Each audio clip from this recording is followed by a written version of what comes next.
Welcome to Fiction Audiobooks. If you enjoy the content, like and subscribing would be greatly appreciated. If you have any recommendations for novels, comment below. Please join my Patreon at https://www.patreon.com/fictionaudiobook. Chapter 723, Chapter 722, Abundant Rewards. After smoothly handling both Professor Oak and Giovanni, two absolute powerhouses, Sato once again put on his ditto-made human skin disguise and left the inn. He headed straight to a nearby high-end restaurant, where he and his equally ravenous Pokémon indulged in a hearty meal.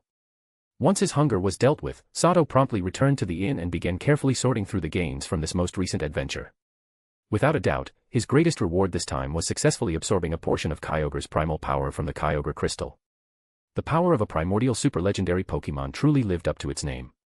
Although the Kyogre crystal was no larger than a fist, the divine energy within it was immense. By absorbing the Kyogre's origin power from the crystal, Sato's system energy surged by 70%, raising the total to an impressive 84%. In addition, the system shop had updated with a new item, likely related to the fact that the absorbed essence came from Kyogre, a water-type super-legendary. Unsurprisingly, the new item was named Kyogre Crystal. Of course, this newly available Kyogre crystal from the system shop couldn't possibly compare to the original crystal he had destroyed, which had contained true divine energy. Still, any item tied to Kyogre was bound to be extraordinary. Kyogre crystal, item information. Item, Kyogre crystal, consumable. Effects. Slightly enhances the user's control over water-type energy. Slightly enhances the user's water-type energy affinity. Small chance to learn a weakened version of Origin Pulse, power reduced to 90. Small chance to awaken a weakened version of the Primordial Sea ability, i.e., Drizzle. Small chance to gain control over the domain of water. Usage restriction, only water-type Pokémon with Golden Tier aptitude may use. Exchange cost, 10% system energy. Remaining exchanges, 10. Description, a mysterious crystal infused with traces of Kyogre's primal power. Users who absorb it may briefly glimpse fragments of ancient Kyogre's secrets, but only water-type Pokémon of exceptional talent are qualified to do so. Note, the domain of water allows a Pokémon to freely manipulate all non-living water within the domain according to its will. The domain size depends on the Pokémon's water-type energy control and affinity. To Sato, this new system item had decent value, neither too high nor too low. Its greatest advantage was clear: it could push a top-tier water-type Pokémon's strength even further beyond its limits. If luck favored the user, the power boost could be truly immense. Domain of Water, Drizzle, and Origin Pulse, each of these effects was tremendously useful for water-type Pokémon. However, its flaws were equally obvious. First, its usage restrictions were extremely strict, only Golden-tier water-type Pokémon could use it. Currently, Sato's only water-types of Golden-tier ratings were Swampert, Shiny Pelipper, and Shiny Gyarados. Among these, both Swampert and Shiny Pelipper had reached the tier only thanks to the Mew Gene Enhancement Serum. Thus, the only truly naturally gifted water-type Pokémon he possessed was Shiny Gyarados. That meant if Sato wanted other water types to use this crystal in the future, he'd likely need to spend more Mew Gene Enhancement Serum to raise their aptitude. Second, and perhaps most importantly, only the first two effects were guaranteed. The remaining three depended entirely on luck. If luck turned sour, he could use the crystal 3 or 4 times and still fail to gain any of those extra effects. Of course, if he did manage to unlock any of the latter 3, especially Effect 4 or 5, then the investment would be well worth it. Effect 3, however, was a bit underwhelming. After all, the original Origin Pulse had a power of 110, making it a solid long-range water-type attack. The weakened version's 90 power made it roughly equivalent to Surf, which was easier and cheaper to learn. Perhaps only a Mega Blastoise with the Mega Launcher ability would truly benefit from it. In short, this new system item came with a strong element of gambling. If luck was on one side, its worth could multiply several times over. But with poor luck, it would amount to little more than an expensive consolation prize. Sato wasn't the type to rely on luck. Though he now possessed a healthy 84% system energy reserve, he wasn't inclined to gamble even a bit of it. System energy was far too valuable, every percentage point mattered. Spending 10% just to take a chance felt far too extravagant. After all, that same 10% could buy 2 bottles of Mew Gene Enhancement Serum, potentially representing 2 new Golden-tier Pokémon. With that in mind, Sato shifted his focus to other items in the system shop, particularly Groudon's Blessing Mark and Kyogre's Blessing Mark, both of which had long caught his attention.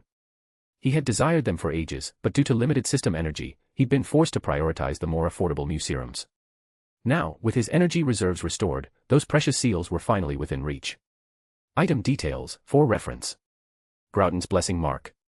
Greatly enhances the user's ground-type energy perception. Reduces ground-type move damage taken by 30%. Increases ground-type move power by 50%. Grants the user the drought ability. Exchange cost, 30% system energy. Description, a mystical seal imbued with a trace of Groudon's ancient primal power. Grants the user a fragment of the ancient super-legendary Groudon's strength. Remaining exchanges. Kyogre's Blessing Mark. Greatly enhances the user's water-type energy perception. Reduces water-type move damage taken by 30%. Increases water-type move power by 50%. Grants the user the Drizzle ability. Exchange cost, 30% system energy. Description, a mystical seal imbued with a trace of Kyogre's ancient primal power.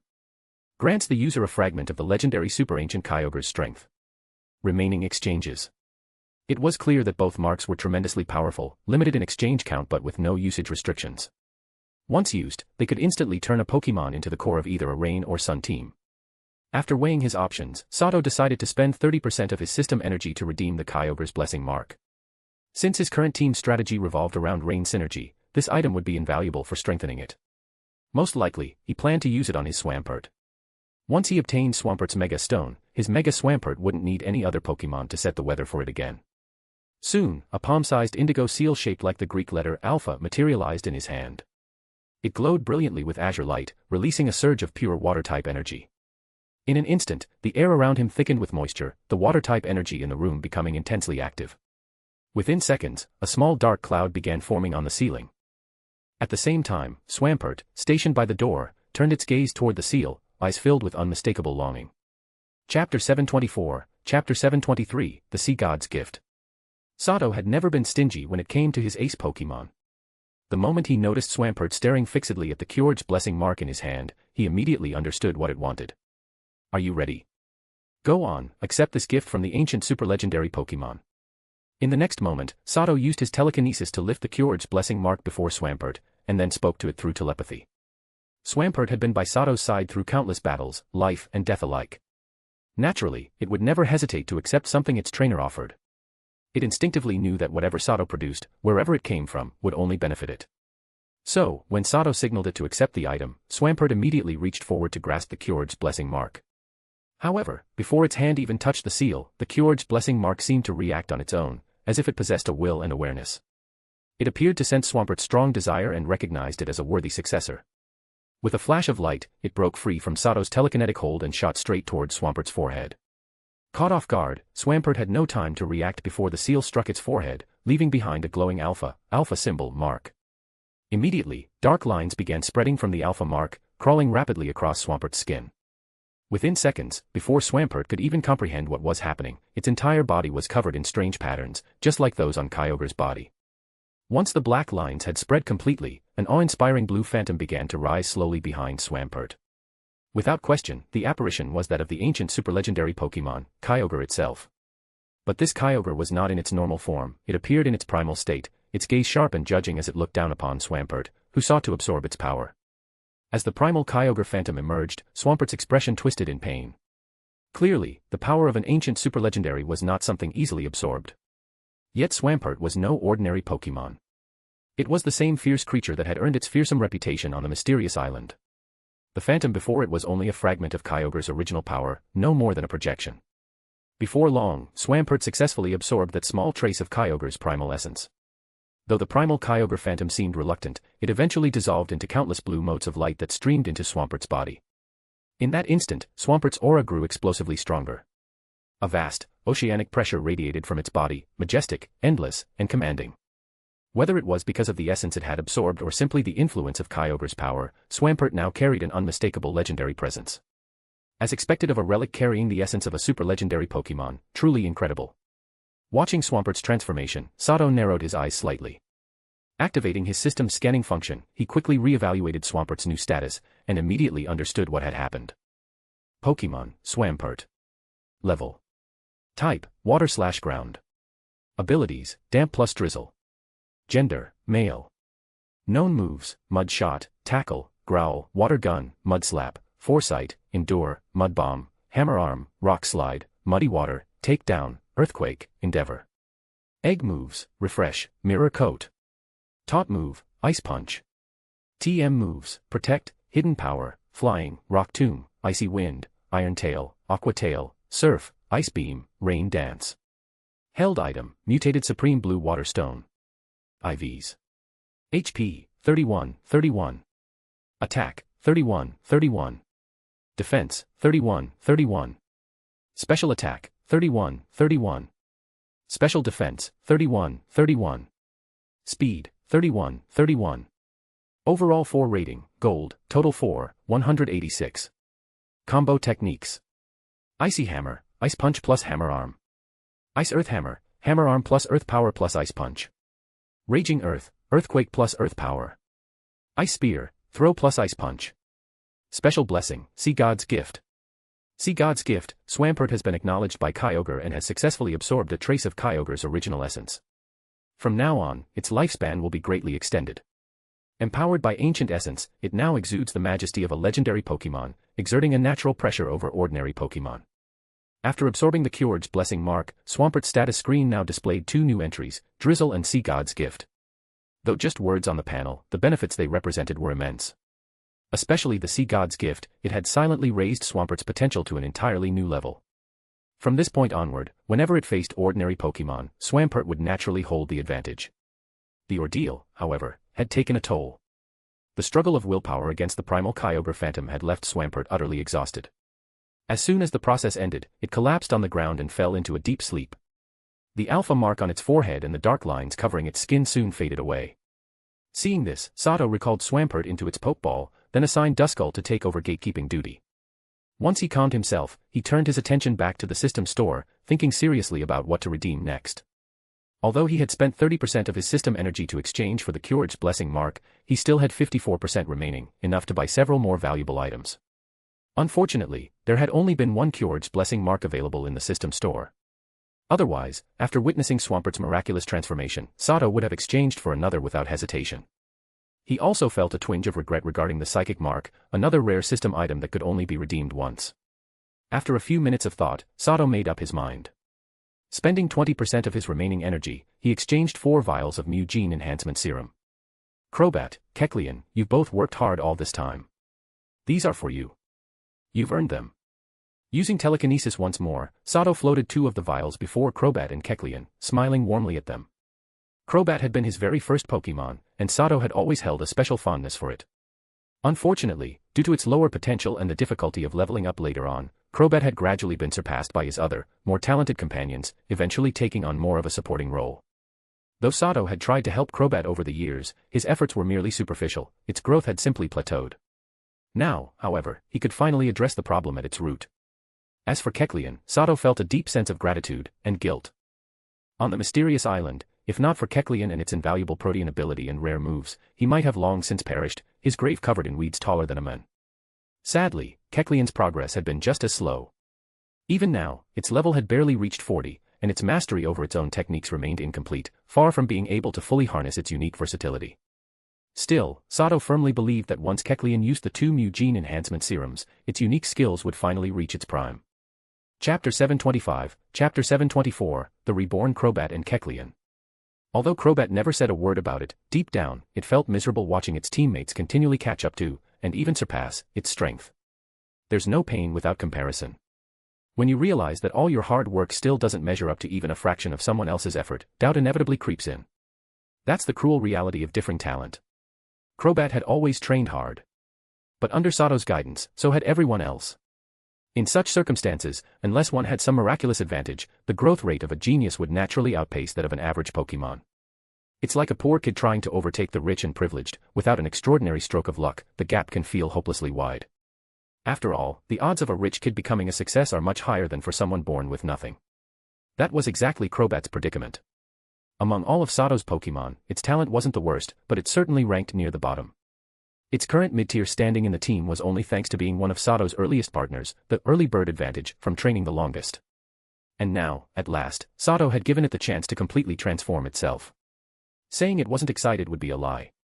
When Sato placed 2 precious Mew Gene Enhancement Serum in front of it, Crobat's usual calm and aloof demeanor nearly collapsed under sheer joy. Without hesitation, it sliced open the 2 vials with its sharp wings and drank every last drop of the glowing liquid. The next second, colorful light burst out from every inch of its body. Several radiant strands of DNA-like energy appeared, spiraling around it before merging back into its form. Moments later, the colored chains vanished, replaced by a cocoon of shimmering light that completely enveloped Crobat. Roughly 2 minutes passed before the cocoon cracked open, and Crobat emerged, its body now slightly smaller, but its aura vastly stronger than before. With just a flap of its wings, a miniature whirlwind erupted inside the room, quickly growing into a gust that swept in all directions. Crobat was overjoyed. It felt its entire body overflowing with power, its agility had reached a whole new level. Even more astonishingly, the flow of energy inside its body had become smoother and faster. Moves that once demanded tremendous effort could now be performed effortlessly. The biggest surprise came when the flying-type and poison-type energies, forces that had previously ignored its call, now seemed to recognize it, eagerly gathering around it as if paying their respects. 177, that's within the gold tier ratings range. Didn't quite max out its stats, but this is still excellent. Both serums together raised its value by an average of 17 points. Sato smiled with satisfaction as he observed the radiant, energetic Crobat. His scan through the system confirmed what he had hoped for. Originally, Crobat's individual value was only 143, barely qualifying for purple tier aptitude. Now, after absorbing the 2 Mu gene enhancement serum, its value had surged into the gold tier, making it a Pokémon of exceptional potential. Meanwhile, Kecleon, who had been hesitating to drink its own serums, finally made up its mind after witnessing Crobat's miraculous transformation. With a determined motion, it used its tongue to pop open the caps of its 2 vials and gulp down the entire contents. Kecleon shared a bond of sympathy with Crobat. Both had once struggled near the bottom, and the two often ate and chatted together, united by mutual understanding. It had already learned much about the Mu gene enhancement serum from Crobat, though deep down, it had never truly believed that Sato possessed such miraculous items. That changed the moment it saw Sato produce the Psychic Mark, Kyogre's Blessing Mark, and the Mu gene enhancement serum, items it once thought belonged only in myths. And when Crobat actually grew far stronger after drinking them, it could no longer deny the truth. Born on a mysterious island, Kecleon had known since young that strength was everything. Yet, because of its mediocre aptitude, it struggled even to survive, let alone thrive among the island's fierce Pokémon. If not for its exceptional camouflage skills, and later, its good fortune in mastering role-play and skill swap, abilities that allowed it to support stronger Pokémon, it would have long been eaten like countless other weaklings. Despite its hardships, Kecleon had never abandoned its dream of becoming strong. It always completed the training tasks Sato assigned it with utmost seriousness, and often excelled at them. Unfortunately, its blue-tier aptitude held it back. No matter how diligently it trained, its results were never ideal. To this day, its most reliable moves remained skill swap and role-play, the very techniques it once used to survive back on its island. As for offensive techniques, for reasons unknown, it could never quite master them. Even though Sato had taught it Thunderbolt, Flamethrower, and Ice Beam using TMs, it could still only manage weak sparks, small embers, and tiny ice shards. It wasn't that Sato didn't want it to join battles, its offensive capability was simply too poor. Without proper control of its attacking moves, it had no place in direct combat. But now, Kecleon felt a powerful premonition that everything was about to change. Just like Crobat, once it drank the serums, a colorful cocoon enveloped it, initiating a strange and rapid metamorphosis. A few minutes later, the cocoon split apart and dissolved into motes of light, yet Kecleon itself was nowhere to be seen. Then, about 7 or 8 seconds later, a faint zigzag of red markings appeared in the air. Using his psychic sense, Sato knew immediately that Kecleon hadn't moved an inch, it had simply turned invisible. What shocked him was that even the red zigzag stripe on its belly, something that was previously impossible to conceal, was now fully camouflaged. Though the effect only lasted a short while, it was undeniably a huge breakthrough in its stealth ability. A system scan revealed its individual value had risen to 172. Though not quite gold tier, it had completely broken free from its blue tier limitations and reached the ranks of high-aptitude Pokémon. At that moment, Kecleon felt truly reborn, as if some invisible shackle within it had finally broken. At a mere thought, its entire body turned crimson, and it spewed a small jet of flame into the air. The next instant, its color shifted to bright yellow, and a bolt of electricity as thick as a thumb crackled from its body. The difference was clear. Its genes had been perfected. The Mu gene enhancement serum had repaired the flawed chains in its DNA. Not only had its invisibility been strengthened, but its protean ability, which let it freely change its typing, had become faster and smoother. Most importantly, with its enhanced aptitude, every type of elemental energy now welcomed it. Regardless of the form it assumed, energy flowed into it effortlessly, making the use of its moves far more stable and powerful. Chapter 726, Chapter 725, The Last Slot and the Precious Old Notebook. Seeing both Crobat and Kecleon successfully complete their evolutions, their spirits and energy clearly enhanced, Sato couldn't help but feel deeply pleased. However, after offering a few words of encouragement to the two excited Pokemon, reminding them not to slack off despite their newfound strength, he turned his focus back to how to use his remaining system energy.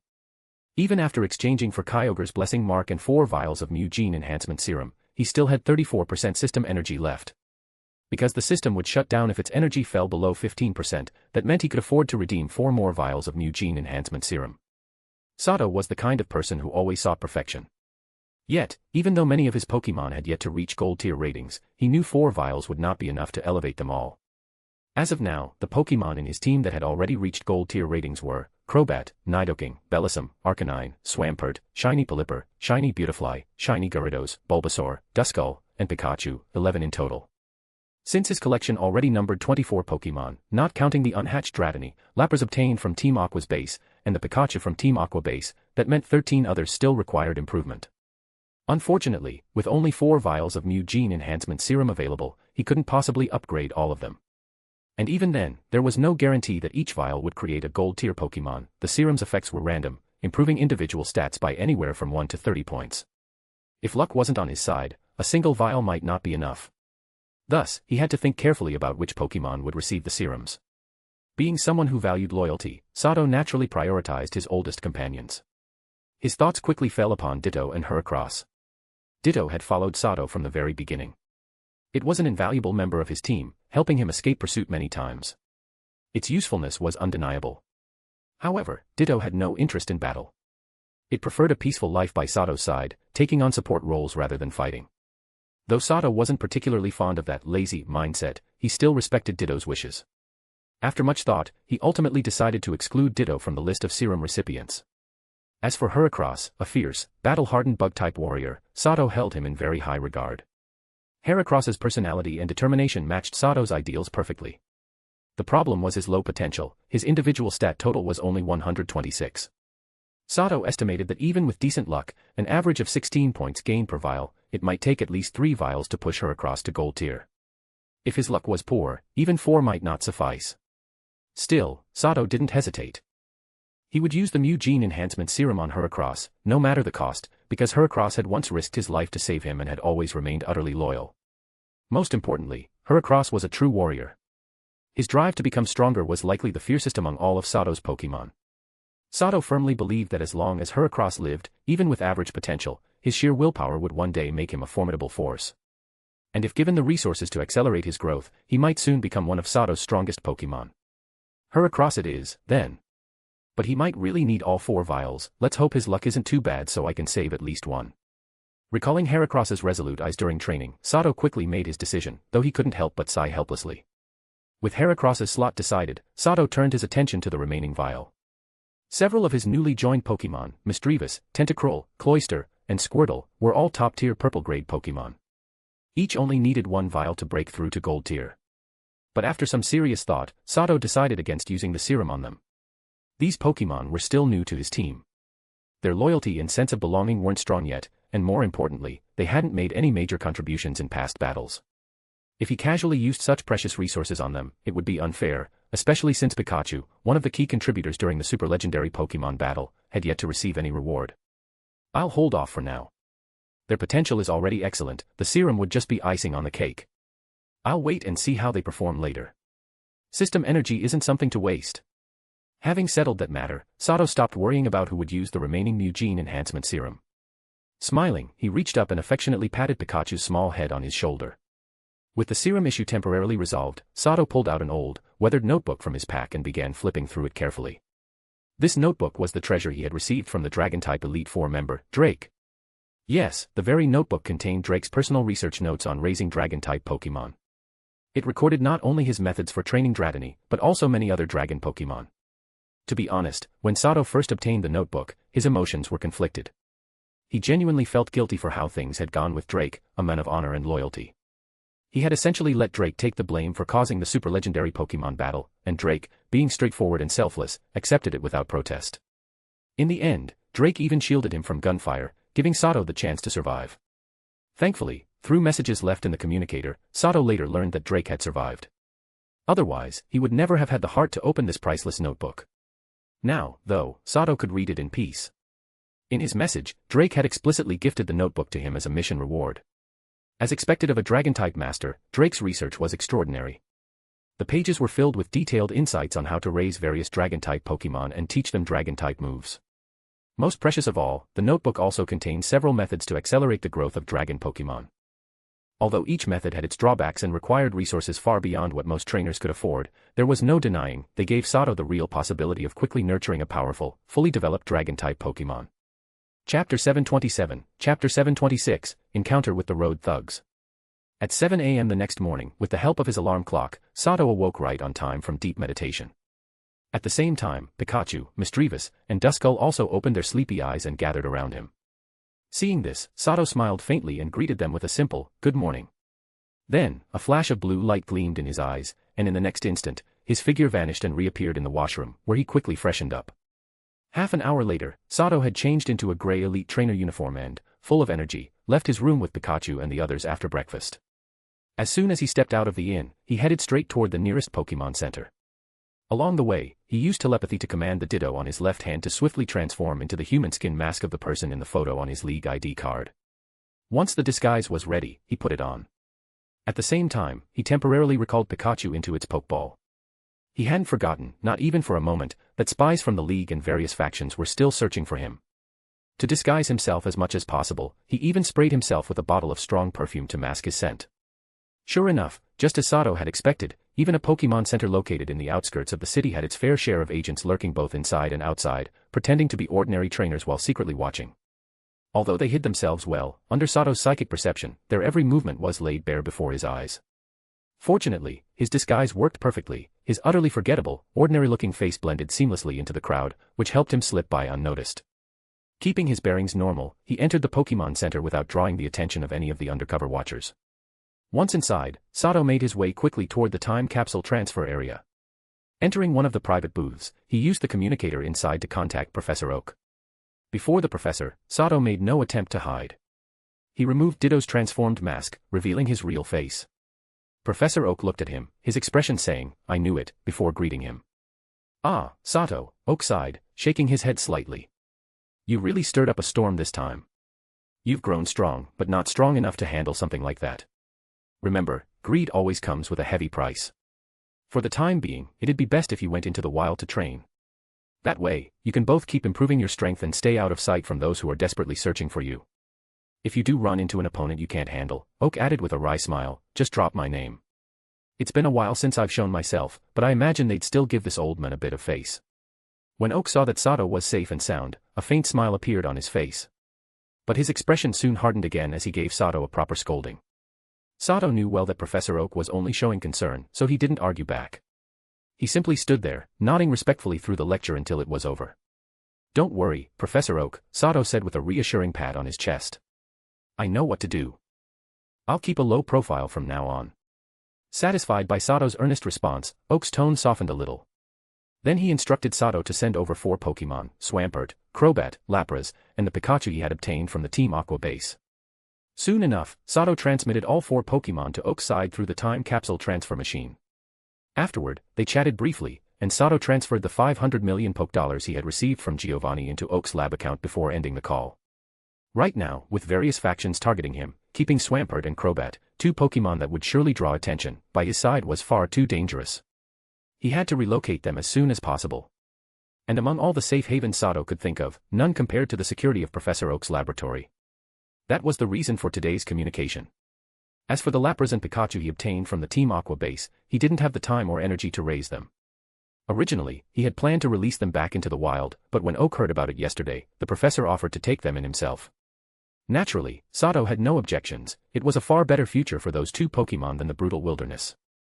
After finishing the transfers, Sato put Ditto's mask back on and swiftly left the Pokemon Center. About 10 minutes later, he was already riding his mountain bike down the high-speed cycling road connecting Mauville City and Slateport City, moving fast towards Slateport. He had been so busy with Captain Regold's rescue mission that he hadn't shown himself in Slateport under his Tyler alias for quite some time.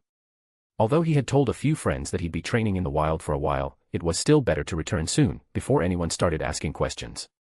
However, just as Sato was thinking about getting back quickly, trouble found him halfway through the route. He had run into road thugs, a gang of biker delinquents who ruled this particular stretch of highway. This road connecting Mauville and Slateport was notorious for biker gangs. Sato himself had once participated in a mission to wipe out a gang that had begun cooperating with criminal organizations. Now, as if karma had come full circle, he found himself surrounded by a large group of those same types, biker thugs demanding money. In truth, Sato had sensed their ambush the moment they moved. However, his bike couldn't match the speed of their high-performance Sonic bikes. In no time, they caught up to him. If Sato had still kept Swampert and Crobat with him, he wouldn't have cared about these thugs in the slightest. But now, his strongest Pokemon was a level 35 Pikachu, and that gave him a bit of a headache. Even though Pikachu's mutated Thunder Orb granted it incredible offensive power, its stamina was severely lacking. Sato didn't believe it could take on more than 20 enemy Pokemon by itself. Hey kid, if you know what's good for you, hand over everything you've got. Otherwise, our Pokemon might not be so friendly. One of the bikers, a man with a ridiculous pompadour haircut, stepped forward, holding a level 38 Weezing, and glared menacingly at Sato. Blaziken, use Flare Kick. Just as Sato was about to reveal himself as a psychic type and teleport away, a sharp, commanding female voice rang out from behind him. In the next instant, a flash of red shot overhead, a powerful leg wreathed in crimson flame struck the biker's Weezing with lightning speed. Chapter 728, Chapter 727, Encounter with Future Gym Leaders. The Blaziken's Blaze Kick, launched after accelerating, carried terrifying power. The attack sent the punk with the pompadour's Weezing flying over 10 meters, crashing into several of his biker gang members behind him. At the same time, a rumbling, rumble, came from behind Sato. A golem, slightly smaller than average for its species, was rapidly rolling straight toward them. Though smaller in size, this golem was no less imposing. Its momentum resembled that of a runaway truck barreling down a highway, making everyone who saw it instinctively shudder. The biker gang members behind Sato felt their scalps tingle in fear. Anyone who claimed they weren't scared would be lying. They quickly scattered to both sides of the road, not daring to block its path. However, Golem's speed was too great. Even though some of the bikers reacted fast, a few still failed to dodge in time and were violently knocked away, rider and bike together. With Blaziken drawing everyone's attention at the front and Golem clearing a path from behind, Sato immediately realized that someone was helping him escape the gang's encirclement. He turned his head and saw two young female trainers racing toward him on mountain bikes. When Sato caught sight of their faces, his heart settled. He pushed down on the pedals, skillfully maneuvering around the charging Golem and bursting free from the biker gang's formation. Thanks so much. If it weren't for you two, I'd probably have been caught by now.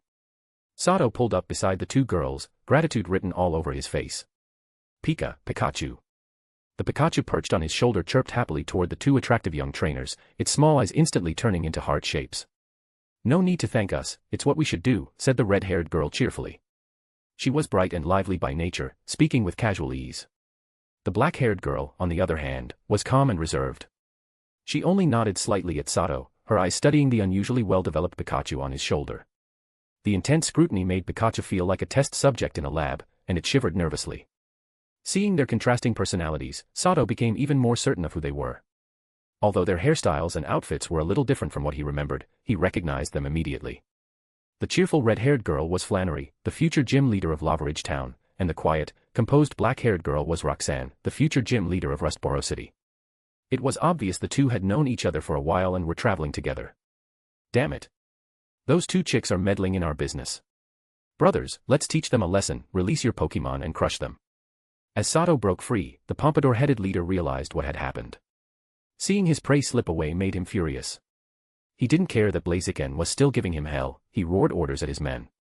The gang members calmed down when they saw that their opponents were just two young women.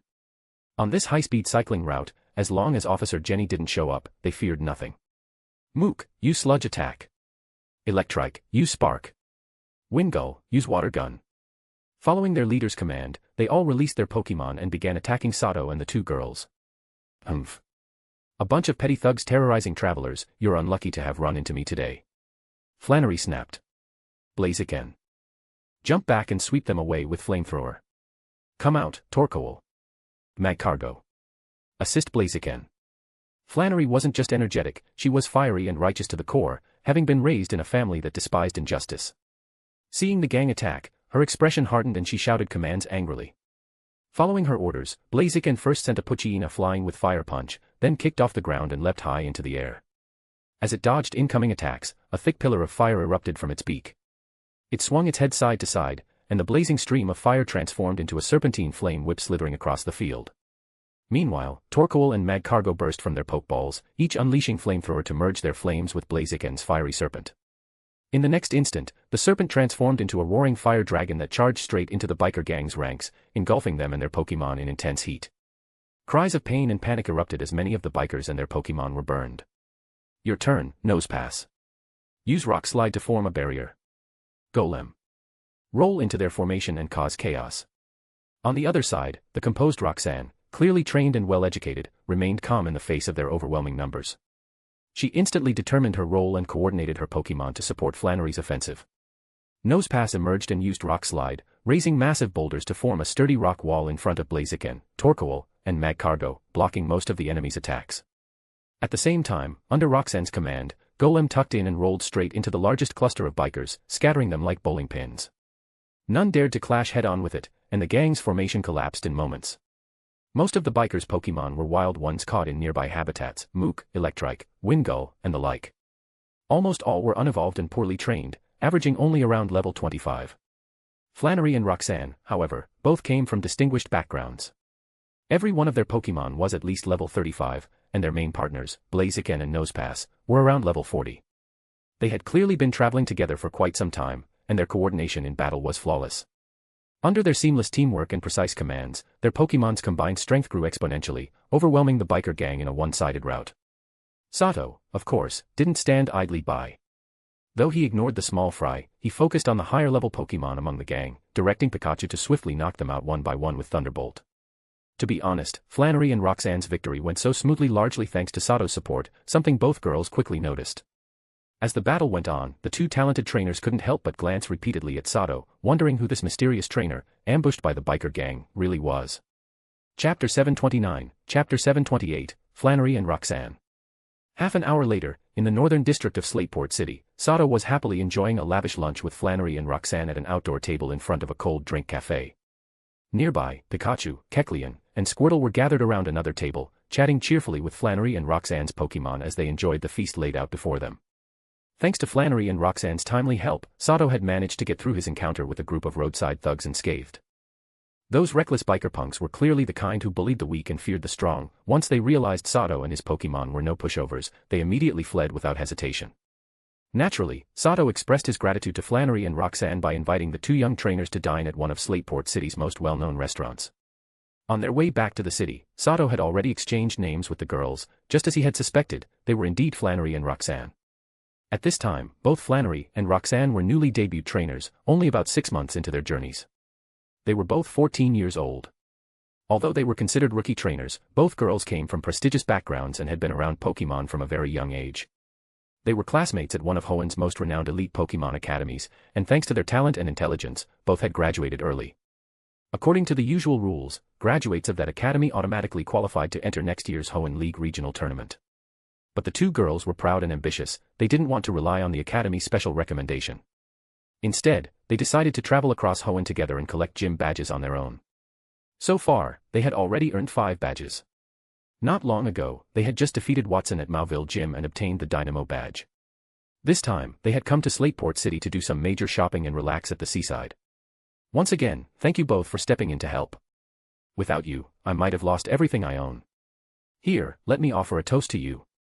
Sato raised the glass of fruit juice in his left hand, stood up, and smiled warmly at Flannery and Roxanne. No need to thank us, Mr. Tyler. Those road thugs were the worst. As a league trainer, it's my duty to take out people like that, Flannery replied enthusiastically. Full of energy and justice, Flannery was a bright and lively girl. The moment she heard Sato's words, she grabbed her drink, stood up, and spoke cheerfully. In contrast, Roxanne was much more composed and mature for her age. She was observant and sharp, and from Pikachu's battle earlier, she had already realized that Sato was far from an ordinary trainer. Mr. Tyler, you're being too modest, Roxanne said politely, standing up with her glass. Your strength is remarkable. Even without our help, I doubt you would have been in any real danger, perhaps just a little worse for wear. After the 3 clinked glasses and drank, the mood grew even more relaxed and pleasant. They soon began sharing stories from their travels and tips on Pokémon training. Sato, being a near Elite 4 level trainer who had fought through countless battles, possessed knowledge and experience far beyond that of the newly graduated Flannery and Roxanne. He also had deep understanding of various Pokémon species, allowing him to guide the conversation naturally. Of course, Sato was careful not to reveal his true strength. Most of the time, he merely shared insights and experiences under the guise of educated guesses. Even so, when he talked about lessons he had learned from encounters with wild Pokemon, the two young trainers listened intently, completely absorbed. Time flew by quickly. Before long, they had finished lunch. After exchanging contact numbers, Sato bid farewell to the two girls. Meanwhile, Misdreavus couldn't resist showing off its mischievous side, playing pranks on Flannery, Roxanne, and their Pokemon, startling them one by one. Neither the girls nor their Pokemon were particularly fond of horror, and their limited tolerance for scares meant Misdreavus' tricks succeeded every time. Pleased with itself, Misdreavus floated smugly while the lunch gathering ended in a mix of laughter and shrieks. Honestly, Roxanne, why did you stop me? Mr. Tyler clearly has a lot of experience, he must be an incredible trainer.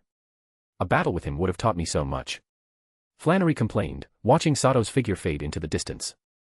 Normally, she liked to have a Pokemon battle after a meal as her post-lunch exercise. But just as she was about to challenge Sato, Roxanne had pulled her back. You're good at everything except using your head, Roxanne sighed. You rely too much on instinct in battle. That Mr. Tyler is no ordinary man. Didn't you see how his Pikachu used Thunderbolt to wipe out all those thugs' Pokemon earlier? One-hit KOs across the board. Do you really want to go up there and embarrass yourself? I can guarantee you, if you challenged him, every one of your Pokemon except Blaziken and your ground-type Camerupt would be knocked out by just one Thunderbolt. Didn't our teachers always tell us not to fight unwinnable battles? You seem to have forgotten that. Roxanne spoke sternly, clearly irritated. The only reason she stopped Flannery was because she didn't want her friend to take a heavy blow to her confidence. From what she'd observed, Sato's Pikachu was of exceptional quality and almost certainly carried a light ball, an item known to greatly boost Pikachu's power. While Flannery's Pokemon were also well-trained, Roxanne seriously doubted they could handle a Pikachu that could fly and move as fast as lightning. That might be true, Flannery admitted after a moment, pouting. Looks like I'll have to catch some Pokemon that counter electric types next time. Who knows, maybe Mr. Tyler will be our rival at next year's Hoenn League. Alright, it's decided. Let's go train at the beach, Roxanne. Go, go, go. Flannery puffed up her cheeks in mock defiance, replayed the earlier battle in her mind, and quickly deflated, only to perk up again almost instantly. Her eyes sparkled with determination as she shouted excitedly and dashed off toward the sea. Roxanne watched her friend's retreating figure, utterly exhausted. So much for taking a vacation, she sighed wearily. Chapter 730, Chapter 729, Tentacruel and Cloyster's Special Training. After bidding farewell to Flannery and Roxanne, Sato began visiting some of the friends he'd made in Slateport City to announce his return. After that, he headed to the Pokemon Center and contacted Elsa in Lilycove City, retrieving his Tentacruel, Lantern, and Cloyster from her. Alright, let's begin special training. Taking the final Pokeball containing Cloyster in hand, Sato ended his call with Elsa. He then put back on Tyler's human skin mask and stepped out of the Pokemon Center. Gazing toward the distant ocean, his heart surged with excitement. He had decided that, until the aftermath of the super legendary battle incident completely settled, he would focus on developing his secondary league account in Slateport. He'd take league missions while training the Pokemon in his team that were still in their early stages of growth. At present, his Duskull, Misdreavus, Squirtle, and newly obtained Staria were all below level 30, still at a beginner stage. Aside from Pikachu, he lacked any truly powerful Pokemon capable of changing the tide of battle. Therefore, during this period, he needed to raise at least one Pokemon that could temporarily fill the role of Swampert. About 10 minutes later, on a secluded beach near Slateport, Sato stood conducting strict training for Pikachu and the others. Tentacruel, you've done very well with the poison jab technique I taught you. Next, you'll train on how to flexibly utilize your tentacles. Compared to most Pokemon who only have 2 arms, you possess 80 tentacles, essentially 80 arms, and ones that can extend to great lengths. That's your physical advantage, something few other species can compare to. If you can flexibly maneuver all 80 tentacles in battle, you'll be nearly unbeatable in close combat. Of course, you know your own limits. For now, you can only control up to 3 tentacles simultaneously, and you can't yet use moves in coordination. You still have a long way to go from 80. Controlling 80 tentacles at once would be too difficult, probably impossible for any Pokemon in existence. I'm not asking for that much. If you can control 5 tentacles simultaneously, that will be enough. In a moment, Cloyster will fire evenly spaced icicle spears at you. Your task is to knock them down using your tentacles. On the beach, Sato gave his instructions to Tentacruel, whose body was half submerged in water. Once Tentacruel understood, Sato sent a telepathic command to Cloyster to begin. Upon receiving the order, Cloyster immediately began channeling ice-type energy to form icicles, each one half a meter long, before launching them rapidly across the water toward Tentacruel. Tentacruel instantly focused his attention, whipping his tentacles to strike down the incoming icicle spears. However, since Cloyster possessed the skill link ability, he released 5 icicles in a single volley. Although Sato had instructed Cloyster to slightly lower his firing rate, Tentacruel could still only manage 3 tentacles at a time. Thus, while Tentacruel successfully knocked away the first 3 icicles using his most dexterous tentacles, he fumbled and failed to block the remaining 2, which hit him squarely. Fortunately, Sato had ordered Tentacruel to use Barrier beforehand to maximize its defense, and with Aqua Ring aiding in recovery, Cloyster's unevolved icicle spears barely did any damage. Soon, Cloyster's next volley came. Once again, Tentacruel could only knock away 3 of the 5 icicle spears. Despite his efforts, the last 2 still struck him. This continued for nearly 20 rounds before Tentacruel finally managed to graze the 4th icicle spear with his 4th tentacle. Good. That's it. Keep going, you've just taken a big step toward controlling 4 tentacles at once. Seeing the improvement, Sato praised Tentacruel and encouraged him to keep at it. In truth, Sato knew that mastering 5 tentacle coordination was as difficult as performing 2 complex moves simultaneously. However, since the tentacles were part of Tentacruel's body and frequently used for swimming, Sato believed that with systematic training, Tentacruel, being a top-tier, purple-quality Pokémon, could eventually master it.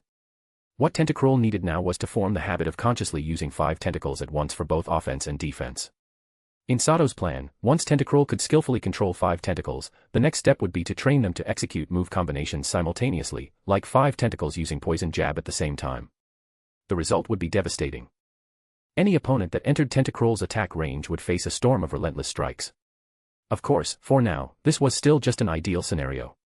Tentacruel would need considerable time before mastering full 5 tentacle coordination, since this technique required advanced multitasking control. Meanwhile, Cloyster's training was also progressing smoothly. Sato wasn't simply making Cloyster fire endless volleys of icicle spears at Tentacruel, he was training Cloyster to fire while moving. Cloyster's base speed stat was 70, moderate among most Pokémon, but that reflected only its underwater mobility, where it could propel itself using water currents. On land, however, Cloyster's heavy steel-like shell became a huge burden. Without legs, it could barely move at all. To other Pokémon, a land-bound Cloyster was basically a stationary target. Sato, of course, refused to let his Cloyster be defenseless on land. So he came up with the idea of using water propulsion for movement. In short, Cloyster used hydropump to generate thrust against the ground to propel itself. Tests proved this method workable, though a bit clumsy and lacking agility, it granted Cloyster explosive bursts of speed, letting it dash in short, powerful movements. However, because this propulsion was so forceful, Cloyster found it difficult to aim ranged attacks mid-movement. Hence, he needed intensive adaptation training. In fact, Cloyster and Tentacruel were serving as each other's training partners. Cloyster fired icicle spears for Tentacruel to practice deflection, while Tentacruel served as Cloyster's stationary target for mobile shooting practice. Chapter 731, Chapter 730, Hide and Seek and Swift Water Wheel. While Tentacruel and Cloyster were undergoing their special training with Sato in person, Duskull and Misdreavus were playing a game of hide and seek on a rocky beach nearby. In this round of hide and seek, Duskull naturally played the seeker, while Misdreavus used its invisibility to hide within the air or the shadows of the rocks. However, unlike an ordinary game, whenever Duskull found Misdreavus, it would immediately launch in shadow sneak attack. Likewise, whenever Misdreavus saw an opening to ambush Duskull, it would also strike back with shadow sneak. At that moment, Misdreavus was carefully hiding in the shadow of a large rock beside Duskull. When Duskull's cautious gaze shifted elsewhere, a sly grin crept across Misdreavus's face. She used shadow sneak, manipulating the rock's shadow to form a shadowy hand that swung down toward the back of Duskull's head. But Duskull, whose individual values were only 2 points short of perfection and who possessed golden grade ratings, had an extraordinary gift for sensing ghost-type energy. The instant Misdreavus stirred the energy within the shadows, it reacted immediately. Its single red eye flashed, and the shadow beneath it transformed into another shadowy hand, which intercepted Misdreavus's attack midair. At the same time, Duskull turned its gaze toward the rock's shadow where Misdreavus was hidden. The red light in its lone eye flared again as it used foresight. In that instant, Misdreavus's invisible form within the shadow was laid bare. Seeing her shadow sneak thwarted and her hiding place discovered, Misdreavus pouted unhappily before sticking her tongue out at Duskull in playful defiance. However, before she could finish, her body suddenly froze, paralyzed by an instinctive terror that welled up from within. Duskull's eye gleamed crimson as it activated its innate mean look, immobilizing Misdreavus in place. Then, with effort, it controlled its own shadow again, shaping it into a shadowy hand poised to strike her head. At the critical moment, the large red gem hanging beneath Misdreavus's neck flared with eerie crimson light. A strange wave of energy burst forth from the gem and swiftly touched Duskull. In an instant, Duskull's eye went dazed, the shadowy hand it was controlling froze in midair. Taking advantage of the opening, Misdreavus sighed in relief. Using the nightmare energy from her gem, she had successfully dragged Duskull into a brief dreamlike illusion. she quickly darted past the rock and vanished into the shadows of another. Duskull's single eye possessed the power to see through illusions, however, so the dreamlike trance lasted barely a second before it broke free. By then, Misdreavus had already escaped from its line of sight, and the next round of hide-and-seek began anew. Clearly, both young ghost-type Pokémon were thoroughly enjoying themselves. The two darted through the rocky terrain, laughing soundlessly as they played. In truth, this game was a special training exercise designed by Sato to help them master Shadow Sneak, especially mischievous Misdreavus. From what he observed so far, Sato believed the training was quite effective. Through the game, both Misdreavus and Duskull were using Shadow Sneak frequently in order to win. At the same time, they were also refining their natural abilities, like Misdreavus's dream illusion and Duskull's innate mean look, without even realizing it. Meanwhile, on the sandy stretch before the rocky area where the ghostly pair trained, Squirtle and Stereo were engaged in a repetitive, dizzying spinning exercise. After prolonged high-speed rotation training as instructed by Sato, both Pokémon were visibly dizzy. Still, neither dared to slack off. Every time the dizziness became unbearable, they took a short rest, and once the feeling subsided, they resumed spinning again. The high-speed rotation training wasn't just about spinning in place. Squirtle and Stereo would leap into the air and spin rapidly midair. Using the wind generated by their rotation, they could briefly hover in the air, then unleash Water Gun in unison. The propulsion from the water gun, combined with the rotational inertia, caused their spinning speed to multiply dramatically. In an instant, two spinning water wheels appeared midair, flying rapidly forward in a set direction. When they collided with an unfortunate boulder, it was instantly shattered by their combined momentum. High-speed rotation paired with water gun, this was the new combo technique Sato had them develop, which he named Swift Water Wheel. Like Cloyster, both Squirtle and Stereo experienced a sharp drop in mobility when on land compared to their speed in water. To help them overcome this weakness, Sato designed this simple yet practical combo move based on their body structures and known moves. So far, the Swift Water Wheel had shown promising results. Sato estimated its power at around 90, with excellent mobility that greatly improved their land-based movement. Most importantly, the technique inherited the offensive-defensive balance of rapid spin, and with the added outer layer of high-speed swirling water, it could deflect, or even counter, most ranged attacks except electric-type moves. Of course, the flaws were also obvious. Once Squirtle and Stereo initiated Water Gun mid-spin, their trajectory became nearly fixed, making midair adjustments difficult. To address this, Sato planned to train them to adjust direction by firing short bursts of water gun from other parts of their bodies, but progress was slow due to limited practice time. Note, when Squirtle withdraws into its shell, it can fire water from 6 different outlets on its body. Stereo, on the other hand, can release water from each of its 5 limbs, and even from the central gem. Additionally, due to the extreme rotational speed, which exceeded their physical limits, both Pokémon would fall into temporary dizziness after performing the move. Sato, however, believed this could be overcome, just like getting used to motion sickness on planes or ships. You throw up a few times, he thought, and then you get used to it. Chapter 732, Chapter 731, Avoiding the Aftermath. As for Pikachu and Lanton's training, Sato only instructed them to continue refining their mastery of electric-type moves. Electric energy was an attribute even more violent and unstable than fire-type energy, and manipulating it was naturally far more difficult. Even though both Pikachu and Lanton possessed high affinity toward electric energy, proper control remained extremely challenging. Lanton had it somewhat easier. Without a mutated Thunder Orb, it could manipulate electric-type energy with reasonable ease. Pikachu, however, was a different story. The mutated Thunder Orb had indeed made it much stronger, but Pikachu still struggled to control the intense electric energy that was released from it. After all, the energy stored within that orb had been converted from electricity released by a legendary Pokémon, power far more violent than ordinary electric energy. Most electric Pokémon couldn't even absorb it, let alone wield it freely. If one were to quantify it, Pikachu could only control about 50% of the electricity released from the mutated Thunder Orb. The remaining half overflowed and dissipated, simply because Pikachu couldn't yet handle it. Therefore, the fastest way for Pikachu to improve was to increase its control over the mutated Thunder Orb as much as possible, and at the same time, to quickly form its own internal, electric orb, which would allow it to absorb the stored energy within the mutated one. At present, the primary reason Pikachu could only use the energy from the mutated Thunder Orb but not absorb it was that it hadn't yet formed an internal electric orb of its own. The mutated Thunder Orb had belonged to another Pikachu in the past, an external item. Only an electric orb condensed by one's own body would truly belong to oneself, and such energy would naturally be more harmonious to control. However, according to a special training manual for Pikachu that Sato had read, a Pikachu could only begin attempting to form its own electric orb after reaching Pseudo-Elite 4 level strength, in other words, around level 50. Right now, Pikachu was only at level 35. It still had a long way to go before it could fully absorb the power within the mutated Thunder Orb. Training was always a long and arduous process, but effort never lied. As long as one worked hard, there would always be results. Unknowingly, more than a month passed. The scorching summer heat gave way to the coolness of autumn. The commotion caused by the super-legendary Pokémon battle had been nothing short of earth-shaking. For more than a month afterward, the internet, newspapers, and magazines were all filled with reports about that monumental event. After about a week of chaos, things had started to calm down, until certain individuals quietly leaked rare photos, videos, and even parts of the truth behind the battle of the three legendaries. Like a stone dropped into still water, the uproar reignited with explosive intensity. The mysterious trainer who had played a key role in stopping the super-legendary disaster, Sato, quickly became known around the world. Opinions about him, however, were sharply divided. Some called him a hero who stopped Team Aqua's evil plan and prevented Kyogre from bringing even greater catastrophe.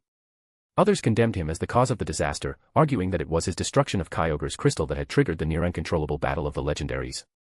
Regardless of the debate, one thing was certain: Sato had become famous. He was now the focus of countless trainers around the world, most of whom believed he possessed fragments of Kyogre's crystal, a mythical treasure. At this point, Kyogre crystal fragments had been mythologized online and in magazines. Some exaggerated rumors even claimed that anyone who obtained one could make their Pokémon exponentially stronger, win riches, and marry a rich beauty, the kind of tall tale that spread like wildfire. Because of such stories, countless people across the world suddenly began impersonating Sato, leading to waves of scams and frauds. Yet the real Sato had never been found. It was as though he had vanished from the world entirely. Despite the Pokémon League and other powerful organizations pouring vast resources into searching for him, he remained elusive. Some factions even went as far as to hire famous psychics to divine or foresee his location, but every attempt yielded nothing but blank visions or voids of uncertainty. According to a powerful psychic elder affiliated with the League who had also tried to divine Sato's fate, Sato was one of the rare individuals whose destiny could not be read, and, moreover, he himself possessed formidable psychic powers. All the while, the man at the center of the entire storm, Sato, had quietly remained in Slateport City for over a month. Most of that time, he spent training his Pokémon in secluded, sparsely populated areas.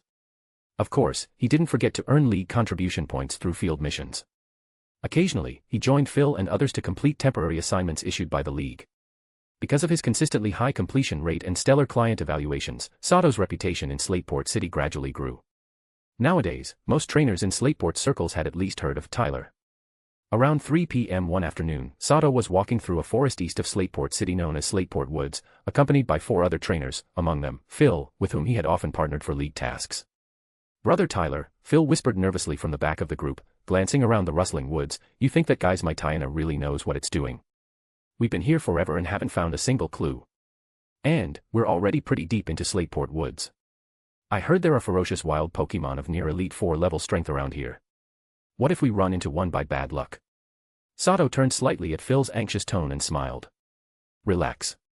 Elite 4 level wild Pokémon aren't that easy to encounter. Even if we did, they'd probably ignore us. Strong Pokémon are proud, to them, we're not even worth attacking." He chuckled softly, speaking patiently. Having worked with Phil on several missions, Sato understood him well. Despite Phil's outwardly carefree and bold attitude, he was actually quite timid at heart. But that was fine. Phil had sharp instincts, was loyal, and always dependable when it mattered. He also never complained about hard or dirty work, taking on most of it himself. Most of Sato's recent mission opportunities had been brought to him by Phil, which was exactly why Sato didn't mind letting him cling to his coattails. This latest temporary mission had also come from Phil, to find 2 citizens who had mysteriously disappeared in the outer region of Slateport Woods the previous day. Although their identities were unclear, the hefty reward alone made it obvious they were people of considerable status.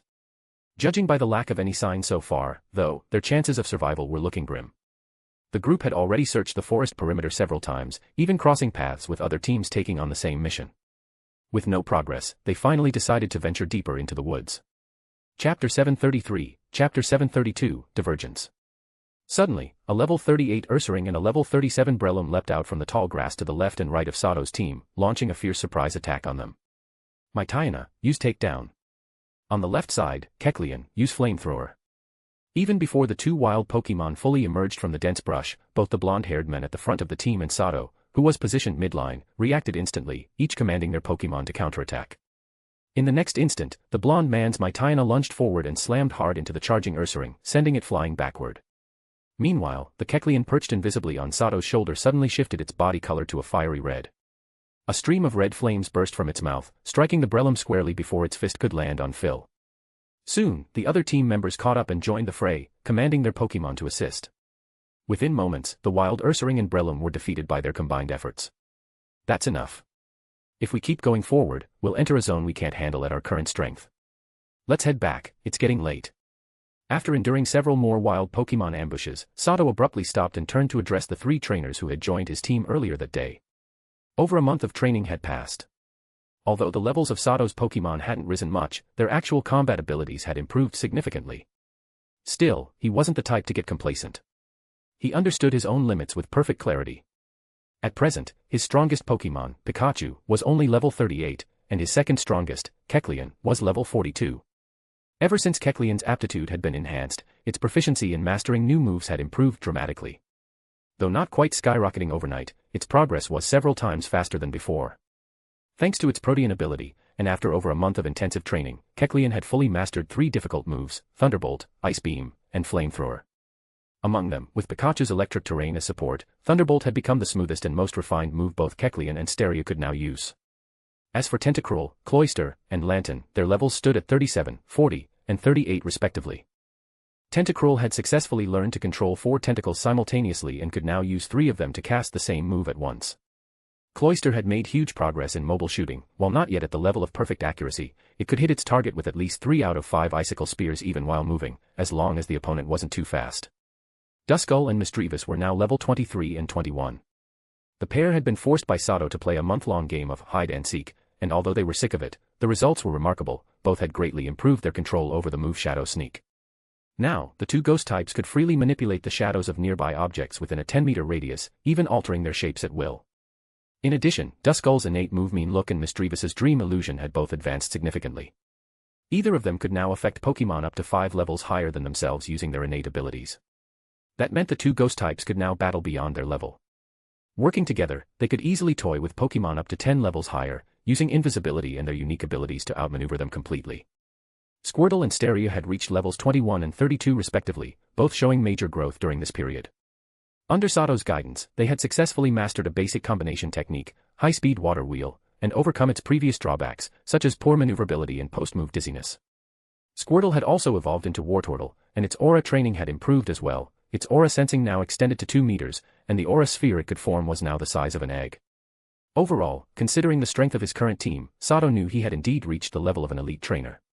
But his current league identity still had a long way to go before returning to his true peak. Through his system's scanning ability, he had already detected that the surrounding wild Pokémon levels had risen from the low 20s to the mid-30s, and occasionally, even level 40 Pokémon appeared. Having survived nearly a month on this mysterious island, Sato's wilderness experience was extensive. He knew that this area marked the upper limit of what his current strength could handle, and they weren't even at the deepest part of the forest yet. If they went any deeper, he would likely encounter wild Pokémon of pseudo-Elite 4 or near Elite 4 level. Sato knew well that wild Pokémon of that caliber rarely traveled alone. They often had entire groups of subordinates that either feared or followed them. Those underlings weren't weak, either. They would never retreat until their leader, the pseudo-Elite 4 Pokémon, was defeated. Worse still, such wild Pokémon had battle instincts equal to, if not exceeding, those of trainer-raised Pokémon. Their experience in life-and-death combat made them terrifying opponents. And perhaps most importantly, the team had no medic. Their Pokémon's endurance was becoming a problem. Other than Sato and the blonde men, everyone else's Pokémon were injured to varying degrees.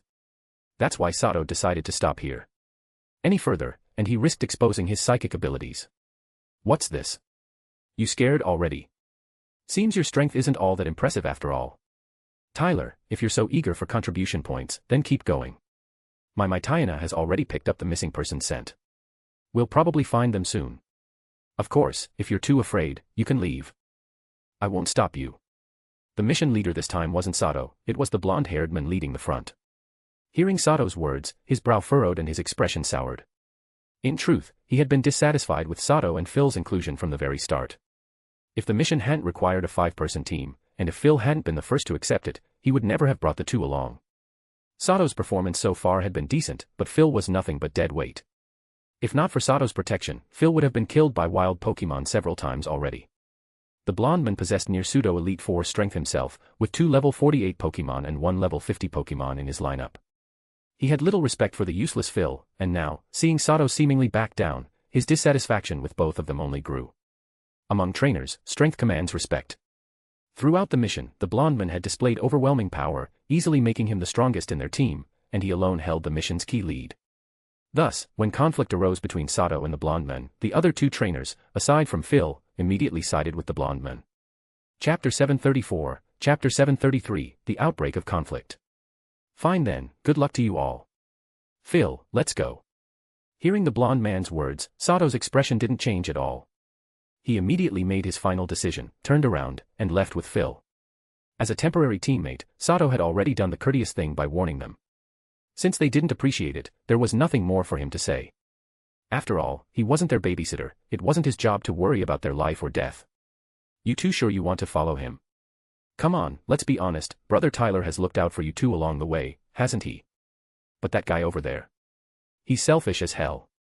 I've never seen him lift a finger to protect his teammates. You two better pray for yourselves. Phil had no objections to Sato's choice.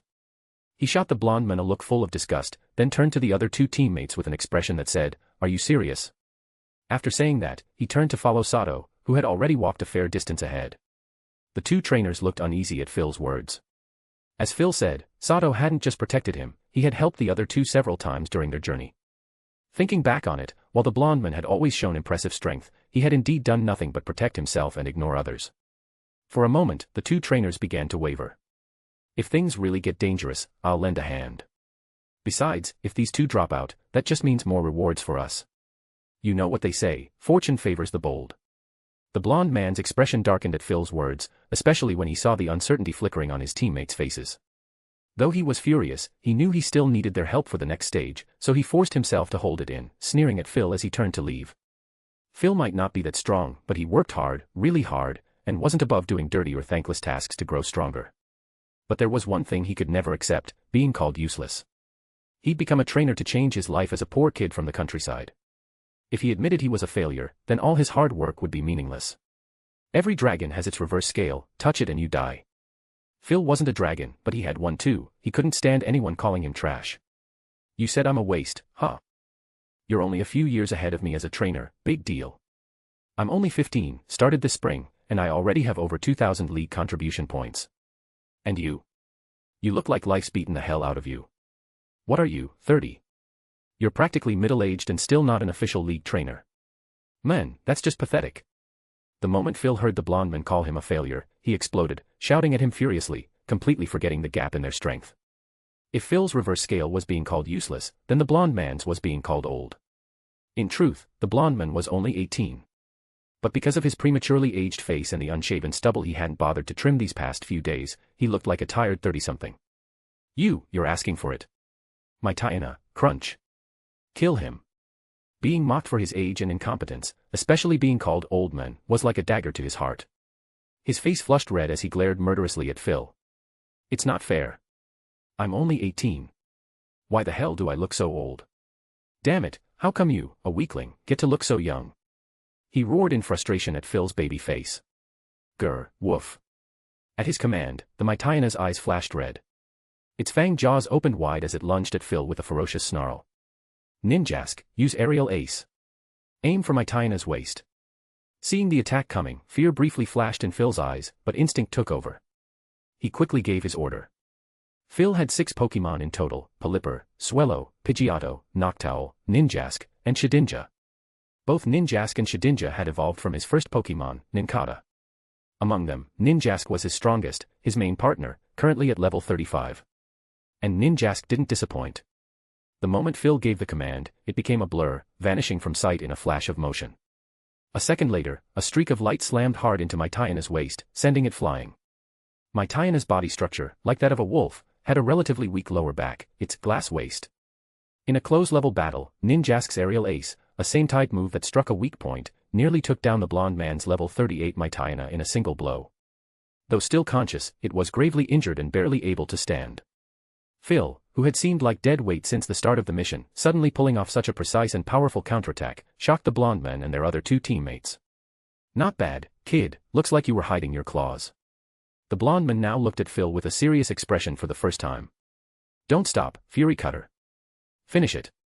Seeing Mytiana retreat in pain, Phil exhaled sharply. Remembering that the men had just tried to sick his Pokemon on him, anger surged within. He commanded Ninjask to attack again.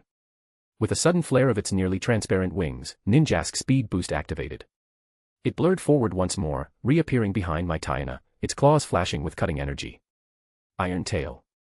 Now. The blond man's command came just in time. My Tayana's ears twitched, its tail gleamed with metallic light, and with a whip-crack motion, it struck Ninjask squarely across the body. Ninjask was sent flying, smashing into the trunk of a nearby tree. Though Ninjask was incredibly fast, its weakness was its frailty. Taking a direct iron tail from my Tayana was too much, it was knocked out instantly. Ha ha ha. You're still too green, kid. My Tayana, use Shadow Ball. Finish him off. Seeing Phil's Ninjask defeated, the blond man sneered, then ordered another attack. A dark energy orb formed in my Tayana's jaws and shot straight toward the panicking Phil, who didn't even have time to summon another Pokemon. But before the Shadow Ball hit him, a yellow, crackling sphere of electricity suddenly shot past from behind Phil, smashing into my Tayana's attack mid-air and dispersing it instantly. The yellow orb kept flying, slamming into a nearby tree. Boom. A deafening crack of thunder echoed. Electric sparks surged across the trunk, charring it black in seconds as smoke rose into the air. Chapter 735, Chapter 734, The Clever Use of Kecleon. Alright, let's leave it at that. Sato slowly walked back with Pikachu from behind Phil, his tone calm as he addressed the blond man whose expression had turned grim. Brother Tyler, I knew you wouldn't just stand by. Seeing Sato return, Phil's heart immediately relaxed, and his face lit up with relief and excitement. He knew better than anyone what Sato's strength was like, that man was an absolute powerhouse. Ever since they started taking missions together, Phil had barely suffered a scratch. The reason was simple, every enemy they encountered was instantly taken down by Sato's Pikachu in a single move. In Phil's eyes, Sato's Pikachu was practically cheating, its electric-type moves were absurdly powerful. Unless the enemy happened to be a ground-type Pokemon, they rarely survived even one attack. Now that Sato had stepped in again, Phil felt sure that the blond man didn't stand a chance. Are you trying to meddle? This guy insulted me. I must teach him a lesson, let him remember what it means to show respect in front of someone stronger. Though the blond man had just witnessed Pikachu's Electro Ball devastate the battlefield, he wasn't cowed. He merely raised his estimation of Sato's danger level. His glare sharpened as he demanded an answer. As soon as he spoke, he pulled out a great ball, his eyes locked onto Sato. Tyler was a well-known name in Slateport City, the men before him naturally recognized Waters Tyler, Sato's nickname in the league. What was interesting, however, was that despite the nickname, Tyler's strongest Pokemon wasn't a water type, it was the adorable-looking Pikachu. So far, Pikachu had never lost a single battle against an opponent of the same level. To conceal his strength, Pikachu carried only a normal light ball outside of training. Bullying the weak isn't the act of a true strongman, Sato replied evenly, his calm expression unchanged. Perhaps Phil said something rude earlier, but you struck first, and you already beat his Ninjask into submission. That should be enough. If you keep going and take a life, that's going too far. Though Sato's tone remained light, there was resolve beneath his words. Phil had been a great help lately, thanks to him, Sato could focus on training his Pokemon without neglecting the accumulation of league contribution points. He had already gathered 2,500 points. If he completed this mission, he'd have enough to apply for the league's outer member promotion. So, no matter what, he couldn't just stand by and watch Phil die. So when I hit the dog, the owner comes running. Fine, let me see what the famous Waters Tyler can really do. Go, Flygon. Show him the might of a dragon type. The blond man sneered and threw his great ball. A flash of white light burst into the sky, and a massive Flygon appeared, hovering with wings that whipped up violent gusts. Flygon wasn't just any Pokemon, it was the man's trump card, level 50 and trained to near perfection. With this powerhouse by his side, he had every reason to feel confident venturing deep into the Slateport woods.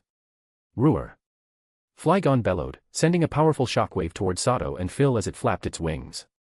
So he has a Flygon, huh? Its level and potential aren't bad, almost about the same as the one I left with Professor Oak. No wonder he's so arrogant. Sato's eyes gleamed as he analyzed Flygon using his system's detection ability, his expression tightening slightly. Flygon, give him a taste of your power, Dragon Pulse. The blond man wasted no time, shouting his command the moment the battle began. Flygon reacted instantly, a draconic energy wave burst from its mouth and shot straight toward Sato's position. Dodge it, Pikachu, use nasty plot. Sato shoved Phil aside and rolled swiftly to the left, shouting his command mid-motion. Pikachu's aerial control had been honed through relentless training. Gone was the clumsy inexperience of his early days, now, he glided through the air with precision. Electric sparks flashed across Pikachu's fur as he darted sharply to the right, narrowly avoiding the Dragon Pulse. A dark aura enveloped him immediately afterward, the mark of his sharply increased special attack.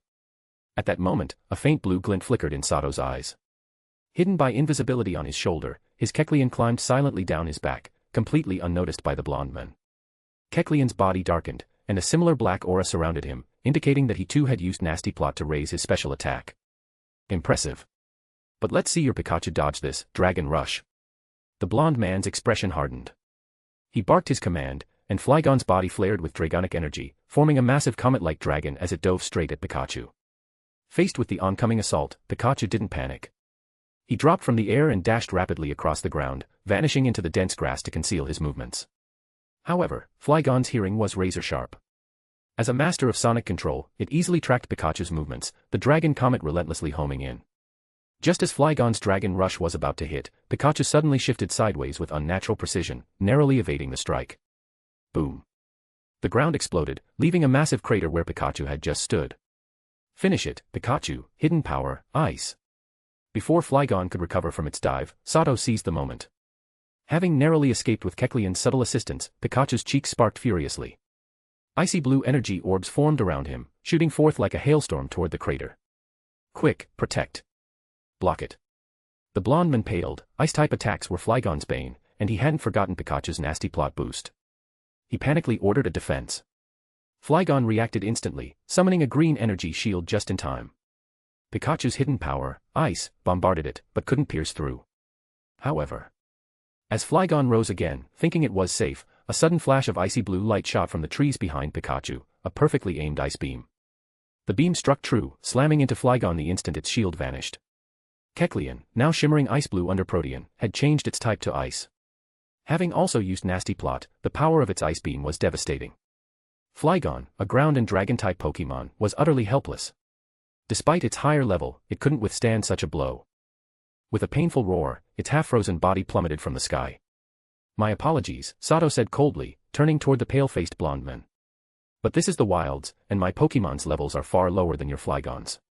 Did you really think I'd let my Pikachu fight at a type disadvantage without a plan? Chapter 736, Chapter 735, The Mysterious Stranger. What do you want? The blonde-haired man looked at his Flygon, which lay on the ground completely unable to battle. His expression was grim. He quickly recalled the Pokemon into its Pokeball, then, with a hint of fear, spoke to Sato, who hadn't made another move. Relax. I'm not going to kill you, Sato replied calmly. Just take care of yourself. If you keep throwing your weight around like you did today, one day you'll be the one getting treated the same way. Phil, let's go. Sato praised Pikachu and Kecleon, who had just returned, then looked back at the blonde man. His tone was even, but the sharp light in his eyes made the man avert his gaze immediately. As soon as Sato finished speaking, he turned around and walked away. Phil stuck out his tongue at the blonde man before quickly running to catch up with Sato. One day, I'm going to become a powerful trainer just like Brother Tyler, Phil thought, gazing at Sato's back bathed in the orange glow of the setting sun. Admiration filled his eyes as he made a silent vow in his heart. The two other task members who had originally planned to act with the blonde man exchanged glances, then quickly followed after Sato, trying to get on good terms with Phil. The strong rule, and the weak submit, such is the cruelty of reality. Though Sato hadn't defeated the blonde man in a one-on-one battle, what he said was true, the blonde man had been relying on his higher-level Pokemon to bully others. Now that he'd lost, there was nothing left to say. He only had himself to blame for playing his strong hand so poorly. At the same time, the leadership of the team naturally shifted. In the wilderness, following the strong is the best way to survive, and right now, Sato clearly fit that description.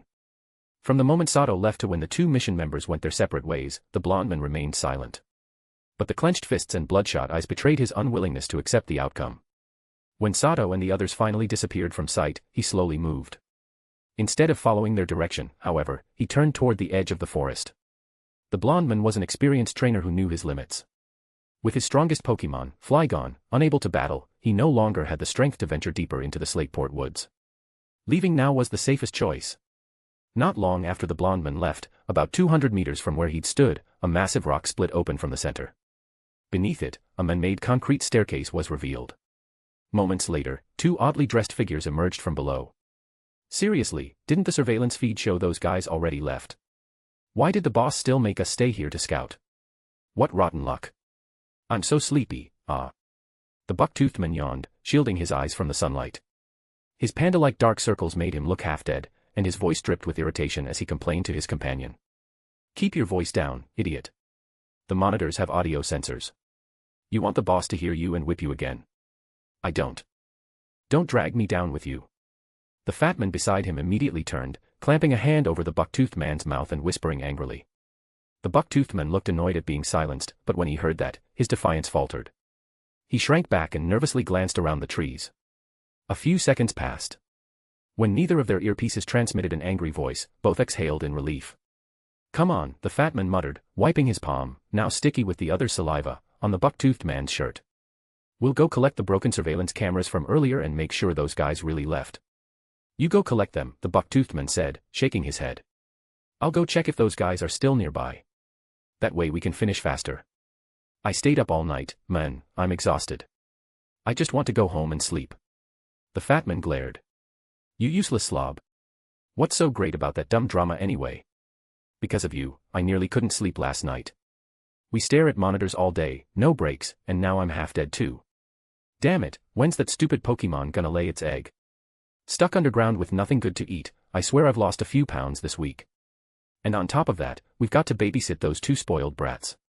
It's driving me nuts. The buck-toothed man's rant made the fat man's already round face twist in displeasure. He rubbed his stomach and muttered, what do you know, pighead? That's a top-rated adventure drama starring Lily, the super idol herself. Once you start watching it, you can't stop. That face, that figure, flawless. She's absolutely stunning. And her acting's amazing too. I'd do anything just to see her in person. The fat man's dreamy sighs only made the buck-toothed man more annoyed. TCH. You're a toad dreaming of eating swan meat. If Lily ever saw your ugly mug, she'd run screaming. Humph. Says the buck-toothed wonder himself. The fat man rolled his eyes, still daydreaming about a feast, not taking the insult seriously. Stupid pig. Buck-tooth freak. Soon, the two idiots were yelling insults back and forth, completely forgetting their assignment. Eventually, they even released their Pokemon, ready to settle things by force.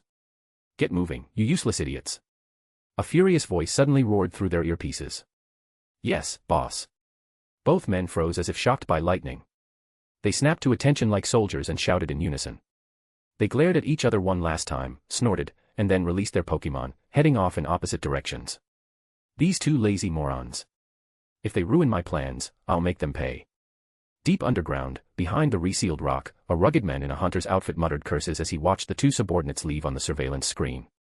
Then he turned to look at two young men tied up in the corner, their mouths gagged with cloth. You two better behave and stay put, he said coldly. Once I've taken the Pokemon egg, I'll let you live. But if you resist. His eyes flashed with menace. Don't blame me for what happens next. With that, he released a Mitayana and ordered it to stand guard. Then he left the room. Meanwhile, Sato and his group were making their way toward the forest's edge. Along the way, they encountered several wild Pokemon attacks, but under Sato's protection, they managed to pass safely without major trouble. However, just as they advanced about a kilometer, the sky suddenly darkened. A thick mass of clouds drifted inland from the sea, blotting out the sun and the blue sky above Slateport Woods. Then, with a crack of thunder, a torrential downpour began to fall. Chapter 737, Chapter 736, Rainy Encounter. Being close to the sea is always like this, an unexpected sea breeze can quickly bring a downpour to the coastal area, and once it starts raining, it won't stop anytime soon. Naturally, Sato and the others weren't foolish enough to keep trudging through the forest in the heavy rain. That would have been far too dangerous, after all, a human's reaction speed in the rain dropped significantly compared to normal. Since they couldn't immediately find proper shelter, Sato and his team located a massive tree, so large that several people would have to link arms to encircle it. With the help of their Pokemon, they carved out a small hollow about half a meter up the trunk to create a temporary shelter from the rain. The storm continued relentlessly, and before long, the sky began to darken. Looks like we're not getting out of this forest tonight. We'll have to camp here, Sato said helplessly as he watched the rain pour outside and the dimming light of the forest. Hearing Sato's words, Phil and the others had no objections. They nodded one after another and began releasing their Pokemon to feed them. Meanwhile, elsewhere, a blond man was also searching for a place to hide from the rain. His luck wasn't so good, though he found a dry cave. It happened to be the home of a family of Ursaring. The first one he ran into was an adorable Teddy Ursa. Unfortunately, this little Teddy Ursa was quite mischievous. The moment it spotted the blond stranger, it picked up a small stone smeared with something yellow and hurled it at his stomach. Already fuming from his earlier loss to Sato, the blond man completely lost his temper at being toyed with by what looked like a weak bear cub. Without hesitation, he commanded his level 48 Rosalia to attack. The Teddy Ursa, struck by the attack, immediately burst into tears. Moments later, two red-eyed Ursaring charged out from the cave entrance. If the blonde man still had his Flygon, he wouldn't have been afraid. Paired with his other two level 48 Pokemon, he could easily have handled the two Ursaring, who were only in their early 40s. But these two enraged parents had gone berserk. Fighting side by side, their combined strength surged dramatically. The blonde man had no choice but to retreat, fleeing with his Rosalia. In his panicked escape, he ran deeper into the forest, and by sheer bad luck, he ended up stumbling right into the buck-toothed man, who was also searching for shelter from the storm. Sometimes, surviving simply means running faster than someone else. The blonde man clearly understood that principle. The moment he saw the buck-toothed man, he ordered his Rosalia to unleash Stun Spore on him and his pincer. Unfortunately for him, his luck hadn't improved. Both Ursaring possessed the Quick Feet ability. Rosalia's Stun Spore had not only failed to paralyze them during the battle, but actually made them move faster instead. Quick Feet, a Pokemon with this ability has its speed increased by 50% when affected by a status condition, and it ignores the speed reduction from paralysis. With no way out, the blonde man chose to throw someone else under the bus. Seeing this, the buck-toothed man cursed furiously in his heart, but the blonde man's attack came too suddenly, and Rosalia's Stun Spore too fast. Both he and his pincer were caught in it. Now lagging behind, the buck-toothed man and his Pokemon became the next targets of the enraged Ursaring. Whether or not they had any quarrel with him didn't matter, the furious bears instinctively took both humans as part of the same group. They immediately shifted their focus and attacked. Fatty.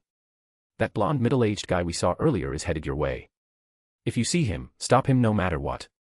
That bastard set me up. I'm busy dealing with two crazed Ursaring here. Once you take care of him, come help me out already.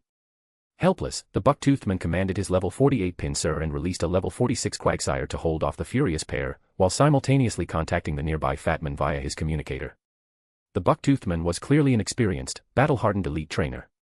Under his skilled command, Pinsir and Quagsire soon managed to withstand the Ursaring's assault. As Quagsire repeatedly used Mud Shot, which always lowers accuracy, the Ursaring began to miss their attacks, and Pinsir's fierce fighting type moves steadily pushed them back. Ha ha ha, you dumb bucktooth, looks like you finally got what's coming to you. Don't worry, I'll come collect your corpse later. The fat man laughed loudly from his shelter under a natural tree hollow. But a second later, his grin vanished. His expression hardened as he released a level 51 Breloom and used his communicator's locator function to rush in the buck-toothed man's direction. Though they often bickered, the two had fought side by side before. He wasn't about to let the buck-toothed man die. Before long, he came across the still-fleeing blonde man. Breloom, Bullet Seed. The fat man immediately recognized the blonde man's weathered face and ordered Breloom to launch a surprise attack. You're asking for it. Rosalia, Magical Leaf. The blonde man was furious that an unfamiliar trainer would ambush him out of nowhere. Rolling across the muddy ground, he narrowly dodged Breloom's sudden Bullet Seed, then countered at once. Responding instantly, Rosalia released a flurry of emerald green leaves, turning them into flying blades that shot toward the fat man and Breloom. Ha ha ha, cheap trick. Break them with Mach Punch. With a scoff, the fat man laughed as Breloom charged forward, fists flying. At a speed that rivaled sound, Breloom's Mach Punch shattered every incoming magical leaf. By the time the last leaf was destroyed, Breloom was already upon Rosalia. Force him back with Sludge Bomb. Seeing the fighting-type Pokemon bearing down on his petite Rosalia, the blonde man shouted in alarm. As if. Use Iron Tail. Before the blonde man's command even finished, the fat man's order rang out. Breloom's tail gleamed with metallic light, and with a sharp, precise swing, it struck both the oncoming Sludge Bomb and Rosalia herself, sending her flying through the trees. A loud thud-thud-thud echoed as several large trunks snapped and crashed to the ground. Breloom's raw strength as a fighting type was immense. His full-powered Iron Tail had launched Rosalia through multiple trees before she finally stopped. The commotion startled the many bird and flying-type Pokemon sheltering in the branches, and they scattered into the sky in alarm. What's wrong, Pikachu? Meanwhile, back in the tree hollow, Sato suddenly opened his eyes. Using telepathy, he asked the Pikachu beside him, whose ears were pricked and body tense. Pika, Pika, Pi. Pikachu quickly relayed that he could hear Pokemon battling nearby. Chapter 738, Chapter 737, A Life That Refuses to End. When it came to other people's battles, Sato had absolutely no interest. As long as neither side dragged him into their mess, he couldn't care less, even if the sky were falling. As for spectating, he wasn't in the mood. The rain outside hadn't stopped pouring. Even though he had a high-quality waterproof outfit, he wasn't about to go out and stand under the rain just to watch someone else fight. Ignore it. As long as it doesn't involve us, just relax and rest. Sato said with a small smile, patting Pikachu on the head after understanding what the little guy meant through telepathy. Pika. Pikachu nodded obediently, then curled up comfortably on Sato's shoulder again, closing his eyes for another nap. But, as usual, things never went the way he expected. Even though Sato didn't go out to watch, the sounds of battle outside were growing louder and louder, which could only mean one thing: the fight was moving closer. In fact, the battlefield was indeed shifting toward them. After realizing he couldn't beat the fat man, the blonde man had chosen to flee. Although his escape route didn't head directly toward Sato's position, it was still close enough that the fight was now rapidly approaching. In the wild, there was no such thing as being too cautious. The moment Sato and his team noticed the sounds approaching, they became fully alert. Sato in particular spread his psychic senses outward, scanning the area carefully. Huh. So it's him. Guess karma really came knocking fast. Now he gets to experience what it's like to be the one getting crushed by someone stronger. Still, what did he even do to piss off that fat guy? The man looks like he's out for blood. Sato quickly detected the situation with his psychic sense, the blonde man being ruthlessly beaten down by the fat man, and couldn't help muttering to himself. By now, the blonde man was a total mess. Mud covered him from head to toe, his right cheek was swollen, and his once handsome face looked like a pig's head. Even so, he was running fast, desperation awakening hidden potential. Despite being heavily injured, he somehow managed to keep ahead of the fat man and his Breloom, dragging his poisoned Roserade along. The muddy road, slick under the pouring rain, was treacherous. Puddles hid deep holes, and anyone walking on it risked slipping at any step. The fat man, despite wearing anti-slip shoes, quickly realized he really needed to lose some weight. His excess fat was slowing him down, ruining both his speed and balance. He had already fallen 5 times in a row, and now looked like a literal mud monster. To make matters worse, he'd managed to break one of his front teeth in the process, the pain twisting his face into a grimace. Stop. You damn dog, stop running. Ack. The fat man, panting heavily, shouted while clutching his aching mouth, spewing curses as he continued to chase. Then his foot hit another puddle. He lost balance again and fell face first into the mud, hard. This time, he didn't even have time to brace himself. His face made full, wet contact with the ground. Seeing his trainer down, Breloom immediately stopped chasing the blonde man and turned back to help. He knew his trainer's temper all too well: if he didn't help him up, there'd be no dinner tonight. Honestly, if it weren't for the fat man constantly dragging him down, Breloom would have caught the blonde man long ago. After all, no matter how fit a human was, they couldn't outrun a fighting-type Pokemon. Even so, the fat man stubbornly pushed on. He stood up, shook his head to clear it, and resumed the chase as if nothing had happened. However, the blonde man's burst of adrenaline could only last so long. After sprinting for nearly 800 meters, exhaustion hit him hard. His speed began to plummet rapidly. To make things worse, another threat appeared ahead: the buck-toothed man, who had shaken off the 2 Ursaring chasing him, now intercepted him from the front. Surrounded on both sides, wolves ahead, tigers behind, the blonde man was utterly cornered. Hey, you little punk. You dared make me your scapegoat. Pretty good plan, I'll admit. Lucky for me, I'm strong enough, or I really would have died because of you. Pinsir. Quagsire. Kill him. The buck-toothed man's eyes burned with fury as he barked his command.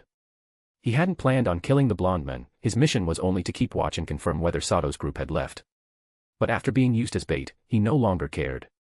Both Pinsir and Quagsire responded to his murderous tone instantly. Pinsir charged forward, chopping down with Brick Break, while Quagsire unleashed a barrage of mud bombs at the blonde man. Block them. Camerupt, use Protect.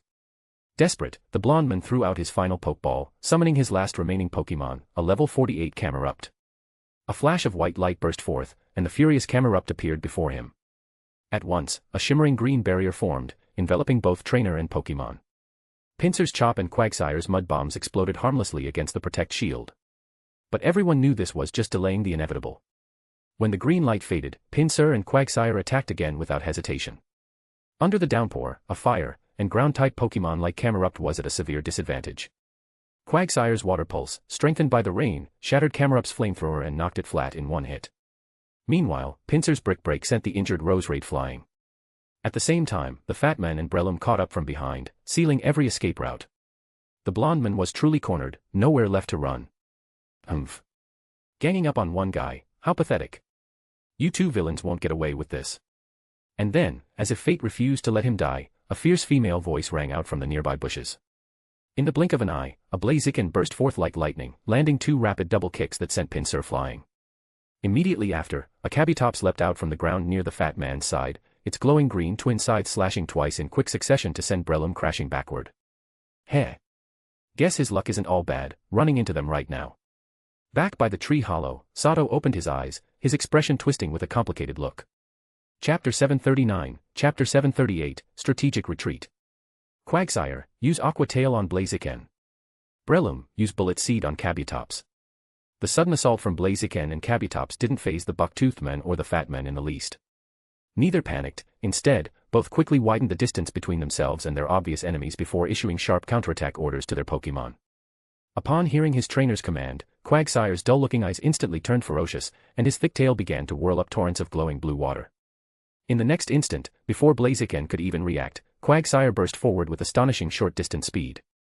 In a blink, he closed the gap and swung his tail fiercely toward the just-landed Blaziken. On the other side, Breloom didn't lose his fighting spirit even after taking Kabutops' Fury Cutter. At the crucial moment, he blocked the sneak attack with a Mach Punch, merely being forced back by Kabutops' sheer power.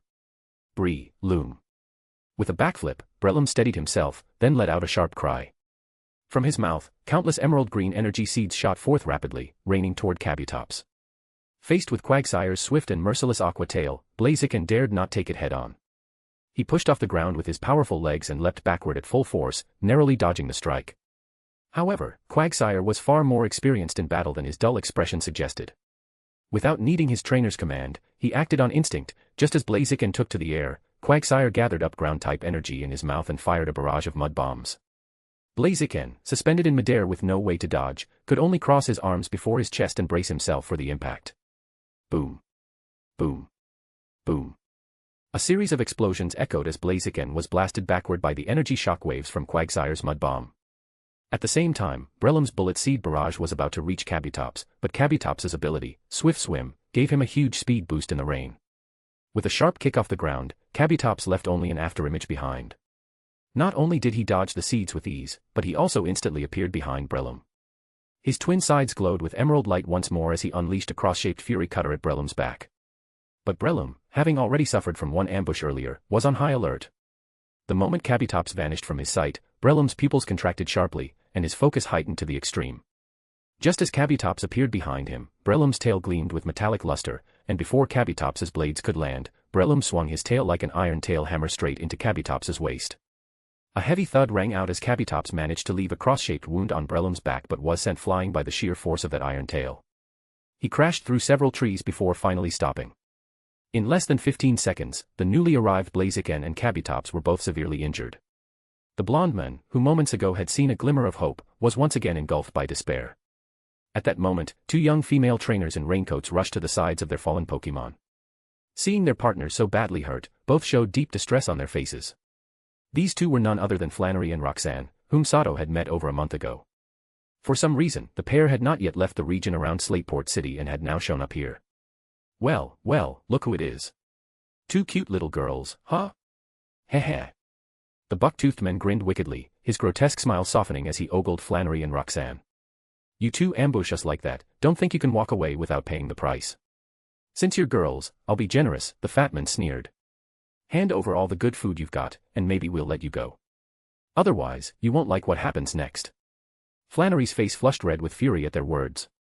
She clenched her teeth and glared daggers at the two men. Spit. Come out, Torkoal, use smokescreen. Although she was angry, Flannery knew the situation wasn't in their favor. After exchanging a glance with Roxanne, she quickly released Torkoal to cover their retreat. As soon as Torkoal appeared, he followed Flannery's order faithfully. Thick black smoke poured from both his nostrils and his shell, spreading rapidly through the rain-soaked forest. In an instant, their surroundings were swallowed by the dense smoke. Taking advantage of the temporary cover before the rain could wash it away, Roxanne immediately grabbed Kabutops and fled with Flannery into the forest, dragging the blonde man along as well. The buck-toothed man realized what was happening, but it was too late. Torkoal's smokescreen had already filled the area. TCH, trying to run. Not that easy. Quagsire, use Icy Wind. He still had a countermeasure. Upon command, Quagsire inhaled deeply and exhaled a blast of frigid air. Under the combined effect of the icy wind and the falling rain, the thick smoke was quickly dispersed, revealing Flannery and Roxanne escaping with the blonde men. Naturally, the two thugs weren't about to let their prey slip away, they immediately chased after them with their Pokémon. It looks like those two are in real trouble, Sato muttered as he sensed the scene through his psychic perception. Those trainers are stronger than they look. Normally, Flannery and Roxanne could have handled those crooks, but not today. Flannery specialized in fire-type Pokemon, while Roxanne focused on rock types, and in this unending rain, both types were heavily disadvantaged. If Sato guessed correctly, Blaziken and Kabutops were their strongest battlers in rainy conditions, and now, both were seriously injured. This time, their attempt to save someone had only dragged them into danger themselves. "You guys stay here. I'll be right back." With a sigh, Sato stood up. Under the puzzled gazes of his companions, he donned a raincoat and dashed out of the tree hollow, Pikachu at his side. He never forgot a favor. Flannery and Roxanne had once saved him from that violent biker gang, and now, it was time to repay the debt. Chapter 740, Chapter 739, Timely Support. Flannery and Roxanne were not specially trained soldiers, they were just two ordinary young women who happened to possess extensive knowledge about Pokemon. Naturally, their running speed couldn't compare to that of the burly buck-toothed men and the obese men chasing behind them. And now that they were dragging along an injured blonde man, their movement speed had slowed even further. "Roxanne, take him and run. I'll hold them off." Seeing that their pursuers were about to catch up, Flannery immediately stepped forward, turning to face the oncoming enemies while shouting back at Roxanne. Roxanne nodded without hesitation, taking the blonde men from Flannery's grasp and continuing to run forward. "Come out, Torkoal. Use your strongest flame wheel to form a wall of fire." Once Roxanne and the blonde men were far enough away, Flannery released her second strongest Pokemon, a level 45 Torkoal, and commanded it to attack. As soon as Torkoal appeared, steam began to billow from the furnace-like shell on its back as the rain cooled its fiery core. Its body temperature dropped sharply, but upon hearing Flannery's command, blue flames ignited from its vents, the heat quickly surging again. Then, with a deep bellow, a massive spiral of fire burst from its mouth. Although the power of Flame Wheel was weakened by the rain, the buck-toothed men and the obese men were still flesh and blood. Seeing Torkoal's attack form a blazing wall in their path, they both screeched to a halt, unwilling to charge straight into the flames. "Looks like this little girl specializes in fire-type Pokemon, no wonder she's so fiery herself," the buck-toothed man sneered, his tone lecherous as he eyed Flannery standing in the rain. "But today's just not your lucky day. Be smart and surrender. Quagsire, Surf. Put out that fire." His face hardened, and he issued the command coldly.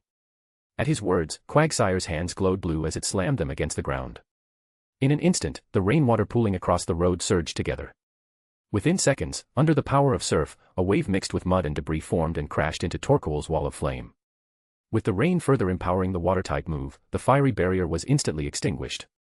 "Torkoal. Don't hold back, show them the results of our month of training. Use Flame Spin." As the wave roared toward them, Flannery gritted her teeth and leapt onto a nearby tree to avoid the incoming surge, shouting her next command. "Koale." Torkoal's red eyes flashed. Steam and smoke hissed from its shell as a shrill whistle escaped its nostrils.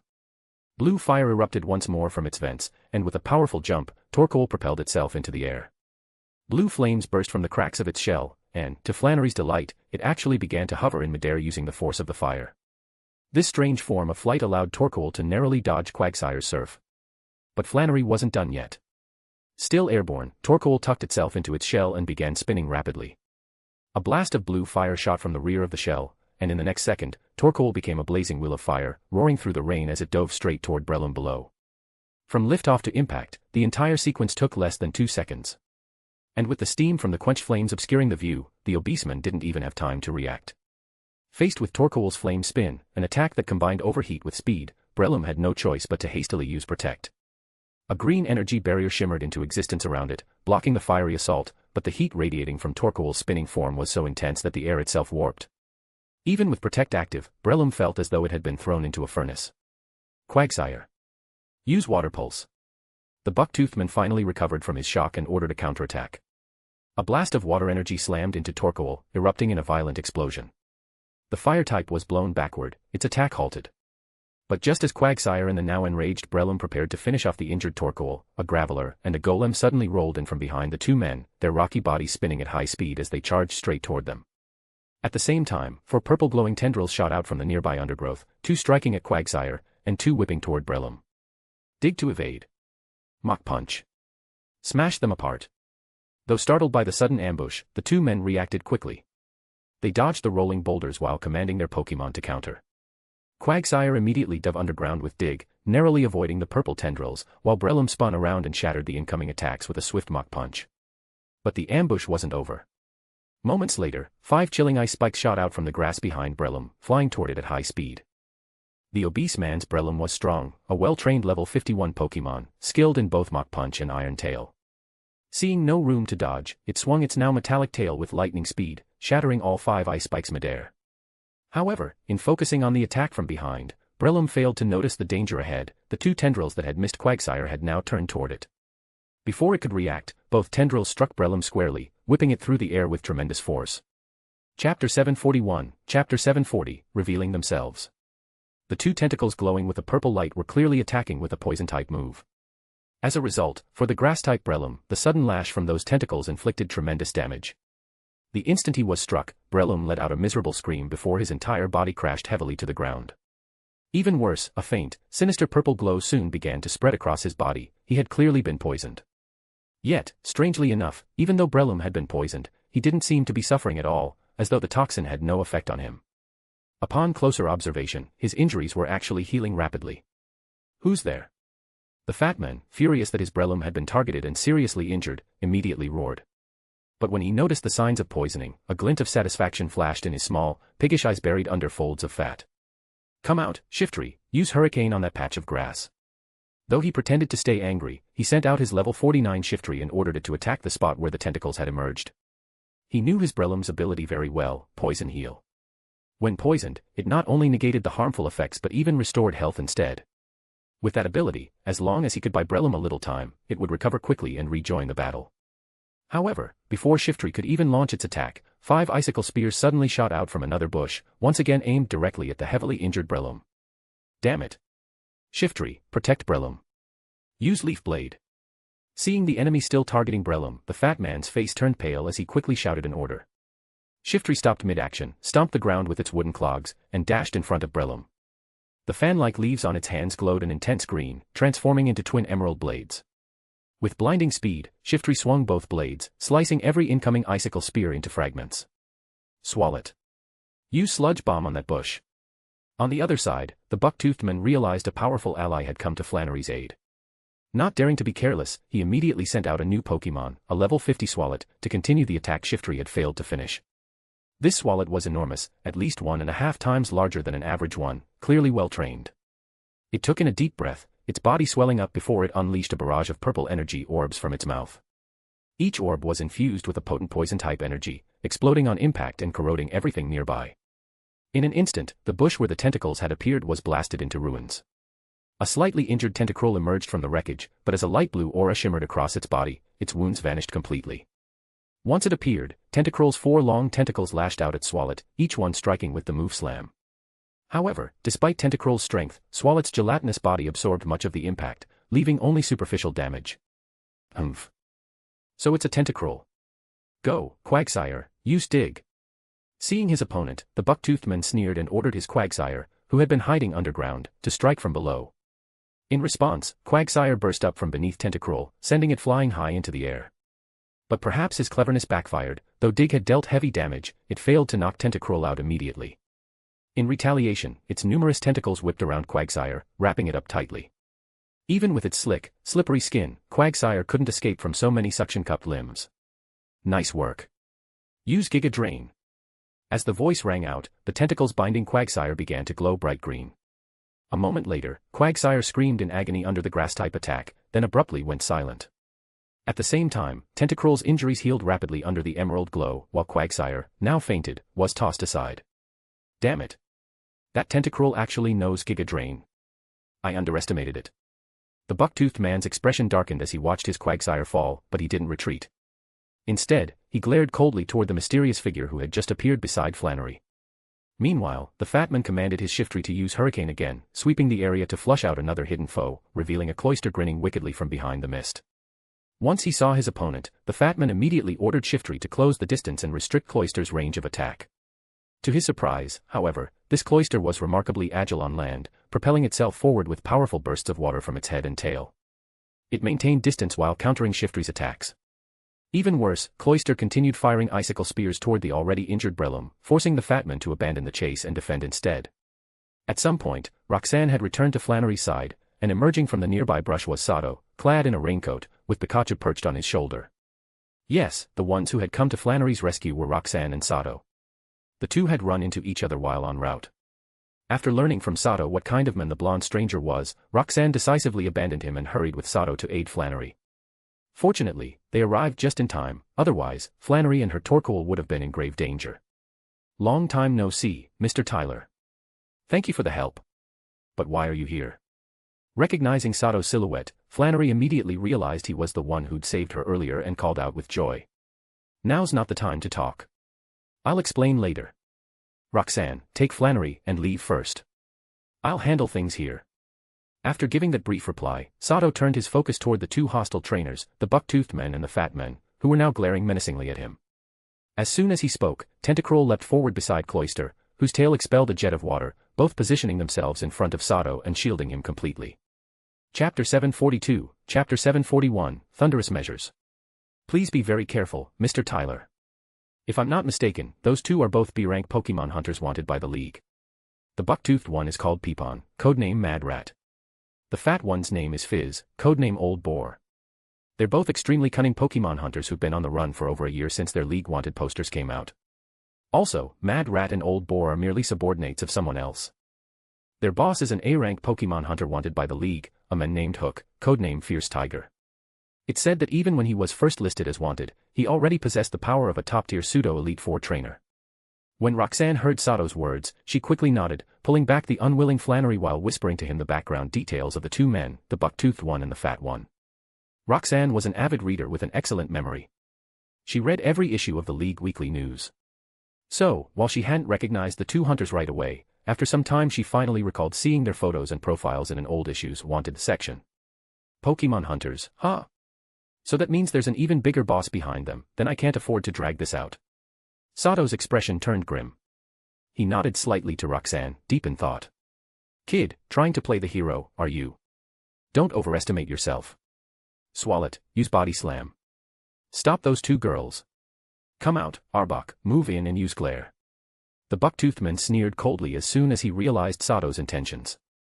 Without hesitation, he commanded his Swallet and a newly released level 47 Arbok to attack. "Yeah, that's right. Don't let them run, leave the tasty treats here for us. Breloom, use Bullet Seed. Shiftry, use Hurricane to block those two brats." The fat man clearly didn't plan on letting Flannery and Roxanne escape either, immediately ordering his two Pokemon to attack.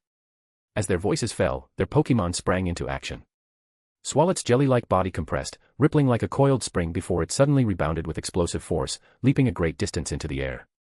But just as it was about to soar over Sato's head, the Cloyster before him unleashed a massive jet of high-pressure water. Its hydro pump struck with tremendous force, knocking Swallet straight out of the air. Boosted by the rainy weather, the water-type move hit for devastating damage. Swallet was sent crashing down, grievously injured, and a follow-up of 5 piercing icicle spears immediately finished it off, rendering it unconscious. While Cloyster's attention was fixed on Swallet, Arbok slithered rapidly along the ground, its blood-red eyes flashing with a sinister glow. Tentacruel tried to intercept it with its tentacles, but unfortunately made eye contact with Arbok's glaring eyes. Its body stiffened in paralysis for an instant, long enough for Arbok to slip past its defense. But Tentacruel and Cloyster weren't the last line of defense. Pikachu's eyes went cold. In an instant, a torrent of electricity as thick as a bucket shot from his body, striking Arbok squarely. Pikachu was holding the mutated Thunder Orb, and under its powerful enhancement, even though he was 9 levels lower, his Thunderbolt hit with overwhelming force, instantly knocking Arbok out cold. The serpent didn't even have time to scream before it fell to the ground, its entire body blackened from the strike. Meanwhile, the Breloom, having partially recovered from its earlier wounds thanks to its poison heal, moved to the side, opened its mouth wide, and prepared to unleash Bullet Seed at the fleeing girls.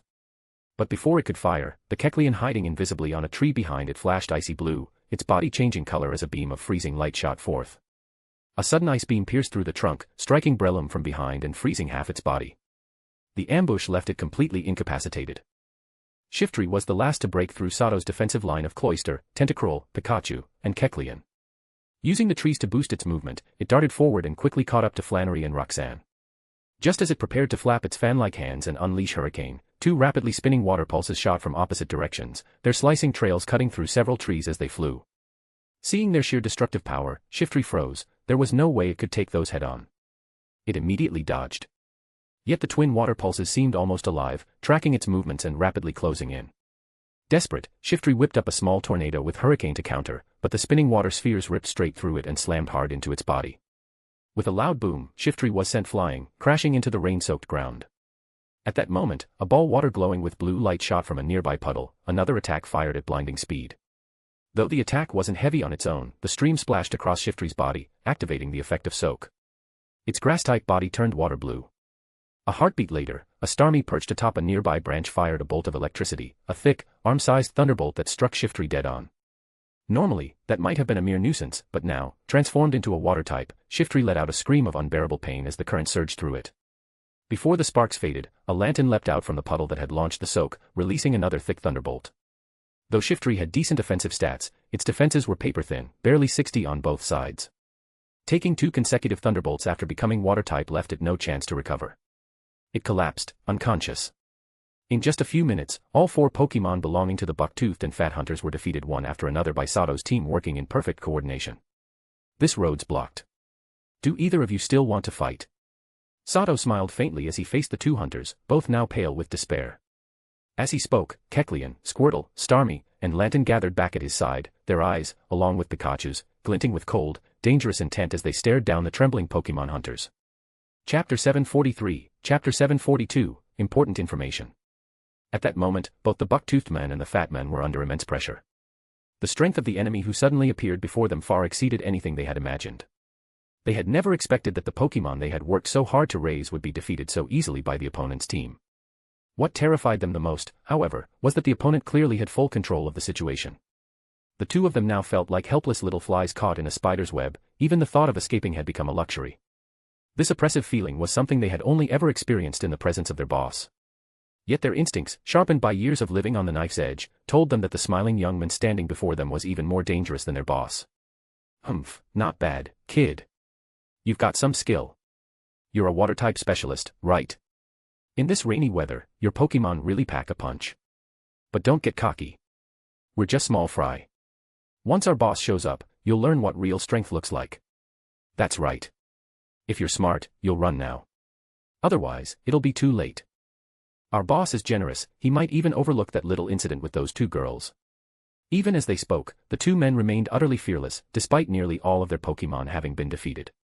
They looked at Sato with smug confidence, as if victory was already assured. Their arrogance had a reason. While they talked, both men had secretly pressed a special button on their communicators, sending out a distress signal. If all went as planned, their boss would have already received it. And just as they said, if Sato didn't leave now, he'd soon be facing their leader's wrath. As for the possibility of Sato finishing them off now, neither seemed worried.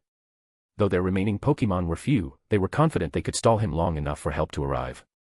Sato's expression darkened slightly upon hearing their words. He had been keeping both men locked in his psychic sense the entire time, so their little trick hadn't escaped his notice. Looks like these 2 really do have someone backing them, he thought grimly. I'd better retreat quickly. If a peak pseudo-elite 4-level Pokémon hunter really shows up, things could get troublesome. Considering their arrogant expressions and the things they'd just said, Sato immediately recalled what he'd heard about a certain A-rank Pokémon hunter who had evaded the League's capture for years. Of course, Sato wasn't the kind of person to be scared just because his opponent might be a pseudo-elite 4. He himself was a pseudo-elite 4-level trainer.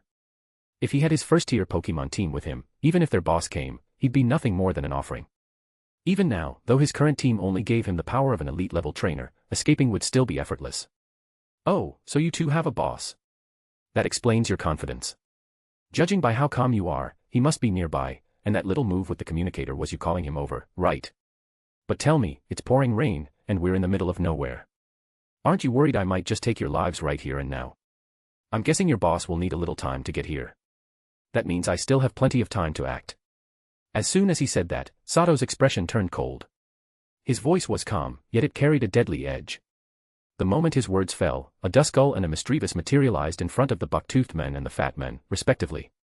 The buck-toothed men made the mistake of looking straight into Duskull's single crimson eye, and immediately began trembling uncontrollably, his body frozen in terror. Meanwhile, the fat man fell into a deep sleep the instant the red beads around Misdreavus's neck released a wave of eerie psychic energy. Moments later, his sleeping face twisted in pain as he slipped into a nightmare. When the 2 men finally regained control of their bodies and consciousness, they found themselves surrounded by Sato's Pokémon, and every one of their Pokeballs had already been taken from them. At that point, the arrogance they displayed earlier was gone. Both looked utterly dejected, like roosters who had just lost a fight. Mister, what do you want from us? We're just Pokémon hunters. If there's something you need, just say the word, we can cooperate. The fat man, who was clearly the more cowardly of the two, quickly changed his tone, replacing his earlier bluster with obsequious flattery. Relax. I've got no personal grudge with you. I only intervened to help a friend. But since you've fallen into my hands, you'll answer one question truthfully. You claim to be Pokemon hunters, which means you've probably been staying in this forest for some time. Have you seen these two people? Sato gave the fat man a sharp look, then pulled two photographs from his coat, pictures of the missing individuals from his current mission, and held them out for both men to see. His gaze was cold and piercing. No. We've never seen them. Yeah, this forest is huge. We haven't run into anyone lately. Both men's expressions remained perfectly calm as they replied. In truth, they recognized the people in the photos immediately. They were the trainers they had kidnapped a few days ago. But as veteran fugitives who had eluded the Pokemon League for years, their nerves were steeled against panic. They didn't let a single flicker of emotion betray them. They also knew that revealing anything about those captives would only bring them trouble. So, they lied, smoothly and in perfect sync. Unfortunately for them, lying to a psychic like Sato was no easy feat. Their expressions might have been steady, but their eyes betrayed them. Facial expressions can be controlled, but the eyes often cannot, especially when faced with sudden emotional stimulus. Sato immediately noticed the subtle dilation of their pupils when they first saw the photographs. That was all he needed to confirm it. They were lying. They had seen the people in those photos. I see. Then I'll trouble you to tell me where they are now. As he spoke, Sato's hand chopped down sharply, striking the buck-toothed man's neck and knocking him out cold. Then, smiling faintly, he turned to the now pale fat man. A blue light flared in Sato's eyes, hypnosis. The fat man's eyes glazed over instantly, his will dissolving under the psychic force. In moments, Sato extracted the information he wanted, and even uncovered something far more important in the process. Deep within this forest, there really was a powerful Elite Four level Pokemon, a Dragon-type Altaria. Even more surprising, this female Altaria was reportedly close to laying an egg. And to make things even more intriguing, not long ago, a wild Salamence had been sighted here in Slateport Woods. Chapter 744, Chapter 743, The Bargaining Chip. To be honest, when Sato heard that Elite Four level Altaria was about to lay an egg, and that this egg might even involve a powerful wild Salamence, he was incredibly excited. However, that excitement lasted for barely 10 seconds. Because at this point, for Sato, the Dragon-type Pokemon egg was destined to have nothing to do with him. The reason was simple. The chaos following the battle between the super-legendary Pokemon hadn't fully settled yet, and his identity as Sato could not be exposed at this time. Otherwise, all the effort he'd put into lying low for more than a month would be for nothing. Worse still, it could expose his other identity, Tyler. After all, the only thing Tyler and Sato had in common was that both used a Pikachu. If Sato suddenly appeared here, people would inevitably start to suspect the connection between the two identities. Since he couldn't use the name Sato, he no longer had any way to compete for the Dragon-type Pokemon egg. And he didn't believe for a second that the incident of a Elite Four level Altaria laying an egg was known only to that buck-toothed man and his group. He figured those two citizens of Slateport City, who had been kidnapped by the buck-toothed men and whose identities were clearly unusual, must also be aware of this event. Otherwise, why would they foolishly wander deep into the dangerous Slateport Woods for no reason? What a tangled mess, Sato thought with a deep breath, knocking the fat man in front of him unconscious as well. Looks like I've stumbled into another major event. An egg born from Elite Four Altaria and a wild Salamence, this is going to stir up quite a storm. Dragon-type Pokemon are proud by nature, and extremely picky about their mates. A female Dragon-type would never be interested in a male weaker than herself. So if this Elite Four level Altaria was pregnant, her partner was definitely that wild Salamence, no doubt about it. A Salamence was the perfect example of a top-tier, handsome and powerful dragon-type, while Altaria, elegant and noble, was like the refined beauty among dragons. The two finding each other attractive wasn't surprising at all. Still, even if I can't get the dragon-type egg, I might be able to get my hands on some rare resources used to raise dragon-types. After all, that Elite Four level Altaria had lived in Slateport Woods for years. Her nest surely contained a trove of symbiotic plants and precious materials that had helped her grow stronger. And for the sake of her offspring, she must have collected additional resources for nurturing hatchlings. After weighing the pros and cons, Sato decisively gave up on fighting for the egg and instead aimed to raid Altaria's nest for the rare resources related to dragon-type growth. He still had a Dratini with him, a real resource devourer. And materials for raising dragon-type Pokemon were practically priceless. Even with money, they were next to impossible to find. He did have the training notes that Drake had given him, but many of the ingredients listed there, used to accelerate the growth of dragon-types, were unimaginably rare. He'd spent the last month scouring Slateport City's black market without finding even one. Now, this Altaria egg incident had presented him with a rare opportunity to obtain the materials he needed. The egg itself might be the most valuable thing, but there would be too many powerful people competing for it. Since he couldn't expose his true identity, he'd just have to settle for the next best thing, getting a sip of the soup, so to speak. Once he had made up his mind, Sato promptly knocked the Fatman unconscious, then recalled all his Pokémon into their Pokeballs, except for Pikachu and Kecleon. Next, he removed all the mechanical equipment from the buck-toothed men and the fat men, leaving it on the ground along with a note sealed inside a transparent plastic bag. Then, using teleport, he disappeared with the two captives, heading swiftly toward the hollow tree. He'd already learned the whereabouts of the missing persons tied to his mission, so naturally, he wasn't about to abandon it. The reward for completing this one was quite generous, and once done, he'd have enough contribution points to qualify for the League's outer member promotion trial. The buck-toothed men and the fat men were now his bargaining chips to trade for the two kidnapped citizens currently held by an A-rank Pokémon hunter. Luckily, the rain was still falling heavily, washing away any potential traces that could be used to track him. Sato didn't have to worry about that A-rank hunter using advanced tracking methods to find his trail. He had even stripped the captives of all their equipment for that exact reason, to cut off any final means of pursuit. Sure enough, not long after Sato left, a burly man in a raincoat arrived on a Stantler. "Those two useless idiots," he growled. "Can't even win a fight, and now they've been captured. Pathetic." Hook bent down and picked up the plastic bag lying on the ground. Inside was a single white sheet of paper with a few words and a communication number written on it. As soon as he saw it, his expression darkened. The words on the note were simple, only 4 characters: exchange hostages. Perhaps due to the rush, Sato had slightly miscalculated this time. Hook, a wanted criminal of the Pokémon League known for his ruthlessness, reacted instantly upon seeing the note. His first thought was to kill everyone involved and flee Slateport Woods as fast as possible. However, Hook's greed for the Elite Four Dragon-type egg kept him from discarding the note. Despite their incompetence, the buck-toothed men and the fat men had always been loyal and reliable. Hook had worked with them for years, and they shared a strong sense of coordination. Now, with Altaria's egg about to hatch, abandoning them at such a critical juncture would have the success rate of his egg-stealing plan. He knew very well that he wasn't the only one eyeing the egg. After all, it was laid by a powerful Elite Four level Altaria and an even more powerful Salamence. Its potential and value were beyond imagination. It would easily fetch an astronomical price. Now that the Salamence was missing and the Altaria's strength had weakened after laying the egg, this was the perfect time to seize the egg, perhaps even capture the Altaria herself. Finally, Hook released a well-trained Mytiana. After sniffing around, the Mytiana shook its head, signaling that the rain had washed away all sense. Without a word, Hook mounted his Stantler and turned back toward his hidden base. On his way back to the secret base, he used his communicator to dial the number written on the white note. Chapter 745, Chapter 744, a hostage with a powerful background. "Brother Tyler, who are these two shady-looking guys?" Inside the hollow of a tree, Phil looked curiously at Sato as he dragged back a buck-toothed man and a fat man. "Phil, have you seen a red-haired woman and a black-haired woman come through here?" Sato didn't answer Phil's question right away.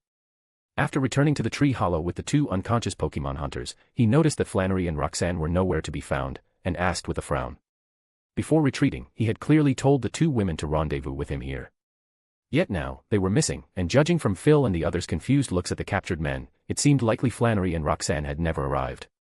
Just as Sato suspected, Phil and the others quickly confirmed that they had been staying inside the hollow the whole time and hadn't seen any red or black-haired women pass by. Meanwhile, in the rain-soaked night, Flannery and Roxanne were hurrying towards Slateport City, struggling to carry a barely conscious blonde man between them. "Can't you change that bleeding heart nature of yours?" Roxanne sighed helplessly as she watched Flannery trudge through the rain with the men on her back. "Mr. Tyler said this guy's not a good person, he's just a bully who preys on the weak. Why are you saving him?" During their retreat, Flannery had refused to leave the gravely injured blonde man to die. Left with no choice, Roxanne abandoned the rendezvous with Sato and helped Flannery bring the dying man towards Slateport instead. "I know what he said," Flannery replied firmly, turning her head, her eyes resolute. "But he's so badly hurt, if we just abandon him, he'll die for sure. I can't sit by and watch someone die. That goes against everything I believe in as a trainer."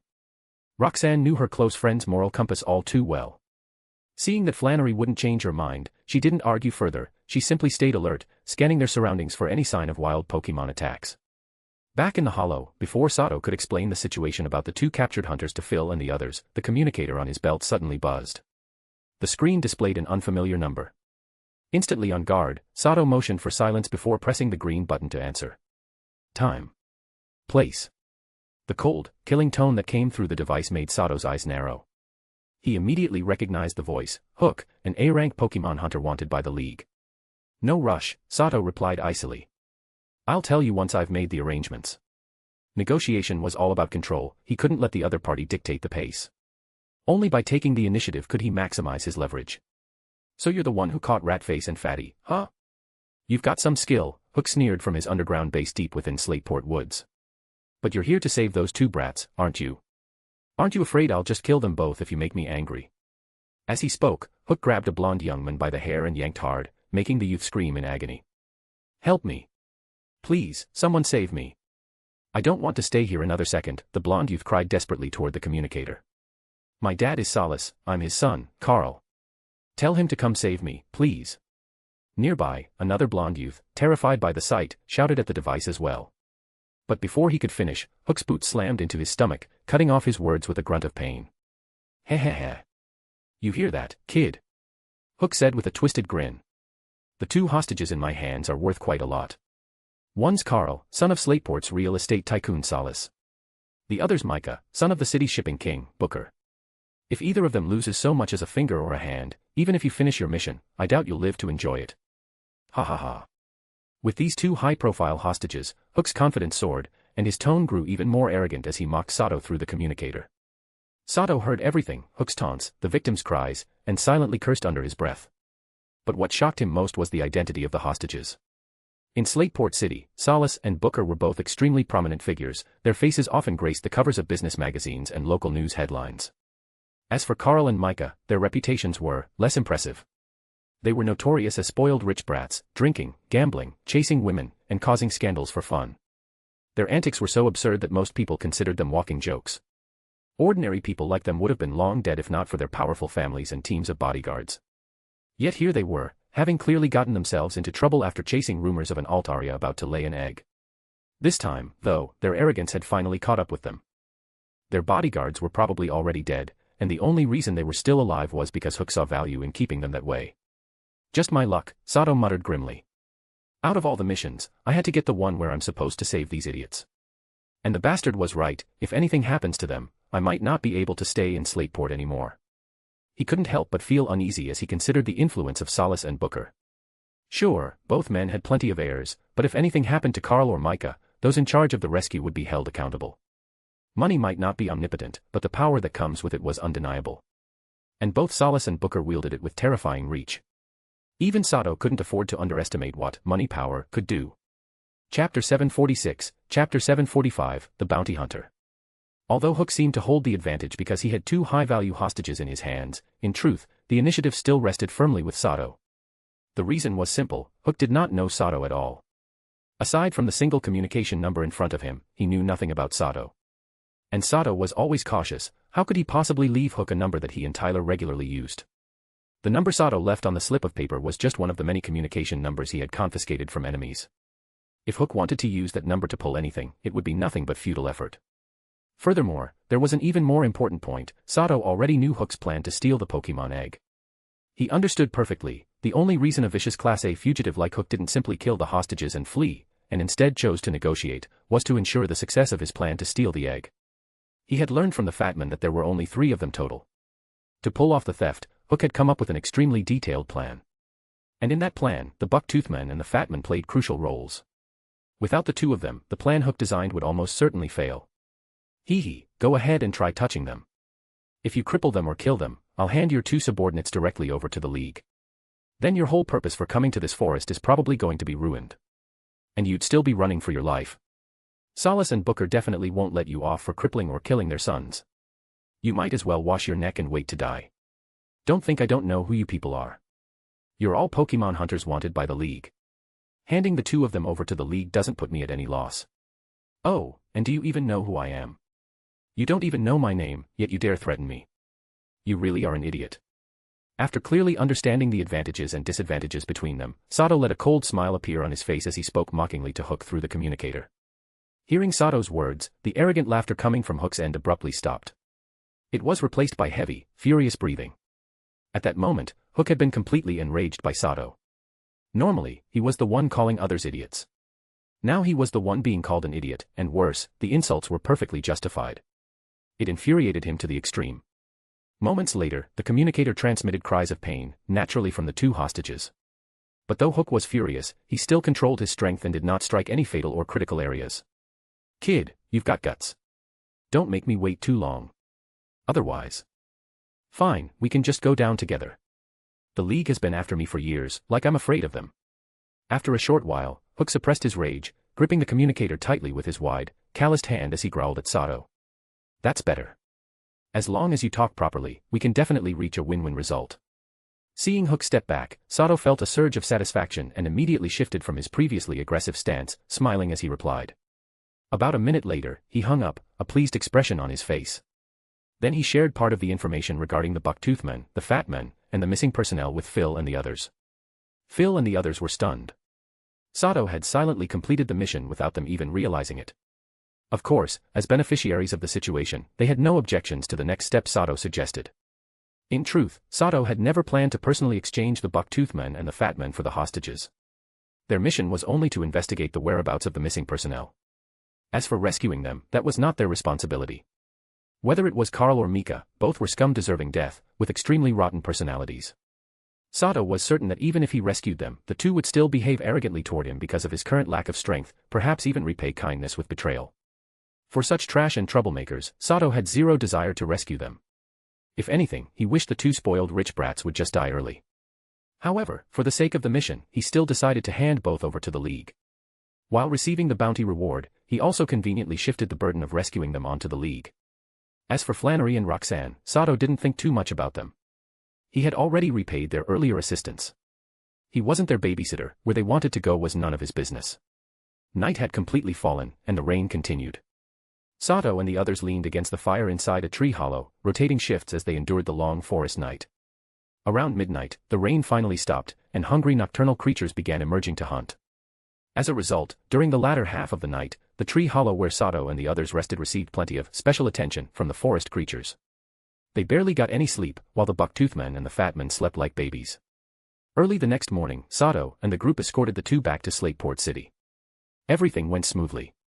Soon after handing them over, Sato received a generous bounty, a full 2 million poke dollars. What surprised him even more was that he also received an additional 2,000 League contribution points, bringing his total up to 4,800. So capturing wanted criminals earns both bounty and contribution points. What a miscalculation on my part. I really need to pay more attention to other ways to earn contribution points. If that's the case, becoming a bounty hunter in the future might not be a bad idea.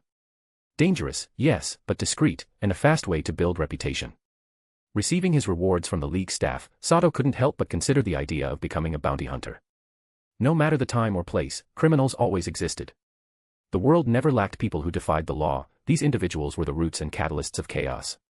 Even though the League was currently the most powerful organization in the Pokemon world and most areas under its control were peaceful, criminals still existed.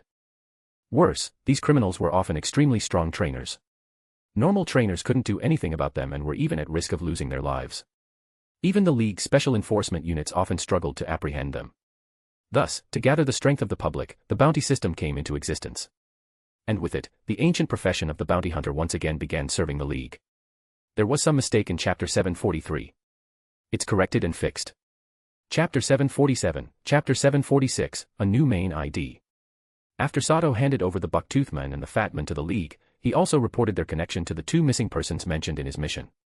As he expected, the mission he had previously accepted was soon marked as completed. Because of this, Sato's poke dollars and contribution points increased by another 500,000 and 500 respectively. Up to now, the League account balance of Tyler, Sato's small alternate account, had already reached 3.2 million poke dollars, and his contribution points had reached 5,300. Brother Tyler. I finally saved up enough to accept the promotion trial for becoming an League Outer member. I really have to thank you this time. Come, let me toast you. At a small eatery outside the Pokemon Center, Phil excitedly raised his cup of juice, grinning from ear to ear as he spoke to Sato. In this mission, Phil had undoubtedly carried nothing once again. Although he felt a bit embarrassed, he was still extremely happy. After all, he had ridden along with some skill and good judgment. Next, he only needed to complete the trial task, and he would officially join the League. By then, he could proudly return to his village and become the kid other parents brag about. No need to thank me. If you hadn't helped me take that mission, I wouldn't have run into all this. You earned it. But your strength still needs some work. It's best to take the trial only when you feel confident. Anyway, I hope you become a league member soon. I'll accept the trial soon. Once I pass, I plan to start traveling to participate in next year's Hoenn League regional tournament. Sato lifted his cup and clinked it with Phil's before drinking it in one go. Then he spoke earnestly to Phil, who seemed slightly carried away by excitement. I know, Brother Tyler. After this mission, I'll go train properly. I will definitely pass the trial. And when next year's Hoenn League comes around, I'll be there too. Who knows, we might even be rivals. Phil's smile faltered at first at Sato's words, but quickly returned even brighter as he laughed. Seeing that Phil took his words seriously, Sato nodded, said nothing more, and began enjoying the food with his Pokémon. After lunch, Sato returned to the Pokémon Center. By then, he had removed the Tyler human skin mask and returned to his true identity as Sato. To maximize the benefits he could extract from the Altaria nest incident, Sato decided he needed several strong Pokémon from Professor Oak. Of course, using Swampert was still out of the question. Thus, Sato decided to retrieve Nidoking, Crobat, and Venipede. Since leaving the Slowpoke Temple, he hadn't seen Nidoking, his second full 4 ace Pokémon, in a long time. With Swampert temporarily unavailable, he would carry Nidoking again. Professor Oak informed him that Nidoking had grown rapidly, now able to flexibly use all of his techniques. His level had risen to 52. Among all Sato's Pokémon, Nidoking undeniably possessed the greatest number of moves. With the Life Orb he carried, he could threaten any opponent of any typing. Sato stored the 3 newly retrieved Pokémon inside the long-unused multi-space Pokeball. He had kept this multi-space Pokeball tucked away in his storage equipment for a long time, never really using it. But now, it could finally shine. Throughout the past month, aside from training Pokémon and doing missions, Sato had been thinking deeply, especially about the huge problem of being unable to use Swampert for the time being. Many important and troublesome matters could not be handled by his small alternate identity. He needed a main ID to deal with them, or he could easily miss great opportunities and run into unnecessary trouble. Take the Altaria egg incident, for example. If he participated using the Tyler identity, he absolutely wouldn't be able to compete with the many powerful people present. Worse, he could even lose his life. Therefore, Sato started seriously considering creating a new identity to support the growth of his small one. Swampert was unusable. No problem, he still had many other strong Pokémon. They weren't as powerful as Swampert, but more than enough to deal with opponents of similar level. After delivering the 2 bounty targets to the League and learning about the bounty hunter profession, a new idea began rapidly taking shape in his mind. In the League, anyone who isn't a wanted criminal can accept bounty missions. The League never asks about your background while accepting these missions as a bounty identity. As long as you complete the mission, you get your reward, no questions asked. Sato hadn't done anything heroic in a while, and he missed the carefree days of being the hero of Goldenrod City. Unlike now, where he constantly had to pretend to be timid, frustrating to the point of suffocation. Thus, he made up his mind. He would create a new identity and play the role of a bounty hunter, doing good deeds by hunting criminals, while secretly helping his alt identity grow. Most importantly, bounty hunters earned massive funds and contribution points. And because bounty hunters contributed to the League, his new identity might even earn League recruitment someday. After thinking long and hard, Sato decided his new identity would be named Raiden Suzuki, a lone poison-type specialist trainer. His ace would be a sheer force Nidoking, and he would belong to no faction. In truth, Raiden was originally the identity he had once planned for his Dark Team formation, but due to many reasons, that team had yet to be completed. Now, Sato decided to revive that identity and rebuild a new team, starting with Nidoking, Crobat, Tentacruel, and Venipede. Tyler going offline. Raiden Suzuki coming online.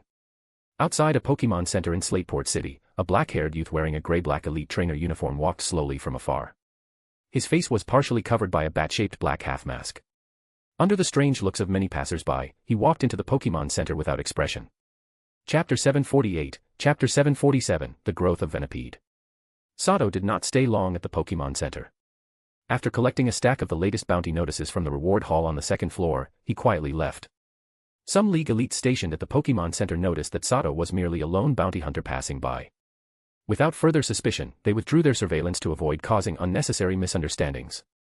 After leaving, Sato immediately rode on his Crobat and flew toward the eastern side of Slateport City, Slateport Woods. With Crobat's speed, it took no more than 2 or 3 minutes for him to reach the boundary between the city and the forest. Come out, Venipede. From here on, this forest will be your training ground. As soon as Sato landed, he released Venipede and spoke to her. Ever since he captured her, this Venipede, with her rare speed boost ability, had been essentially left to free-range growth. Judging from her current size, close to 1 meter, she must have been living extremely well at Professor Oak's laboratory. After all, Sato remembered that when he caught her, she was only about half a meter long. Similarly, Venipede seemed a bit unfamiliar with Sato, the one who caught her. Yet she made no attempt to act out of line. Instead, she obediently stood before him and lowered her head. Though they hadn't seen each other in a long time, Venipede had learned quite a bit about Sato from her big sister, the shiny Beautifly. She understood her trainer's temperament. Beautifly had also told her that if she behaved and listened, she would receive many benefits. Seeing Venipede so obedient, Sato felt quite pleased. And through his system scanning ability, he discovered something rather interesting. Leaving her at Professor Oak's lab really was the right decision. I never even trained her, yet she's learned so many new moves. What a pleasant surprise. Looking at Venipede's updated data, Sato felt delighted and impressed by the excellent Pokemon raising environment at the lab. Venipede, updated data. Pokemon, Venipede. Level. Type, Bug/Poison. Ability, Speed Boost. Gender, Female. Known moves, Defense Curl, Rollout, Poison Sting, Screech, Pursuit, Protect, Poison Tail, Bug Bite, Venoshock. Egg moves, none. Tutor moves, Pin Missile, Toxic, Double Team, Solar Beam. TMs, none. Held item, none. IVs. HP, 22, 31. Attack, 22, 31. Defense, 30, 31. SP ATK, 19, 31. SP Def, 31, 31. Speed, 25, 31. Rating, Purple, total IVs, 149. From the data, Venipede had not only grown in level but also learned Toxic, Double Team, and Solar Beam during her time at the lab. Sato didn't even need to think to know she must have learned them from other Pokemon living there. Many powerful Pokemon were kept at Professor Oak's lab by trainers from Pallet Town. Living alongside such strong Pokemon was a blessing for her, it only took a little advice from them for her to gain a great deal.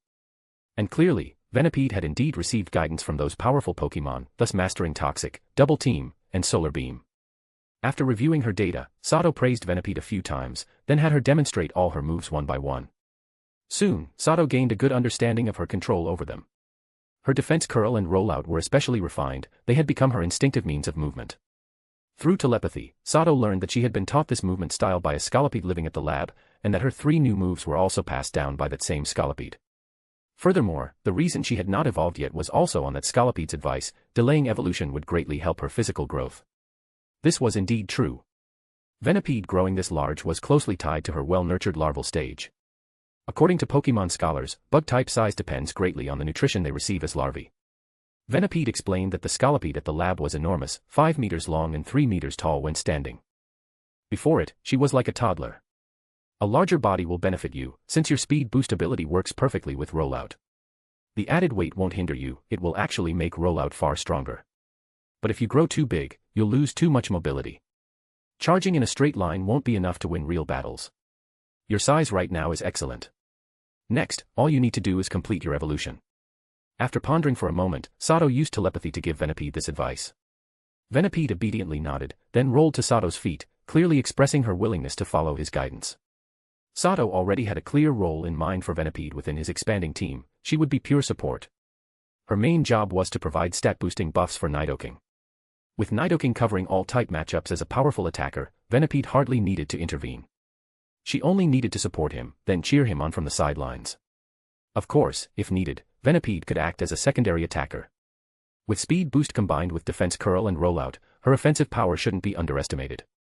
Everyone knew, the longer rollout continues, or the more it hits, in game terms, the stronger it becomes, up to a maximum of 480 power, and up to 960 when paired with defense curl.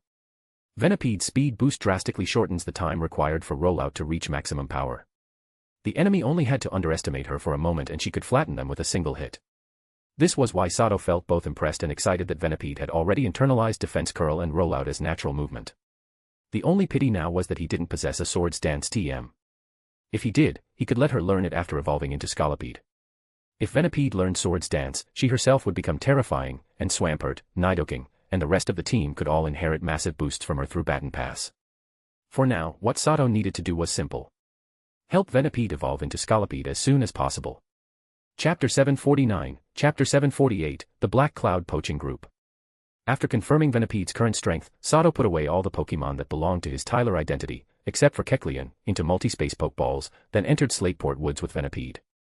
The advantage of multi-space Pokeballs was that, once inside, the Pokemon quickly entered a sleep-like state. In this passive state, their energy consumption slowed dramatically, so feeding them only once every few days posed no problem. And when released, the Pokemon woke immediately from that sleep, without suffering any negative effects in battle.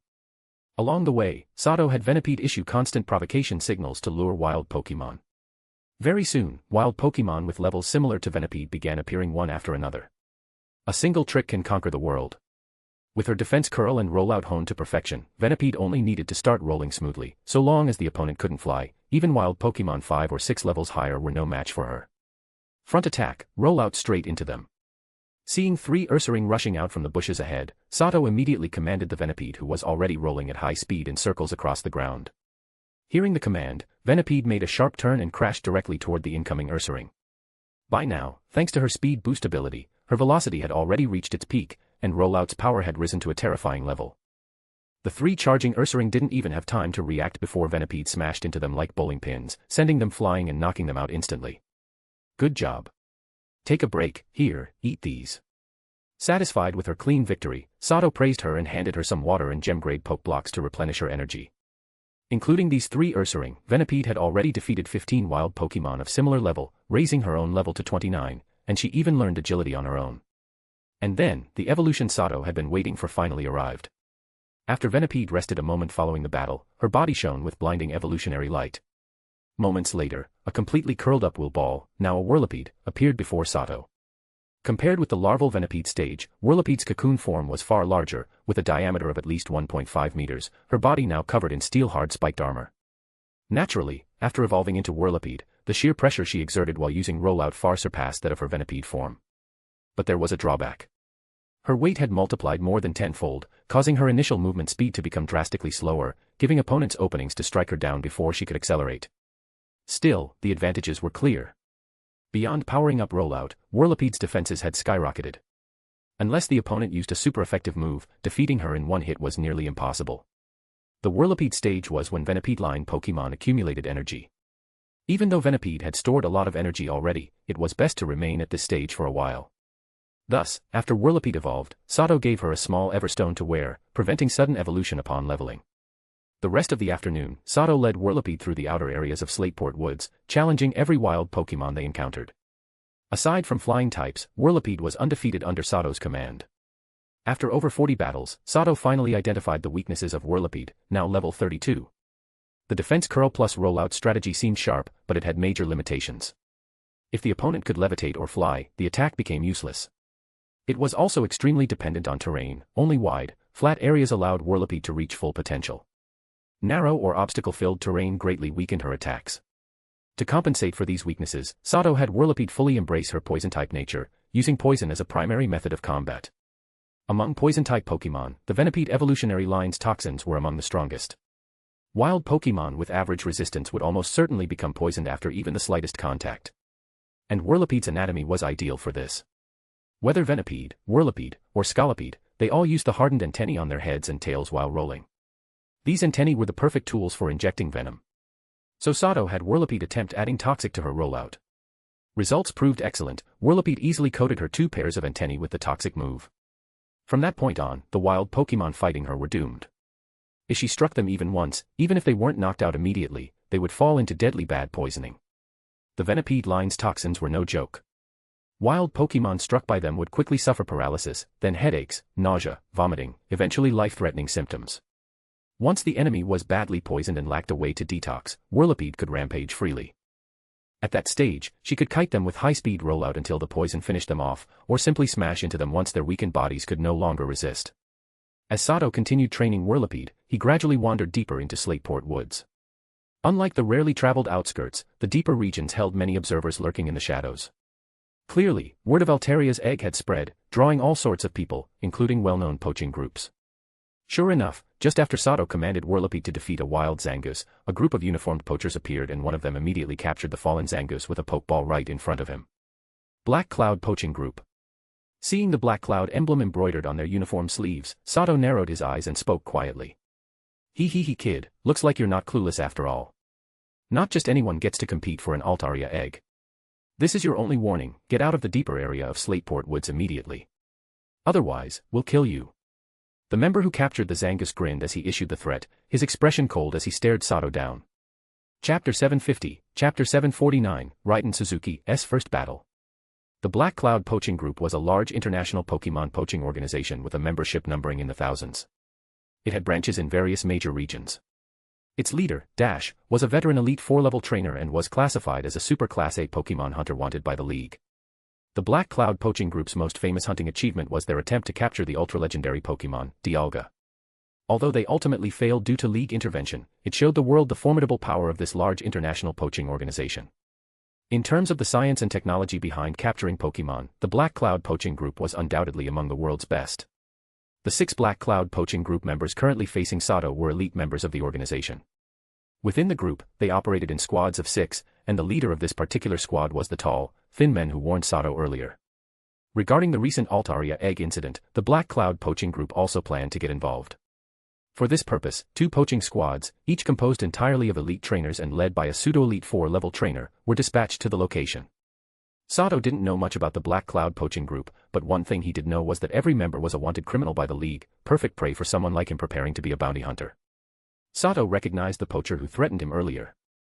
As a psychic, his memory was excellent, and he had already memorized the list of wanted individuals he obtained from the Pokemon Center today. The man's name was Julio. He was a Class A criminal wanted by the League, with a bounty of a full 5 million Poke Dollars. Criminals wanted by the League were generally classified into 3 levels, Class B, Class A, and Super Class A.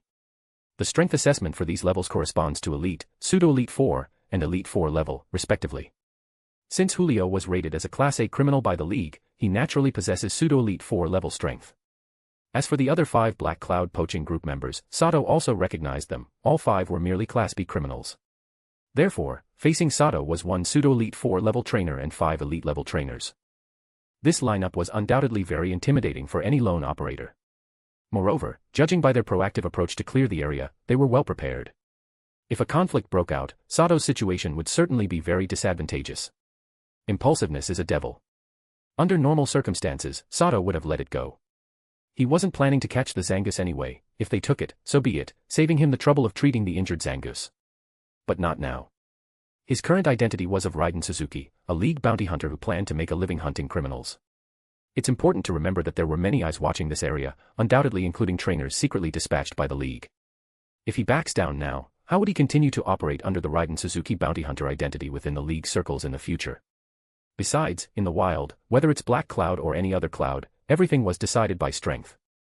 If he truly couldn't win, escaping would be effortless for him. Immediately, a faint, almost imperceptible blue glow lit up in his eyes. In the next second, the Kecleon, invisible on his shoulder, turned its entire body yellow, and a bolt of lightning the size of an arm shot from it, heading straight for the disrespectful Black Cloud Poaching Group member. When Julio saw this lone operator daring to attack him so brazenly and so suddenly, he was both shocked and furious. You're asking for it. Apom, use Protect. Kill him, Dugtrio, use Sand Tomb. However, Julio, as a trainer who frequently battles wild Pokemon in the wilderness, had excellent vigilance and reflexes. He immediately ordered the Apom on his shoulder to use Protect to block the attack, while simultaneously commanding the Dugtrio he had hidden underground beneath Sato to strike. Thanks to the emerald green energy shield created by Apom's Protect, Julio narrowly avoided Kecleon's Thunderbolt. However, the powerful electric current didn't dissipate immediately but splashed out in all directions. The other Black Cloud Poaching Group members saw this and scrambled to employ their own methods to evade, but due to the suddenness, they were thrown into disarray for a moment. Since Kecleon's IVs were enhanced, its presence within Sato's team had grown stronger. Whether yesterday or today, Sato had Kecleon battle wild Pokemon very frequently. As a result, Kecleon's level had risen quickly and had now reached level 44. Because Sato kept it ready to act at any moment, Kecleon was always under the effect of having used Nasty Plot once. So, even with its low special attack base stat, the power of its stab-boosted Thunderbolt was still considerable. At the same time, the ground beneath Sato's feet began to shake rapidly, and his feet started to sink. A vortex of quicksand about 4 meters in diameter quickly formed under Sato. However, before the sand tomb created by Julio's Dugtrio could swallow Sato, a purple shadow shot out from the canopy of a nearby tree like lightning and landed on Sato's back. Sato had maintained the habit formed on the mysterious island, always keeping one Pokemon on alert nearby. At the slightest sign of trouble, this Pokemon could provide timely support. Yesterday, it was Kecleon handling this task, but today it was the more powerful Crobat. With Crobat's help, Sato instantly escaped Dugtrio's sand tomb and quickly put distance between himself and the 6 Black Cloud poaching group members who were preparing to release their Pokémon to attack him. Trying to run. It won't be that easy. Manectric, use Thunderbolt on him. One of the female Black Cloud poaching group members saw this and immediately commanded the Manectric that had just emerged to block the electric current for her to attack the airborne Sato. Immediately, a thick bolt of lightning shot from Manectric, swiftly targeting Sato, who was floating with Crobat's aid. Come on out, Nidoking. Use Sludge Bomb. Sato reacted quickly. He didn't have Crobat or Kecleon use Protect for defense but immediately threw a Pokeball, releasing the Nidoking inside. Ultimately, Manectric's Thunderbolt struck Nidoking, who had just emerged from the Pokeball. Roar. In response, Nidoking landed on the ground unfazed and let out an ear-splitting roar. Then, as a glow emanated from the orb beneath its neck, a massive purple energy ball radiating terrifying energy waves shot from its mouth. The target of the purple energy ball was none other than Julio. Block it, quickly. Dugtrio, use Rock Blast. Apom, use Swift. When Julio saw the purple energy ball Nidoking launched at him, his face paled dramatically. He urgently ordered his team members and Pokémon to block Nidoking's fearsome attack. Manectric, Thunderbolt. Scyther, Air Cutter. Mytiana, Dark Pulse. Victreebel, Razor Leaf. Magmar, Flamethrower. In truth, even without Julio's command, the other 5 Black Cloud poaching group members were equally horrified and immediately ordered their Pokémon to attack. Boosted by the Life Orb, the Sheer Force ability, and Stab, the power of the Sludge Bomb released by Nidoking had reached a terrifying level of 228. However, facing the combined assault of 7 Pokémon from the opposing side, Nidoking's Sludge Bomb naturally couldn't withstand it. The purple energy ball exploded upon contact with these attacks. The next second, a loud boom echoed. The moves from both sides collided, resulting in a massive energy explosion. Just as the explosion occurred, a blue glow flashed in Sato's eyes as he stood firmly on the ground again. Immediately, the Whirlipede, which had been inactive on the battlefield until now, swiftly rolled in front of Nidoking and used Protect to help Nidoking withstand the immense impact of the energy explosion. However, before the smoke from the explosion cleared, several white air blades, each several meters long, sliced through the smoke, accurately striking the Pokémon of the Black Cloud poaching group members. Chapter 751, Chapter 750, 1 vs 6. Seizing the moment when the enemy's vision was blocked by the smoke, Sato, via telepathy, ordered Crobat, a Pokémon that didn't rely on sight to battle, to strike. After taking the Mew Gene Enhancement Serum and having his 4 ratings raised to gold, Crobat had undergone a true metamorphosis. The Flying-type energy, which was part of his innate typing, was now as easy to manipulate as his own limbs. Under Crobat's control, 7 massive air cutters swiftly took form and accurately struck the enemy Pokémon. In an instant, the enemy's level 42 Scyther and level 43 Victreebel fell to the ground, unable to battle. Of the remaining 5 Pokémon, apart from Julio's level 53 Dugtrio, the others, while not immediately fainting, were also heavily injured. Among them, Julio's level 45 Apom, who had protected him, was severely wounded. However, the gifts Sato had prepared for this Black Cloud poaching group were far from over. Nidoking slammed his hands onto the ground, and earth and yellow energy pillars erupted from the earth power. Nidoking's mastery over ground-type energy was now no less than Swampert's. Thus, he could accurately pinpoint the enemy's positions through the vibrations in the earth. As a result, the earth and yellow energy pillars formed by his earth power instantly engulfed all the remaining Black Cloud poacher group's Pokémon that were still capable of fighting. The base power of earth power was the same as Sludge Bomb, and it was also a move with a secondary effect.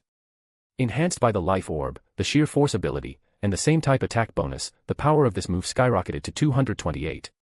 Caught off guard, the 5 remaining Pokémon of the Black Cloud poaching group let out cries of pain before falling to the ground one after another. Nidoking's single earth power had achieved a pentakill. However, as Pokémon hunters, Julio and his team clearly had more than just these few Pokémon. Their combat instincts were sharp. Seeing their Pokémon defeated, they immediately retreated and dispersed with their personal guard Pokémon, ready to release other Pokémon to continue the fight. Unfortunately, Sato had no intention of letting them use a war of attrition against him. In the wild, no rules forbade commanding Pokémon to attack trainers directly. One female member of the Black Cloud poaching group was just about to throw her Pokeball when a high-speed rolling sphere suddenly charged at her from the side. Her face instantly paled with fright. Although she wanted her level 37 Rosalia to use Protect to block it, Rosalia had already used Protect to defend against Nidoking's earth power earlier and couldn't use it again yet. Left with no other options, her entire body was sent flying by the high-speed rolling Whirlipede. She spat blood, fell to the ground, and lost consciousness. Meanwhile, a similar scene was unfolding elsewhere. After firing a thunderbolt, Kecleon had used his innate ability to turn invisible again. Under Sato's direction, he quickly stealthily approached the Black Cloud poaching group. Now, under Sato's command, he launched a surprise attack on a male member of the Black Cloud poaching group. His body turned yellow again, and a thick bolt of lightning shot out from him. Caught completely off guard by Kecleon's sudden attack, the male poacher was struck by the thunderbolt before he could react and instantly lost consciousness. After the successful sneak attack, Kecleon ducked into a nearby patch of grass and turned invisible again using his innate ability. In just a few seconds, 2 members of the Black Cloud poaching group had fallen, their conditions unknown. Apart from Julio, the remaining poachers felt a chill run down their spines. When they looked at Sato again, besides anger, there was more fear in their eyes. They now realized that the person they had provoked was no ordinary lone traveler, but a fierce and formidable foe. As for those hiding nearby, ready to watch the show, their expressions turned grave. When they looked at Sato, their eyes held strong apprehension. Many secretly decided then and there to avoid this lone wolf, Sato, as much as possible in the upcoming competition for the prize. After all, Sato's enemies were the notoriously infamous Black Cloud poaching group, and he was fighting 1 against 6. Yet, in such an unfavorable situation, he had instantly taken down 2 of them. This was definitely not something just anyone could accomplish casually. Instantly, many trainers participating in the fight for the Altaria egg labeled Sato as a dangerous individual, categorizing him as the highest level of threat. Don't be afraid, he's just one person. Follow me. Come out, Haxorus. Use Dragon Claw. Seeing Sato take down 2 of his subordinates so quickly, Julio was furious. He immediately released his strongest Pokemon, Haxorus, and commanded it to launch a fierce assault on Sato's Nidoking. Come out, Houndoom. Use Odor Sleuth, find that damned Kecleon. I'll handle that Whirlipede. Ninjask, hunt it down. Use Aerial Ace. Onix, assist Haxorus. Use Double Edge on Nidoking. The remaining 3 Black Cloud poaching group, seeing Julio release his Haxorus, felt their morale boost. They then coordinated, commanding their Pokemon to attack Sato's team. Julio forcefully threw his Pokeball, and it landed accurately on the ground about 5 or 6 meters to Nidoking's left. Immediately, a Haxorus exuding a powerful aura appeared in everyone's sight. Roar! The moment Haxorus emerged, it locked its gaze onto Nidoking. Instantly, its Mold Breaker ability activated. With a loud roar, it charged at Nidoking, claws brimming with Dragon-type energy. Meanwhile, Houndoom, Ninjask, and Onix also appeared on the battlefield. The first 2 immediately followed their trainer's orders to pursue Kecleon and Whirlipede, while the Rockhead Onix burrowed into the ground and vanished from the surface. What a fine Haxorus! Nidoking, go measure yourself against him. Use Ice Punch. Seeing that Julio had released a level 58 Haxorus with impressively high IVs, total, 169, Sato's eyes lit up, his own fighting spirit igniting. He immediately commanded Nidoking, whose own burning fighting spirit had been stirred by Haxorus, to meet the challenge head-on. Roar! Nidoking also roared excitedly. He charged forward on his sturdy legs, meeting the opponent's Dragon Claw head-on with a fist radiating astonishing cold. In the next second, the 2 Pokemon were locked in a fierce brawl. Haxorus's Dragon Claw left fierce gashes on Nidoking's body, while Nidoking's Ice Punch left blue frosted fist marks all over Haxorus. However, Nidoking was using Ice Punch, which was super effective against Haxorus. Combined with the boosts from the Life Orb and sheer force, his Ice Punch was incredibly powerful. Haxorus soon found itself at a disadvantage in this close-quarters fight. Just as the 2 Pokemon were fiercely engaged, the ground behind Nidoking cracked open, and an Onix emerged, slamming its rocky head hard into Nidoking's back. Unfortunately, before Onix's attack could connect, the sturdy, thick tail behind Nidoking gleamed with a metallic sheen and whipped out like lightning, striking Onix's rocky head. Instantly, Onix's head was covered in cracks, and its entire body was sent flying by Nidoking's powerful, devastating iron tail. It crashed to the ground, unable to battle. But because Onix had distracted Nidoking, Haxorus, who had been on the back foot, immediately seized the chance to counterattack, striking Nidoking hard with an aqua tail and severely wounding him. Just as Haxorus prepared to press its advantage, a purple shadow descended from the sky. Immediately, a cross-shaped purple scar appeared on its back, and it too fell to the ground, defeated. Chapter 752, Chapter 751, Successful Hunt. At the critical moment, the backup Sato had prepared for Nidoking arrived. Crobat's lightning-fast cross-poison strike landed squarely on Haxorus's weak point. Haxorus was already covered in wounds from his battle with Nidoking. Now, struck by Crobat's same-type attack bonus cross-poison on a critical spot, his body simply couldn't take any more. No matter how unwilling he was, he could only collapse. With Haxorus down, the tide of the battle turned completely. Freed from Haxorus's restraint, Nidoking swiftly moved to support Whirlipede and Kecleon. A single thunderbolt and water pulse were enough to send Ninjask and Houndoom crashing to the ground. Immediately after, under Sato's command, the 4 Pokémon quickly surrounded the 4 remaining members of the Black Cloud poaching group. Except for Julio, the other 3 poachers each released a Rapidash and began to flee in panic. No. How could this be? How could my Haxorus lose? Julio stared at his fallen Haxorus, his face a mask of disbelief as he screamed, nearly hysterical. Let's go, boss. That guy's Nidoking is coming. One of the nearby poachers, seeing Julio still frozen in place, immediately rode his Rapidash over to him and urged frantically. Hearing his teammate's warning, Julio snapped out of his stupor. He quickly recalled Haxorus into its Pokeball, released a Rapidash of his own, and prepared to make his escape. Trying to run. It's not that easy. Crobat, mean look. Seeing the previously arrogant enemies attempting to flee, a cold smile appeared on Sato's face. He immediately commanded Crobat via telepathy to use mean look to stop them. In the next instant, a faint light glowed in Crobat's eyes as it fixed its gaze on the Rapidash carrying the Black Cloud poachers. Suddenly, an illusory crimson eye materialized on each of the 4 Rapidash. Immediately after, no matter how hard the Rapidash tried to accelerate and run, an invisible force seemed to hold them back, preventing them from moving more than 100 meters away from Crobat. Quick! Work together to take down his Crobat. Otherwise, none of us are getting away. Seeing his Rapidash affected by mean look, Julio knew escape was impossible without defeating Crobat. He immediately shouted to his fleeing comrades. Ampharos, use Shock Wave on Crobat.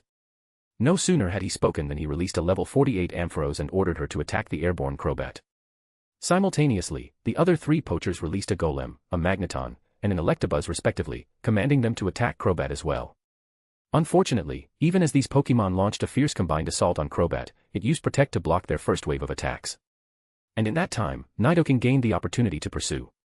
Once all the enemy Pokémon were within his attack range, he immediately used the wide area attack Earth Power once more.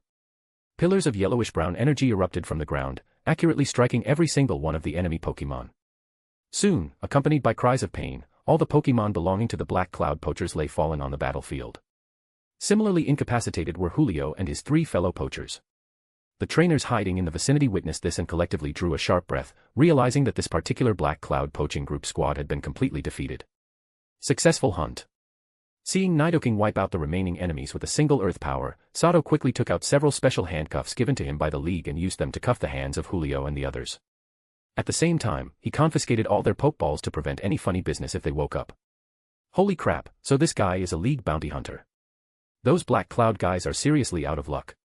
Getting caught by the League is a fate worse than death.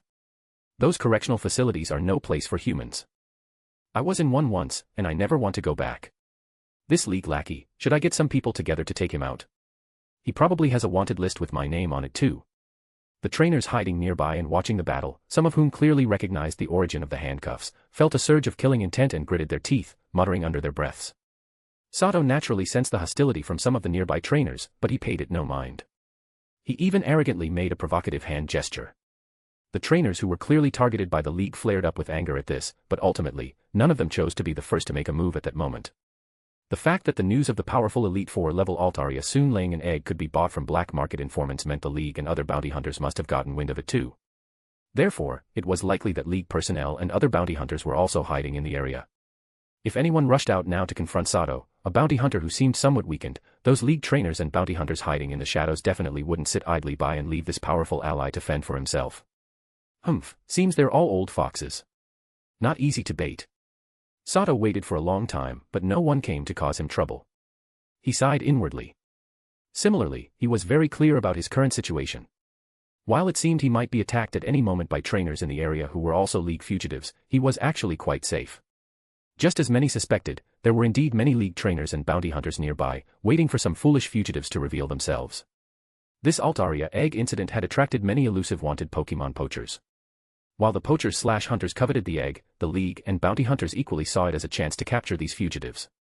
The mantis stalking the cicada, unaware of the Oriole behind, at this point, until the very end, no one could say for sure who was the cicada, the mantis, or the Oriole. Afterwards, Sato began taking out potions and pokeblocks from his storage gear to heal and replenish Nidoking and the others. He then used his communicator to contact a League official specifically tasked with transporting fugitives. Soon, several League trainers wearing the uniform of the League's Criminal Investigation Department arrived at Sato's location on their flying mounts. They quickly verified the identities of Julio and the 5 other Black Cloud poachers, then took them away. With this, I guess I'm a real bounty hunter now. Sato looked at a special ID card in his hand, then in the direction where Julio and the others had disappeared, and said with a smile. This ID card bore no identifying information about Sato. It simply signified one thing: the holder was a bounty hunter registered with the League. Its function was simple: Sato could use this card to collect bounties and League contribution points issued by the League. He could also use it to access the exchange shop specifically set up by the League for bounty hunters. Chapter 753, Chapter 752, the show begins. Having single-handedly defeated a 6-person squad of the Black Cloud poaching group, Sato's reputation was now established. After that, although he continued to travel alone deep within the Slateport woods, no one dared to jump out and challenge him recklessly. However, the clearing operation was still ongoing. To prevent small fries from muddying the waters or adding uncertain variables to the upcoming Pokemon egg struggle/competition, many large Pokemon poaching/hunting groups were spontaneously driving out trainers who had recently dared to enter the Slateport woods. Sato wasn't the first trainer to be targeted by a large poaching organization like the Black Cloud poaching group, nor was he the last lone trainer to dare strike back against a large poaching organization. Following Sato, a trainer codenamed Shadow directly confronted a squad from a large poaching group called the Gale poaching group and also emerged victorious. But unlike Sato, this person was extremely bloodthirsty. After defeating his opponents, he proceeded to slaughter them. Because of this, Shadow thoroughly enraged the Gale poaching group. Although the Gale poaching group's reputation wasn't as formidable as the Black Cloud poaching groups, it was still a large-scale organization with an elite 4-level powerhouse within its ranks. Under its thunderous wrath, the outnumbered Shadow was naturally no match for the entire Gale poaching group. In fact, the main reason Sato chose not to kill the Black Cloud poaching group members when he had the chance to was largely to avoid incurring the group's hatred and retaliation. While handing over Julio and the others to the League had certainly angered the Black Cloud group, it was far from making them mortal enemies. After all, he was now a bounty hunter. It was normal for bounty hunters to pursue wanted criminals, just as normal as a wolf eating meat. In fact, an unspoken rule had long been formed between bounty hunters and wanted criminals. Generally, as long as no one died, even large poaching groups would accept their losses and not retaliate against the bounty hunter, who asked their own members to be less skilled. Getting caught was their own fault. If a large poaching group dared to maliciously retaliate against a bounty hunter who followed the unspoken rules, then that group could expect to receive special attention from a large number of bounty hunters. But actions like Shadow's, which involved killing everyone, absolutely touched the reverse scale of criminal organizations like poaching/hunting groups. Although Shadow couldn't defeat the numerous Gale poaching group members, as long as the elite 4-level expert didn't personally intervene, he managed to escape their pursuit. He then demonstrated the terrifying assassination skills befitting his codename, Shadow. In short, the depths of the Slateport woods were now fraught with danger, with scenes of killing and treasure seizing playing out constantly. The Pokemon egg hasn't even been seen yet, and all sorts of demons and monsters have already jumped out. This place is getting more and more chaotic. In the evening, high up on a branch of a towering tree deep within the Slateport woods, Sato sat eating dried rations by moonlight, his gaze fixed solemnly on a solitary cliff not far away. By now, Sato had already ventured into the core area of the Slateport woods. Here, the number of wild Pokemon was sparse, but without exception, the wild Pokemon living here were all very high level, with no small number of pseudo-elite 4-level wild Pokemon. Although his Nidoking was quite powerful, its level was currently only 54. Faced with nearby wild Pokemon whose levels generally exceeded 50 and who mostly lived in groups, he had to proceed with caution. During his journey deep into the Slateport woods, Sato had finally managed to locate Altaria's nest using his psychic detection. This powerful dragon-type Pokemon was now residing in a cave carved into a cliff face about 200 meters from Sato's tree. As more and more trainers appeared deep in the Slateport woods, this dragon Pokemon, who was nearing her delivery time, clearly sensed the danger. Consequently, the area within a 100-meter radius of the cliff had now become a terrifying no man's land. If any stranger dared to enter this area now, they would immediately be attacked by the numerous powerful wild Pokemon lying in ambush there. Dragon-type Pokemon were very territorial, but since they could grow stronger even while sleeping, they were usually quite lazy. Therefore, they often chose to subdue some subordinates to help manage their territory. Although Altaria wasn't the only powerful wild Pokemon in the Slateport woods, as a dragon-type, she was undoubtedly the strongest. In this part of the wild Pokemon habitat, she was the queen. Having long been entrenched in the Slateport woods, Altaria naturally had no shortage of capable subordinates around her. Sato estimated that just one order from her could trigger a terrifying Pokemon riot in the Slateport woods. Sato had already psychically detected that there were no less than 100 wild Pokemon hidden near the cliff, all of them pseudo-elite 4 level without exception. It could be said that to protect herself and her unborn child, this expectant mother Altaria had deployed her strongest lineup to deal with the unknown dangers ahead. If Sato could find Altaria's location so quickly, then those numerous poaching groups who had been searching the Slateport woods for many days had naturally also found this place. And as Alteria's delivery time drew nearer, all sorts of demons and monsters emerged, beginning to scheme and plot against these large, well-staffed poaching groups. Just moments ago, Sato had witnessed a lone individual charge into the no man's land, leading a group of pseudo-elite 4-level wild Pokemon towards the current camp of a certain poaching group. Because of this, a fierce battle inevitably broke out. And this wasn't an isolated incident. During the time Sato had been perched on this tree branch, he had personally seen over 10 such cases, each triggering an extremely fierce battle. To increase their chances of seizing the egg, these lone individuals and small poaching groups were going all out, constantly using this dangerous method to weaken the strength of some powerful enemies. In fact, this method of hurting the enemy 1,000 at the cost of damaging oneself 800 was quite effective. No matter what, those who successfully lured wild Pokemon to the camps of large poaching groups came out ahead. Faced with such dirty tactics from competitors, the large poaching groups were somewhat helpless. With Altaria about to give birth, they absolutely could not withdraw now, otherwise, if they missed the crucial moment, they would regret it deeply. Sato didn't sleep the entire night. He remained quietly perched on the tree branch, watching the solitary cliff where fierce battles erupted from time to time. In the vicinity, many others, like Sato, stayed awake all night, their eyes also fixed on the solitary cliff. Finally, at sunrise, a pained cry instantly awakened the slumbering forest. Many people's spirits lifted, and greed flashed in the eyes of most. The show begins. When the cry sounded, Sato immediately emerged from his meditative state. He opened his eyes, looked towards the first rays of dawn on the cliff ahead, and spoke expressionlessly. Chapter 754, Chapter 753, The Periphery Battle at the Altaria Nest Dungeon. This cry of pain was proof that the Altaria had successfully laid an egg. Instantly, the situation erupted.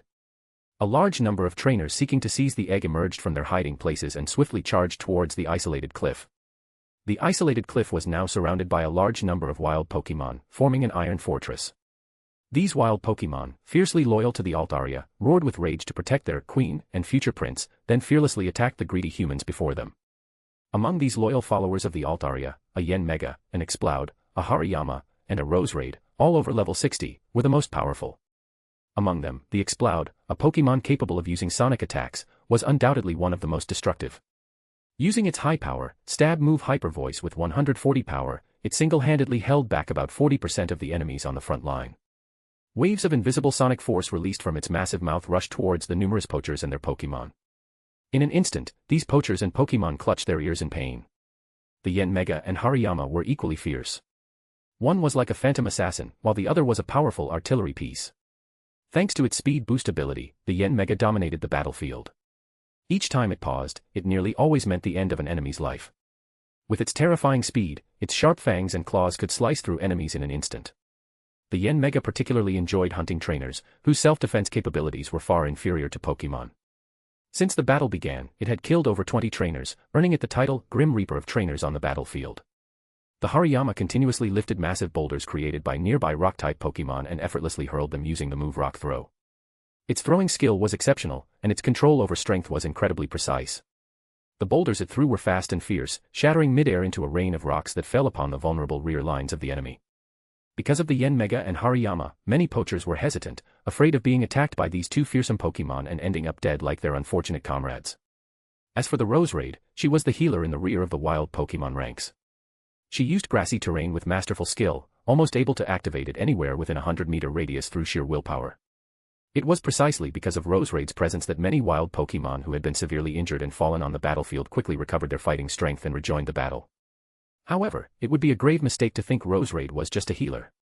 Her lethality was no less than the other 3 high-level wild Pokemon. Whenever she plunged her flower-like arms into the ground, numerous thorny whips would emerge from the earth across the battlefield, binding large numbers of enemies. Subsequently, Roserade would use Giga Drain to siphon energy from the enemies, rapidly replenishing her own stamina. Targets hit by her Giga Drain quickly became dehydrated. These 4 powerful wild Pokemon stood like towering pillars, firmly guarding the isolated cliff. Here, they were the local commanders, directing the other wild Pokemon to stubbornly hold back the poachers' advance. However, the number of poachers vying for the egg was simply too large, and each possessed numerous powerful Pokemon. The wild Pokemon guarding the cliff were simply outnumbered. Fortunately, these poachers were not united. The various factions were constantly scheming against each other. Coupled with the vicious infighting from the previous night, these poachers couldn't possibly unite. They were more wary of their fellow humans than the wild Pokemon. Just a motley crew. Sato stood on the crown of the tallest tree closest to the isolated cliff. Watching the poachers below fighting individually and being pushed back step by the fearless wild Pokemon, he thought with disdain. Then, he shifted his gaze to the edges of the battlefield. In fact, those currently rushing to engage the wild Pokemon were merely lone wolves and small poaching groups. The large poaching groups had, from the beginning, chosen not to act immediately. This was the tragedy of the lone wolves and small to medium-sized poaching groups. Because their strength was too limited and they lacked unity, if they didn't fight now, once the large groups started moving, they might not even get a sip of the soup. In reality, most lone wolves and small to medium poaching groups understood clearly that the Altaria's egg and the Altaria itself were basically out of their reach. If they wanted any spoils, these wild Pokemon in front of them were their main target.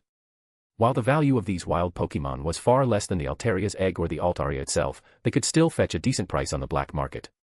For them, this still counted as a relatively substantial gain. But from the looks of it now, this soup was scalding hot. One misstep could burn their tongues and throats. The large poaching groups were holding back for simple reasons. On one hand, they wanted to use this opportunity to weaken the lone wolves and small groups, reducing unpredictable elements. On the other hand, they were wary of each other. Four major poaching groups had come for this contest: the Black Cloud Poaching Group, the Gale Poaching Group, the Crag Poaching Group, and the Malevolent Ghost Poaching Group. Each of these four large groups had invested over 50 members into this struggle for the egg, all of them top-notch operatives equipped with various high-tech weapons. Although these major groups had suffered significant losses before the struggle began due to targeted attacks by other lone wolves and small to medium groups, their numerical advantage still allowed them to easily overpower the others. Some lone wolves and small to medium groups, ambitious to seize the egg and the Altaria, seeing they couldn't break through the barrier formed by the four powerful wild Pokemon and their allies, quickly began resorting to underhanded tricks. They actually tried to bypass the barrier using flying-type Pokemon to reach the cave on the isolated cliff face from the air. However, their cunning plans were doomed to fail. On the cliff face, Geodude, Graveler, and Golem disguised as rocks quickly awakened. Using moves like Rock Slide, Rock Tomb, and Stone Edge, they knocked all enemies attempting to approach the cave from the air down into the bottomless abyss below. This Altaria has really managed its nest impressively. The resistance outside is already this strong, there's probably even greater danger hidden inside. No, I need to wait and observe further. At the very least, I should wait until those large poaching groups make their move. Watching the failed attempts of the poachers and small groups who tried their cunning plans, Sato's expression changed slightly. He quickly dismissed his earlier thought of using teleport to sneak into the cave unnoticed. Chapter 755, Chapter 754, the large-scale poaching groups make their move. On one side were the highly united wild Pokemon with excellent combat synergy, and on the other were the poachers who distrusted each other. The final outcome of this confrontation was a foregone conclusion. Soon, the lone wolves and small to medium-sized poaching groups that had first charged the isolated cliff began to show signs of collapse, and this trend accelerated as one trainer after another turned and fled. It was at this moment that the four large-scale poaching groups, who had been holding back until now, finally sprang into action. These trash have served their purpose. Let's move out. Let's clear out these small fries on the periphery together first, then we can settle things among ourselves inside. Stop wasting time, let's do this. Humph, what's the rush? Eager to be reborn. The leaders of the four poaching groups seemed to have a prearranged plan. They quickly directed their members to split up and deal with the wild Pokemon surrounding Yanmega, Exploud, Hariyama, and Roserade, while they themselves, along with their Pokemon, took on the four top-tier pseudo-elite four wild Pokemon. The advantage of the large poaching groups lay in their quasi-military training, their discipline and coordination far surpassed that of the lone wolves and smaller groups. Thus, upon their leaders' orders, they began executing their tasks in an orderly manner. In a short time, the four wild Pokemon leaders were isolated, and each faced a powerful opponent. The leader of the Black Cloud Poaching Group was a black-haired woman riding a Gogoat. She wore a jester mask and held a special whip that occasionally crackled with electricity. Her target was the mountainous wild Exploud. Exploud was level 64. Apart from being skilled in sound-based attacks, it excelled in close combat, mastering moves like the Elemental Punches, Elemental Fangs, and Iron Tail, and even New Zen Headbutt, a move super effective against fighting types. Many poachers had sent their Pokemon to swarm it earlier, but most were instantly defeated by the Exploud's waves emitted from its pores before they could even get close. Those that managed to close in were defeated by its super effective Elemental Punches. The black-haired woman clearly had experience dealing with Exploud. She directly sent out a level 56 Voltorb with the soundproof ability. Thanks to this ability, Voltorb was completely immune to Exploud's most powerful sound-based attacks. Meanwhile, using its speed and physical advantages, Voltorb continuously kited Exploud with various low-power, quick electric-type moves. Faced with a Pokemon that hard-countered him so effectively, Exploud was somewhat helpless. With his underlings tied up by other Black Cloud members and unable to receive support, he was largely reduced to a punching bag, constantly pelted by Voltorb's hit-and-run attacks. Finally, although Exploud seized an opportunity to heavily injure Voltorb with a surprise Iron Tail, under the black-haired woman's cold command, Voltorb still used a kamikaze self-destruct to take Exploud down with it. Once Exploud fell, the nearby wild Pokémon lost their backbone and were quickly defeated and captured one by the Black Cloud poaching group members. Meanwhile, the Gale, Crag, and Malevolent Ghost poaching groups weren't far behind. The leaders of these three large groups were equally formidable and soon defeated the remaining three wild Pokémon leaders with their own methods. The leader of the Gale poaching group was a blonde man with a hooked nose. His target was Yanmega. Coincidentally, the Pokémon he sent out was also a Yanmega. However, the hooked-nosed man's Yanmega was 2 levels higher than the wild one, and its move pool was far superior. Theoretically, with similar potential, the hooked-nosed man's Yanmega, guided by its trainer, should have quickly defeated its fierce wild counterpart. But that wasn't the case. Although the wild Yanmega was inferior in level and move variety, its ferocity outstripped the hooked-nosed man's Yanmega by a significant margin. The two Yanmega, both with the speed boost ability, engaged in a battle of blurs, moving so fast that ordinary eyes could barely track them. Because of this, the hooked-nosed man could hardly intervene.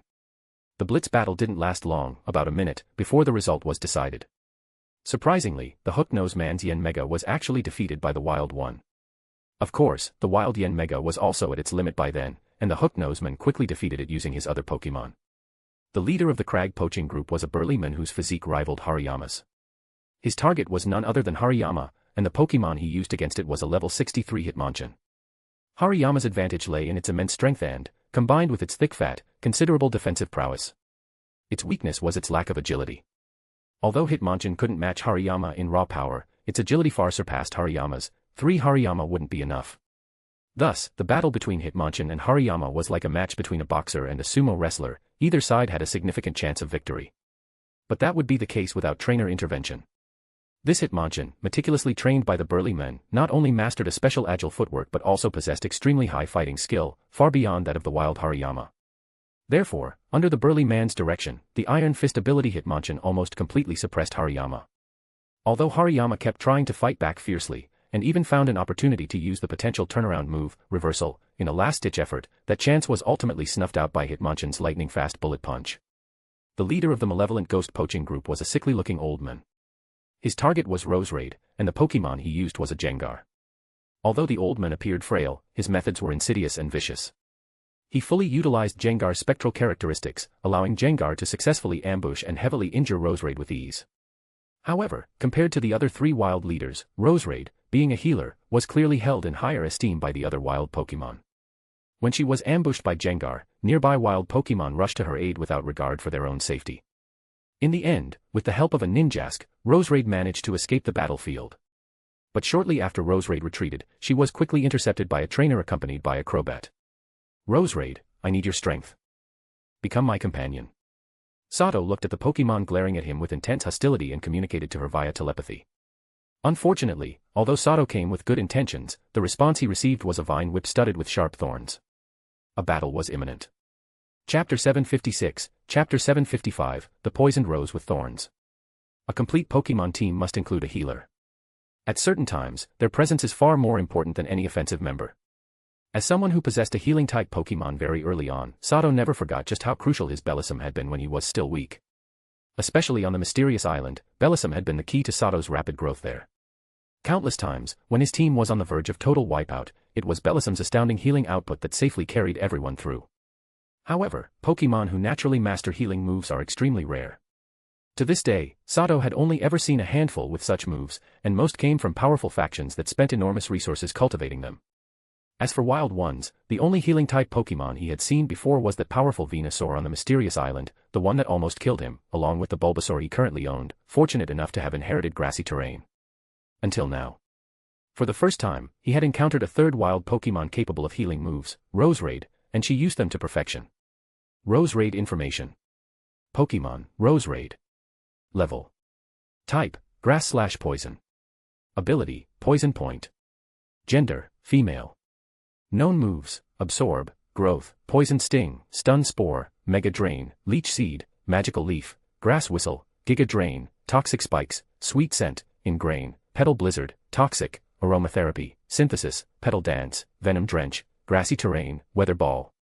Egg moves, Natural Gift, Razor Leaf. Tutor moves, Venoshock, Sunny Day, Rain Dance, Sludge Bomb, Grass Knot, Nature Power, Poison Jab, Double Team, Worry Seed.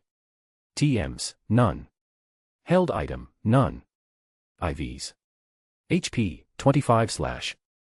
Attack, 26/. Defense, 27/. SP ATK, 30/. SP Def, 28/. Speed, 27/. Overall 4 rating, purple, total 163, below 175. Just from its stat page alone, one could see how powerful this Roserade was. She was a fully developed Pokemon. Any trainer who captured her and trained her even a little would immediately gain a pseudo-elite 4-level powerhouse. Sato had already developed thoughts of capturing her the moment he saw her perform in battle.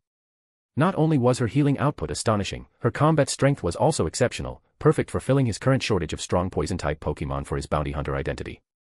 Moreover, since Bellossom was temporarily unable to battle, and Bulbasaur was still too young and hadn't finished digesting its internal treasure, neither of his current teams, whether in his league identity or his bounty hunter identity, had a proper healer. Pikachu did know the healing move Wish, but his recovery output was not flattering. He was nowhere near Bellossom or Roserade, who had refined the use of their stab healing move Grassy Terrain to absolute mastery. Thus, both identities were in a shortage crisis regarding battlefield sustain. Whenever a Pokemon got hurt, he had no choice but to recall them and rely on medicine, making quick battlefield re-engagement nearly impossible. Now that a Pokemon capable of solving this major problem had appeared, there was no way Sato would let the opportunity slip away.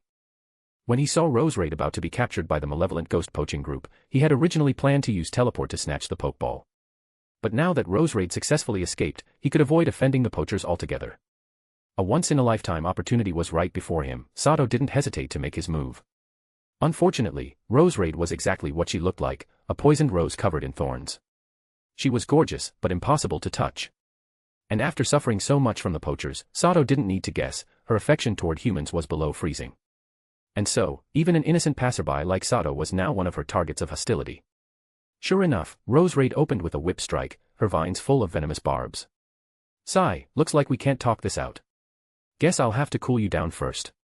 Seeing Roserade immediately attack him, Sato sighed, pushed off the ground to retreat, threw a Pokeball, and called out to her. A second later, Nidoking's huge figure stood between him and the enraged Roserade. Roserade, a master of grassy terrain, had already healed from most of her earlier wounds. She showed no fear at Nidoking's imposing presence. She pressed her hands to the ground, releasing dozens of toxin-coated vines from below to bind Nidoking's legs. Then she followed up with her signature move, Giga Drain. But Roserade overestimated her vine's durability and underestimated Nidoking's power. On Sato's command, Nidoking unleashed Fire Punch from both fists. Fire, the natural bane of plants, easily burned through the vines. Immediately after, a blazing column of flame erupted from his mouth, Flamethrower. As a wild pseudo-elite 4-level Pokemon, Roserade's battle instincts were far greater than those raised by most trainers. Seeing Nidoking wielding a fire-type move that countered her, she instantly severed her vine connections and retreated, using the dense vegetation around her to hide. But Nidoking's mastery over ground-type energy was extremely precise. Even the slightest tremor in the earth told him exactly where she was. The flames from his mouth relentlessly pursued Roserade's movement. The grassy terrain around them began transforming into scorched land, shrinking the space Roserade could use to evade. Sweating heavily, Roserade began gathering water-type energy from the environment, trying to counter the fire and the worsening terrain. Finally, when she was nearly cornered, she successfully used Rain Dance. A cluster of dark clouds quickly formed above the battlefield, and rain started falling. The falling rain rapidly extinguished the flames, greatly weakening their power. Seeing her Rain Dance succeed, Roserade smirked triumphantly. She raised both hands again, forming a massive water sphere above her head. What impressive battle intelligence! Rain Dance not only neutralizes Nidoking's fire-type moves, but also lets her fire a water-type weather ball that counters him. Sato, riding on his Crobat, took in the scene with admiration. But my Nidoking has more than just fire-type counters. Time's about right, Nidoking, freeze her weather ball with Ice Beam and send it back with Ice Punch. As Roserade hurled the water sphere at Nidoking and once again tried to restrain him with thorn-covered vines, Sato laughed and shouted his command. Roar! With a thunderous cry, Nidoking unleashed an ice blue beam from his horn, Ice Beam, instantly freezing the water sphere into a block of ice. Then, with a powerful swing of his right fist coated in chilling frost, Ice Punch, he shattered the ice sphere, sending countless razor-sharp shards flying toward Roserade. Chapter 757, Chapter 756, Ambush. Roserade was shocked the moment she saw this. A strong sense of danger surged within her. She wanted to dodge, but there were too many ice shards, and they were fired at incredible speed. Even though she tried her hardest to evade, she was still struck by several of them. Because of the rain, Roserade's entire body was drenched. Those ice shards, each radiating terrifying cold, struck Roserade's delicate body and immediately left behind streaks of frostbite wounds. At the same time, a thin layer of ice quickly spread from the frostbitten spots across her body. In that instant, Roserade felt as if her entire body had frozen stiff. Her limbs no longer obeyed her. Her temperature should be low enough now. Nidoking, finish her, Ice Beam. Seeing this, Sato smiled faintly and immediately ordered Nidoking to deliver the final blow. The next second, another icy blue beam blasted from Nidoking's horn. Roserade could only watch helplessly as it struck her. Immediately afterward, her entire body was sealed inside solid ice. Go, Pokeball. Seeing Roserade subdued by Nidoking, Sato took out an empty great ball and threw it at the frozen Roserade. The moment the Pokeball touched her, it popped open, and Roserade turned into a beam of red light and was absorbed inside. Thud. A few seconds later, with a final heavy shake, the wobbling Pokeball stilled. The red light on its center button faded. But the instant the Pokeball stopped shaking, a strange shadow detached itself from the shade of a nearby large tree and slid rapidly across the ground, heading straight toward the Pokeball. At the same time, a Banette with a sinister grin suddenly appeared behind Sato, its ghostly claws, filled with powerful ghost-type energy, swiping straight for his head. Humph, trying to steal the fruit of my labor. Keep dreaming. Kecleon, Lick. Crobat, Shadow Ball. Nidoking, Earth Power. Sato had been using his psychic sense to monitor the surrounding area the entire time. Naturally, he had already noticed the arrival of the two uninvited guests. When they finally made their move, a blue gleam flashed through Sato's eyes, and he immediately issued telepathic commands to his Pokémon. In the next moment, the Kecleon that had been invisible on Sato's shoulder turned pitch black. A tongue infused with ghost-type energy shot from her mouth like lightning, striking Banette before its shadow claw could land. Meanwhile, Crobat and Nidoking also launched their attacks. Countless baby fist-sized shadow balls shot from Crobat's mouth, targeting the fast-moving shadow on the ground. Nidoking slammed a fist into the earth, and pillars of earth-colored energy erupted from the ground, forming a protective barrier around the Pokeball. The shadow sliding along the ground trembled upon seeing this terrifying assault. It immediately backed off, stopping its approach to the Pokeball, then shot upward. A Jengar, face full of panic, materialized before Sato. After knocking Banette back with its tongue, Kecleon instantly retracted it, then shot her tongue again, this time aiming directly at the now-still Pokeball. Thanks to Kecleon's assistance, Sato successfully retrieved the Pokeball containing Roserade. Impressive, sir. To think you could see through both Banette and Jengar. But everything follows the rule of first come, first served. That Roserade was originally prey we, the malevolent ghost poaching group, had our eyes on. Please return her to us. That's right. I advise you to hand over Roserade. Otherwise, our malevolent ghost poaching group will not let this matter go. At that moment, two figures wearing black clothing and Oni masks stepped out of the nearby bushes, speaking to Sato in eerie, nasal tones. Sato understood Roserade's value, but so did the malevolent ghost poaching group. They knew exactly how precious a Pokémon capable of using grassy terrain was. In fact, in order to seize Roserade, the malevolent ghost poaching group had even offered benefits to the other three major poaching groups, gaining the right to pursue Roserade first. Unfortunately, things had not gone according to plan. Roserade had escaped with the help of other wild Pokémon, catching them off guard. And since the wild Pokémon guarding the cliff were gone, all four large poaching groups immediately rushed toward the cave in the cliff to avoid being beaten to the prize. None of them wanted to fall behind. Roserade was valuable, yes, but compared to the Altaria and her newly laid egg, the difference was massive. The malevolent ghost poaching group's sickly-looking team leader knew this well, so he brought his squad to Altaria's nest as fast as possible. But he still could not fully let go of Roserade. So he sent two trusted subordinates to chase her down. Those two were talented trackers. They quickly found the traces Roserade left while fleeing and soon witnessed her battle with Sato. The two were cunning. Hoping to reap the fisherman's profit, they quietly released Banette and Jengar and waited to strike once both sides were weakened. However, they had never expected Sato to be so powerful. Roserade had been suppressed the moment she faced Nidoking and was quickly defeated. But because they needed to complete their mission, the two could only grit their teeth and attempt to snatch the Pokeball. Unfortunately for them, the sneak attack tactic that had never failed before, failed today. Now that their ambush had failed and they couldn't steal the Pokeball, they resorted to using the malevolent ghost poaching group's fearsome reputation to intimidate Sato. Unlike the Black Cloud poaching group, the malevolent ghost poaching group had a terrible reputation. Their leader was known for his ruthlessness and extreme protectiveness of his own. As a result, all their members were vicious by nature. Ordinary bounty hunters rarely dared to target them. Give her back to you. What a joke. That rose raid escaped from your hands. Since your poaching group failed to catch her, that means she was ownerless. Hey, let me guess, your main forces are already inside Alteria's nest, aren't they? And now you two small fry dare to threaten me. Bastards, where exactly do you get that kind of courage? Hearing their words, Sato laughed in fury, his killing intent rising as he spoke to them. The two malevolent ghost members stiffened under their masks. They instantly realized that Sato didn't fear the malevolent ghost poaching group at all, and had already developed the intent to kill them. Banette, curse. Jengar, curse. Without hesitation, the two commanded their Pokémon to attack Sato. At the same time, they turned and fled in opposite directions. They knew full well that anyone capable of detecting ghost-type sneak attacks was no ordinary person, certainly not someone the two of them could handle. Chapter 758, Chapter 757, Neutralization and Pursuit. You two bottom-feeding grunts really are vicious. When Sato heard the two members of the malevolent ghost poaching group order their two ghost-type Pokémon to use Curse without the slightest hesitation, his expression changed instantly. Then he let out a cold laugh. In the real world, Curse is nothing like the casual command it is in the games. Although it's a powerful offensive tool, it is also a technique that harms the user as well. Once a ghost-type Pokémon uses Curse, it means they're ready to risk their life, because the skill instantly forces them into a state of severe spiritual backlash. And this kind of severe state is not something conventional medical treatment can simply fix. The price they pay for using Curse is sacrificing a portion of their own soul. Afterward, they remain weakened for a long time in order to recover. During this period, a ghost-type Pokémon basically has less than half of its normal combat power. Any random Pokémon could bully them. Therefore, unless it's truly the last resort, ghost types almost never consider using the near-suicidal move Curse. And of course, the target of the Curse doesn't get off easy either. In real life, Curse cannot be negated simply by returning the Pokémon to a Pokeball like in the games. Once afflicted, the Pokémon generally can only endure it. The duration of a Curse is usually quite long, around half an hour. During that time, the target suffers continuous soul-level assaults.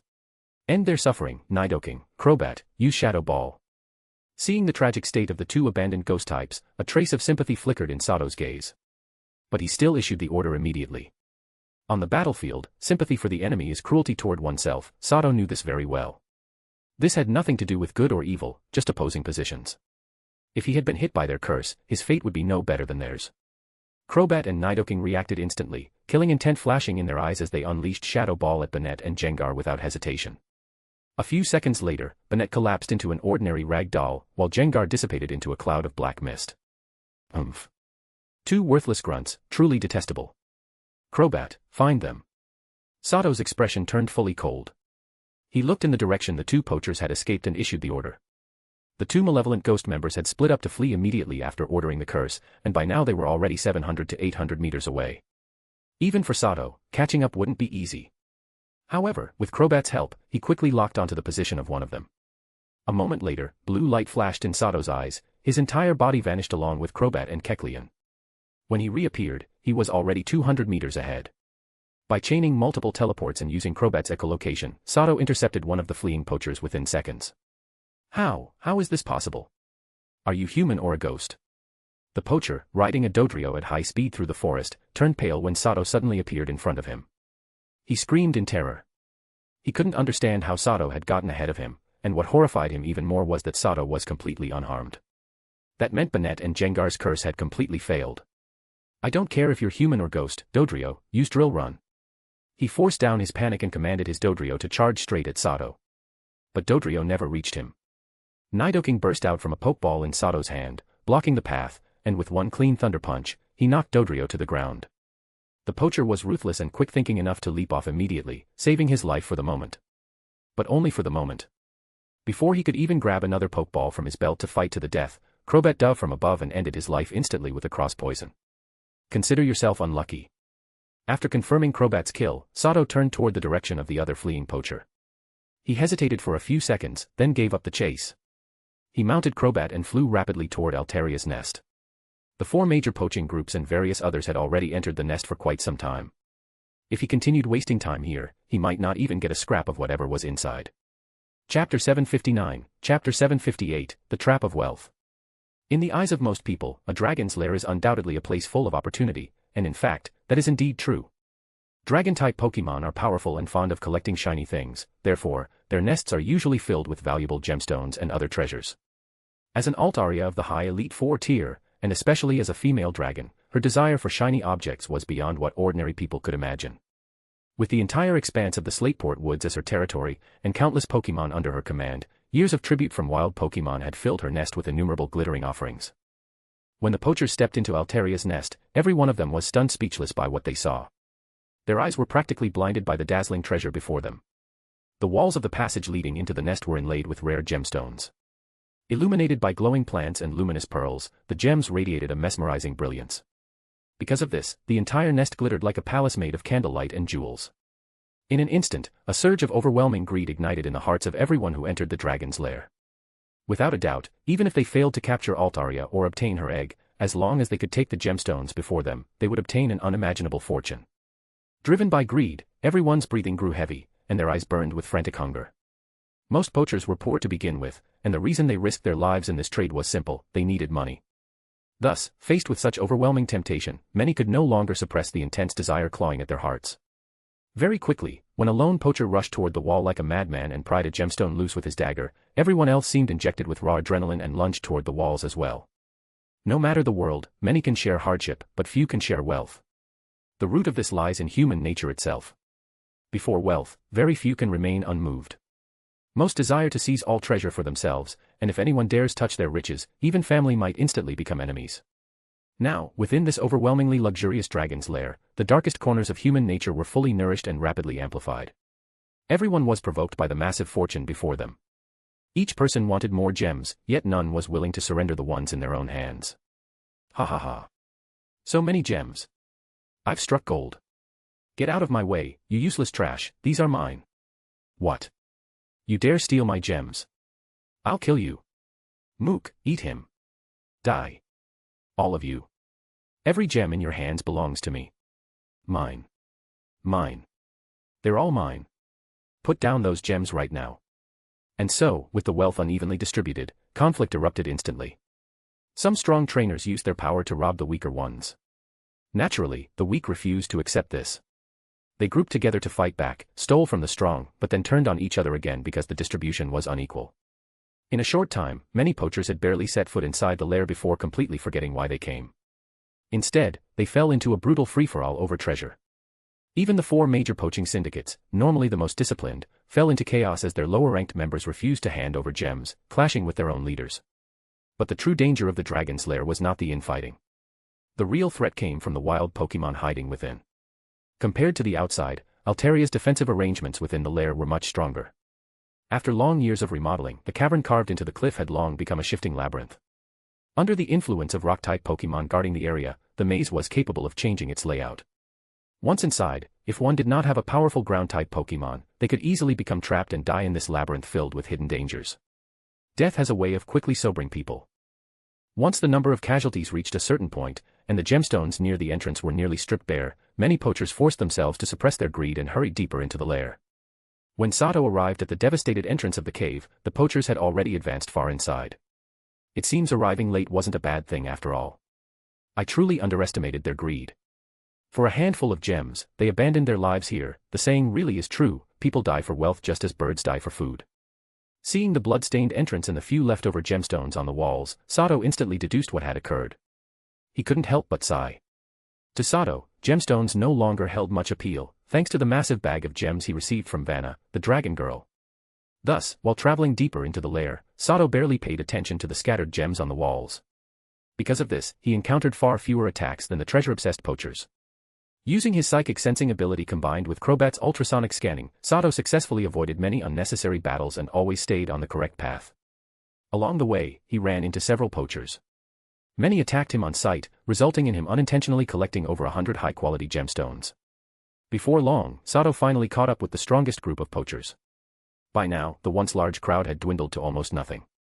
Many lone poachers and small groups had died near the entrance or gotten lost in the labyrinth. At present, fewer than 50 people remained on the correct route toward Altaria's nesting chamber. Most belonged to the 4 major syndicates. Aside from Sato, only 4 lone individuals remained. It must be said, this Altaria truly understood luxury. She had commanded countless ground-type and rock-type wild Pokemon to construct an enormous and opulent nest. After Sato and the others passed through the later half of the lair, a vast open space suddenly appeared before them. The massive underground area was nearly half the size of a football field. A large underground lake occupied most of the space, and the surrounding cavern walls were also studded with colorful gems. Bathed in the glow of luminous plants, the entire lake sparkled with dazzling radiance. Those who made it this far into the lair were all mentally resolute. Sato and the others were not dazzled or distracted, many instead frowned deeply. Chapter 760, Chapter 759, The Extremely Dangerous Underground Lake. The lake was vast. From the current situation, if everyone wanted to reach the passage on the opposite rock wall, they had no choice but to cross this shimmering, iridescent lake. However, anyone could tell that beneath this seemingly beautiful lake, there was undoubtedly a deadly danger lurking. Moreover, the numerous passage entrances on the opposite rock wall were highly misleading. No one could determine which one actually led to where the Altaria was. At this moment, everyone also noticed that the magnetic field here was extremely strange. The scientific instruments that always worked flawlessly in their hands were now malfunctioning, and several precision detectors had even shorted out and broken. Interesting, so these kinds of Pokemon actually live beneath this lake. Looks like the surrounding rocks are all highly magnetic ore. As expected of a powerful dragon-type Pokemon, it even managed to tame creatures like these. While the others were completely clueless about what lay ahead, Sato sensed the deadly threat beneath the lake through his psychic detection, and he couldn't help but be shocked by how perilous this underground lake truly was. Living in this water were extremely territorial and aggressive Pokemon, the only Pokemon species with no type weaknesses, the Dynamo line. Through his psychic detection, Sato discovered large numbers of Dynamo, Electric, and a small number of Electros lurking beneath the lake. These wild Pokemon were deliberately left here by Altaria to guard the passage, and they were now staring at Sato and the others on the shore with ill intent. Sato had no doubts, if anyone dared to ride a water-type Pokemon across this underground lake, they would die without even leaving a corpse behind. Even crossing using flying-type Pokemon carried enormous risks. You freeloaders who've been following us this whole time, now it's your turn to contribute. Hurry up and go scout ahead. Before long, under orders from the Black Cloud poaching group's whip-wielding leader, one of their elite members snarled at Sato and the other lone operators and members of the smaller poaching groups. As soon as he finished speaking, members of the other three major poaching groups also shifted their attention towards Sato's side. Some quickly commanded their Pokemon to move in from both sides, attempting to encircle Sato and the other independents and small groups. It was obvious, the four major poaching groups were unwilling to risk their own elite members as pathfinders. Thus, Sato, the lone operators, and the small group poachers naturally became their best choice as sacrificial scouts. However, for Sato and the other independents to make it this far, their strength and mental fortitude were unquestionably top tier. They instantly saw through the intentions of the four major groups. But the passage behind them was narrow, at most 3 people could retreat at once. In a moment, Sato and the others were surrounded. There were 42 people at the underground lake. Among them, 28 belonged to the 4 major poaching groups. 9 came from mid-sized and small poaching groups. The remaining 5 were lone operators like Sato. In terms of strength, the 4 major groups held an overwhelming advantage. Even if Sato, the independents, and the smaller groups united, it would still be difficult to oppose them. Damn it. Don't think you can use me as a pathfinder. Rhydon, Stone Edge. Everyone, band together. We may still stand a chance. Come on. Victory Bell, Leaf Blade. He's right. I'm not letting others use me as cannon fodder. If you want to live, fight. Camerupt, Flamethrower. Of course Sato and the others wouldn't just let themselves be taken. Some seized this chance to rally the others, trying to form a temporary alliance to resist the 4 major groups. Thus, a chaotic battle erupted. Naturally, Sato, ever perceptive, had already sensed their intentions through psychic detection. Since he had arrived last, he had quietly retreated back into the passage and was now watching from the sidelines. Interestingly, 2 others were also standing aside watching. One was Shadow, the man who had earlier been hunted by the Gale poaching group. The other was Hook, the Pokemon hunter who had clashed with Sato not long ago. Although Sato had never met Hook face-to-face, he immediately recognized him from the wanted posters, another hunter with ambitions toward the Altaria's egg. Judging from the current situation, this hunter had indeed prepared thoroughly, and his awareness and strength were admirable. 28 against 11, more than double their number. The disadvantaged side had almost no chance of winning, even if they went all out. Besides, there was no real trust between the independents and the smaller groups. How were they supposed to fight effectively against the highly disciplined and united major poaching groups? However, the 4 major groups were also far from united, each wished the others would die first. They all secretly hoped the others would clash with the independents and lose strength, making them weaker for the final confrontation. Because of this mutual distrust, much of their attention during the fight was spent on watching one another, causing their combat effectiveness to plummet. Soon, the independents and smaller groups, after losing 5 people, finally gave in. They had no choice but to go ahead and scout the lake. The numbers keep dropping. For the sake of treasure, these people just keep scheming against one another. At this rate, I'm afraid everyone will die before they even see Altaria. Watching from the passage, Sato couldn't help but sigh. Although the 4 major groups had defeated the independents and the small group poachers, their losses were actually greater. Now, only 20 of them remained. Among them, Black Cloud Poaching Group, Gale Poaching Group, Crag Poaching Group, Malevolent Ghost Poaching Group. As expected, age and experience mattered. The frail-looking old man leading the Malevolent Ghost Poaching Group was insidiously cunning. Using the illusion ability of his level 65 Mismagius, he successfully ambushed members of the other 3 groups. Under the pressure of the major groups, 6 poachers reluctantly began testing the underground lake. But after a long ordeal, they still learned nothing. In the end, they had no choice but to release their Pokémon and attempt to cross. Only one of them chose to ride a water-type Pokémon, the rest opted for flying types.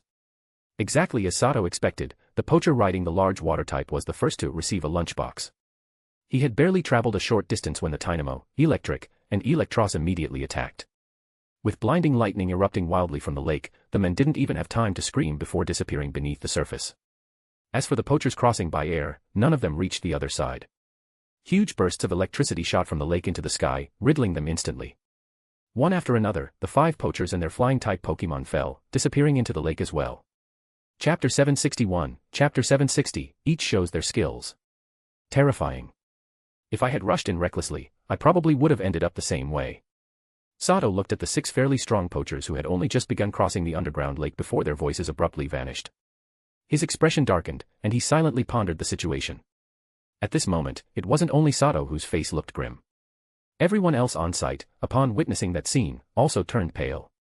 Some who had originally intended to volunteer to scout ahead broke out in cold sweat from fear. The wild Pokémon living in this lake are the Dynamo line. They're extremely aggressive. Since Altaria placed them here, it's obviously for the purpose of stopping intruders. You all saw what just happened. Brute force won't get us across. We'll have to rely on clever methods. I have a way to cross, but I'll need everyone's cooperation. My friends, heed this old man's words, we should stop fighting among ourselves for the moment. If anyone tries to stir up trouble right now, none of us will make it through. While the group fell silent for a moment, the sickly-looking old man from the Malevolent Ghost Poaching Group suddenly stepped forward with a smile and addressed everyone. Humph. You damned old fraud, what scheme are you plotting now? Earlier, you used your Mismagius to influence those guys into attacking us. Don't think I didn't notice. I don't believe a single word you say. Right after the old man finished speaking, the burly leader of the Crag Poaching Group slammed his massive hammer into the ground, glaring at the old man with deep distrust. Hearing the burly man's accusation, the other 2 group leaders also gave the old man hostile looks. The 3 poaching groups were already subtly surrounding the Malevolent Ghost Group. Young man, you misunderstand. I never made a move during the last battle.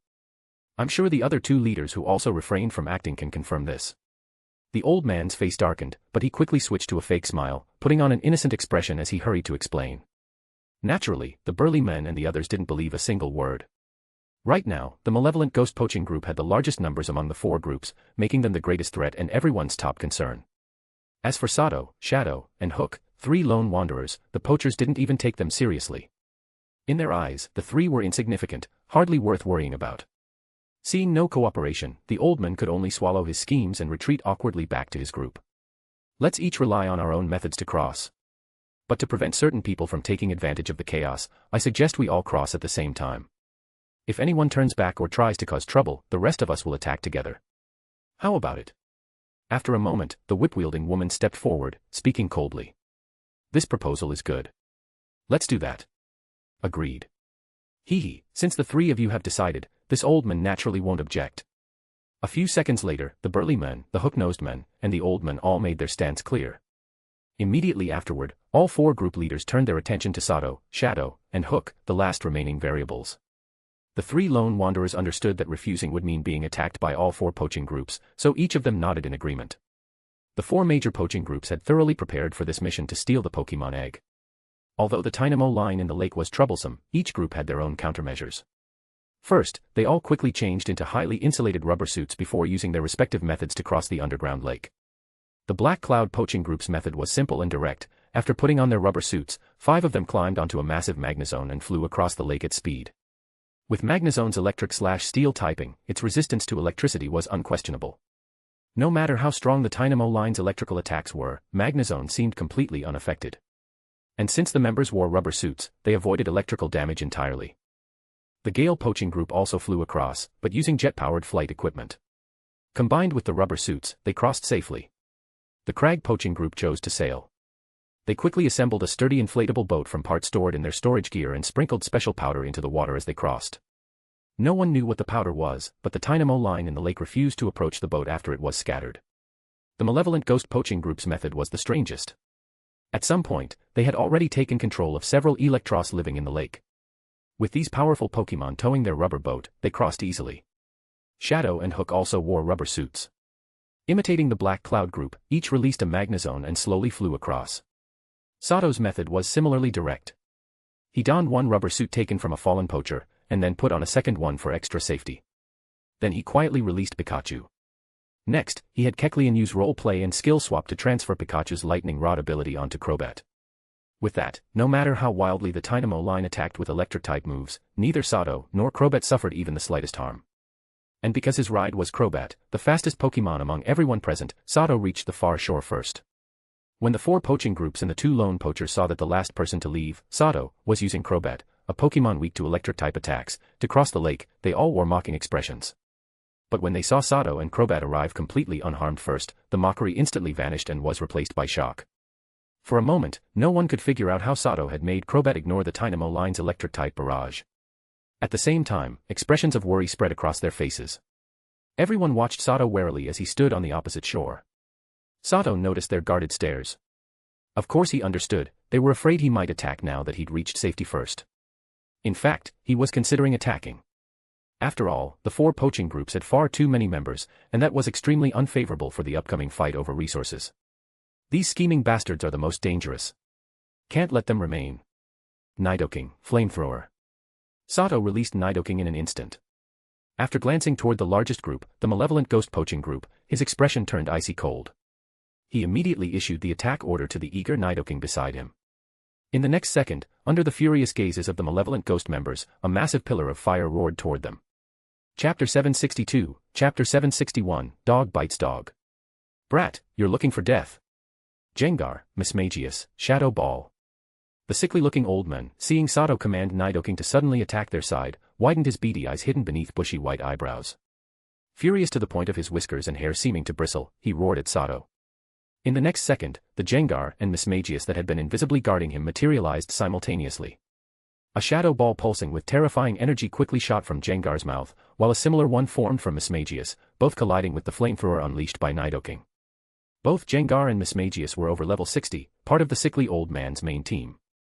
Although Nidoking, bolstered by its sheer force ability and life orb, had amplified the flamethrower's power to a formidable degree, it was ultimately no match for the combined shadow balls from the 2 powerful ghost types. For a moment, the 2 terrifying shadow balls pushed the pillar of flame back a good distance before erupting in a violent explosion with it. Boom. A massive spray of white water erupted from the lake, churning the surface into turbulent waves. The inflatable boat carrying the sickly old man rocked violently left and right in the swell, its occupants swaying precariously, each moment threatening a plunge into the water. Soon, a member of the malevolent ghost poaching group, unable to steady himself, fell overboard. Though his rubber suit protected him from being instantly electrocuted by the powerful currents released by the Dynamo swarm, it wasn't long before the frenzied Dynamo tore through the material. He vanished beneath the lake's surface. The other poachers still crossing the underground lake watched, their expressions darkening, yet they unanimously chose to stand by idly.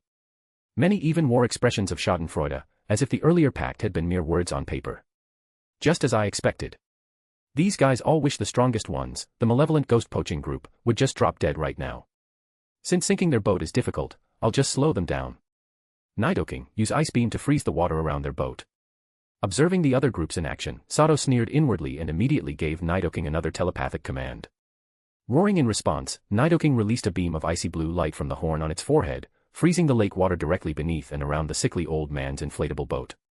Brat, you better not run later. Just you wait, I'll make you wish you were dead. Mismagius, use mystical fire to melt the ice around us. Gengar, leave us, go over there and kill that brat. Now, the members of the malevolent ghost poaching group were truly at their wits' end. Sato's move had directly caused them to fall behind the other poachers. They hurriedly ordered their Pokémon to break the ice while simultaneously commanding others to cross the lake and attack Sato. Unfortunately, they were destined not to land a single blow on him because Sato gave them no chance. After having Nidoking freeze their boat, Sato immediately recalled Nidoking. Then, accompanied by Crobat and Kecleon, he swiftly entered one of the passages in the rock wall on the far shore. In the end, the malevolent ghost poaching group could only watch helplessly as Sato swaggered away right before their eyes. The second group to successfully reach the far shore was the Gale poaching group. Their jet-propelled flight gear was incredibly fast, making their crossing speed second only to Sato's Crobat. Unlike Sato, who had only targeted the feared malevolent ghost group, the Gale group, as a powerful large-scale poaching organization, had few reservations about the other three major groups. In their daily operations, they were stumbling blocks on each other's paths to profit, leading to deep-seated grudges. Given the chance, each would eagerly eliminate the others to monopolize the Pokémon market. To seize the priceless Pokémon egg this time, the Gale group wasn't afraid of angering the crowd.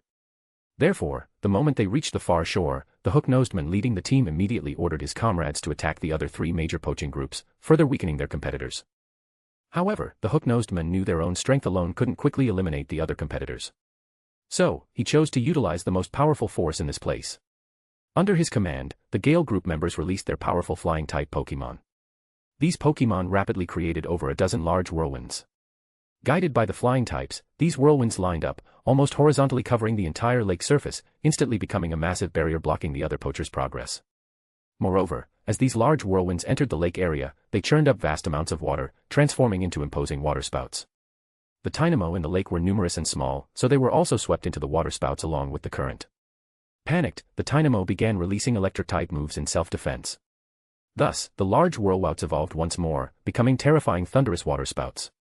But for the other poachers, the most deadly threat wasn't these thunderous waterspouts created by the Gale group, but the Tynamo swarm in the lake that had been thoroughly enraged.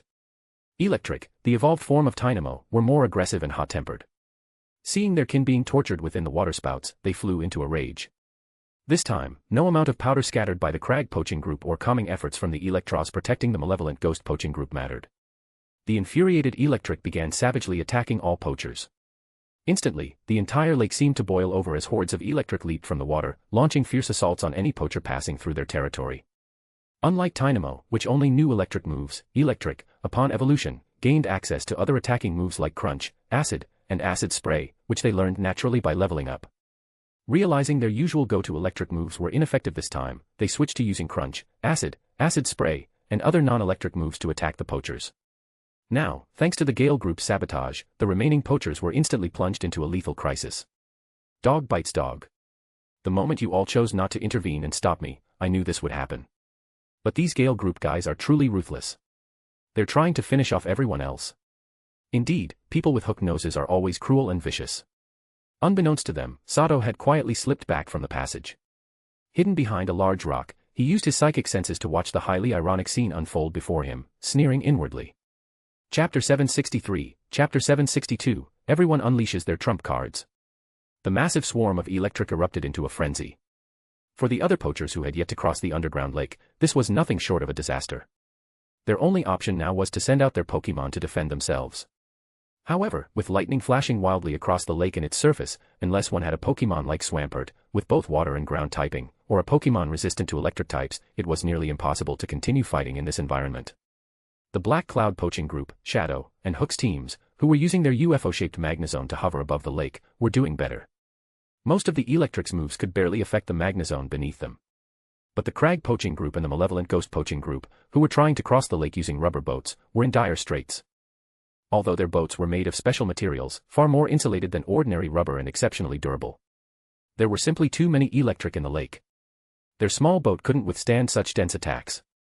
It wouldn't be long before the Electric tore it apart entirely.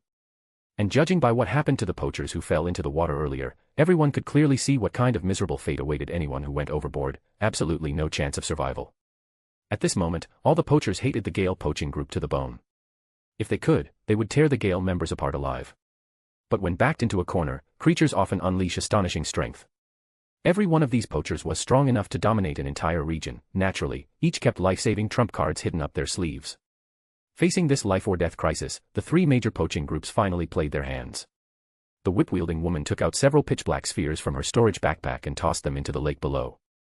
The moment they sank, they spread through the water like drops of ink, rapidly dyeing an entire area of the lake black. Immediately afterward, the electric within the darkened water began to develop large patches of purple markings, accompanied by waves of violet light radiating from their bodies, a clear sign of poisoning. Within moments, countless dynamo and electric floated motionless to the surface of the blackened water. It was obvious that the spheres she threw were filled with highly toxic substances, and not ordinary poison either. They instantly killed a huge number of low-level dynamo and electric. However, members of the dynamo line possess levitate. Once they sensed the water becoming poisonous, they floated out of it as quickly as possible and launched even more frenzied attacks from above. The whip-wielding woman clearly never expected those toxic spheres to wipe out all their enemies. She simply used the momentary chaos, when the dynamo line was heavily damaged and unable to hinder them much, to lead her team in a rapid breakout. In the end, after losing one teammate, she managed to drag the rest across the lake in a battered, miserable state. The Crag poaching group used a different trump card, a terrifyingly powerful series of ice bombs. After detonating over a dozen, they finally froze a long stretch of the lake's latter half, creating a path of ice to escape on. But at this moment, every Crag member felt their heart bleeding. These ice bombs were originally meant for battling Altaria, yet now, just to save their own lives, they had nearly used up their entire stock. As for the malevolent ghost poaching group at the very back, they were in the greatest danger. But they seemed to possess some kind of secret art that allowed their ghost-type Pokemon to completely conceal their own presence. Using this technique along with several Electros they controlled, they barely managed to reach the opposite shore. However, the cost was clearly immense. The sickly old man and the other 5 members of the malevolent ghost group all looked deathly pale, their vitality brutally drained, as though they had aged several years in an instant. The ghost-type Pokemon beside them, however, appeared invigorated, their aura significantly stronger, as though they had consumed powerful nutrients. Damn it. Hey, you over there, buy me a little time. I'll take you with me. Meanwhile, Hook could feel the Magnezone beneath him nearing its limit under the relentless barrage of acid from the electric. Panic surged in his chest. Finally, gritting his teeth, he shouted toward Shadow, who was struggling nearby. As soon as he finished, he pulled out a pitch-black Pokeball and released its contents. In the next moment, a Abra appeared beside him, wearing some kind of strange device on its head. The instant it emerged, its eyes lit up with a blue glow as it began preparing teleport. But before it could activate the move, Hook immediately pressed a button on a mechanical device in his hand. Instantly, the signal lights on the contraption attached to Abra's head lit up. Abra let out a scream. Its psychic energy vanished, and its eyes turned vacant and lifeless. 5 seconds. Shadow listened without expression, but when he saw Hook forcefully controlling Abra, he finally nodded and replied. He quickly directed his Magnezone to move beside Hook's. Once the two Magnezone temporarily linked together via magnetism, Shadow released a level 52 Whiscash and ordered it to use Mud Sport over both Magnezone. Then, he had Whiscash cooperate with his Arbok to use Protect. Note, Mud Sport, a ground-type status move, reduces the power of electric-type moves for a certain period. Under the effect of Mud Sport, the electric-type attack's damage against the two Magnezone dropped sharply. Meanwhile, Protect shielded them from the electric's acid. Hurry up. Use Teleport and get us out of here. Seeing that the dangerous surroundings were temporarily under control, Hook finally let out a breath of relief and focused on controlling the rebellious Psychic-type Pokemon with the device. This Abra was the very reason he dared to come here alone to steal the Pokemon egg. It had taken immense effort, and pure luck, to capture it. But like most Psychic-type Pokemon, Abra had zero respect for Hook. Knowing this, he had paid a fortune to a money-obsessed mad scientist to create a device capable of forcing Abra's obedience. Thanks to this Abra's teleport, Hook had escaped death many times. That was why he had the confidence to brave this place and attempt the impossible. But now, in this life-or-death moment, he had to reveal his final trump card early. Although Abra desperately resisted Hook's command, at only a little over level 10, it couldn't fight the device's suppressive force. Its empty eyes merely obeyed and activated teleport, bringing Hook and Shadow with it. Before long, with Abra's help, the two successfully escaped to the opposite shore of the lake. Chapter 764, Chapter 763, Scheming. When the three major poaching groups and the two lone operators each used their trump card survival techniques to reach the opposite side of the lake, the Gale poaching group, the instigators of the whole mess, had already long fled. Just as the others were fuming with nowhere to vent their rage, a line of writing on the ground caught their attention. Naturally, those words were not written by the Gale poaching group. They were left by Sato, who had witnessed everything from the sidelines. The message recorded which tunnel the Gale poaching group had chosen. The Crag poaching group were clearly a straightforward bunch. The moment they saw Sato's message, they stormed off along the same tunnel, intent on settling accounts with the Gale poaching group. As for the Black Cloud poaching group, the Malevolent Ghost poaching group, and the two lone operators, they were just as furious, but in the end they restrained their impulse to immediately chase down the Gale poaching group.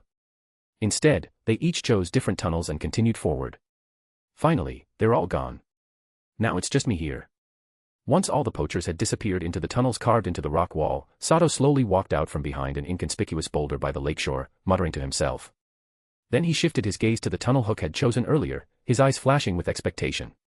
To be honest, Sato hadn't expected Hook to possess something as rare as an Abra. Among all Psychic-type Pokemon, Abra, Ralts, and others capable of teleport are notoriously difficult to catch. Trainers often lose sight of them the moment they appear. Moreover, the Abra evolutionary line is infamous for having extremely low reproductive rates. Their bodies are frail, almost all their nutrition is consumed by supporting their oversized brains.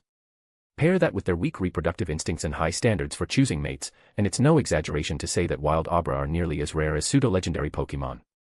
Even so, the Abra line is undoubtedly among the elite within Psychic-type Pokemon. Members of the species are almost guaranteed to possess top-tier psychic potential. As long as they don't die prematurely, they will eventually grow into extraordinarily powerful psychic beings. Sato had no idea how Hook managed to capture this Abra, but judging by the fact that Hook relied on a mechanical device just to control it, the Abra clearly looked down on Hook as an ordinary human. Psychic-type Pokemon are universally proud. They despise being ordered around by creatures whose intelligence is far below their own. Thus, they often abandon trainers they do not acknowledge, escaping the moment they get the chance. Sato wasn't sure whether this Abra would acknowledge him, but as a decently capable novice psychic, and still so young, his odds were undoubtedly far higher than Hook's. Now that this Abra had fallen so low as to be controlled by machinery, it was surely furious and desperate. If Sato were the one to rescue it, it would likely be extremely grateful. A psychic who doesn't even have a single psychic-type Pokemon, honestly, that's pathetic. The opportunity has finally come. Hopefully things go my way. After much thought, Sato could no longer suppress the desire to capture a psychic-type Pokemon capable of teleport. Filled with anticipation, he stepped into the tunnel Hook had chosen earlier. Meanwhile, Hook was advancing through the tunnel with a wary expression, accompanied by a Maitaiana. Although the walls were studded with many high-quality gemstones, he had no intention of prying them out. Having traveled through much of the Dragon's Den already, he understood the situation clearly. Gemstones embedded in the walls were typically guarded by Pokemon like Geodude. The moment someone touched or approached the gems, the rock-type Pokemon disguised as stones would awaken and launch an attack. Though their levels weren't high, their tempers were terrible. Perhaps because they hated being woken up, they would immediately choose to self-destruct at the slightest provocation. In such a cramped environment, self-destruct was a nightmare. Even if a trainer used Protect to shield themselves from the blast, falling rocks triggered by the explosion could still crush them. Many poachers who entered the place had died because of their greed. Hook didn't fear explosions or falling stones, but Protect was a precious life-saving technique. Using it over a few gemstones in such a dangerous environment would be an incredibly foolish waste. Thanks to this rational restraint, Hook avoided yet another fatal crisis. But the path he had chosen was a dead end, and at the end of that tunnel, disaster awaited. 3 sturdy golems suddenly rolled toward him from behind, all using rollout. In the narrow passageway, the 3 golem completely blocked the path. Hook's only option was to face them head-on.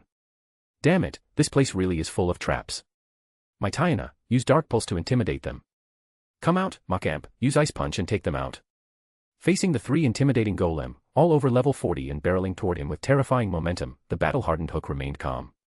He immediately commanded his Maitaiana while releasing a muscular level 55 Machamp and ordered it to confront the threat. Upon hearing the order, the level 49 Maitaiana released a chilling wave of dark energy from its mouth. The 3 rapidly spinning golems shuddered upon being struck. One of them instantly stopped its rollout, freezing in terror. The other 2 weren't forced into flinching, but their speed dropped sharply and their momentum weakened. The moment they reached Machamp, all 4 of Machamp's arms were already encased in icy gauntlets. 2 arms struck each of the 2 golem, sending both flying despite their massive weight, and they crashed to the ground unconscious. But the danger wasn't over. At the far end of the tunnel behind Hook, a pair of eyes suddenly opened on a wall full of jagged rock spikes. A savage Agron awakened from its slumber. The instant it woke, an orange-red beam shot from its mouth, Hyper Beam. Maitaiana, Protect. Seeing a powerful enemy appear out of nowhere, and immediately open with such a devastating attack, Hook's heart lurched. He quickly ordered Maitaiana to use Protect. A vivid green barrier appeared just in time, blocking the oncoming Hyper Beam. Hook narrowly avoided certain death thanks to Maitaiana's Protect. But the explosion caused by the beam still shook the entire passage violently. Large chunks of rock began to fall from the ceiling. Chapter 765, Chapter 764, Ambush. Machamp, use Bullet Punch to shatter the falling rocks above us. Seeing the massive rocks cascading down from overhead, Hook's expression changed drastically.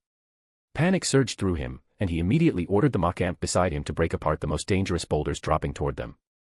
Come out, Blastoise. Use Hydro Pump on Agron. At the same time, he released a level 52 Blastoise and commanded it to seize this chance to attack the temporarily immobile level 58 Agron. In the next moment, white vapor puffed from Machamp's nose as the muscles on all four of his arms bulged. Countless fist shadows shot out like a flurry from his four hands, smashing every falling rock within a meter radius into fine rubble. On the other side, Blastoise tanked the falling stones above his head as if they were nothing, then aimed the twin steel cannons on his back at the snarling, immobilized Agron and launched two high-pressure water jets. Agron's physical defense was superb, but his special defense was only average. Facing a water-type attack that struck for super-effective damage, he immediately let out a painful roar. But he did not fall. Instead, the agony triggered his ferocity, angry bellows erupted from his mouth. The moment the recoil from Hyper Beam subsided, Agron grabbed a giant boulder nearby and raised it as a shield to block Blastoise's Hydro Pump, then, ignoring the debris still raining down, charged toward Hook like a raging beast, using Double Edge. Blastoise, stop him. The rain of stones above still hadn't ended. When Hook saw Agron barreling toward him with crazed determination, his face twisted in terror. He hurriedly ordered his Blastoise, who could also ignore the falling debris, to intercept Agron. However, in terms of sheer mass and force, even two Blastoise wouldn't necessarily match an Agron. Blocking such a mad charge was incredibly difficult. When the two Pokémon collided, Blastoise was immediately shoved backward several meters, deep grooves scraping across the ground beneath him. Fortunately, with everything he had, Blastoise managed to withstand the full force of Agron's brutal double edge. Even so, Blastoise suffered greatly. His hard shell couldn't compare to Agron's steel armor, cracks spread across the front of his shell, and fresh blood seeped from the fractures. His breathing grew weak and unstable. At this moment, the tremors within the tunnel finally began to subside, and the relentless rain of rocks gradually ceased. But now, the tunnel was nearly blocked by the debris. Hook had no way to escape Agron's pursuit. Meanwhile, Macamp was panting heavily, clearly exhausted. You're courting death. Come out, Mag Mortar. Use Fire Blast. Agron's relentless assault ignited Hook's fury. Murderous intent surged in his eyes. He released the strongest Pokémon he had, Mag Mortar, and immediately commanded it to launch a fierce attack on Agron. A level 65 Mag Mortar wreathed in flames appeared before Hook in the next instant. The previously damp and chilly underground passage heated up instantly. The rocks beneath Mag Mortar's feet blackened from the rising temperature. Then, a massive blue flame in the shape of the character erupted from his mouth and struck Agron squarely. Agron let out a heart-rending scream. Under Mag Mortar's overwhelming flames, the steel rock armor across Agron's chest glowed red-hot and even began to show faint signs of melting. The stench of scorched flesh spread through the air. Blastoise, finish him with Hydro Pump. The fire blast had caused the temperature in the tunnel to spike rapidly. Hook was sweating profusely. Seeing that Mag Mortar had successfully knocked Agron back, he immediately ordered Blastoise to finish Agron, while also cooling the area. In the next moment, two high-pressure water jets blasted from Blastoise's cannons and struck Agron with precision. Zzzzhhhhh. The sharp hiss of superheated metal being rapidly cooled echoed through the tunnel, and clouds of white steam billowed outward. The temperature dropped swiftly. Before long, the steam faded. Agron's battered, scorched body collapsed to the ground, losing all ability to battle. What an annoying creature. Kill him. Macamp, use Dynamic Punch. Even as Agron lay unconscious, Hook's killing intent only intensified. He had almost died in Agron's hands, combined with his earlier frustrations in the underground lake, he needed an outlet for his rage. Macamp did not hesitate. Fighting-type energy surged into his fists, and he aimed a devastating punch at Agron's skull. But before his fist could land, several thorn vines erupted from the ground, instantly coiling around his legs. Macamp lost his balance at once, crashing face-first into the stone-strewn ground. Blastoise and Mytiana were likewise ensnared by the thorn vines, bound tightly the moment they reacted. As the vines completed their binding, brilliant green light burst from them, and Macamp, Blastoise, and Mytiana all cried out in pain. At the same time, a poisonous purple sheen spread across Machamp's and Mytiana's bodies, they had clearly been poisoned. Mag Mortar. Use Fire Punch to burn away the vines. This sudden ambush set off alarm bells in Hook's mind. He immediately dove behind Mag Mortar and ordered it to free their team. But before Mag Mortar could act, a thunderous crash shook the tunnel. A powerful Nidoking smashed through the debris ahead with its fists, then launched a massive orb of water straight at Mag Mortar. Seeing the water sphere flying toward him, Mag Mortar had no choice but to abandon his attempt to free the others. He hurriedly fired two blazing pillars of flame from his hands to intercept it. In the next second, Nidoking's water pulse collided with Mag Mortar's flamethrower, water and fire clashing violently. Steam erupted outward, quickly engulfing the entire tunnel in white mist. Chapter 766, Chapter 765, Subjugation. When Hook saw Nidoking's silhouette, he immediately realized that the one who had ambushed him was the terrifying enemy, Sato. Although he hadn't spent much time interacting with Sato, he had witnessed how Sato crossed the underground lake earlier. Naturally, he did not dare to underestimate him. It's him. Damn it. Mag Mortar, forget about Macamp and my Taina, attack with everything you've got. Use Fire Blast. Taking advantage of the moment when the thick water vapor blurred everyone's vision, he hurriedly retreated to Blastoise's side and then ordered the fully alert Mag Mortar to unleash its full power. At the same time, he rapidly pulled a sharp hunting knife from his storage backpack and used it to cut away the spiked vine whips wrapped around Blastoise. But to his irritation, the vines were extremely tough and full of vitality. Even if he sliced them apart, the cut sections sprouted new tissue within seconds and reattached themselves. Upon receiving Hook's command, Mag Mortar's flames surged, changing from orange-red to pale blue. Instantly, the temperature in the tunnel began to skyrocket again. A giant blue flame-shaped character burst from Mag Mortar's mouth and shot toward the Nidoking preparing to emerge from the gap in the rock wall. The moment the flaming symbol appeared, the surrounding white steam vanished, replaced by a wave of scorching heat. Sato had been hiding behind Nidoking the entire time, using his psychic perception to monitor the battle without relying on sight. He knew Nidoking alone would struggle to withstand Mag Mortar's overwhelming flame attack. Nidoking, use Water Pulse. Tentacruel, assist Nidoking, attack with Brine. He immediately released Tentacruel to help Nidoking deal with Mag Mortar. A massive water sphere shot from Nidoking's mouth, and the freshly released Tentacruel fired a blue stream of water to reinforce it. Although Mag Mortar's Fire Blast was powerful, the combined force of Water Pulse and Brine, plus their natural type advantage, was nothing to scoff at. One-on-one, neither attack might surpass Fire Blast, but together, and with type advantage, Mag Mortar's attack couldn't stand its ground. The blue flaming symbol was quickly overwhelmed by the huge water sphere and the rushing water, and soon the colliding moves detonated in a violent explosion. The underground tunnel shook fiercely again, and another barrage of falling rocks rained down.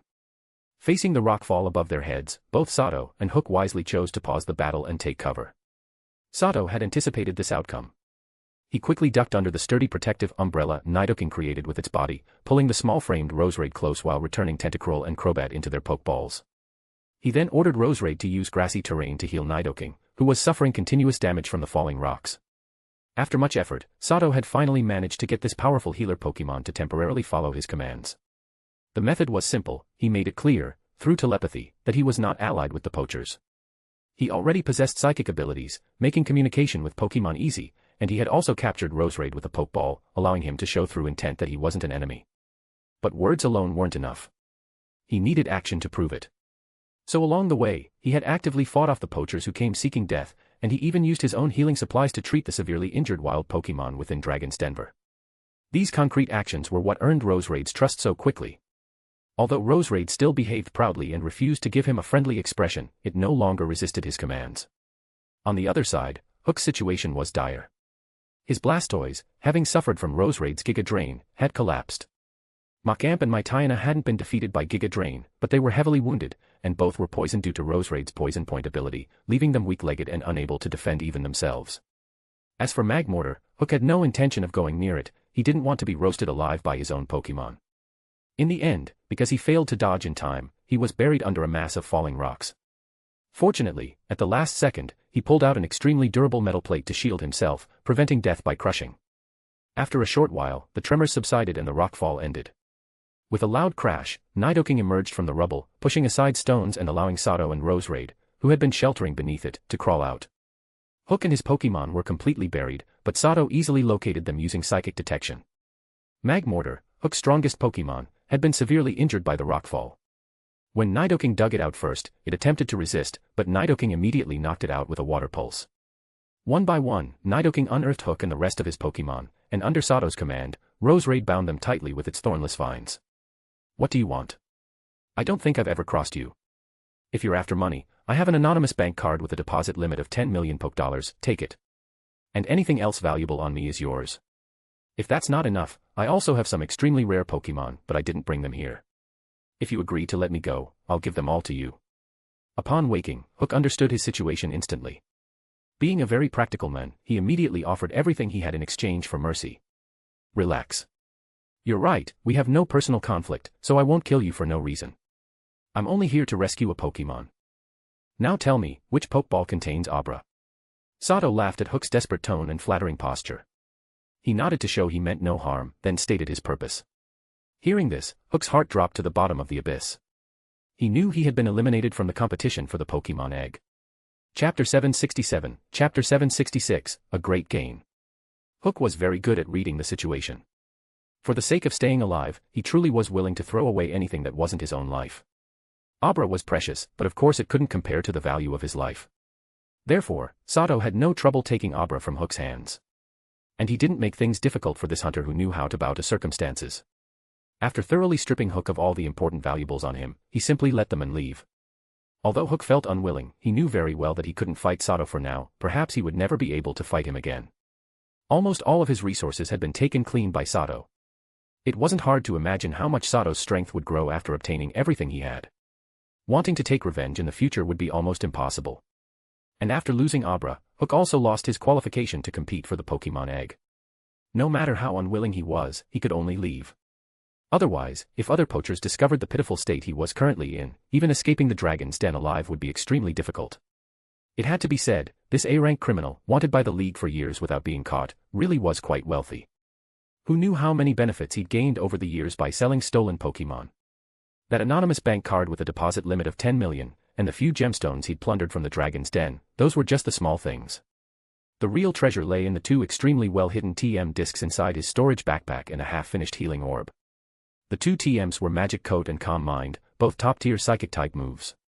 The first could practically make its user immune to all status moves from the opponent, and even reflect them back. So far, it was the only reliable Psychic-type method for countering Taunt. As for the second, there was nothing more to say. It temporarily increased the user's special attack and special defense, making it a lethal tool for special sweepers aiming to take down an entire team. Sato didn't even have to think to know that these two rare TMs were obviously prepared by Hook to please his Psychic-type Abra. If he remembered correctly, these were powerful Psychic-type techniques that Abra's species could not learn by leveling up. Now, these valuable TMs had fallen right into his hands, and he had also successfully obtained Abra from Hook. Truly a gain on all fronts. As for the half-finished healing orb, Sato could only feel it was a bit of a pity. Based on his assessment, it was still far from completion. It lacked a great amount of life essence, at least more than half. For now, it was difficult to put to use. Sure enough, the fastest way to obtain resources is still for big fish to eat small fish. These powerful poachers are all absurdly rich. I don't even know how they got their hands on such rare TMs. Sorting through the loot taken from Hook, Sato couldn't help but sigh with emotion. After making several turns, Sato followed the tunnel back to the entrance. Then, on the rock-filled lakeshore, he found a hidden spot to rest temporarily. Come out, Abra. After confirming the surroundings were safe through psychic sensing, and having his Crobat stand guard, Sato released Abra from its Pokeball. A flash of white light shot from the open Pokeball, and Abra, with a strange device strapped to its head, appeared before Sato. Clearly, having been imprisoned and exploited by Hook, its trust in humans had dropped to absolute zero. Thus, even though the person releasing it wasn't Hook but Sato, it immediately attempted to escape using teleport. Unfortunately for it, before teleport could activate, Crobat's eyes flashed with dark light. The taunt had successfully sealed all of Abra's status moves. Can we talk, Abra? Seeing Crobat interrupt Abra's teleport, Sato's eyes flashed blue. He used telepathy to speak to Abra, while simultaneously using the system to scan its data. Abra's data. Pokemon, Abra. Level. Type, Psychic. Ability, Inner Focus. Gender, Male. Known move, Teleport. Egg moves, Ally Switch, Psychic Terrain. Tutor moves, none. TMs, none. Held item, none. IVs. HP, 28, 31. Attack, 26, 31. Defense, 28, 31. Special attack, 31, 31. Special defense, 30, 31. Speed, 31, 31.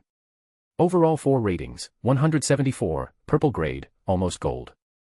Just from the data alone, one could tell how great this Abra's ratings were, just a step away from reaching gold quality. And although the moves it had were few, all of them were extremely useful. Teleport needed no explanation, the ultimate escape technique. As for Ally Switch and Psychic Terrain, their value was in no way inferior to Teleport. Ally Switch, put simply, let the user instantly swap positions with a chosen target. In battle, this could affect not only objects but living beings as well. This made the move incredibly versatile. For example, if Abra were being targeted by multiple enemies, it could instantly switch positions with one of them, causing the opponents to suddenly focus their attacks on one of their own teammates. Or if a companion was in mortal danger, Abra could switch places to save them, and then escape again using teleport or another switch.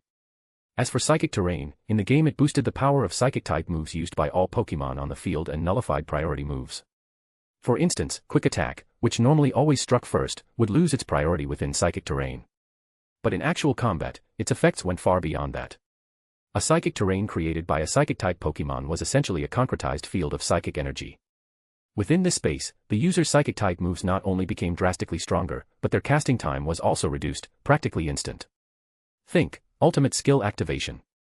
Thus, once a Psychic-type Pokémon created a Psychic Terrain, it meant it was going all out. Human, you're a Psychic. After hearing Sato's telepathic message, Abra, initially panicked from being unable to use teleport, calmed down. Then, delighted, it replied to Sato through telepathy. Absolutely. And Abra.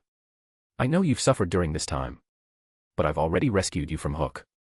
From now on, you are free. But after being imprisoned by Hook, you should understand your own value in the eyes of poachers. You were lucky to meet me this time, but with your current strength, you could easily be captured again by someone else. So how about this, stay with me for a while. I won't imprison you or restrict you. I'll give you training resources. All I ask is that you follow my commands during this time. Hearing Abra's telepathic response, Sato's heart lit with joy. He first established himself as Abra's savior, then slowly revealed his true intention. Chapter 768, Chapter 767, Capturing Abra and the Unexpected Battle. Abra was a highly intelligent species.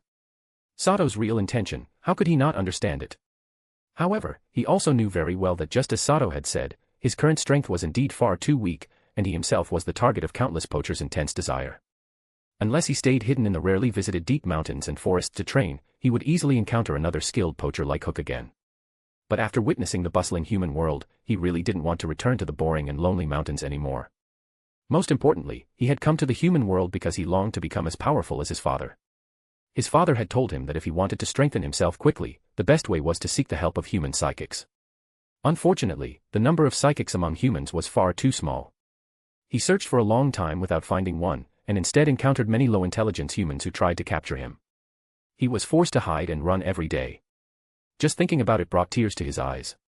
Now, he had finally encountered a real human psychic, and the human even came straight to him. Supposedly, this human was also his lifesaver.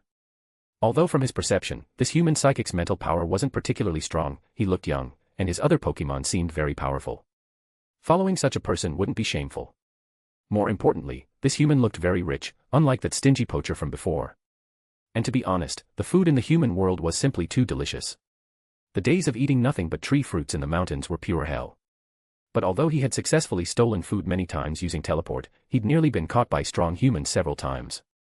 If he wanted to eat more delicious things in the future, he would need a human trainer to pay for it. Alright, but remember what you promised. You can't keep me imprisoned inside a pokeball all the time. And whenever you have something tasty, you must call me first. After thinking it through, Abra finally spoke to Sato through telepathy. For the sake of becoming stronger, and for good food, he reluctantly allowed this psychic with mediocre mental power to capture him. No problem. As long as you follow me, I guarantee you'll eat well and sleep well. Here, take these. I promise they're delicious. Hearing Abra's words, Sato instantly realized this psychic-type Pokémon was yet another glutton. He patted his chest confidently and laughed, then took out several gem-grade Pokeblocks from his spatial backpack. It was Abra's first time seeing something as beautiful as gem-grade Pokeblocks. His instincts, honed from tasting many delicious foods, told him these colorful little cubes were definitely worth anticipating. Sure enough, the moment he tasted one, Abra immediately fell under the spell of its indescribable flavor. Through telepathy, he urgently begged Sato to give him more gem-grade Pokeblocks. With Abra, a Pokémon that naturally knows teleport, I can even teleport in front of others without arousing too much suspicion. After successfully capturing Abra using a large bundle of gem-grade Pokeblocks tailored to his taste, the weight in Sato's heart finally lifted. He felt excited. At that moment, several poachers emerged from the tunnel and returned to the lakeshore. A Crobat scanning the surroundings with ultrasonic waves quickly pushed Sato with its wing. He was still immersed in the joy of capturing Abra. The Black Cloud poaching group, huh? Looks like they've chosen the road to death as well. Reminded by Crobat, Sato immediately regained focus and used his mental power to scout the newcomers. When he saw the 4 battered members of the Black Cloud poaching group, he knew they had also taken a dead-end passage. There were 9 tunnels in the rock face. Without the ability to use machinery to investigate them, poachers could only try each one by luck in their search for the path leading to Altaria.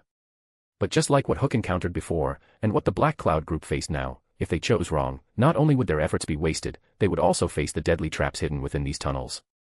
The Black Cloud group originally had 5 people, now only 4 remained, and all of them looked battered. Clearly, something terrible had happened inside. Adding the Black Cloud group, Sato had now confirmed 2 tunnels were dead ends. In truth, the reason he chose to wait by the lake was to let these poachers help him find the correct passage, reducing the number of risks he himself had to take. After suffering a crisis once, the Black Cloud poachers had learned their lesson. Instead of trying a second tunnel right away, they rested where they were, just like Sato, and waited for others to return. Soon, Shadow and members of the other 3 major poaching groups also emerged from the tunnels. Shadow, the lone wolf, looked the same as before. But the members of the other 3 groups were all covered in dust. As for the Crag and Gale poaching groups, there was no need to say more, these two spent as much time fighting each other as exploring the tunnels. Now, both groups had only 3 members left, each one injured. The Malevolent Ghost poaching group, however, still had 7 members, a testament to how experienced the sickly-looking elder leading them was. Under his leadership, they maintained a clear numerical advantage. However, after using life-saving secret techniques to cross the underground lake, their condition seemed poor. Everyone looked as sickly as the old men, as if they had just recovered from a major illness. Judging by their expressions, all of them chose dead ends. That means 4 tunnels remain unconfirmed. From here on, it'll all depend on luck. Whoever gets lucky has a great chance of obtaining the Pokemon egg and capturing Altaria. Sato carefully observed the faces of the poachers with his mental power. Seeing that everyone looked frustrated, he knew none of them had found the correct passage. He thought they would rest and then choose tunnels again. Instead, something Sato completely did not expect happened. At that moment, the Black Cloud, Crag, and Malevolent Ghost poaching groups suddenly teamed up and surrounded the members of the Gale poaching group. What's going on? Based on logic, shouldn't Black Cloud, Crag, and Gale join forces to weaken the Malevolent Ghost group? Looks like the grudges between them are far more complicated than I thought. Watching the 3 groups turn on the Gale poachers simultaneously, Sato was genuinely surprised. Chapter 769, Chapter 768, The Crystal Cavern. No matter how strong the Gale poaching group was, they could not possibly defeat the other 3 poaching groups at the same time. Earlier, they had used the School of Dynamo in the underground lake to cleverly weaken the other groups and had enjoyed their brief victory. Now, their consequences had arrived. A few minutes later, the once arrogant Gale poaching group was wiped out in the battle. Even with their final desperate counterattack, they failed to take down a single member of the other groups. But the fight was still not over. After the Gale poaching group fell, the Black Cloud poaching group and the Crag poaching group tacitly joined forces to attack the Malevolent Ghost poaching group. However, the sickly-looking old man leading Malevolent Ghost was incredibly cunning. During the later half of the battle, he intentionally began withdrawing from the fight. And the moment the 2 groups revealed their intention to turn on him, he immediately led his subordinates into one of the unexplored tunnels. The other 2 poaching groups were furious seeing Malevolent Ghost flee without fighting, but they ultimately did not pursue, wary of potential ambushes in the tunnels. In the end, both the Black Cloud and Crag poachers chose separate unexplored tunnels of their own. The internal warfare between the poaching groups came to an end. At this moment, Sato emerged from hiding with his Crobat, turning his gaze toward Shadow, the only other lone fighter who had endured until now. Travel together. Taking advantage of the fact that no one else was nearby, Sato asked him directly. Truthfully, Sato had long been curious about Shadow's identity. He had been observing him with his psychic sense ever since he first saw him provoke the Gale poaching group, and discovered the man was not as cold as he appeared. Shadow had never once attacked a wild Pokemon on his own initiative, but against poachers he showed absolutely no mercy. His earlier cooperation with Hook had clearly been out of necessity. Thus, Sato was certain Shadow was definitely not a poacher. The man was likely a bounty hunter like Sato, or perhaps someone secretly sent by the League. Unfortunately, Shadow did not answer his question. He only looked at Sato calmly, then walked with his Houndoom toward the tunnel chosen by the Malevolent Ghost poaching group. Bold of you, going alone to trouble the Malevolent Ghost poaching group. Sato frowned slightly and laughed as he watched Shadow disappear. Then he chose the final tunnel, the only one no one else had taken. 10 odd minutes later, Sato returned from the tunnel to the lakeside. As it turned out, the tunnel he chose was also a dead end, ending in yet another Pokemon ambush. But he did not leave empty-handed. At the end of the passage, thanks to his acquaintance Roserade, he successfully persuaded a level 63 Agron to temporarily join his team. Yes, another terrifying Agron ambushed the path's end. Fortunately, this Agron's temperament was far gentler than the one he had encountered in Tunnel 01. the one in Tunnel 01 had been extremely hostile, even after Rose Raid used grassy terrain to heal it. Conversation had been impossible. Unfortunately, Rose Raid, one of Altaria's external commanders, did not know where Altaria herself was. Otherwise, Sato would not have needed to work so hard to find the correct passage. By the time he returned to the lakeside, the Black Cloud and Crag poachers were already there. Seeing Sato emerge empty-handed from the tunnel, they did not even rest, they immediately rushed toward the pathway chosen earlier by Malevolent Ghost. Sigh. I didn't expect the Malevolent Ghost poaching group to actually pick the right path. Realizing what had happened, Sato immediately understood that the tunnel Shadow and Malevolent Ghost had entered was the only one leading to Altaria's location. He couldn't help but sigh. Without hesitation, he followed the poachers. Though they looked displeased at his presence, they did not stop him. Along the way, the tunnel bore extensive traces of battle. All obstacles had already been cleared by Malevolent Ghost, allowing Sato and the others to move quickly. About 7 or 8 minutes later, they emerged from the tunnel's end into a cavern filled with natural amethyst formations, illuminated by shafts of refracted sunlight. And there, they finally caught up with the Malevolent Ghost poaching group. At that moment, Malevolent Ghost members were already locked in fierce combat with the wild Pokémon guarding the crystal cavern. There were only 4 guardians, but each possessed strength approaching the Elite 4 tier. It was obvious, these 4 powerful Pokémon were the 4 generals under Altaria, the last defensive force she had placed here to prevent intruders from advancing. As Sato and the others entered the cavern, one particular wild onyx immediately drew everyone's attention. Unlike a normal onyx, this one's body was partially composed of amethyst. A significant portion of its rocky structure had already transformed. Judging from its appearance, its body was still slowly undergoing a full metamorphosis into amethyst. Perhaps in another decade or 2, it would become entirely crystallized. Because of this unique structure, its typing had undergone special changes. It no longer feared water or grass-type moves as much as normal onyx, and its special defense was noticeably higher. Even more terrifying, it was far faster and more agile than a typical onyx. In this vast cavern filled with amethyst pillars, it moved like a phantom. Worst of all, it seemed to have mastered flash. During its charging attacks, its partially crystallized body emitted blinding purple light, severely obstructing the enemy's vision. Because of that, almost none of the Malevolent Ghost Pokémon could fight it head-on. They could only avoid its assaults. During the battle, although this special onyx was not the strongest opponent present, it had the advantage of immense bulk, great endurance, and the ability to heal by consuming nearby amethyst. With these advantages, it completely suppressed Malevolent Ghost Pokémon. A crystal onyx, no, more accurately, an onyx undergoing crystal metamorphosis. Looking at the troublesome creature obstructing Malevolent Ghost, Sato's face showed deep shock. Then he fell into thought. Chapter 770, Chapter 769, Intervening in the Battle. Aside from the special onyx, the other 3 wild Pokémon were equally troublesome. Among them, the most lethal threat to the Malevolent Ghost poaching group was a level 68 Sableye.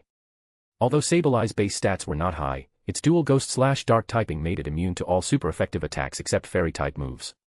As a Ghost-type Pokémon, Sableye moved unpredictably in this dim, shadow-filled cavern.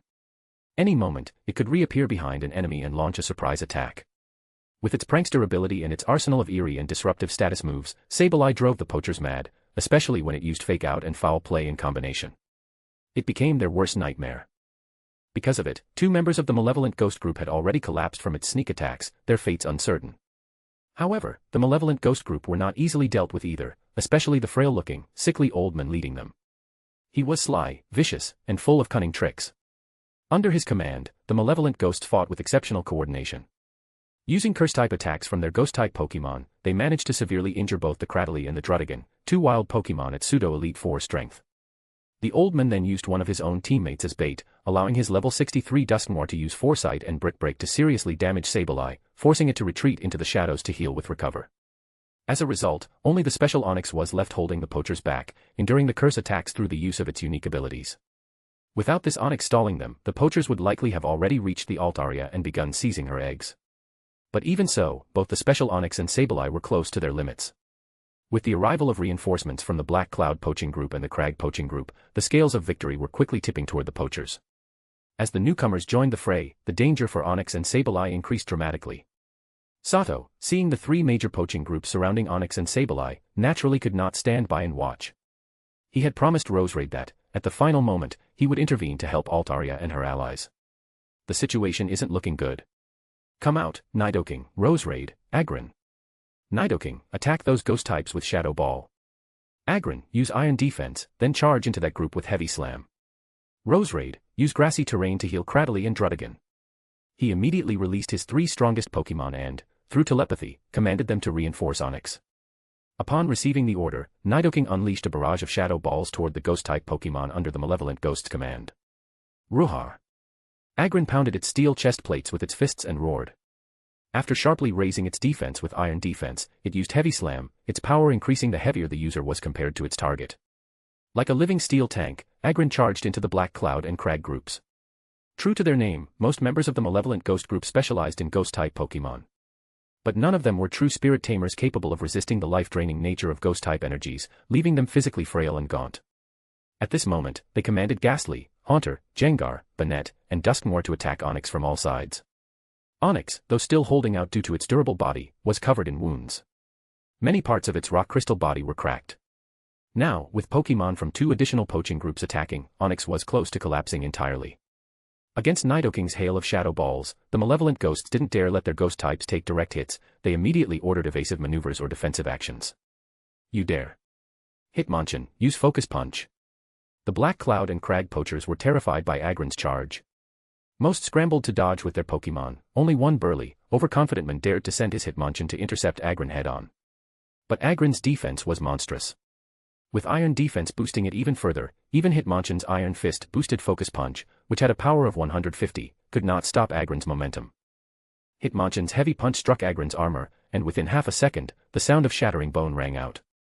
Hitmonchan was launched into a wall and embedded deeply in it. The outcome was clear, Agron had one-shot the Hitmonchan. But Agron did not leave unscathed, its chest plate now bore a deep fist-shaped dent, surrounded by web-like cracks. Thanks to Sato sending in Nidoking and Agron so suddenly, Onix gained a moment to catch its breath. It immediately moved its massive body toward the nearby amethyst crystals embedded in the cavern wall and began eating them. Within seconds, the cracks across its body began to heal rapidly, and its life force surged. Meanwhile, Roserade quickly used grassy terrain on the fallen Cradily and Druddigan. The grass-type healing energy restored their consciousness, allowing both heavily injured wild Pokemon to stand once more. Cradily benefited most, she had already been using Ingrain to slowly regenerate, and with Roserade's healing, more than half her injuries vanished instantly. You brat, it's you again.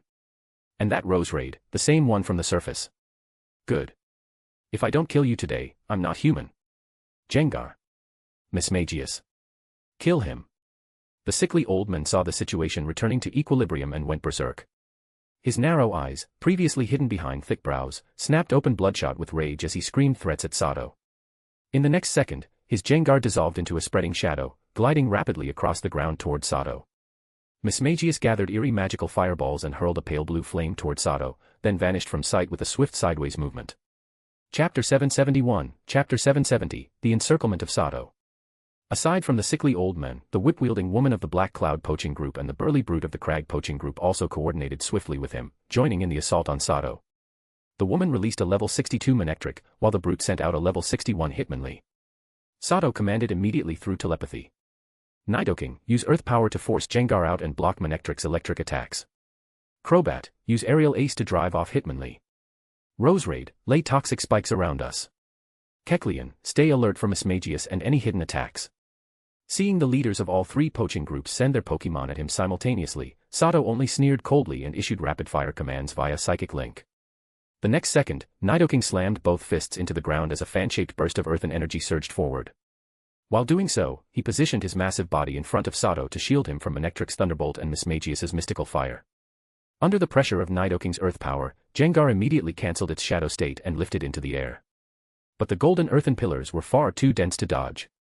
Unable to escape, it was forced to use Protect to avoid being instantly defeated, and then continued trying to close in on Sato. Manectric, seeing its Thunderbolt blocked by Nidoking, sprinted at full speed, attempting to approach from Nidoking's right flank. But under the suppression of Earth Power, neither Jengar nor Manectric could get within 10 meters of Sato. Meanwhile, Crobat intercepted Hitmonlee in midair. This pseudo-Elite 4-level Hitmonlee had clearly undergone advanced training. With its limber ability fully developed, its arms and legs could stretch several meters, functioning like spring-loaded limbs to amplify its strikes.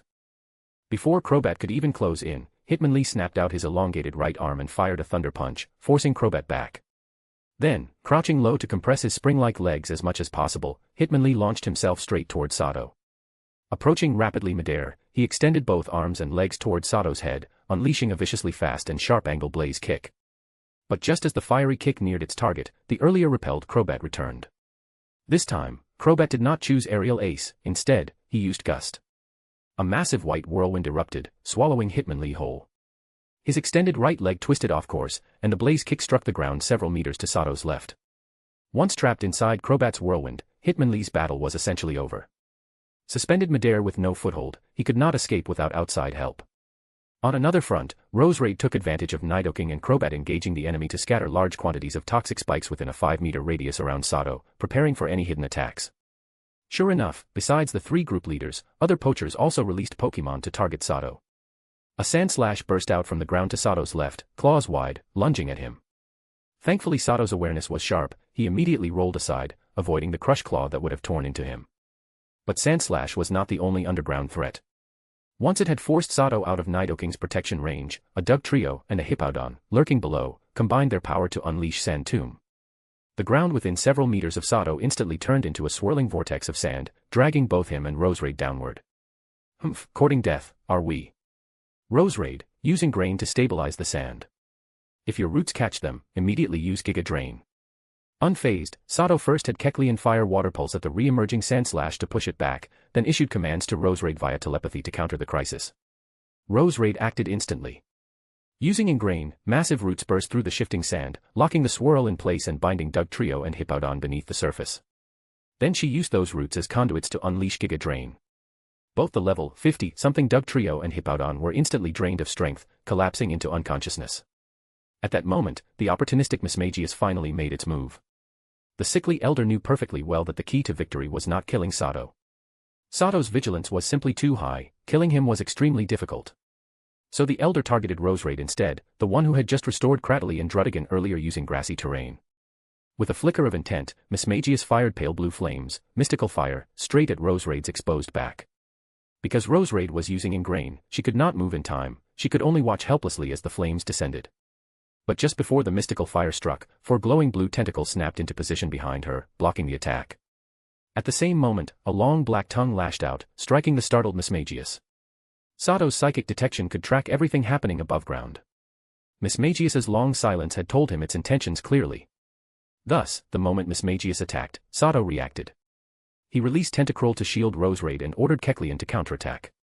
Even though Mismagius was level 65, Kecleon's lick only startled it, it was nowhere near enough to incapacitate it.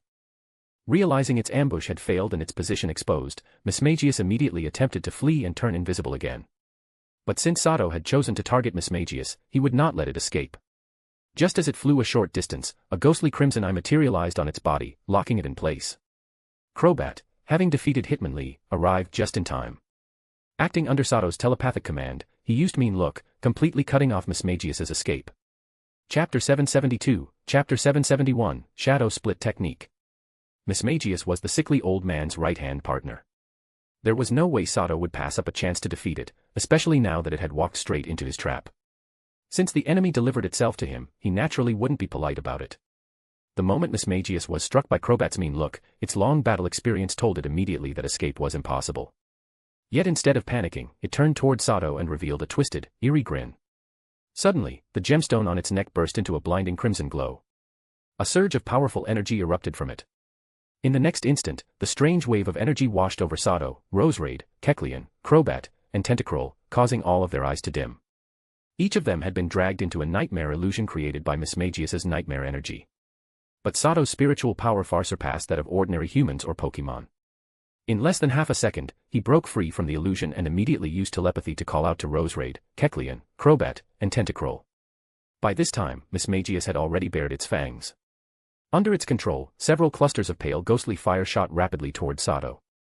On the other side, the still-standing Sandslash seized the opportunity to leap at Sato with its sharpened claws. Even so, Sato did not panic. 100 thoughts raced through his mind, should he teleport away, or release Pikachu and his other Pokémon to counter the threat. But unexpectedly, a chilling presence burst up from the ground in front of him, a Sableye. Its arms became coated in pure ghost-type energy as it activated Shadow Claw, slashing toward both the incoming magical flames from Mismagius and the charging Sandslash. This Sableye was one of Alteria's 4 commander Pokémon. It had witnessed Sato's earlier righteous actions and thus chose to intervene the moment it saw Sato in mortal danger.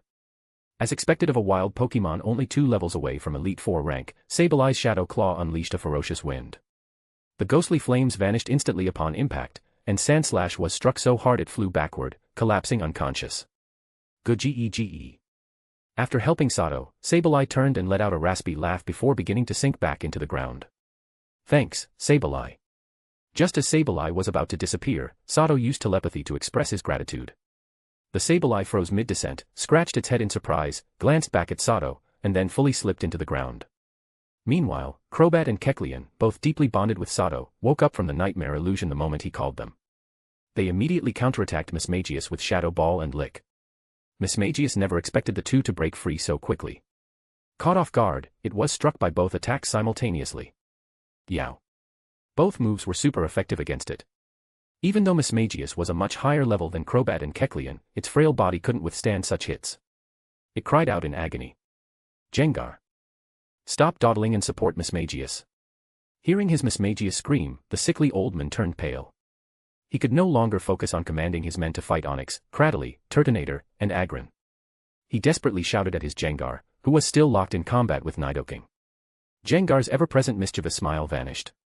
Its crimson eyes flared with violent red light. The next second, its body dissolved into a shadow. Then, shockingly, the shadow split into 3, forming 3 Gengars. Although smaller than the original, they were unmistakably real. Nidoking was startled to see his opponent suddenly multiply. Still, he didn't hesitate, firing more earth-colored beams generated by earth power toward the 3 Gengars and the waiting Manectric. But with 3 bodies now in play, and Manectric eyeing him from the flank, it was impossible for Nidoking to block them all. Within moments, 2 of the Gengars broke through his defenses. Shadow Split Technique. Looks like this malevolent ghost group possesses rare training texts for raising Gengars. And this Gengar's talent is exceptional, to have mastered such a difficult innate move. Through psychic detection, Sato immediately understood what Gengar had done. Ever since reading the Grimoire of Dark Spirits, he had thoroughly familiarized himself with innate abilities and moves of ghost-type Pokemon, especially Gengar's. Gengar's innate specialty was manipulating shadows. Among its unique moves, the Shadow Split technique was the pinnacle, a self-developed technique using that innate ability. But the difficulty was extremely high, because learning it required enduring excruciating pain. Splitting one's shadow was akin to slicing off a piece of one's own body. However, its power was terrifying. Once mastered, Gengar could fight outnumbered, and win. Every split Gengar was real. Although weaker than the original, the difference was only about 7 to 8 levels at most. The real danger lay in the mind. If Gengar lacked the control to manage all the copies simultaneously, he could lose them permanently, never able to reabsorb them, and his own strength would be permanently crippled. Even worse, a split shadow could gradually awaken its own independent mind and become a true, separate Gengar. But since such a Gengar was born from a fragment, it was inherently flawed, and to grow stronger, it would need to devour its original body. Thus, the Shadow Split technique carried incredible risks. Judging from the scene, the sickly old man's Gengar had mastered triple split control, successfully producing and coordinating 2 shadow clones. The 2 Gengars that broke through Nidoking's defense immediately rushed to aid the injured Mismagius. A barrage of powerful shadow balls began forming in their hands as they launched their counterattack. Chapter 773, Chapter 772, Reinforcements arrive from all sides. So what if 2 more Gengars showed up? Mismagius must fall here. Kecleon, use Fury Swipes to change your type to normal. Tentacruel, use Reflect type on Kecleon, then use your body to block the 2 Gengar's Shadow Ball attacks. Roserade, bind Mismagius with your vines, then use Sludge Bomb on it. Crobat, use Air Slash on Mismagius. Seeing the 2 Gengars rushing in to save Mismagius, Sato let out a cold smile and crisply issued a chain of commands to the Pokemon who had already broken free from Mismagius's nightmare illusion. A second later, Kecleon's body instantly shifted from pitch black back to its normal color, its type changing from ghost to normal. At the same time, Tentacruel used Reflect type on Kecleon, turning itself into a temporary normal type. Then, it extended a mass of tentacles to block the incoming barrage of shadow balls from both Gengars. Against Tentacruel's normal-type shield form, all the shadow balls were rendered useless. Tentacruel shrugged off the attacks without injury, then fired a stream of bubble beam to harass the 2 Gengars. With Tentacruel blocking them, Roserade and Crobat were able to freely attack Mismagius.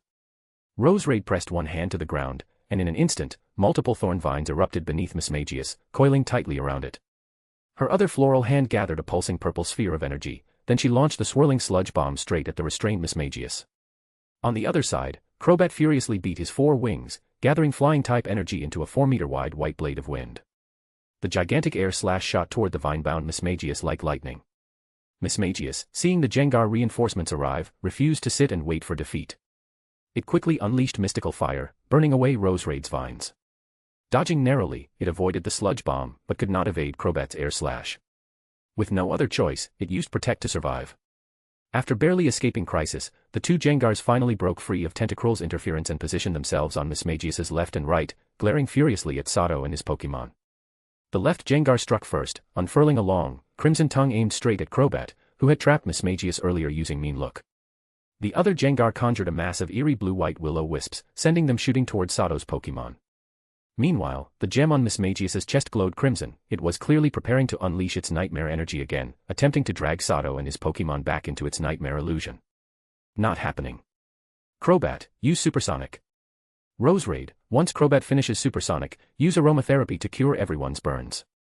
Sato immediately gave the orders via telepathy.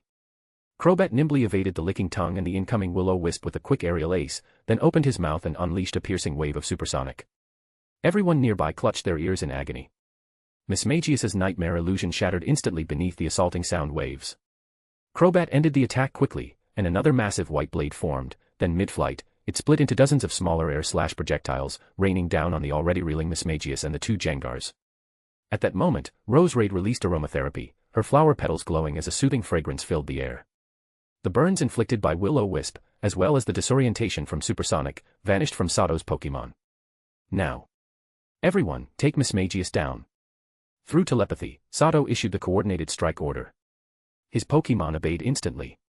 A bolt of lightning erupted from the now electric-type Kecleon. Tentacruel fired another bubble beam. Roserade unleashed a flurry of magical leaf. Mismagius, still recovering from the barrage of miniature air slash blades, could not dodge fast enough. But to Sato's surprise, both Jengars threw themselves in front of Mismagius, taking the full brunt of all attacks. They dissolved into black smoke and vanished. Meanwhile, at some unknown time, the female poacher's Manectric had circled wide around the battlefield, slipping past Nidoking's defenses. While Sato and his Pokémon focused on Mismagius and the Jengars, Manectric released a sudden thunderbolt, straight at Crobat. Crobat's reaction was swift, he immediately used Protect. But right as the green barrier faded, a level 64 Dusknoir burst up from the ground beneath him, striking with a lightning-fast thunder punch. Crobat screamed in pain and fell from the sky, trembling.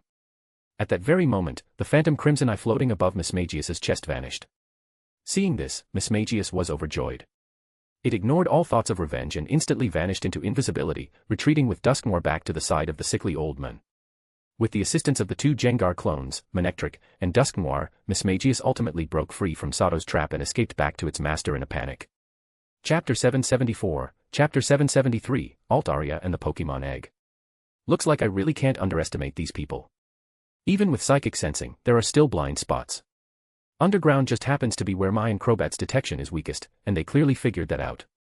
Watching Mismagius vanish rapidly from his psychic detection range, Sato's expression darkened, irritation flashing through his mind. He immediately ordered Roserade to heal Crobat using Grassy Terrain and Aromatherapy. Receiving the command, Roserade activated Grassy Terrain and Aromatherapy without hesitation, rapidly treating Crobat's injuries. Before long, Crobat's wounds healed at a visible pace, and its vitality quickly recovered. On the other side, after Mismagius successfully broke free, the whip-wielding woman's Manectric and the sickly old man's Jengar also disengaged from Nidoking and returned to their respective trainers. Although Mismagius had escaped, overall, Sato had gained the upper hand in the clash against the three poaching groups. Not only had their sneak attack on Roserade failed, they had also suffered heavy losses. In particular, after Jengar's two shadow clones were destroyed, his aura visibly weakened. Clearly, losing those two clones had dealt him severe damage, he would be unable to rejoin the fight for quite some time. As for Sato's side, although Crobat had been defeated earlier, with Roserade present, it wouldn't be long before Crobat fully recovered its combat capability.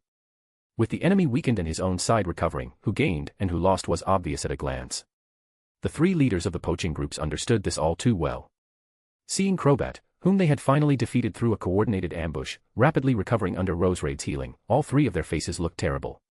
However, they simply couldn't spare any additional forces to deal with Sato now. The combined presence of Onyx, Sableye, Cradily, Druddigon, and Agron created a synergistic threat far beyond simple addition. Especially with Agron acting as a massive frontline tank, capable of charging through formations at will, defeating those wild Pokémon had become even more difficult. Worse still, Sato, the trainer who had suddenly switched sides, was watching them like a hawk, ready to strike at any moment. To be honest, Sato truly considered joining forces with Onyx and the others to completely crush the three poaching groups. The only reason he hesitated was his uncertainty about Alteria's attitude. After all, he was still a human trainer. In Alteria's eyes, he too was an intruder. Sato had no way of knowing whether Altaria would appreciate his help. Moreover, his intervention would come at a price, the resources within Alteria's dragon lair used to nurture dragon-type Pokémon. If Altaria turned hostile afterward and refused to acknowledge the deal, Sato might end up with nothing, and escaping the dragon lair could become extremely difficult. Chirp. Before Sato could make his decision, a piercing cry rang out, instantly causing his expression to change. Sato wasn't the only one who reacted. All the trainers and Pokémon engaged in battle froze upon hearing the shrill scream, then instinctively turned and rushed toward the depths of the crystal cavern. So that's where Shadow's been hiding all this time, taking advantage of the chaos to steal the Pokémon egg. Hearing Alteria's unmistakable cry, Sato snapped out of his thoughts and immediately realized the truth about Shadow's disappearance. Deep within the crystal cavern, in front of a massive nest formed from amethyst and decorated with countless precious gems, an Altaria completely encased in ice glared hatefully at a black-clad man wearing a white mask. Beside him stood a badly injured Houndoom, an equally battered Frostless, and an Ambipom holding a Pokémon egg covered in dragon-like patterns with its twin hands. The masked man was none other than Shadow. While the three poaching groups were fighting Onyx and the others, Shadow had quietly slipped away. With a simple scheme, he had Frostless unleash Blizzard, freezing Altaria, whose strength had sharply declined after just laying an egg. Even so, Altaria proved worthy of her powerful Elite Four level status. To protect the egg, she endured Blizzard head-on without collapsing, retaliating with Draco Meteor that heavily injured both Houndoom and Frostless. However, with her severely weakened after childbirth, her Pokémon egg was seized in that moment by Ambipom, and she herself was subsequently frozen solid by Ice Beam. Ha ha ha. I finally got it. With this Pokémon egg born from Altaria and Salamence, I'll easily be Elite Four bound within 5 years. Taking the dragon-patterned egg from Ambipom, Shadow burst into excited laughter.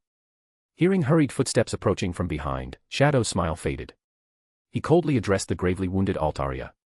It seems they've noticed what's happening here. What a pity, I can't take you with me. But don't worry. I'll take good care of your child. Come out, Clay Doll. Use teleport and get me out of here. With that, he released a Clay Doll and issued the command. Don't even think about escaping, leave the Pokémon egg behind. At the same time, the sickly old man and the others rushed in. Seeing the egg in Shadow's hands and Clay Doll being released, they instantly understood his intent and shouted angrily. But the moment Clay Doll appeared, it immediately carried out Shadow's order. A powerful wave of psychic energy surged outward. Just as teleport was about to succeed, right before the eyes of everyone watching in shock. The solid ice encasing Altaria suddenly shattered. In the next instant, a beam of freezing energy shot from Altaria's barely breathing body, striking Clay Doll directly. How is that possible? Clay Doll, activate teleport again. You're courting death. Frostless, kill her. Ice Beam. Seeing Altaria break free at the critical moment and interrupt Clay Doll's teleport with Ice Beam, Shadow's face changed drastically as he urgently issued orders. Chapter 775, Chapter 774, One Massive Windfall. The best chance to escape had been cut off by Altaria. Shadow was naturally furious, yet fear spread through his heart just as quickly. He knew very well that if he failed to get away now, total defeat awaited him. Come out, Weevil, use Taunt on Clay Doll. Manectric, Thunderbolt. Mincheo, Aura Sphere. Opportunity knocks but once. Seeing that Altaria had successfully interrupted Clay Doll's teleport, the others immediately realized that this was the moment to go all out. The leaders of the three poaching groups all sent out their Pokémon to attack. In the next instant, under Shadow's furious gaze, the sickly old man's Weevil successfully used Taunt on Clay Doll, instantly disrupting the teleport it had been preparing. At the same time, the whip-wielding woman's Manectric and the burly man's Mincheo launched their fierce attacks together, both aimed squarely at Shadow, the lone wolf. Damn it. Ambipom, use Protect. Whoever wants it, take it. Seeing this, Shadow knew his plan had completely failed. He was a decisive man, while ordering Ambipom to use Protect to shield him, he viciously hurled the Pokémon egg in his hand toward the nearby area. Quick! Weevil, grab the Pokémon egg. The leaders of the three poaching groups immediately abandoned Shadow and turned to snatch the egg instead. Among them, the sickly old man's level 63 Weevil was clearly the fastest, and under his urging, it rapidly closed in. Dream on. Manectric, use Flamethrower on Weevil. Mincheo, Aura Sphere. Seeing the egg about to fall into Weevil's hands, the whip-wielding woman and the burly men refused to allow it. They instantly commanded their Pokémon to launch a joint attack. Both Manectric's flamethrower and Mincheo's aura sphere were deadly, super effective moves that could one-shot Weevil. Naturally, Weevil dared not take them head-on. It immediately halted and used Protect to block. Damn it. You lot, hold them off. Dusknoir, Miss Magius, go help Weevil seize the Pokemon egg. Seeing Weevil stopped at the last moment, the sickly old man's face darkened. He immediately issued orders to 5 subordinates and 2 Pokemon. Let's join forces and kill this old bastard first, then fight it out for the egg. How about it? Fine by me. I've hated that old geezer for a long time. Boys, kill them. The whip-wielding woman and the burly man spoke one after the other, instantly forming a temporary alliance and directing their remaining subordinates against the malevolent ghost poachers. In an instant, lured by the Pokemon egg, the 3 major poaching groups, who had just been fighting side by side, descended into brutal infighting. On the other side, Shadow saw that he had successfully diverted their attention with the egg and finally let out a breath of relief. He quietly retreated with his Pokemon and watched coldly from a distance. However, although the poachers no longer pursued him, Onix, Sableye, Cradily, and Druddigon, Alteria's 4 generals, had firmly fixed their hatred on him. They had clearly seen Shadow gravely injure their leader. Now, their only desire was to tear him to pieces. Shadow had originally planned to look for another chance to snatch the egg, but when Onix and the others came after him, he dared not linger. He immediately fled toward the exit with his Pokemon. Naturally, Onix and the others would not let him go. The slowest among them, Cradily and Druddigon, stayed behind to guard Altaria, while Onix, able to ignore terrain, and Sableye relentlessly pursued Shadow. At the same time, Sato swiftly arrived with his Pokemon before the Altaria that the other poachers had momentarily forgotten, placing himself protectively in front of her. After laying the egg, Altaria's body was already extremely weak. Having also endured repeated, powerful Ice-type attacks from Shadow's Frostless, even with the physique of a powerful Elite 4-level Dragon-type Pokemon, she was now barely clinging to life. At Roserade's pleading, Sato naturally could not stand by and watch her die. He immediately took out a bottle of high-grade thawing medicine and a bottle of high-grade healing medicine and fed them to Altaria. Dragon-type Pokemon really are tough, injuries this severe, yet she didn't die right away. Incredible. Roserade, hurry, use grassy terrain and aromatherapy to heal Altaria. Seeing Altaria's fading life force rapidly recover after taking the medicines, Sato was deeply shocked by the tenacious vitality of dragon types. At the same time, he used telepathy to instruct Roserade to treat her. Seeing her leader improving, Roserade immediately used grassy terrain and aromatherapy to heal Altaria. While Roserade was busy healing, Sato quickly surveyed the extremely luxurious nest nearby. He had noticed its treasures long ago. In the notes given to him by Drake, the Dragon-type Elite Four, it was recorded that among the precious items capable of shortening the growth period of Dragon-type Pokemon, Dragon Blood Ginseng and Dragon Bone Fruit were the most suitable for promoting the development of young Dragon types. A single Dragon Blood Ginseng could shorten a Dragon-type Pokemon's growth by at least 1 year, while Dragon Bone Fruit was even more effective, reducing it by 2 years. These items, normally priceless and unavailable on the open market, were piled up in heaps inside this enormous nest. Sato even discovered several dragon crystals, treasures that would make countless dragon specialist trainers fight each other to the death. Dragon crystals were formed from the condensed essence of dragon blood when powerful dragon-type Pokemon died naturally. They were priceless legacies left for the next generation, treasures specifically meant to improve the physique of young dragon types. After using them, a young dragon type's bloodline would strengthen, its aptitude would improve, and there was even a chance to inherit memories left behind by the deceased dragon type, allowing it to comprehend new moves. When Sato saw them, his eyes nearly popped out of their sockets. He couldn't help but think that this Altaria was obscenely rich. Taking advantage of Altaria being unconscious and everyone else focused on fighting over the egg, Sato cleverly dispatched Kecleon, handing it a spatial storage device and having it quietly collect the precious resources. I saved your life, taking a little of your stuff is only fair. Since you managed to gather so much, you'll surely find even more in the future. Watching Kecleon skillfully pack the treasures from the nest into the storage device, Sato glanced at the still unconscious Altaria and thought with immense satisfaction. Chapter 776, Chapter 775, Facing 3 Poaching Groups Alone. In just 1 or 2 minutes, under the effects of Sato's powerful healing medicine and Roserade's grassy terrain, Altaria's injuries rapidly faded away, and the vitality in her body gradually returned to normal. However, the situation on Altaria's side was quickly noticed by the members of the 3 major poaching groups who were still fighting amongst themselves over the Pokemon egg nearby. Although they had been locked in internal conflict, these people were all seasoned Pokemon hunters. Since Sato, a formidable enemy, had yet to make a move, they had never truly felt at ease. From the start, they had been keeping part of their attention fixed on him. Now, seeing Sato personally step in to heal Altaria, and with such obvious results, their hearts immediately sank. The main reason they dared to raid the dragon's den at this moment was because Altaria had just laid her egg, causing her strength to plummet dramatically. If Sato succeeded in restoring Altaria to her peak condition, then their good days would truly be over. By then, not only would they fail to obtain the Pokemon egg, but they might very well lose their lives here as well. We can't let that brat continue healing Altaria. If we keep stalling like this and she recovers, none of us will be able to escape. The sickly old man was the first to realize the danger.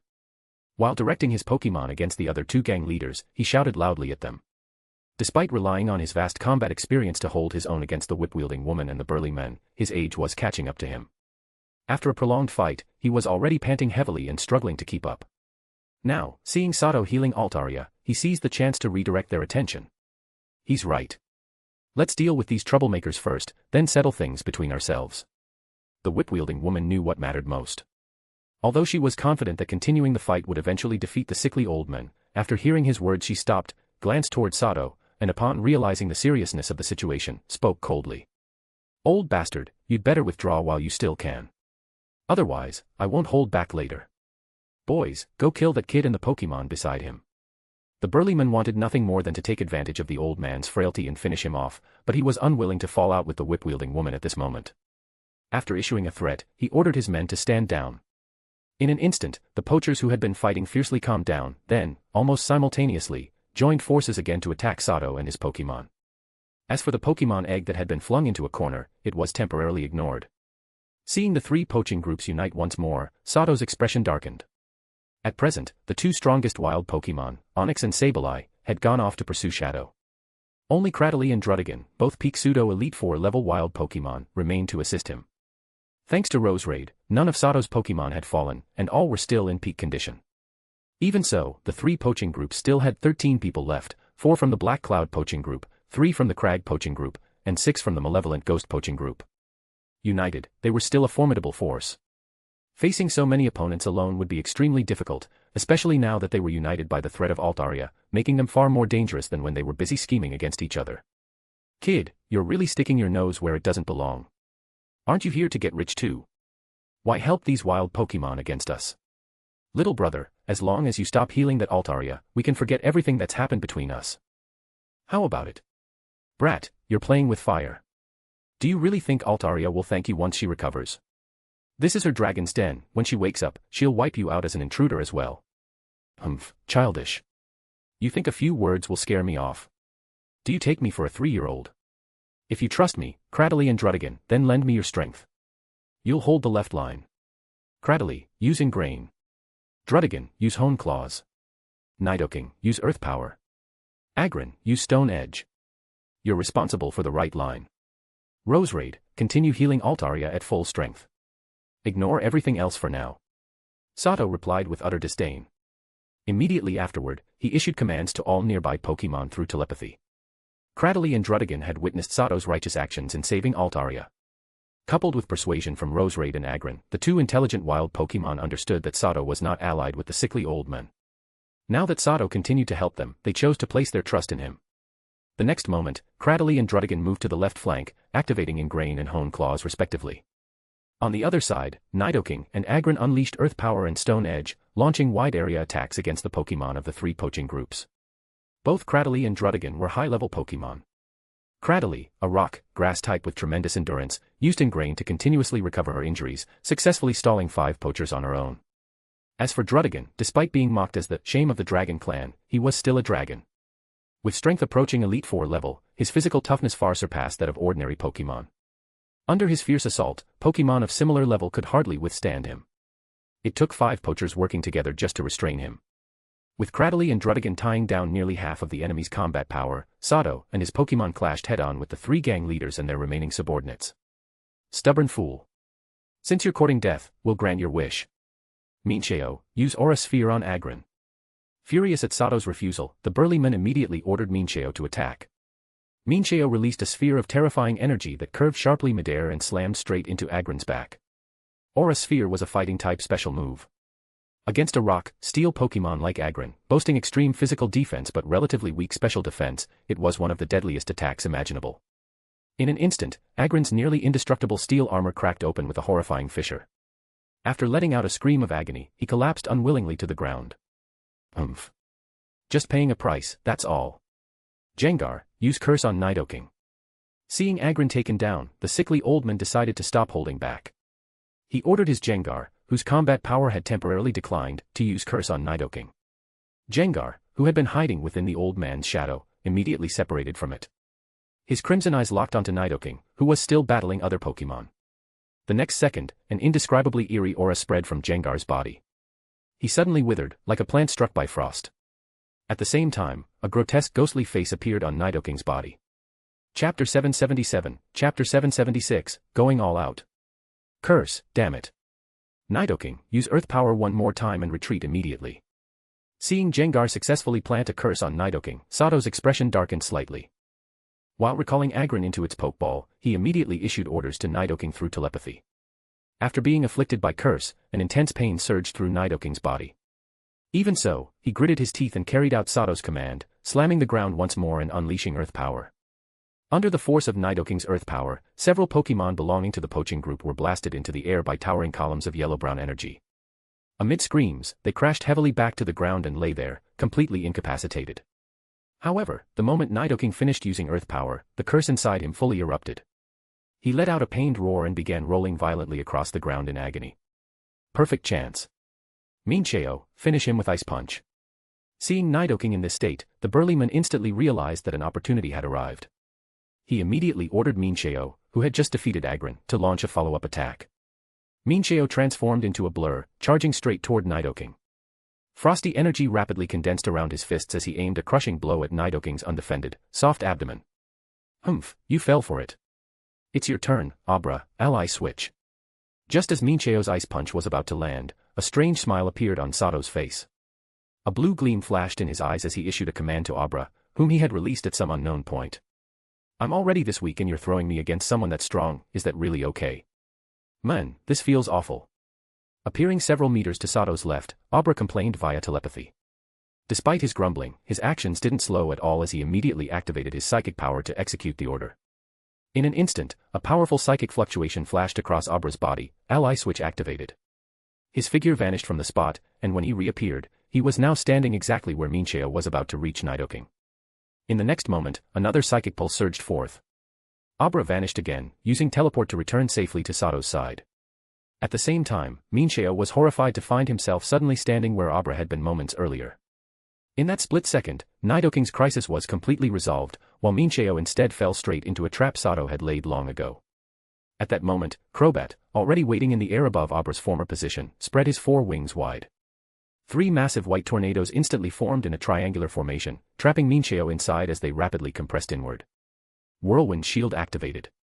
At the same time, Kecleon, who had been lurking nearby in invisibility, made his move. His body instantly turned deep pink as a beam of the same color shot from his mouth, threading through the narrow gaps between the raging winds and striking Mincheo directly. Psybeam. Break out from the back. Seeing Mincheo suddenly trapped in danger, the burly man's face changed drastically. He shouted frantically toward Mincheo. But Mincheo had already used Protect earlier while fighting the sickly old man's Pokémon. With no defensive move left to rely on, there was no way he could escape Crobat's vortex prison. Left with no other option, Mincheo chose to gamble everything, leaping into the air and striking Crobat with Ice Punch. The battle shifted in an instant. With no time to think, Mincheo followed his combat instincts, enduring Kecleon's Psybeam as he jumped upward and hurled both fists toward Crobat overhead. Seeing the enemy rush in midair, Crobat let out a disdainful screech. His 4 wings snapped open as he vanished into a blur, causing Mincheo's attack to miss completely. In the next second, Crobat appeared behind Mincheo and struck him heavily with Aerial Ace. A sharp whoosh rang out as Mincheo slammed into the ground, carving out a deep crater. So he even had an Abra hidden away, no wonder he's been so confident. Seeing the burly man's Mincheo taken down so decisively, the sickly old man's expression twitched. With a dark face, he quietly instructed the Weevil nearby. Weevil, tunnel over and take out that Abra. Use Taunt first to seal its teleport before the ambush. Weevil responded with a sly grin. Under Dusknoir's cover, he burrowed into the ground, silently tunneling toward Abra's position. With Mincheo defeated, the disadvantage caused by Nidoking being cursed immediately vanished. The poachers hurriedly ordered their Pokémon to halt, fearing Sato might have Abra repeat the same trick. For a time, the poachers became extremely wary.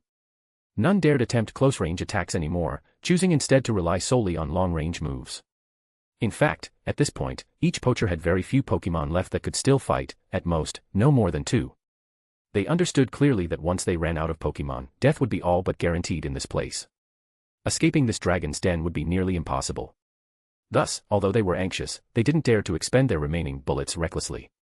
After all, life only came once, money was useful only if you were still alive to spend it. As a result, for the next minute or two, both sides exchanged long-range attacks, and the battle fell into a stalemate. However, this situation was extremely unfavorable for Sato. Nidoking was no longer able to fight due to curse, and in terms of ranged firepower, Sato's side was vastly inferior. Combined with the numerical disadvantage, he was in a clearly losing position. That was precisely why the poachers were willing to stall, afraid that Sato might resort to a desperate counterattack. Still not awake? I can't hold on much longer. Everyone, listen, be ready to retreat at any moment. Sato recalled Tentacruel, who had just lost the ability to fight. Turning to look at Altaria, who was still unconscious, his expression turned grim as he issued instructions to his remaining Pokemon via telepathy. He had agreed to help Roserade protect Altaria, but he never agreed to stake his own life. His goal of looting Dragon-type training resources from Altaria's nest had already been achieved. There was no reason to stay any longer. As for the Pokemon egg, Sato had never planned to get involved. Let the poachers fight each other to the death over it, he wouldn't interfere. Unfortunately, just as Sato was about to have Abra use teleport to escape with him, a Weevil suddenly burst out from the ground nearby and instantly used Taunt on Abra. Immediately after, Weevil followed up with Ice Shard, knocking the low-level Abra straight to the ground before turning and fleeing. TCH, are you forcing me to send out every Pokemon I have? If I do that, everyone here will die. Seeing Abra, his fragile key piece, taken down by Weevil's ambush, Sato's face turned icy as killing intent surged from him. He stared at the poachers, who were now showing looks of delight. Fortunately, just as Sato was about to release Pikachu, Cloyster, and the rest into battle, the long unconscious Altaria finally opened her eyes. Chirp. In an instant, accompanied by a clear, resonant cry, an overwhelming draconic pressure swept across the entire battlefield. Chapter 778, Chapter 777, The Curtain Falls.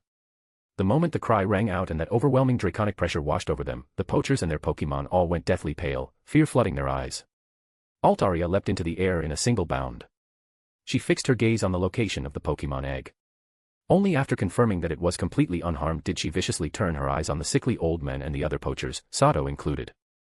In the next instant, massive dragon-shaped shockwaves burst from her mouth and shot downward like lightning toward the poachers' Pokemon. Under Altaria's rapid and ferocious Dragon Pulse barrage, the poachers' Pokemon barely had time to evade. One after another, they were struck and collapsed to the ground, completely losing their ability to fight. Altaria unleashed more than a dozen immensely powerful Dragon Pulses in one breath, directly wiping out over half of the poachers' Pokemon on the battlefield. Every one of those Pokemon was at least level 50 or above, yet they were still instantly defeated. This alone was enough to show just how terrifying her strength truly was. Although Altaria had awakened, Sato felt no joy at all. Instead, he was rather annoyed.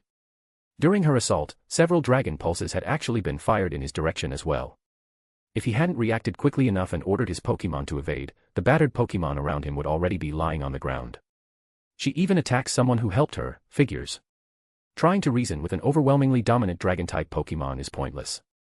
Without sufficient strength, I'm not even worth acknowledging to her, gratitude is even more laughable. Sato coldly watched Altaria wreak vengeance upon the poachers from the sky, sneering inwardly. The faint sympathy he'd felt for the misfortune of Altaria and her child vanished without a trace. At the same time, Roserade, the Pokemon who had asked Sato to help Altaria, felt deeply awkward. She had already told Altaria that Sato was not an enemy, yet Altaria had still refused to listen. This disappointed Roserade immensely and filled her with guilt toward Sato. This isn't your fault, Roserade. I've fulfilled what I promised. Let's go. Seeing Roserade's dejected expression, Sato comforted her via telepathy. As he finished speaking, he took out his Pokeballs and recalled all the surrounding Pokemon one by one. Immediately after, a blue glow flashed in his eyes, and his entire body vanished from where he stood. Altaria's act of repaying kindness with hostility left Sato feeling extremely displeased, but he also knew how terrifying an Elite Four Dragon-type Pokemon, with most of her combat power restored, truly was. Moreover, he had already taken quite a few valuable items from her. He decided to consider the matter settled between them. On his way in, Sato had left psychic coordinates at regular intervals. Using these, he moved swiftly through the dragon's den via teleportation. Before long, he arrived at the cave entrance. What surprised him was that outside, League police officers in uniform and many League trainers had already completely surrounded the entire isolated cliff. Thankfully, Sato didn't foolishly stroll straight out. After carefully scouting the situation with psychic detection, he teleported directly into an unoccupied patch of bushes outside. Having manpower really makes things easier. This move by the League, catching them like turtles in a jar, is beautifully done. No need to risk entering the dragon's den at all. Just block the entrance, one comes out, arrest one, two come out, arrest a pair. Even if the poachers really did manage to steal the Pokemon egg, without special means to break through, they'd end up nothing more than high-level errand runners. A few minutes later, having reverted to his identity as Tyler, Sato leaned against a tree branch. Watching the League trainer sealing off the cliff and the poachers already brought to justice, he couldn't help but marvel at the League's overwhelming strength. At the same time, the battle within the crystal cavern finally drew to a close. However, the outcome was completely different from what Sato had expected. The poachers hadn't been completely wiped out. Altaria, who had been so awe-inspiring and unstoppable, had once again turned into an ice sculpture. Cradily, Drudigan, Onyx, and Sableye had also been frozen solid.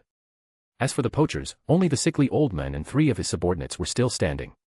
They weren't holding the Pokemon egg, instead, they were respectfully facing a man dressed entirely in black. Standing before the frozen Altaria was a masked man clad in a black robe, staring coldly at her icy form. Beside him stood a Walrein radiating Elite 4 level pressure and a pseudo-Elite 4 level Claydol. Useless trash. After all this time, you still couldn't capture it, and in the end, I had to step in myself. Do you have any idea how tightly the League has sealed off the entire cliff outside? It's not easy for me to move around. The black-clad man looked at the Pokemon egg in his hand, its surface covered in dragon-like patterns, and scolded the sickly old man and the others without turning around. This subordinate had no choice, sir. There were far too many unexpected variables in this operation, especially that kid.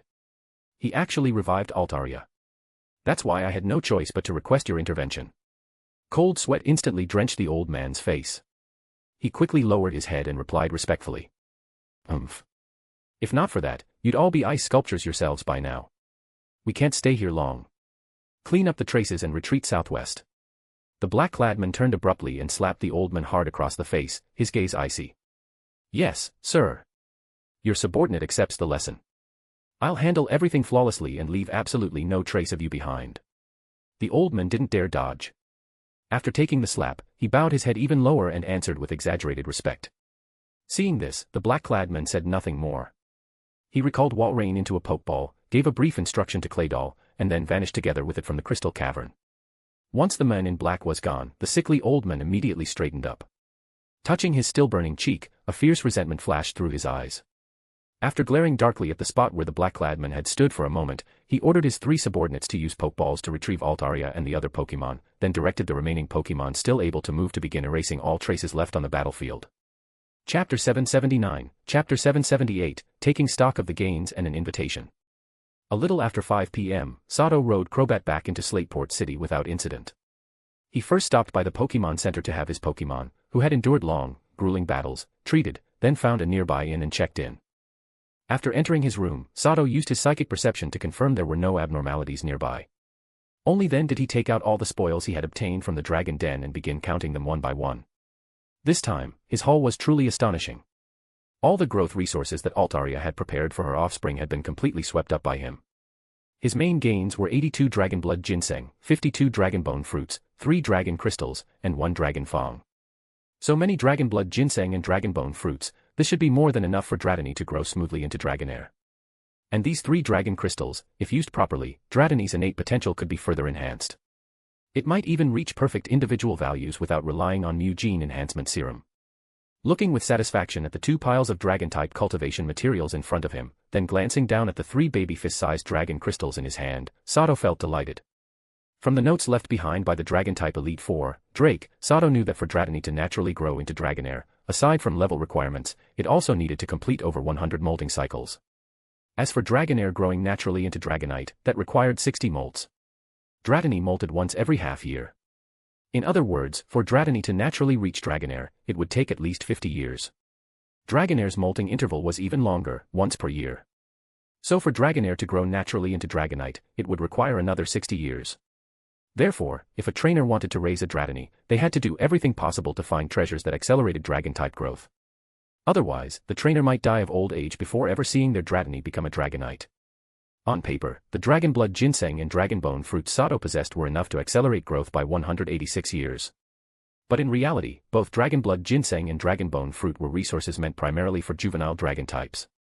Their effectiveness dropped sharply once a dragon type reached the Dragonair stage. That meant Sato's current resources were more than sufficient to help Dratini quickly transition into Dragonair, but were far from enough to push Dragonair rapidly into Dragonite. The road to raising dragon types really is long and arduous, but if Dratini can evolve into Dragonair in a short time, he'll already have considerable combat power. With his ability to freely manipulate the weather, he'll be more than capable of supporting the team. After carefully considering the impact these resources would have on Dratini, Sato sighed softly, then his spirits lifted again. Once he finished counting the gains from Alteria's nest, Sato began tallying the rest of the loot from the Dragon Denver. He had robbed quite a few poachers there. Among them, Hook was the fattest prize. This man had handed over not only Abra and 2 valuable technical machines, but also an anonymous bank card with a deposit of 10 million poke dollars. Half an hour later, Sato finally finished inventorying everything he had obtained from the Dragon Denver. A large portion of it consisted of gemstones. Piled up before him now was a mound nearly the size of a small hill, 532 gemstones of various colors. Though none were polished, Sato estimated that each could still sell for 70 to 80,000 poke dollars. If professionally cut and designed by jewelers, their value could easily multiply several times over. However, with Altaria gone from the Dragon Den, Sato expected fearless trainers to strip the place clean very soon. When that happened, gemstone prices in nearby cities would likely dip. Because of this, Sato planned to sell this batch of gemstones as quickly as possible to maximize profit. Aside from gemstones, a large number of anonymous bank cards were another major part of his gains. Most of those poachers were League fugitives. To avoid detection, they couldn't use normal bank cards, instead relying on anonymous cards that allowed unrestricted deposits and withdrawals. Of course, these cards weren't issued by legitimate banks, but by well-funded underground money houses. If Sato wanted to withdraw the full amounts, he would need to go to certain black markets. From what he remembered, Slateport City happened to have a branch of one such underground money house. He could extract the funds there. The final gain was the growth of his Pokémon themselves. Although it had only been a day or two, the experiences in the Dragon Lair had allowed Nidoking and the others to improve considerably. At present, the Pokémon under Sato's identity as Raiden Suzuki had the following levels: Nidoking, 55, Crobat, 55, Tentacruel, 45, Whirlipede, 34, Roserade, 62, Abra, 18. Kecleon, who had been consistently participating in battle, had also reached level 45. It was worth noting that Agron officially left the team after Sato departed the Dragon Denver. To be honest, this made Sato feel quite regretful. Several hours later, dusk gradually fell and the night grew hazy.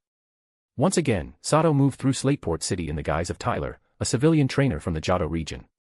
Before long, he stopped with Pikachu in front of a lavishly decorated building, the Slateport Contest Hall, a high-tier venue. At this moment, a long queue had formed outside the hall. Seeing this, Sato frowned slightly. "Tyler, over here. Over here." Just as Sato was about to take out his communicator to contact someone, a hurried voice rang out from the entrance of the contest hall. Looking toward the sound, Sato saw Flannery and Roxanne waving at him. A smile immediately appeared on his face, and he strode toward them. Having just come through a brutal battle, he was both mentally and physically exhausted. Coincidentally, Flannery had invited him earlier to watch a high-tier Pokémon contest. Thinking it would be good to relax a bit, he had agreed without much hesitation. "Hurry up, Tyler. The preliminaries are about to start. I heard Miss Hirako is competing this time, so exciting." The impatient Flannery rushed up, grabbed Sato by the hand, and dragged him toward the hall. "Tyler, sorry about leaving without saying goodbye last time."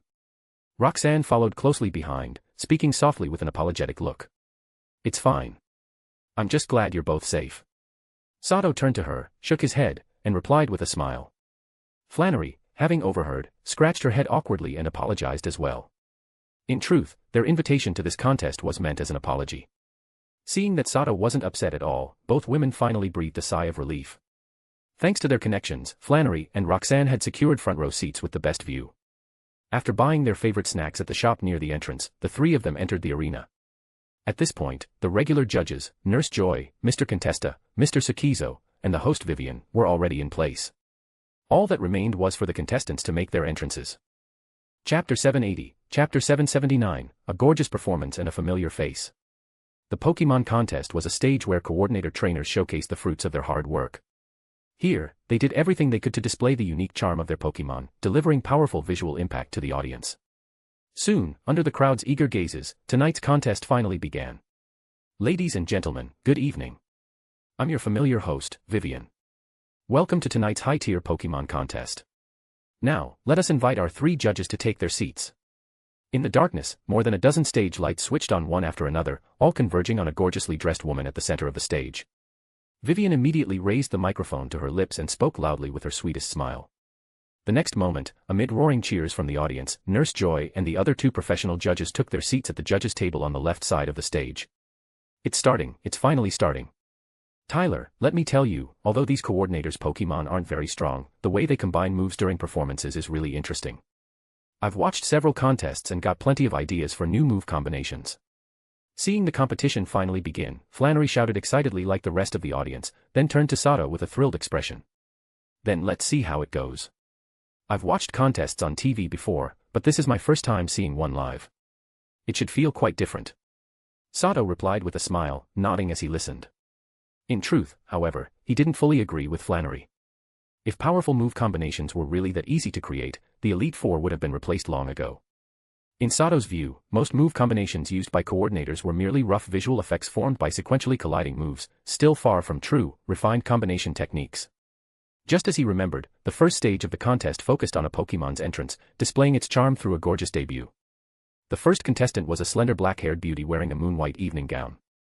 With light makeup and bathed in stage lights, she resembled a blooming white rose. As expected, the moment she appeared, she was met with loud cheers from the male audience. All right. Let us welcome our first contestant, Miss Bylon. Before the applause even faded, Vivian spoke loudly into the microphone. Come out, Beautifly. Combine Flash with Silver Wind. Though slightly displeased at being interrupted while enjoying the applause, Bylon didn't dare delay. With elegant movements, she tossed a luxury ball decorated with stickers and capsule accessories into the air. In the next instant, accompanied by sparkling, star-like energy, a beautifully developed Beautifly appeared before everyone. Following Bylon's command, Beautifly immediately used Flash and Silver Wind. A dazzling white light lit up across her delicate wings. Then, with a powerful flap, countless silver scales scattered outward, and a white whirlwind suddenly formed around her. The whirlwind spun rapidly from the center outward, sweeping up the silver powder shed from Beautifly's wings and carrying it along. In moments, the silver powder fused with the white vortex, forming a gleaming silver whirlwind. Under the effect of Flash, it shimmered brilliantly as rings of silvery light spread outward. Wow, it's beautiful. So pretty. My Beautifly has to learn this move someday. As expected of Miss Bylon, beautiful trainer, beautiful Pokemon. The audience burst into admiration. Some coordinators even felt an immediate urge to catch a Beautifly of their own. What a splendid performance. Now let's have our 3 judges score Miss Bylon's Beautifly. Vivian, clearly a devoted contest fan, had sparkling eyes as she watched. As soon as the performance ended, she signaled Nurse Joy and the other judges to give their scores. An outstanding performance. I give it a 10. I loved it, I'm giving it a 10 as well. It fully showcased Beautifly's charm. Absolutely wonderful. 10 points. In the next moment, Mr. Contesta, Mr. Sakizo, and Nurse Joy from the Slateport City Pokemon Center each shared their impressions and scores. My goodness. Miss Bylon's Beautifly has received a perfect score. Let's give them a round of applause. Seeing the scores, Vivian's face filled with astonishment as she shouted excitedly into the microphone. Cheers and thunderous applause erupted from the audience. Bylon was clearly satisfied. Smiling warmly, she bowed to the judges and the crowd, then gracefully left the stage with her Beautifly. That's a perfect score. Wasn't that just simple move sequencing? What's there to get so excited about? Seeing the audience's amazement, and even Flannery and Roxanne beside him looking starstruck, Sato twitched slightly, feeling a hint of disappointment. Still, he didn't hold back his applause, offering a faint smile. While the performance didn't impress him much technically, visually, it truly was dazzling. After Bylon, the next dozen contestants did their best to display their Pokemon's charm, but none managed another perfect score. The highest afterward was only 29 points. That 29-point performance belonged to the very Miss Hirako Flannery had mentioned earlier, a trainer specializing in Fire-type Pokemon. Her command of Fire-type moves during performances was excellent, which was exactly why Flannery admired her. All right. Now let us welcome the final contestant of the first round. Once the judges finished scoring, Vivian gestured for the contestant to leave and immediately announced the last performer. The next second, a golden-haired beauty in a shimmering golden princess dress stepped gracefully onto the stage. As she emerged under the lights, her noble aura gradually revealed itself. If Bylon had been a white rose, then this blonde woman was a dignified golden peony. It's her. Sato's pupils shrank the instant he saw the golden-haired woman step onto the illuminated stage. This beautiful, fair-skinned blonde was none other than Alice Sasaki, the same woman Sato had defeated twice before in Pokemon battles. Chapter 781, Chapter 780, Alice Reborn in Flames. Sato's impression of Alice Sasaki had always been extremely poor. In his memory, she was a willful, domineering rich young lady who looked down on everyone, holding an almost contemptuous attitude toward commoners. Back then, Sato had only just begun his journey as a trainer. His strength was worlds apart from what it was now. To avoid the deliberate harassment of that spoiled young lady, and the powerful forces backing her, he had retreated again and again. Yet thinking back on it now, Sato felt a trace of gratitude toward her. If she hadn't deliberately tried to make things difficult for him over a mere ship ticket, he wouldn't have given up boarding the SS and chosen the St. Louis instead.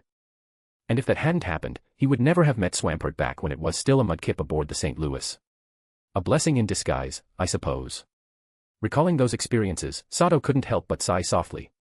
At present, although their respective statuses hadn't technically changed, Sato no longer feared Alice or the forces behind her. If she dared to provoke him again, he wouldn't mind teaching her a lesson. However, judging from the situation now, the Sasaki family's young lady had clearly undergone significant changes during this period. By all logic, someone with her temperament should have been unwilling to share a space with commoners, let alone perform on stage using her Pokemon for the audience's enjoyment. Now, while she still carried the noble elegance befitting her aristocratic background, the arrogant, overbearing air Sato once remembered was gone. In its place was a calm, dignified grace. It seems she's gone through quite a lot. Her temperament has changed dramatically. As Sato carefully observed Alice, he noticed that her gaze no longer held the disdain she once directed at ordinary people. Instead, she responded to the audience's cheers with gentle eyes and a sweet smile, leaving him genuinely surprised. Come out, Charizard. Use Dragon Pulse, then follow it up with Flare Blitz. Stepping to the center of the stage, Alice tossed out a luxury ball adorned with capsule stickers and issued her command to the Charizard emerging from it. In the next instant, amid a burst of flames, a perfectly built Charizard soared forth. It unleashed a massive, dragon-shaped wave of energy into the air above the stage. Then, pushing off with its legs and beating its wings powerfully, it charged straight toward the energy wave.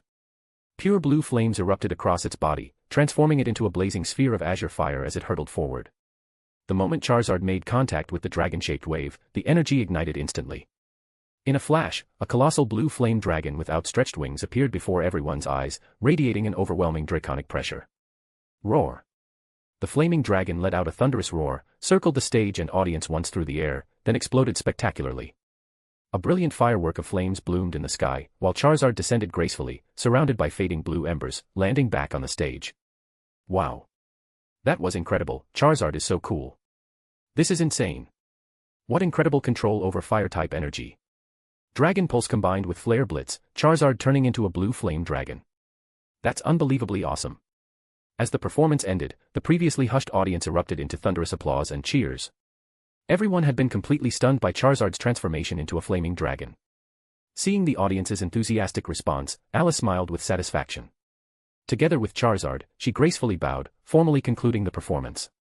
At the same time, in a corner of the audience, an elderly gentleman dressed impeccably dabbed his eyes repeatedly with a handkerchief. As he looked at Alice, his gaze was filled with deep relief and pride. Absolutely spectacular. To think that at the very end, Alice and her Charizard would present us with such a breathtaking performance. Now, let's invite our 3 judges to score. Host Vivian's face flushed red with excitement once more. She gestured toward Alice and Charizard, keeping the camera focused on them, before turning to the 3 judges. Very quickly, Nurse Joy and the other 2 judges entered their scores and shared their impressions. Soon after, the second perfect score of the first round was announced. With an overwhelming advantage, Alice advanced into the second round of the competition. She's impressive. It seems she never truly abandoned the path of a trainer. That Charizard is already level 58, and it's learned even more TM moves. And its aptitude, truly top tier. Its total IVs are actually as high as 184. Watching Alice's retreating figure as she left the stage, a trace of seriousness appeared in Sato's eyes. Through the system's scan, he had just learned the details of her Charizard, and her rapid growth left him genuinely astonished. After all, Alice was a pampered young lady of the Sasaki family. By all rights, she should have grown up sheltered in a greenhouse. Her progress shouldn't have been this fast. Yet now, it was clear she was no longer a delicate flower. Anyone who underestimated her would surely pay a heavy price. What Sato didn't know was that it was precisely his earlier rejection that had driven Alice to travel alone across the Hoenn region. During that long journey, the Sasaki family's young lady finally came to understand the hardships of ordinary life. Several near-death experiences, where she would have died if not for the kindness of strangers, made her realize just how ignorant and willful she had once been. Through encounters with different trainers and people, she gradually shed her immaturity and corrected many of her flaws. Repeated defeats taught her humility. Witnessing the fragility of life taught her compassion. Meeting the one she loved taught her tolerance. Through countless experiences on her journey, the Sasaki family's young lady was completely reborn, like a phoenix rising from the flames. The Alice of today was utterly transformed. If Sato hadn't once witnessed her spoiled arrogance firsthand and formed such a deep impression of her, he might not have recognized her as the same person at all. Chapter 782, Chapter 781, Victory and a Challenge. After the first round of the Pokemon contest concluded, the 4 contestants who advanced to the next round were decided: Bailan, Hirako, Alice, and a male coordinator named Fong. The second round soon began, and the first match was between Bailan and Alice, the 2 contestants who had both advanced with perfect scores. As everyone expected, the outcome held no surprises. Whether in typing or in level, Bailan's Beautifly was completely outmatched by Alice's Charizard. Charizard instantly defeated Beautifly with a single gorgeously executed flamethrower. Although Pokemon contests emphasize showcasing a Pokemon's charm, raw strength is still an extremely important, if not decisive, factor in securing victory. The battle between Hirako and Fong, on the other hand, was far more evenly matched. In the end, Hirako's Magmar narrowly defeated Fong's Mitayana by a small margin. When it came time for the finals, Alice's Charizard once again claimed victory in overwhelming fashion, defeating Hirako's Magmar and securing the contest ribbon of the Slateport City Advanced Pokemon Contest. Notably, with this win, Alice had now collected 4 advanced contest ribbons from the Hoenn region. This meant she was officially qualified to participate in the Master Rank Pokemon Contest, the Grand Festival, to be held in Lily Cove City a few months later. Miss Alice, we've heard that you've already obtained 4 advanced ribbon badges. Do you plan to participate in the upcoming Grand Festival in Lily Cove City? After the competition ended, as per tradition, entertainment reporters had already gathered in front of the awards stage. The moment Alice finished receiving her ribbon, several reporters eagerly rushed forward to interview her. Alice was naturally beautiful, and with her refined temperament, even without much acting skill she could probably become an overnight star if she entered the entertainment industry. Now, not only did she possess looks that appealed to the masses, but she also had real strength. It would be difficult for her not to become famous on the path of a coordinator. In fact, if Alice didn't already have immense wealth and a dislike for the spotlight, she could probably earn staggering sums just by taking advertising contracts, far beyond what most trainers could ever hope to make. For now, I don't have that plan, Alice replied with a smile. I should clarify something. First and foremost, I am a trainer, and only secondarily a coordinator. Participating in contests is merely a hobby for me. In the coming period, I'll be focusing on intensive training to prepare for next year's Hoenn League Regional Conference. Coming from a prestigious family, Alice had received professional training in dealing with the media. Having already been interviewed many times before, she answered calmly and fluently, showing no nervousness at all.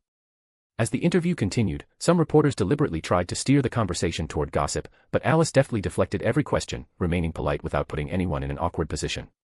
She really has changed a lot, it's hard to believe. Preparing for the Hoenn League Conference next year, huh? Now that's interesting. Sitting in the front row of the audience, Sato had a clear view of Alice handling the reporters.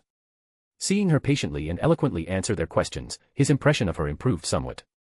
But only somewhat. In the end, Sato had no intention of going up to reminisce with her. After the event concluded, he politely declined invitations from Roxanne and Flannery to go shopping and grab a late-night meal, then left the contest hall alone. It was only a little past 10 p.m.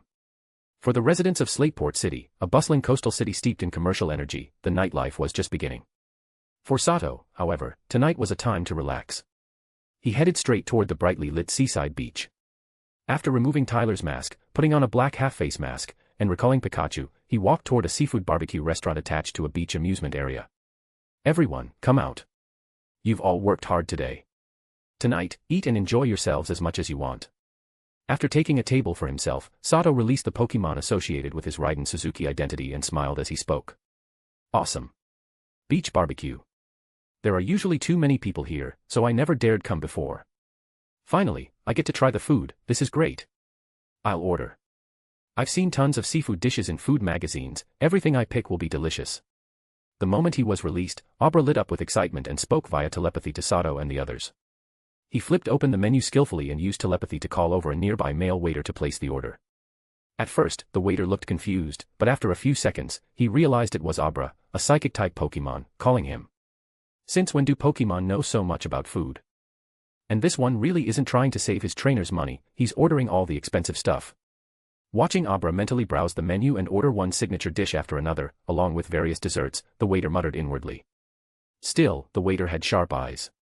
Seeing the powerful Pokemon around Sato, especially Nidoking, who clearly looked dangerous, he knew Sato wasn't the type to dine and dash. After Sato nodded to indicate that he should listen to Abra, the waiter respectfully bowed, then excitedly rushed toward the kitchen with a densely written order slip. Before long, beautifully presented seafood dishes were served one after another. Nidoking and the others began eating heartily. No one knew how Abra's stomach worked, but despite his slender appearance, his appetite was astonishing. He alone ate nearly a quarter of the food on the table, albeit slowly over time, demonstrating an incredible digestive system. Roserade, visiting the human world for the first time, initially showed some resistance and hostility toward the surrounding people. But after realizing that these humans were very different from those in her imagination, she quickly let down her guard. As a grass-type Pokemon, Roserade didn't care for meat, but she developed an unusual fondness for cocktails. Before long, she drank too much and collapsed drunk on the sand. After a whirlwind feast, Sato and his Pokemon were thoroughly satisfied, lazily reclining in their seats while waiting for the food to digest. Just then, however, someone familiar unexpectedly approached him, and even issued a battle challenge. "Hello, my name is Alice. I noticed that your Nidoking is extremely well raised. May I ask if you'd be willing to have Nidoking battle me in a Pokemon match? If you win," she added with a smile, "I'll pay for this entire meal." Dressed casually, Alice stepped gracefully in front of Sato and spoke with a gentle smile.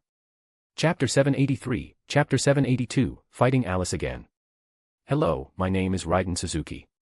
I accept your challenge. A Pokemon battle after dinner sounds nice as well." When Sato realized that the challenger was actually Alice, he was momentarily taken aback. However, he quickly recovered, gave it some thought, and chose to accept.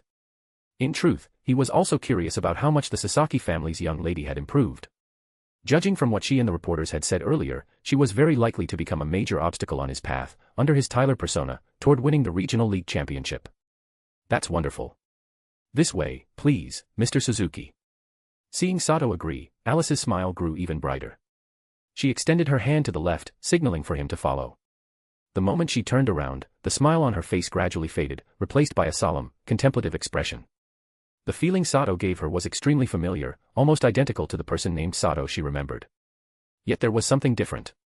The man calling himself Raiden Suzuki clearly felt like someone who had experienced countless life-and-death battles. Even though he was clearly restraining himself, Alice, raised in a powerful family and well-traveled, immediately sensed the terrifying aura on him, similar to the bodyguards who never left her father's side. Sharp observation. As expected of someone from a prestigious family, your insight really is different. Using psychic perception, Sato saw Alice's subtle expression changes clearly and silently praised her observational skills. In reality, he had concealed his presence extremely well. What Alice sensed was something he had deliberately leaked, purely to mislead her instincts. A woman's sixth sense could be mysterious, but it was often frighteningly accurate. Women tended to trust their intuition deeply. Out of all the people on the beach, she had chosen him specifically. That alone made Sato cautious. No matter what, he had no desire to become entangled with this Sasaki family young lady again. Soon, guided by Alice, Sato arrived at an open-air battle arena specially designated on the beach. The two stood at opposite ends of the field. Alice had just earned the advanced contest ribbon from Slateport City, and combined with her stunning looks, her popularity was overwhelming. Along the way, many fans stopped her for autographs and photos. So when those fans learned that Alice was about to have a Pokemon battle with Sato, the area around the battlefield was instantly packed with spectators. After a passerby trainer volunteered to act as referee, the one-on-one battle finally began. Nidoking, prepare for battle. Let's have a gorgeous battle, Galade. Sato and Alice each threw their Pokeballs, releasing their Pokemon. So it's not Charizard. She wants my Nidoking to serve as experience points for her Galade. Whose experience pack is still up in the air? Seeing Galade enter the field, Sato's expression shifted slightly as he sneered inwardly. The next instant, a faint blue glimmer flashed in his eyes, and Galade's data appeared before him. Galade, data. Pokemon, Galade. Level. Type, Psychic/Fighting. Ability, Steadfast. Gender, male. Known moves, Growl, Confusion, Double Team, Teleport, Disarming Voice, Lucky Chant, Magical Leaf, Heal Pulse, Draining Kiss, Calm Mind, Psychic, Imprison, Future Sight, Charm, Slash, Stored Power, Close Combat, Night Slash, Leer, Quick Guard, Fury Cutter, Aerial Ace, Wide Guard, Swords Dance, Psycho Cut, Helping Hand, Feint, False Swipe. Egg Move, Synchronize. TM Moves, Protect, Hidden Power, Electric, Ally Switch, Endure, Drain Punch, Thunder Punch, Fire Punch, Ice Punch, Focus Punch, Magic Coat, Low Kick, Pain Split, Telekinesis, Zen Headbutt, Psyshock, Bulk Up, Hyper Beam, Thunderbolt, Shadow Ball, Focus Blast, X-Scissor, Poison Jab, Substitute. Held Item, Healing Orb. IVs. HP, 28, 31. Attack, 30, 31. Defense, 27, 31. SP ATK, 29, 31. SP Def, 28, 31. Speed, 27, 31. Overall 4 rating, purple, total 4, 169. Good grief, as expected of a rich trainer. She really doesn't hold back. Gallade has far more TM moves than my Nidoking. After reviewing the data, Sato couldn't help but inwardly sigh at Alice's extravagance. Gallade, with access to teleport, was already extremely troublesome. Combined with its massive move pool, most Pokémon would be completely outclassed in front of it. Sato was confident in Nidoking, but the thought of commanding Nidoking to defeat a heavily funded Gallade while at a type disadvantage still gave him a headache.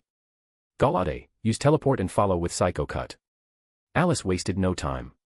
The moment the battle began, she ordered a preemptive strike. As her voice fell, psychic energy flared around Gallade, and he vanished in an instant. When he reappeared, he was 2 meters to Nidoking's left. A massive blue energy blade erupted from his right arm and shot straight toward Nidoking. Left side, Iron Tail, break it. Sato reacted instantly. Sensing Gallade's position through vibrations in the ground, Nidoking's thick tail gleamed with metallic luster. Clang.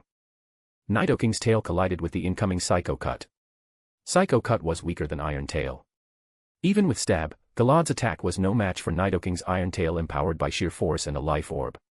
Psycho Cut power, 70. Iron Tail power, 100. The blue blade shattered, and Nidoking's tail swept onward with a whistling roar toward Gallade. Ally Switch, then Bulk Up. Just as the tail was about to strike, Alice issued her command. Psychic Light flared again, Gallade vanished, reappearing in Nidoking's original position while Nidoking was swapped to Gallade's. Nidoking's Iron Tail cut through empty air, his body staggering from the overextension. Alice. Alice.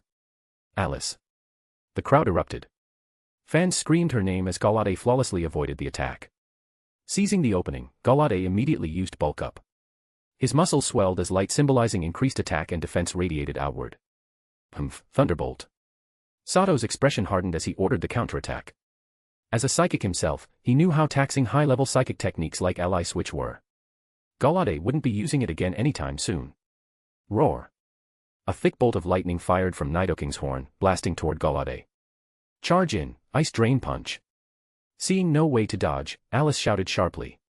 Gallade surged forward through the lightning, his right fist coated in icy green light. In a blink, he reached Nidoking and slammed the punch into his abdomen. Nidoking screamed in pain and was sent skidding backward several meters. At the same time, healing light flared around Gallade, rapidly restoring damage from Thunderbolt. But before Gallade could recover, a pitch-black energy sphere shot from Nidoking's mouth. Having just executed a combo move, Gallade was caught in the brief gap between motions. Shadow Ball. Alice's eyes widened in shock. Despite taking a boosted super-effective combo, Nidoking was still standing and counterattacking instantly. She realized it immediately, sheer force and a cracked life orb. With those combined, even Gallade's strong special defense wouldn't save him. Protect. A green barrier flared, blocking the Shadow Ball. But the shield faded quickly. Earth Power. Sato's next command came via telepathy. Nidoking stomped the ground. A massive pillar of earth and energy erupted beneath Gallade. Gallade reacted instantly, vanishing with teleport, but... Watch your footing. Alice cried out. Too late. The moment Gallade landed, another pillar of earth exploded beneath him. Nidoking's mastery over ground-type energy allowed him to instantly lock onto any grounded target within dozens of meters. This second earth power, boosted by stab, sheer force, and life orb, reached a terrifying effective power. Gallade was blasted skyward. Amazingly, he stood back up, barely. Sato didn't know that Gallade had used Endure at the last moment. Both Pokémon were now at their limits. One hit would decide everything. Thunderbolt. Teleport, then Psycho Cut. Lightning fired. Gallade vanished, reappearing behind Nidoking and unleashing a massive blue blade. Child's Play. Protect, then Earth Power. Sato smiled calmly. Alice sighed. I've lost. The barrier blocked Psycho Cut. Nidoking stomped. A final pillar of earth erupted. Gallade was launched into the air, and this time, when he fell, he did not rise again. Chapter 784, Chapter 783, Parting Ways and Digestion. Battles between Pokémon can change in an instant. One moment, a Pokémon may hold the advantage, the next, it can be completely turned around by its opponent. In the battle between Nidoking and Gallade, the vast majority of the audience believed Gallade would win. After all, the type advantage was obvious, and Gallade could use teleportation-like movement, maintaining the initiative almost the entire time. Especially when Gallade charged straight through Nidoking's Thunderbolt and landed a heavy punch that seriously injured Nidoking, everyone thought the battle was over. Yet who could have guessed that the situation would reverse so suddenly? Nidoking unleashed a full combo and knocked Gallade flat on the spot. For a moment, many spectators felt as if they'd been riding a roller coaster. They stared at one another in shock, faces full of disbelief, particularly Alice's fans, whose expressions were utterly incredulous. As Alice's supporters, they knew Gallade's strength very well. Yet now it had been defeated by the Nidoking of a trainer with little reputation. It was simply hard for them to accept. Clap clap clap. Even so, although many in the audience supported Alice, Nidoking's victory was undeniable. When faced with true strength, the crowd did not hesitate to give Sato and Nidoking a round of enthusiastic applause. Come back, Gallade. You did very well. Alice recalled her defeated Gallade into its Pokeball and gently comforted it. Defeat accepted wholeheartedly. Mr. Suzuki's Nidoking is truly impressive, accurately predicting Gallade's landing point. If there's a chance in the future, let's spar again. She then walked up to Sato, removed the white lace glove from her right hand, and extended her slender hand toward him with a radiant smile. Your Gallade was no slouch either. Its fighting spirit was incredible, Nidoking almost lost. Next time, I'll have to be even more careful. Sato immediately reached out and lightly shook her hand, nodding with a smile. After exchanging contact information, the two parted ways. Watching Sato leave so decisively, Alice couldn't help but show a hint of helplessness. She had originally hoped to learn more about Sato as a trainer. After all, his strength was obvious. If she could establish a proper connection with him, it might prove invaluable in the future when she needed help. Unfortunately, Sato gave her no such opportunity, brushing her off with the excuse that he still had other matters to attend to. He didn't even give her a chance to pick up the bill. Their interaction ended at nothing more than a single Pokemon battle and the exchange of communication numbers. Miss, that man really doesn't know what's good for him. He rejected your invitation outright. You should have revealed your identity, his attitude would have changed instantly, I guarantee it. After Sato had gone far away, a black-haired girl dressed in a women's suit walked up beside Alice. Wearing sunglasses, she stared at Sato's retreating back and spoke angrily. UNC, watch your manners. A strong person naturally has pride. And remember, never mention anything about the family while we're traveling. Also, didn't I tell you not to dress like this? Alice frowned slightly, her expression tinged with annoyance. Yes, Mississippi. The black-haired girl named UNC stuck out her tongue and replied softly.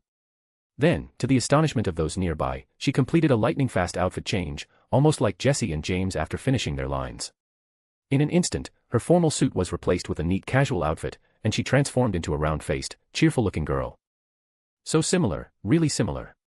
UNC, when we get back, help me look into this trainer named Raiden Suzuki. Alice looked at the personal maid and bodyguard her family had assigned to her, then turned her gaze back in the direction Sato had left, her expression strange. Although Raiden Suzuki differed from the Sato she remembered in many ways, temperament, build, hairstyle, she still felt strongly that the man was Sato, the trainer she had long sought to defeat. And there was one thing she was now certain of, Raiden Suzuki's eyes were extremely similar to Sato's. When they looked at her, both carried the same faint trace of indifference and dislike. Understood, Mississippi. Oh, Mr. Hughes called earlier, but you were in a battle at the time, so I asked him to call back later. As the number of Pokemon under his command continued to grow, his daily food expenses skyrocketed. Combined with other major costs, such as technical machines, his finances were beginning to fall into the red. If not for the substantial funds he had accumulated early on, Sato would have gone bankrupt long ago. It's time to establish some assets of my own. Relying solely on missions to make money isn't a long-term solution. And I also need a base of my own, it's not appropriate to keep leaving my Pokemon in other people's care forever. Looking at the unregistered bank card in his hand, now rapidly depleted after purchasing several TMs, Sato couldn't help but sigh. Chapter 785, Chapter 784, Promotion Mission and the Mission Carry. The technical machines Sato picked up this time from the free trading zone were Charge Beam, Brick Break, Ice Beam, and Ice Punch. Altogether, they cost him nearly 20 million poke dollars, causing his available funds to shrink to around 60 million. Based on actual needs, he had Charge Beam taught to Kecleon, Brick Break to Nidoking, Ice Beam to Stereo, and finally Ice Punch to Wartortle. After leaving the black market, Sato once again assumed the identity of Raiden Suzuki and entered a Pokemon Center in downtown Slateport City. Using the computer inside the Pokemon Center, he logged into the League's exchange system specially established for bounty hunters with the identity card issued to him by the League. At present, Sato's bounty hunter identity possessed around 23,000 League contribution points. A major reason for this sizable amount was his gains from Dragon's Den. League-issued bounties did not care whether a criminal was alive or dead. As long as the bounty hunter turned in the body, the corresponding reward would still be granted. While in Dragon's Den, Sato had found multiple decapitated poachers' corpses. Turning them in not only earned him rewards, but also allowed those wanted criminals to be laid to rest. Because he had completed 5 B-rank bounty missions in one go, his bounty hunter rank within the League was immediately promoted to B rank, greatly expanding the range of items he could exchange for. It was clear that the League was willing to invest heavily to encourage bounty hunters like Sato to serve them enthusiastically. Many rare Pokemon items that were nearly impossible to buy on the black market could be exchanged here using contribution points. Since Sato already had quite a number of Pokemon, many of which still required careful training, he once again chose to exchange technical machines. The Swords Dance TM, which was almost impossible to find on the black market, finally appeared in the League's bounty hunter exchange system. Although it required a hefty 15,000 contribution points, Sato did not hesitate for even a moment. As for the remaining 8,000 plus contribution points, he spent them all, exchanging for Solar Beam, 2,000. Reflect, 500. Iron Tail, 1,000. Iron Head, 1,000. Aqua Tail, 1,000. Ice Beam, 1,500. Brick Break, 1,000. Among these, Swords Dance was given to Whirlipede, Solar Beam to Roserade, Iron Tail and Iron Head to Pikachu, Reflect to Stereo, and Aqua Tail, Ice Beam, and Brick Break to Squirtle. 1 week later, at around 2 p.m., in the reception room on the second floor of the League building in central Slateport City, Sato entered under the identity of Tyler. The very next day after his exchange session, he had received the promotion mission for League peripheral members from the Pokemon Center. Today, he had finally received the League's official notification. Inside the reception room were 19 other civilian trainers who, like Sato, had accepted the promotion mission. The atmosphere was heavy. All 20 trainers were silently sizing each other up, expressions tense, faint hostility visible in their eyes.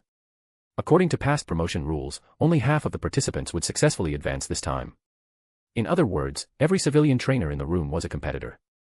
From what seniors had explained, promotion missions for League peripheral members usually involved Pokemon battles, survival of the fittest. This law of nature applied just as well within the League, only the strong would remain. At nearly 3 o'clock, Officer Jenny dressed in League police uniform entered with a small stack of documents. She quickly walked to the center podium and looked sternly at Sato and the others. Someone distribute these documents. I'll skip the pleasantries, the details of your promotion mission are inside. You have 1 week to complete it. The first 10 people to finish will automatically be promoted to League members. You now have 10 minutes to ask questions. Handing the documents to the nearest trainer, Officer Jenny spoke loudly. Sato and the others immediately lowered their heads to read the documents, and one by one, troubled expressions appeared on their faces. The reason was simple, the information was extremely sparse. There was only a location marker and a few symbols, nothing else. But none of them were fools. They quickly realized that this promotion mission was about finding a specific object, and that the test lay in their perception and execution ability. May I ask whether the target is an object or a living being? Someone soon stood up to ask. The question was simple, yet crucial, because the difficulty between the two was worlds apart. Rest assured, the target is a dead object. Your task is simply to find it and bring it back. Officer Jenny answered directly, without avoidance. Several more core questions followed, such as rules and restrictions. Her answer was consistent. There are no rules. Once the 10 minutes were up, Officer Jenny immediately turned and left, leaving behind a group of trainers still full of doubts. She only explained the mission but didn't specify any rules. Does that mean the mission truly has no restrictions? No, this is the League. They aren't some dark organization. Even if these civilian trainers aren't official members yet, they've still contributed. The League wouldn't design a mission encouraging mutual slaughter. Heh. I see now. That's the trap. If someone tries to be clever by bringing in outside help, or maliciously attacks others, then even if they obtain the mission item, it'll be pointless, or worse, they could be permanently barred by the League. So a trainer's character is also part of the evaluation. After listening to Officer Jenny's answers and reviewing the limited information in the document, Sato quickly pieced together the deeper meaning behind the mission. Just as he was about to finish his thoughts and leave, a stylish black-haired female trainer approached him with a smile. "Hello, Mr. Tyler. My name is Lanchi. Would you be willing to team up with me to complete the mission? I'll definitely cooperate fully." Seeing this, the surrounding civilian trainers immediately showed interest. Several female trainers' eyes lit up, and they subconsciously began moving towards Sato as well. In Slateport City, the name Tyler was extremely well known among civilian trainers. He was widely referred to as a mission carry, a living safety net for difficult tasks. That alone was enough to show just how highly Sato was regarded among Slateport's civilian trainers. Clearly, the moment Lanchi realized that the mission rules did not forbid teaming up, she immediately decided to latch onto Sato, this unmistakable mission thigh. Chapter 786, Chapter 785, Returning to Mauville City. This may disappoint you, Miss Lanchi. Why don't you exchange the documents in your hands and take a look? Hearing the suggestion from the fairly good-looking female trainer in front of him, Sato smiled faintly, then shook his head. After that, he placed the document in his hand openly on the table, allowing the other party to read it freely. Pika Pie. Pikachu was the first to react. Without the slightest hesitation, he jumped from Sato's shoulder onto Lanchi's shoulder. When he saw the patterns on the document in her hands, he immediately imitated Sato, shaking his head and calling out in an old-fashioned, world-weary tone. How could this be? Does that mean everyone's task target is different? Hearing Sato's words and seeing Pikachu's reaction, Lanchi quickly realized what was going on. She hurriedly compared her document with the one Sato had placed on the table, then said in frustration. At this point, she had already discovered that the contents of her document were vastly different from Sato's. Even the hints for the task locations were completely mismatched. In other words, Sato and she were not heading in the same direction. If Sato helped her, he would likely have no time left to complete his own task. Sato's words stirred up a huge reaction. Earlier, all the civilian trainers had been wary of one another, maintaining almost zero communication. They even sat far apart from each other. As a result, none of them had noticed that their documents were different. Now that they realized it, they became just as annoyed as Lanchi. Damn, it's really like that. Even the location hints are totally off. That means teaming up is pointless. I thought forming a team could lower the difficulty. Looks like the old foxes really know their tricks, trying to exploit loopholes is way too hard. Does anyone's task location mention Fiery Path? If so, let's go together, at least we'd be on the same road. For a moment, the reception room was filled with murmurs. The civilian trainers looked at one another, their expressions unpleasant. Still, some refused to give up and began calling out their task locations, hoping to find someone who could at least help a little. After all, as the saying goes, the more the merrier. The difference between having teammates and going solo was enormous. With teammates, at the very least, you had extra eyes to observe and extra brains to think. And if it was a male-female pairing, even better, who knew, something pleasantly unexpected might happen along the way. Sato had no intention of teaming up. After pointing out that the tasks were different, he quickly left the league building with Pikachu. A little over 10 minutes later, he was already riding his off-road bicycle along the high-speed cycling route leading toward Mauville City. As he rode safely along the roadside, Sato pondered the scant information provided in his task document. Although the document itself was quite large, the information written on it was pitifully sparse, only 3 phrases in total: a grassy plain with fragrant wind, a pitch-black place, and a stone statue. In truth, even with so little information, Sato already had a rough idea of where the task item might be located. Most of the Hoenn region consisted of hilly terrain, and due to its proximity to the equator, vast areas were covered by tropical rainforest. Grasslands were extremely rare. In Sato's memory, there was only one place in Hoenn that matched the description of a grassy plain with fragrant wind: Verdanturf Town. It was a small town situated on a grassy plain, and thanks to the wind direction, it hadn't been affected by the volcanic ash from MT Chimney. As for a pitch-black place, Sato guessed it referred to somewhere sunlight couldn't reach, most likely a cave. And to the northwest of Verdanturf Town, there just happened to be a cave. At present, that cave was still under construction. Its purpose was to be excavated through to connect to Rustboro City. Once completed, it would become a tunnel, what would later be known as Rusturf Tunnel. As for the final hint, the stone statue, Sato believed that was the last clue pointing to where the task item was hidden. If nothing unexpected happened, the statue should be located somewhere inside the cave. However, if he wanted to find it quickly, he would most likely need to interact with the residents of Verdanturf Town. This time, the journey to Mauville City was very safe. He didn't encounter any reckless biker gangs along the way. In a little over half an hour, he smoothly reached the other end of the cycling route and arrived at Mauville City. But the moment Sato entered Mauville City, he sensed that something was wrong. It was only a little past 4 in the afternoon, yet the streets were eerily desolate. Most of the shops lining the roads were closed. Excuse me, did something happen in the city? Why are the streets so deserted? Sato stopped a rare passerby to ask about the situation. You just came in from outside, didn't you? Mauville City has been suffering a citywide blackout. It's been like this for several days now. Without electricity, most shops can't operate normally. Sigh, who knows when the power will be restored? Oh, right, your Pikachu's electricity should still be pretty full, right? Could you have him charge the backup batteries in my shop? If there's no power any longer, all my stock is going to melt. The hurried passerby had been irritated at first when Sato stopped him. But the moment he saw Pikachu on Sato's shoulder, his eyes lit up. After answering Sato's question, he looked at Pikachu with eager anticipation. Before Sato could even respond, the men enthusiastically scooped Pikachu up from Sato's shoulder and tried to rub his face against Pikachu's cheeks. Hey, don't. Seeing the passerby commit such a suicidal act, Sato shouted to stop him. Unfortunately, he was still a step too late. Pika, chu. Because the person touching him wasn't a beautiful woman, and was even trying to rub faces with him, Pikachu instantly flew into a rage. A non-lethal thunder shock burst from his body. Ah. So numb.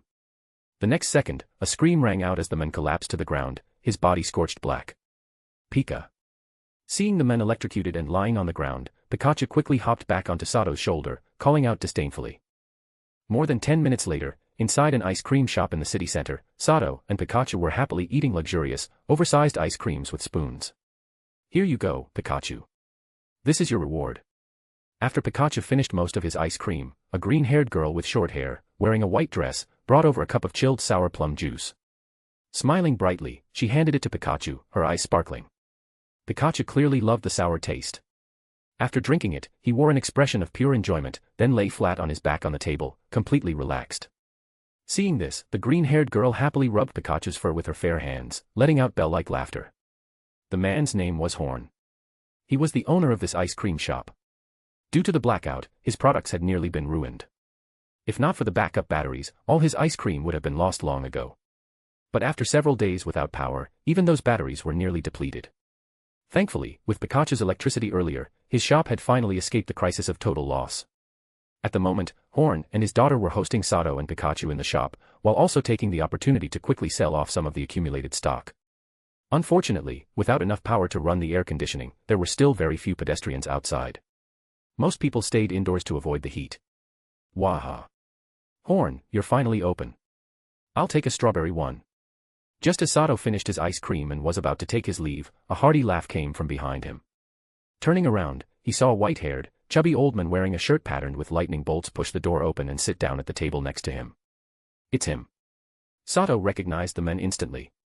It was Watson, the electricity-obsessed trainer who had already been appointed by the League as the gym leader of Mauville City's gym.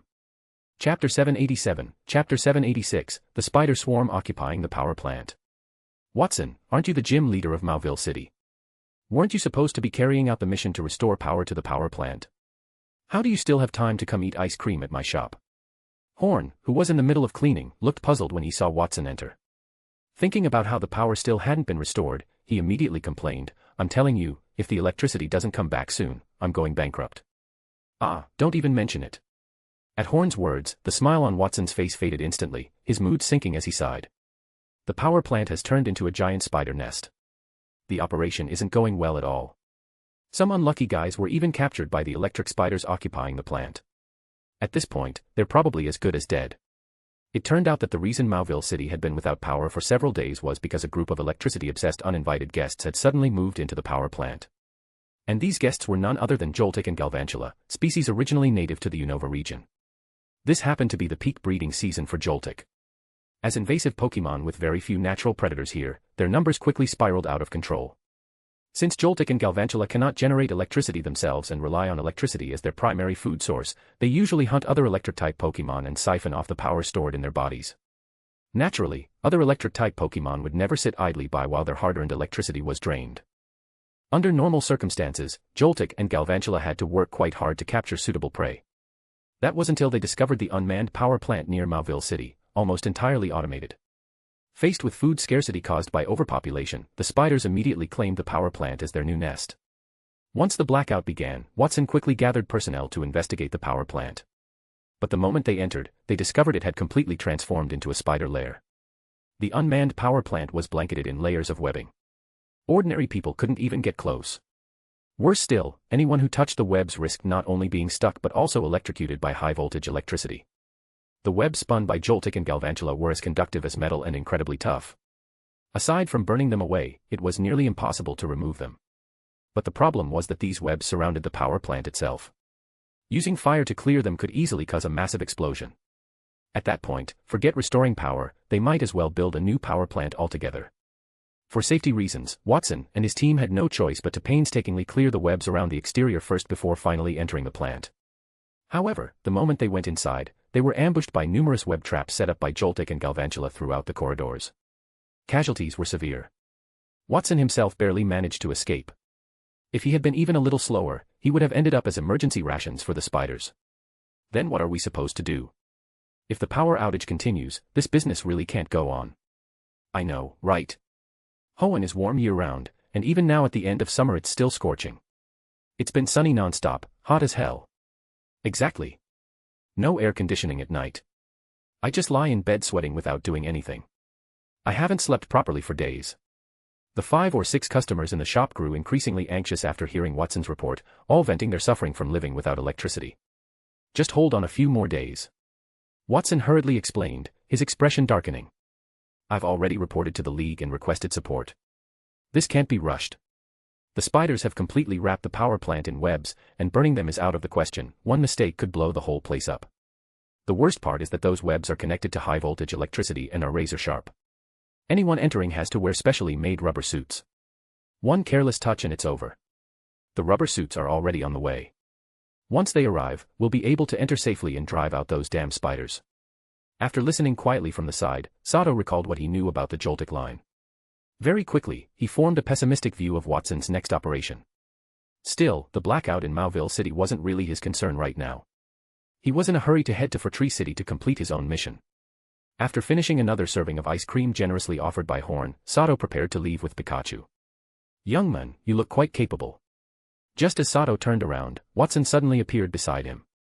The old man's eyes were shining as he stared at Pikachu, smiling like a crafty fox. That Pikachu of yours looks exceptional. And its ability isn't static, but lightning rod, right? How about joining my operation team? The rewards are very generous. Join us and you'll immediately receive 1,000 League contribution points and 100,000 Poke Dollars. Once the mission is completed, there's another 3,000 contribution points and 500,000 Poke Dollars waiting. And if you perform well, I'll even give you a private bonus. Hee hee hee. Think about it. Sorry, Mr. Watson. Sato smiled apologetically. I've just accepted a League mission to advance as an outer trainer. Time is tight, so I don't have the bandwidth to help right now. That said, your thinking is absolutely correct. To deal with the electric spiders occupying the power plant, bringing along Pokemon with Lightning Rod or Volt Absorb is the safest approach. I suggest applying to the League for a batch of Rhyhorn with the Lightning Rod ability. Rhyhorn are ground and rock-type Pokemon, naturally countering the bug and electric-type Joltik line. With their help, the operation would be far more efficient. Looking at Watson's fox-like grin, Sato knew full well that this seasoned gym leader had already figured out the most reliable solution. He simply voiced it with a smile. Oh ho. You're a sharp one, kid. Watson's eyes lit up immediately. Then I won't beat around the bush. I'm critically short on Lightning Rod Pokemon right now. With Mauville City out of power, even the Pokemon Center can't function properly. How could the League teleport Rhyhorn over? And Rhyhorn usually live in the Kanto region. They're rare in Hoenn. Transporting them here by flying-type Pokemon would take at least a day or two. You can see it yourself, Mauville's been without power for days. The economic losses are growing by the day. The power plant issue must be resolved as soon as possible. Since you figured out the solution instantly, you must also know how to push it further. I've got manpower, but not enough capable commanders. Do me a favor and join my team as a field commander. I'll give you a private reward. Listening to Watson's explanation, Sato couldn't help but complain inwardly. This old guy lies without batting an eye. Mauville might be out of power, but Slateport City next door isn't. Why not have the Slateport Pokemon Center teleport the Rhyhorn over? Does he think I'm stupid? Still, Sato knew Watson meant no harm. His goal was simply to restore Mauville City's operations as soon as possible. Seeing the pleading looks from Hoenn and his daughter, and the ice cream they were eagerly offering, he thought for a moment before replying. If the operation is tonight, I can help. Tomorrow won't work, I have to reach for Tree City as soon as possible. Chapter 788, Chapter 787, Task Priorities. Hearing Sato's words, Watson frowned slightly, though he didn't feel it was appropriate to pressure Sato too much. After all, he had been through it himself and knew how difficult league promotion missions could be. The fact that Sato was already willing to set aside part of his time to help was more than generous. No problem. Then it's settled, kid. Let's exchange contact numbers, I'll definitely give you an answer tonight. As if thinking of something, Watson suddenly reached out with his plump hand and gave Sato's shoulder a friendly pat, smiling mysteriously. Oh right, kid. Sometimes, you shouldn't rush things. You need to distinguish between what's important and what's secondary, otherwise, you'll end up taking a huge fall. Before leaving, he added that sentence earnestly, leaving Sato momentarily puzzled. Afterward, the two exchanged contact information. Sato also took the opportunity to bid farewell to Horn and his daughter, then walked out of the ice cream shop. Once outside, Sato mounted his off-road bicycle and headed toward the Pokemon Center in the city center. As expected, although the Pokemon Center had backup generators, their output was insufficient. The entire building was now suffering from a severe power shortage. Most of the electricity was barely enough to keep the intensive care ward running. Yet Mauville City was one of Hoenn's largest cities. Even with the blackout, the number of injured Pokemon hadn't decreased at all. Without stable power, many medical devices in the Pokemon Center were unusable, causing efficiency to plummet. The place was now completely overcrowded. The moment Sato stepped inside, a wave of hot air rushed toward him. What greeted his eyes were countless Pokemon still waiting for treatment, followed immediately by painful cries echoing in his ears. From a human perspective, those Galvantula occupying the power plant are truly detestable. Seeing this tragic scene, Sato felt the severity of the situation more clearly than ever. He couldn't help but develop a trace of dislike toward the Galvantula.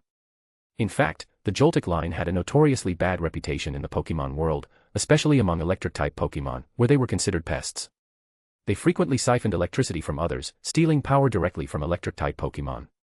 Worse still, to secure a continuous supply, they would even enslave other electric types. Of course, from the Galvantula line's perspective, this behavior was merely a means of survival and reproduction. To them, any creature that obstructed their continuation was an enemy. Different standpoints naturally led to different conclusions. Still, since I'm human, I'll stand on humanity's side. Those Galvantula really are a scourge and must be dealt with as soon as possible. Otherwise, not only will Mauville City continue suffering without electricity, even the wild electric-type Pokemon living nearby won't have it easy. After further analyzing the seriousness of the issue, Sato quickly firmed up his stance, mentally labeling the Galvantula as a threat that needed to be eliminated. Seeing the Pokemon Center packed to capacity, Sato realized he had chosen the wrong place to rest. He immediately prepared to leave. Sir, with the Pikachu on your shoulder, please wait. Before he could turn around, a hurried Nurse Joy called out to him. Is there something you need, Nurse Joy? Sato wasn't annoyed at being stopped.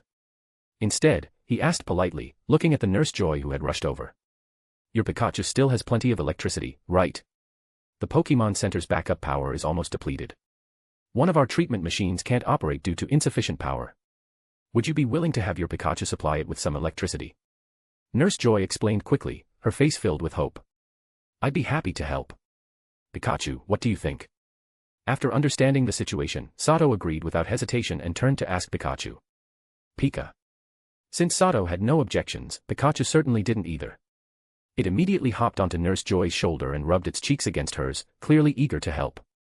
Thank you so much. Please come with me. Seeing Sato and Pikachu agree, Nurse Joy beamed with relief and quickly led them toward the treatment room.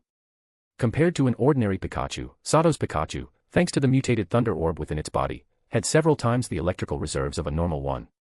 With its help, a treatment machine in one of the intensive care rooms soon regained power. The Pokemon receiving treatment there gradually stabilized, its life signs returning to normal. Big sister, this is bad. Some people are causing trouble in the room next door, second sister can't hold them back anymore. Suddenly, a younger-looking Nurse Joy burst into the room in a panic, urgently reporting to the Joy tending to a Pokemon inside. What do I always teach you? Don't panic when something happens. Calm down. You must prioritize tasks properly, otherwise, you'll lose sight of what matters. Go inform the guards outside. Our responsibility is to save lives, not break up fights. The senior Nurse Joy's expression immediately turned stern. She walked over, lightly tapped the younger Joy on the head, and reprimanded her in a low but serious voice. Hearing this, the younger Joy's face flushed red. After saying she understood, she hurried out of the room toward the guards. Things must be prioritized, otherwise you'll lose sight of what matters. So that's it.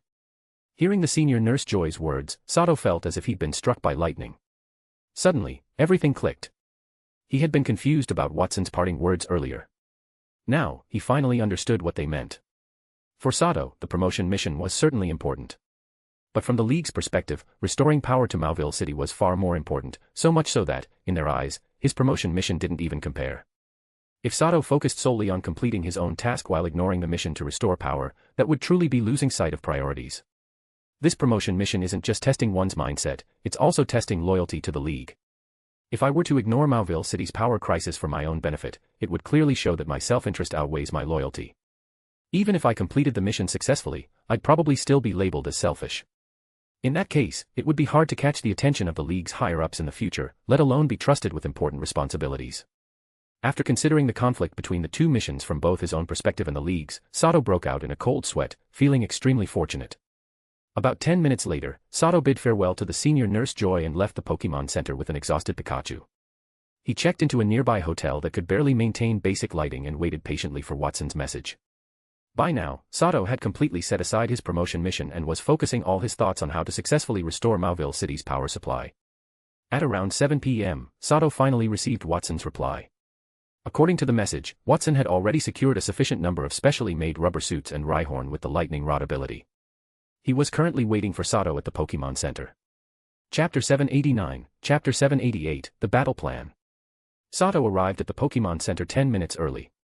By the time he got there, Watson and a group of trainers had already gathered at the entrance.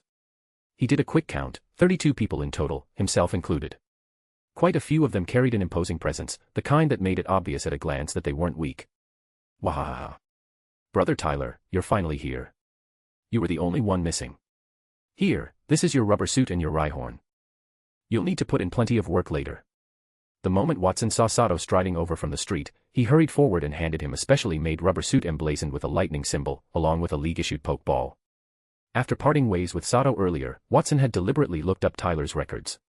The moment he saw the 92% mission completion rate in the League database, he was overjoyed. It was proof that Sato truly had real ability. You're flattering me too much, Mr. Watson. You should be the one commanding this mission. I'll just offer some suggestions. Hearing Watson's words, Sato shook his head. He glanced at the trainers eyeing him sideways and replied with a smile. He had only just joined the team. If he tried to seize command now, that would be pure wishful thinking. Even if Watson agreed, the trainers who were meeting him for the first time certainly wouldn't. So if Sato wanted to help complete the mission, he had to rely on Watson's authority within the team, offer advice behind the scenes and let Watson issue the orders. Wahaha. Fine then. When the time comes, this old man will listen to you. Seeing how tactful Sato was, Watson's old face lit up even more. He patted Sato's shoulder with his chubby hand and laughed heartily. This incident in Mauville City was far too serious. As the Mauville gym leader, Watson couldn't escape responsibility. If this mission failed, he might lose his position before he even had time to warm the seat. So although he said he'd listen to Sato, there was no way he'd actually give up command, the biggest source of credit, under any circumstances. Mr. Watson, have you already drafted a battle plan? Why don't you explain it to us now? Sato didn't continue dwelling on the issue of command. Once he got Watson's assurance, he immediately shifted the topic to the mission itself, directly asking the most critical question, the plan. Watson might be an engineer, but most of his skill points were invested in machinery, design, and training electric-type Pokemon. Strategic planning that required juggling numerous variables was not his strong suit. Well, how should I put this? Aina, why don't you explain the operation plan to Tyler? Faced with Sato's question, Watson's head instantly started aching. He quickly called over one of his sharper subordinates to explain the plan his lover had helped design. Hello, Mr. Tyler. I'm Aina. Please take a look at this blueprint. This is the power plant's structural layout.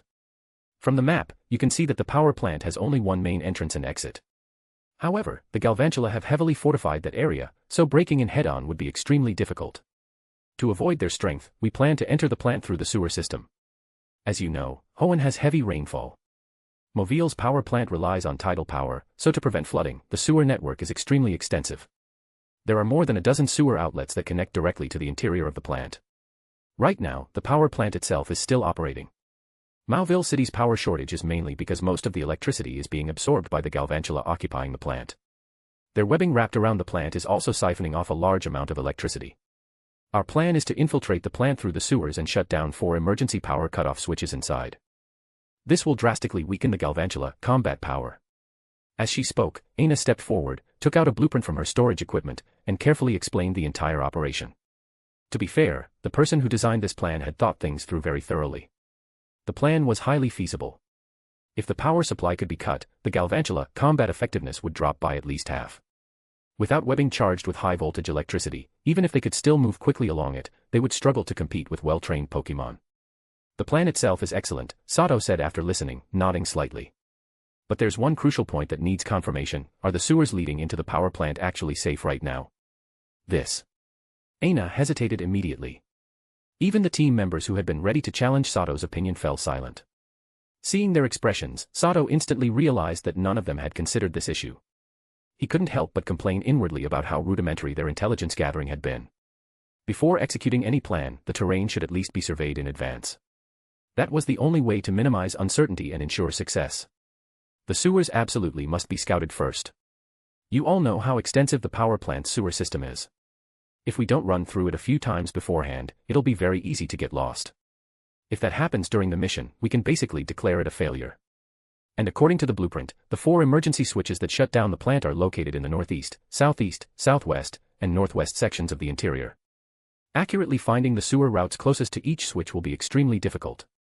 So before we act, we must memorize the sewer routes. Otherwise, the entire operation could collapse.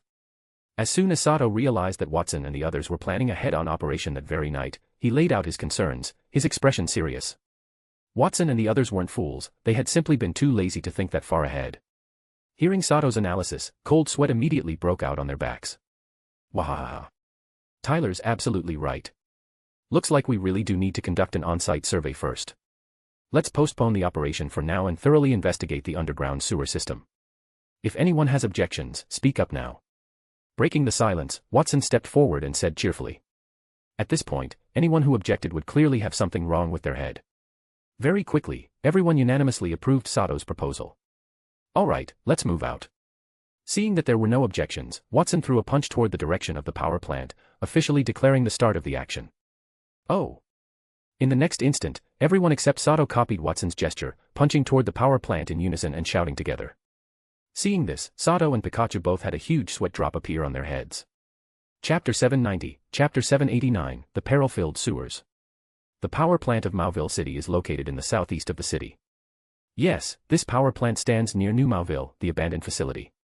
This plant was likewise designed by Watson, the city's chief engineer. However, unlike the abandoned New Mauville plant that severely damaged the surrounding ecosystem, this one was designed after Watson traveled to Lumio City in the Kalos region to study. It is an extremely eco-friendly power plant. In addition to continuously supplying Mauville City with electricity through tidal and wind power, the plant has also built special peripheral facilities that provide free electricity to certain wild electric-type Pokémon living nearby, similar to the power supply devices Clement once dreamed up for wild electric types when he was young. Because of this, the new power plant has become one of the major gathering sites for wild electric-type Pokémon around Mauville City. That said, the main lair for most wild electric types is still the unmanaged abandoned power plant. However, when Sato and the others arrived at the perimeter of the plant, both the power station and those free electricity supply facilities had been tightly wrapped up like dumplings in thick white spider silk. Many wild electric-type Pokémon that normally frequented the area were now bound together with layers of webbing and were being used by the Galvantula clan as living batteries. To the Galvantula clan, the electricity stored inside other electric-type Pokémon was far more delicious than the power generated by the plant itself. Clearly, the Galvantula occupying the power plant were extremely domineering. Not only did they refuse to share the plant's electricity with other wild electric types, they even captured them and treated them like slaves. These Galvantula are absolutely despicable. They're nothing but hooligan Pokémon. We have to drive them out. Aina, the young girl bursting with a strong sense of justice, clenched her fists the moment she saw the scene, grinding her teeth in anger. She looked as though she wanted to rush out immediately to rescue the captured electric-type Pokémon. The other team members hiding in the bushes nearby echoed her sentiments. Some of the young men, clearly smitten with the fair-skinned and pretty Aina, worked extra hard to put on expressions that screamed, "I'll definitely help you. Don't worry, Aina, we'll definitely chase them away. But first, we need to find the manhole entrance to the sewers. Only after cutting off the plant's power supply can we really go all out against those Galvantula." Seeing the expressions of the men beside him, Sato quickly whispered to Aina, carefully redirecting her heated emotions elsewhere. To speed up the sewer reconnaissance, the team decided to split into 4 groups. At present, Sato and Aina were part of an 8-person team tasked with surveying the southern section of the power plant's sewers and shutting down the emergency switch for the southern area. "All right, Mr. Tyler." Aina immediately lowered her head after hearing Sato's words and replied a little embarrassed. She had realized she'd gotten carried away earlier. Some patrolling Joltik and Galvantula nearby had almost noticed the traces of their group hiding in the bushes. Before long, Sato found a manhole leading into the plant's sewers. After leaving 1 person behind to guard the opening and provide a stable position reference, the remaining 7 quickly opened the manhole and descended inside. Because the plant's sewer system was independent from the city sewer network, it was far cleaner than typical city sewers. Still, having gone long without sunlight, it was damp and chilly. Especially at night, the temperature here was several degrees lower than outside. Not long after entering, everyone put on jackets to keep warm. Since there wasn't much sewage or trash, Pokemon like Grimer, which commonly appeared in sewers, were nowhere to be seen. And because the nearby manholes had been sealed for a long time, there were no Golbat either. As Sato and the others moved forward, everything around them was eerily quiet. They encountered no attacks from wild Pokemon along the way. Even so, none of them let their guard down. The reason was simple: ever since entering, they had all faintly sensed a pair of hostile eyes watching them. Being chosen by Watson to participate in this mission meant none of them were weak. Like Sato, they trusted their sense of danger. By their estimation, something that lived here, likely ghost-type Pokemon, had been following them, and it clearly wasn't friendly toward intruders. Unfortunately, none of them had Pokemon with moves like Foresight, making it extremely difficult to locate ghost types hidden through invisibility. Sato did have psychic sensing, but what troubled him was that he couldn't detect the enemy's presence at all. Under the water, or hiding inside the thick walls.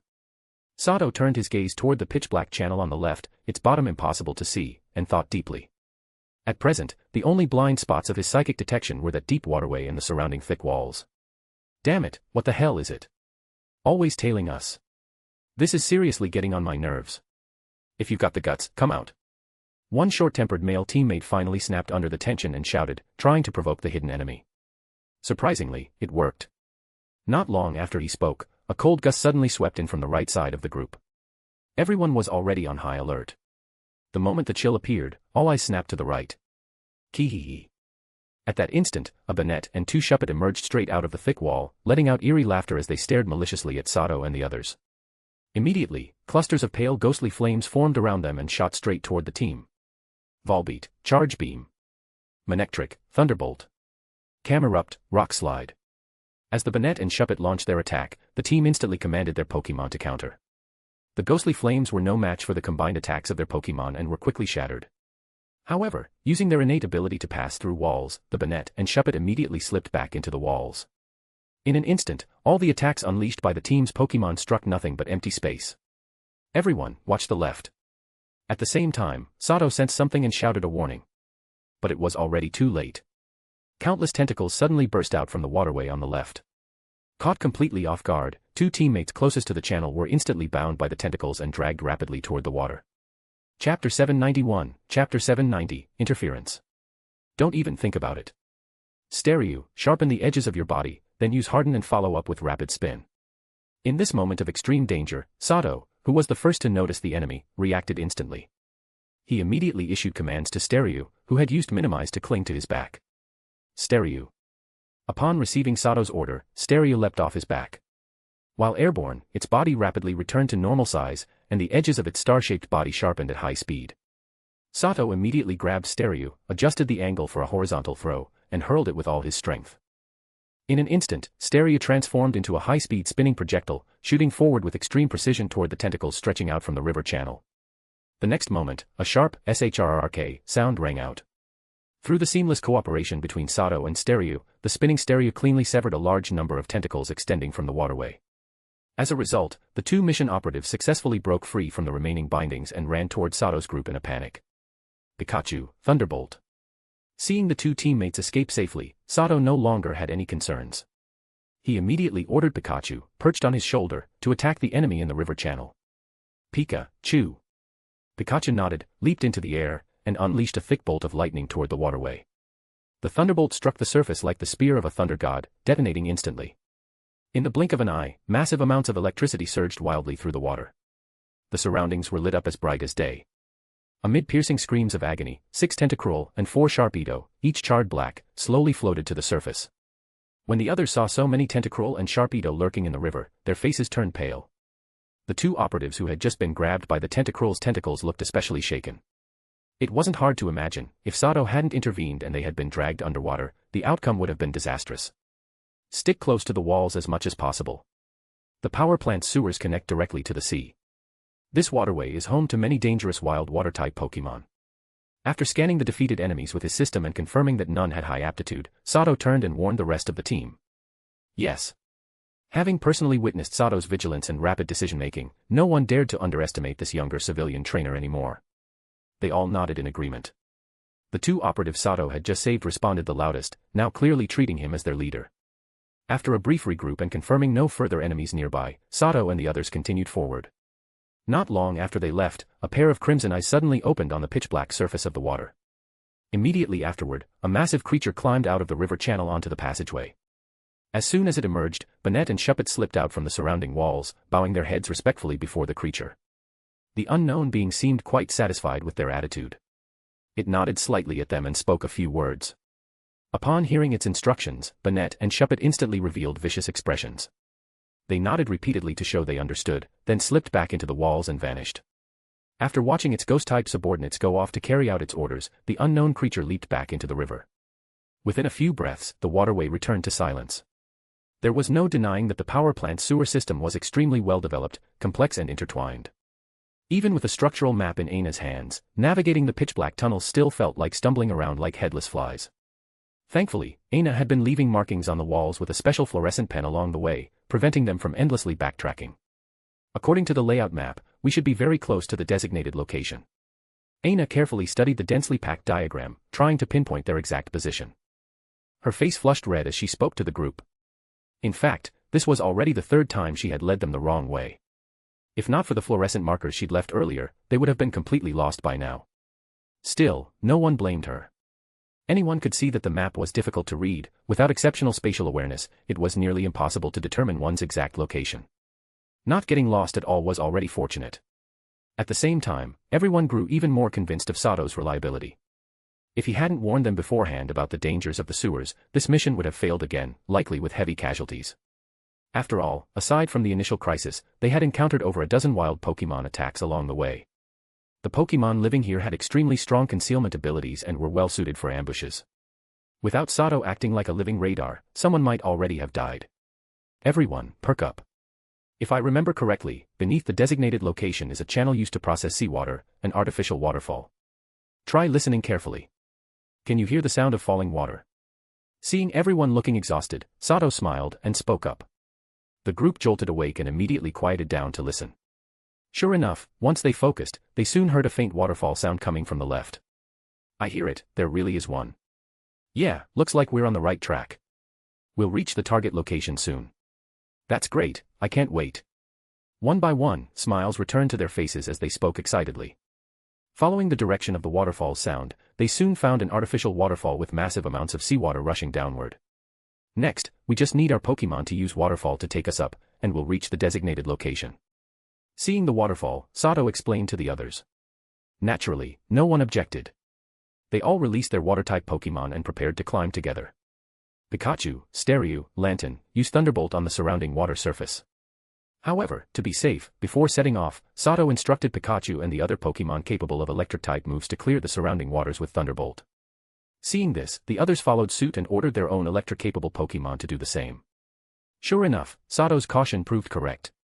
After a wave of powerful electric currents swept across the water, numerous aggressive water-type Pokémon, such as Tentacruel, and Sharpedo, floated up to the surface. Once safety was confirmed, everyone grabbed onto their water-type Pokémon and prepared to ascend the waterfall.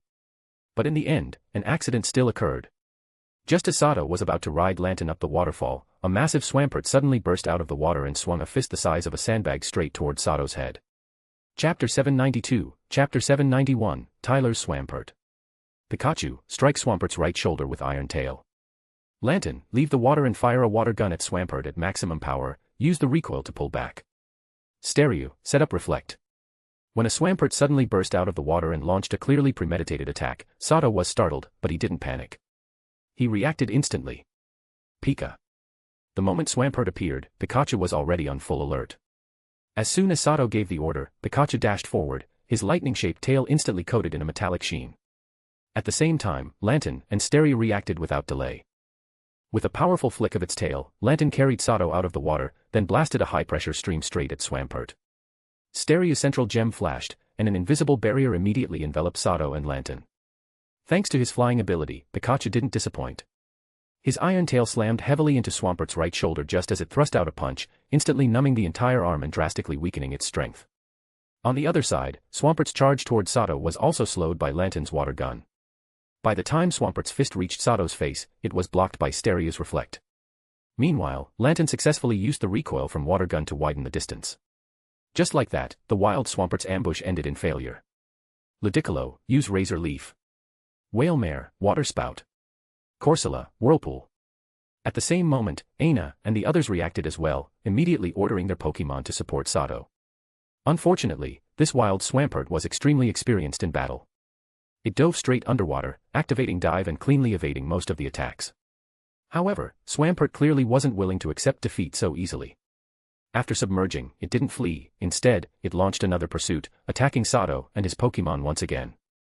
In truth, this Swampert had planned to gather its subordinates here and ambush Sato's group. What it hadn't expected was that they would be so cautious, actually using electricity to sweep the area before climbing the waterfall. As a result, all the underlings it had painstakingly gathered in the sewer were wiped out. Even Pokémon like Banette took the opportunity to flee immediately. But as the dominant Pokémon ruling the southern sewer region of the power plant, Swampert couldn't retreat. If it ran without doing anything, it would never be able to hold its territory again. At the very least, it had to teach this detestable human leader a lesson, to show that it wasn't someone to mess with. Swamp. Swampert spat a barrage of mud balls at Pikachu in midair, Mud Bomb activated.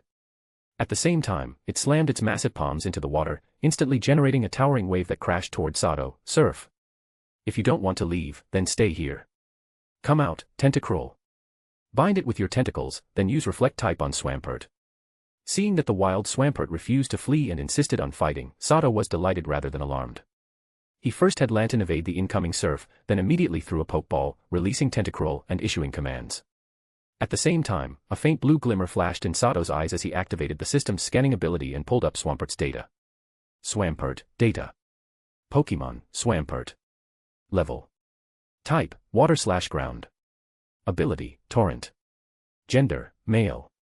Known moves, Mud Shot, Hammer Arm, Tackle, Growl, Water Gun, Mud Slap, Foresight, Endure, Rock Slide, Protect, Muddy Water, Takedown, Earthquake. Egg moves, none. Tutor moves, Dive, Surf, Whirlpool, Ice Punch, Hyper Beam, Hydro Pump, Iron Head, Iron Tail, Aqua Tail. TMs, none. Held item, none. IVs. HP, 28, 31. Attack, 30, 31. Defense, 27, 31. SP ATK, 26, 31. SP Def, 29, 31. Speed, 27, 31. Overall 4 rating, Purple, total 4, 167. The moment Tentacruel appeared beside Swampert, it immediately extended countless tentacles, tightly binding the wild Swampert, then activated Reflect type, changing its own typing to Water/Ground. Meanwhile, after dodging Mud Bomb, Pikachu once again used Iron Tail. This time, he struck Swampert squarely on the head as it was completely restrained by Tentacruel. However, both Sato and Pikachu were shocked to discover that this Swampert possessed tremendous strength, far greater than that of ordinary Swampert. With a violent surge of power, it tore apart Tentacruel's tentacles inch by inch. Pikachu's Iron Tail was blocked instantly by Iron Head, and Swampert even tried to counterattack by striking at Pikachu. But Pikachu was nimble. Using the recoil from Iron Tail, he pulled back and flew back into the air. The more I see you, the more I like you. I've decided, I'm capturing you. Don't interfere, everyone. This one's mine. Tentacruel, don't let it escape, bind it. Lantern, use Soak.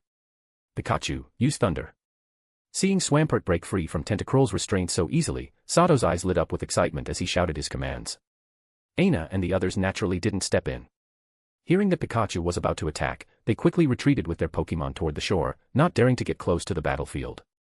Although many of Tentacruel's tentacles had been torn apart, as long as it had sufficient energy, they regenerated instantly. Upon receiving Sato's order, it produced even more tentacles and bound Swampert once again. At the same time, Lantern swam rapidly to Swampert's right side and spat out a strange stream of water that struck it squarely.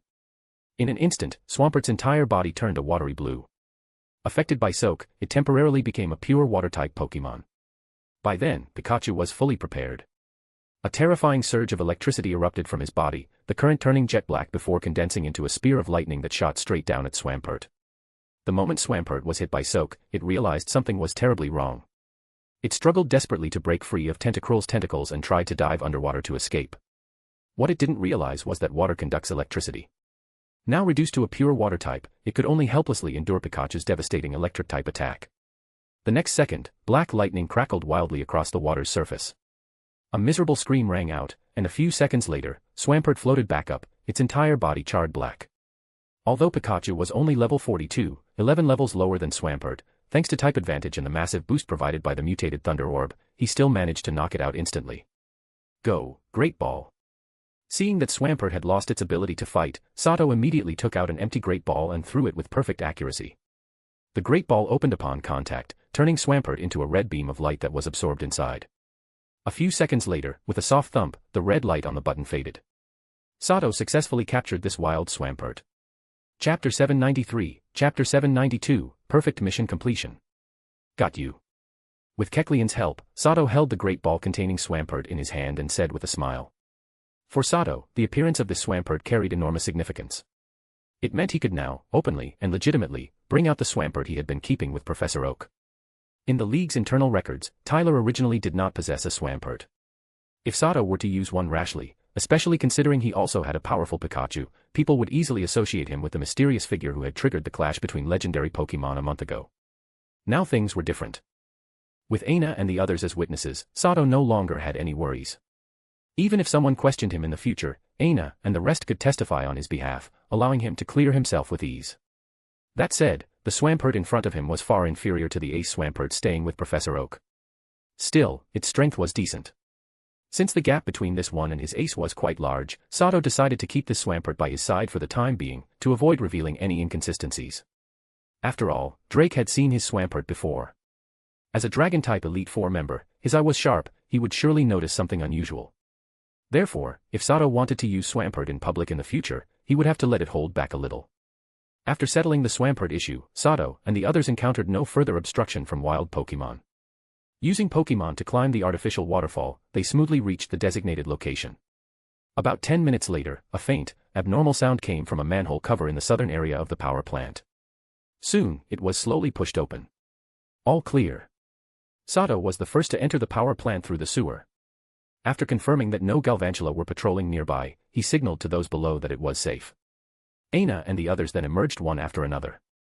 At this point, Sato's group had successfully infiltrated the power plant. However, they did not act immediately. They needed to patiently wait for signals from the other three teams before proceeding. This mission required all four teams to act simultaneously. If even one team failed to shut down their assigned power source, the risk of mission failure would multiply. The power plant was filled with traps between every zone to prevent intruders. Ordinary people could barely move inside, and one misstep could mean falling into a trap. If that happened, the Galvantula infesting the plant would certainly not pass up such high-quality, reserve rations. Another 10 minutes passed before good news finally arrived from the other three teams. All four squads had successfully infiltrated the power plant through the sewer system. About a minute later, a violent explosion erupted from the front of the power plant. The blast jolted all the Galvantula awake, and large numbers of them rushed toward the main entrance. In fact, Sato had added one key suggestion to the original battle plan, a feint. Each team left one person behind to guard their manhole cover. Besides guarding it, their main task was to detonate explosives at the front of the power plant, drawing the Galvantula's attention and allowing the infiltrating teams to act freely inside. As expected, the feint worked perfectly. Huge numbers of Galvantula rushed to reinforce the front, leaving the internal defenses dangerously thin. Move. Begin the operation. Feeling the timing was right, Sato immediately gave the order. The group left their hiding place and advanced toward the target location. By now, everyone had put on rubber suits and released their Rhydon. These thick-skinned powerhouses, all possessing the lightning rod ability, took the lead, triggering traps and acting as living shields. Along the way, they did encounter some resistance from Galvantula, but thanks to lightning rod Rhydon and their specialized rubber suits, they crushed this defensive force with ease. Soon, they reached the guarded door containing the emergency shutdown button. After entering the correct password, they slipped inside and successfully shut it down. In an instant, power generation and supply across most of the southern sector of the plant were cut off. Our task is complete. Let's return the way we came. The rest is up to them. Seeing their mission completed flawlessly, Sato smiled and spoke to the others. By now, Sato had fully become the backbone of this squad. His words were final, no one objected, and everyone nodded in agreement. However, as they stepped out of the room, the Galvantula, finally realizing they had been tricked, arrived late and confronted them head-on. Back into the room. Prepare for battle. Have the Rhydon block the doorway. Seeing they were surrounded, Sato immediately ordered everyone to retreat inside and prepare to fight. With the power supply cut, the Galvantula in this area were severely weakened. Although they held a numerical advantage, the presence of 7 lightning rod Rhydon rendered their electric-type moves completely useless. Under Sato's precise command, the 7-member squad advanced steadily, gradually whittling down the Galvantula's numbers. After a grueling half-hour battle, they finally defeated the intercepting Galvantula force. During the fight, they also received confirmation that the other 3 teams had succeeded. Excellent. We don't need to return the same way. Let's go rendezvous with Watson and the others. With news of the other team's success, Sato's spirits soared as he spoke excitedly. Then what are we waiting for? Let's move. Without electricity, these Galvantula are toothless tigers. Exactly, wipe them out. Hey, calm down. Wait for Tyler's arrangements. The others were equally energized, speaking excitedly in response. About an hour later, Sato's group successfully rendezvoused with Watson and the others. After a full night of effort, they had driven all the Galvantula out of the power plant, fully restored electricity to Mauville City, and achieved this without a single casualty. Thus, the mission to restore power to Mauville City was perfectly completed. Chapter 794, Chapter 793, The Daycare Under Construction. At 7 o'clock the next morning, Sato finished packing his belongings and set off for Verdanturf Town, the location of his promotion mission. However, the moment he stepped out of his residence, he spotted Watson and the rest of the task team waiting not far outside. Sorry about this. Things are really tight on my end, so I won't be staying to hang out with everyone. If there's a chance later, let's make plans again. Seeing Watson and the others, Sato immediately understood that they had come to see him off. He walked over and said with a smile. That's a given. We'll postpone the celebration banquet for now. Once you finish your mission, we'll hold it together. It wouldn't be right without you. Exactly. You'd better complete that mission quickly. With your strength, the promotion task is basically guaranteed. When you're back, we'll celebrate properly, though this time, you're paying. Ha ha ha. It's settled then. Since you're the one leaving early, that meal will be on Tyler. Hearing Sato's words, Watson and the others rolled their eyes at him, half joking as they spoke. After what had happened the previous night, Watson and the rest had already gained a new level of respect for Sato. They sincerely admired him as a companion who possessed both courage and strategy. That was precisely why, upon learning that Sato would be leaving today, they had all tacitly chosen to wake up early to bid him farewell. All right, it's a deal. I'll treat everyone when the time comes. Then, this is goodbye for now. Until we meet again. After chatting a bit longer, Sato waved to them, mounted his off-road bicycle, and quickly disappeared from their sight. The previous night, after completing the mission to restore power to Mauville City, everyone had been utterly exhausted, with no energy left for anything else. Naturally, they had returned to Mauville to rest. According to Watson's original plan, today was supposed to be a celebration banquet. Unfortunately, Sato postponed it, citing his imminent promotion mission. Still, Sato's gains from this temporary mission were substantial. Aside from unexpectedly capturing Swampert, he also received 5,000 league contribution points and 2 million poke dollars. Moreover, Watson told him that a senior league official in Mauville City was extremely satisfied with Sato's performance and had mentioned his name repeatedly during work reports. Finally, Sato received a personal reward from Watson, a magnet that boosted the power of electric-type moves, and a TM for Thunder. Whether it was the magnet or the Thunder TM, both items were clearly chosen with Sato's Pokemon in mind. It was obvious that Watson had put real thought into the gifts, appropriate for his status and generously given. Between Mauville City and Verdanturf Town lay Route 117, a short east-west road. Worth noting was that this route housed the only daycare in the games where players could leave Pokemon. Since it appeared in the games, that alone proved how famous it would eventually become in the Hoenn region, a place trainers could absolutely trust. This time, as Sato passed through Route 117, his main goal was to visit this very daycare, one that had not yet been established. Why say it wasn't established yet? Because after checking online, Sato discovered that at this point in time, the daycare was still in its creation phase, far from enjoying the fame it would have in the future. From what he could tell, construction had even been temporarily halted due to a lack of funds. This situation left Sato both shocked and pleasantly surprised. Shocked that such a legendary daycare would suffer from funding issues, and delighted because it meant he might have a chance to become one of its shareholders. At present, the identity of Tyler did not yet have a fixed place to leave Pokemon, and Sato himself also lacked a location he truly trusted. If he could become a shareholder of this daycare, any Pokemon he left here would undoubtedly receive the best care and reliable protection. He wouldn't have to worry about anyone doing strange things with his Pokemon. On top of that, as a shareholder, he could enjoy a steady stream of dividend income from the daycare, an excellent investment by any measure. Although Tyler's current net worth couldn't be considered extraordinary, he had clearly escaped poverty. In fact, he was wealthier than many league trainers from good backgrounds, thanks to repeatedly completing missions with exceptionally high success rates. After a rough calculation, Sato found that Tyler's league account currently held 32 million Pokedollars. While this was nothing compared to major families or corporations, for an individual, it was already a considerable fortune. Since the daycare was still under construction, the funding required was nowhere near what it would be in the future. Although 32 million Pokedollars was far from enough to build a daycare outright, it was more than sufficient to help it survive its current funding crisis. Route 117 was thick with forest, but a man-made road cut through it. Because many low-level wild Pokemon lived here, there were quite a few trainers active along the route. Along the way, Sato was challenged by more than a dozen trainers lurking in the grass. Unable to refuse their enthusiasm, he accepted their challenges, using the opportunity to train some of his lower-level Pokemon. Rather than using Pikachu and others whose levels were already rising steadily, he chose to battle with his Squirtle, whose level was still in the low 20s. This starter Pokemon, who had mastered Aura, had begun to show its brilliance after Sato's careful training, gradually revealing the tremendous potential hidden within its body. On an open battlefield, Sato's Squirtle was locked in fierce combat with a Mytyana belonging to a Shorts kid who had successfully ambushed him from the tall grass.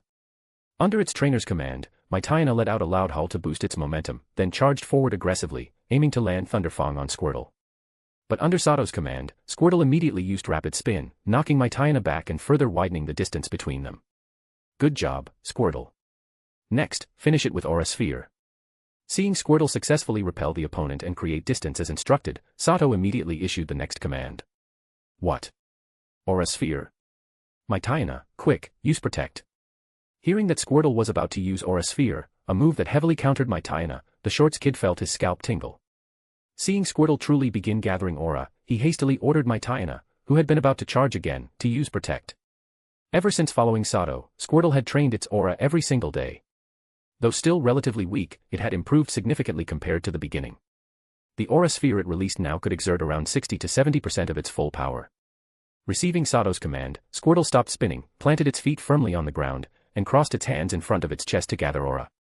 Squirtle. Before long, an Aura Sphere about the size of half a soccer ball formed between its hands. With an excited cry, Squirtle hurled it forward with all its strength.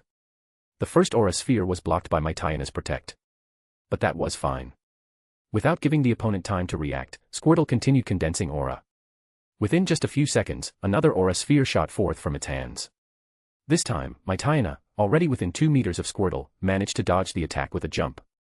Unfortunately, Aura Sphere possessed homing properties. In the end, the attack curved back, striking Mytyana from behind and knocking it to the ground, where it lost all ability to fight. So, this is the place. Calling this a lack of funds is putting it lightly. This place hasn't even been built yet. After the battle, guided enthusiastically by the Shorts kid, Sato arrived at the daycare site on Route 117. Looking at the barren plot of land, only partially prepared and marked by a single sign soliciting investment, he frowned slightly as the thought crossed his mind. Chapter 795, Chapter 794, Flower Village. Is this really the construction site for the daycare? There isn't even a shed here, no workers at all. This can't be fake, right? Sato looked at the barren land before him, not a single roof tile in sight. He scanned the surroundings, but there wasn't a soul around. His face immediately filled with black lines as he thought this. Still, at least there was a sign. It clearly stated that construction of the daycare had been temporarily suspended due to a lack of funds and that investors were currently being sought. A contact number was also listed. Hello, is this the daycare? With no other choice, Sato took out his communicator and dialed the number on the sign. The call went through quickly, and he immediately asked to confirm the other party's identity. Yes, young man. I'm Takeda Jiro, the person in charge of the daycare. Are you here to invest in my daycare? Let me tell you, back in my day. A slightly aged voice came through the communicator. The man immediately launched into asking whether Sato wanted to invest, followed by an enthusiastic recounting of his glorious past. From what he could gather, this elderly man named Takeda Jiro was the one planning to establish the daycare. Judging by his self-praise, he claimed to have once been a very famous Pokemon breeder in the Johto region. However, Sato had never heard of a renowned breeder named Takeda Jiro in Johto. He had heard of Takeda Taro, but that man was the famous founder of Goldenrod City's prestigious Goldenrod daycare. Could he be a scammer? But this really is Route 117. And in the future, there really will be a daycare here that becomes famous across Hoenn. Sato listened patiently to the man's boasting, feeling uncertain inside. Mr. Takeda, hello. My name is Tyler. I do have some spare funds and am interested in investing in your daycare. But may I ask, where are you right now? I've arrived at the construction site, but there isn't anyone here. Deciding to give him a chance, Sato spoke frankly about his intentions. Oh. So you're Mr. Tyler, thank you so much. Investing in my daycare is absolutely the right decision.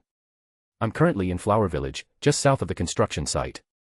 Walk south for about half an hour and you'll arrive. I'm getting on in years and can't walk much anymore. If you want to discuss the investment face-to-face, please come find me in Flower Village. I'll be waiting. As soon as Takeda Jiro heard that Sato was interested in investing, his tone became noticeably more polite, and he quickly provided his current location. So there's a village nearby after all. That works. After walking for so long, it's about time to rest.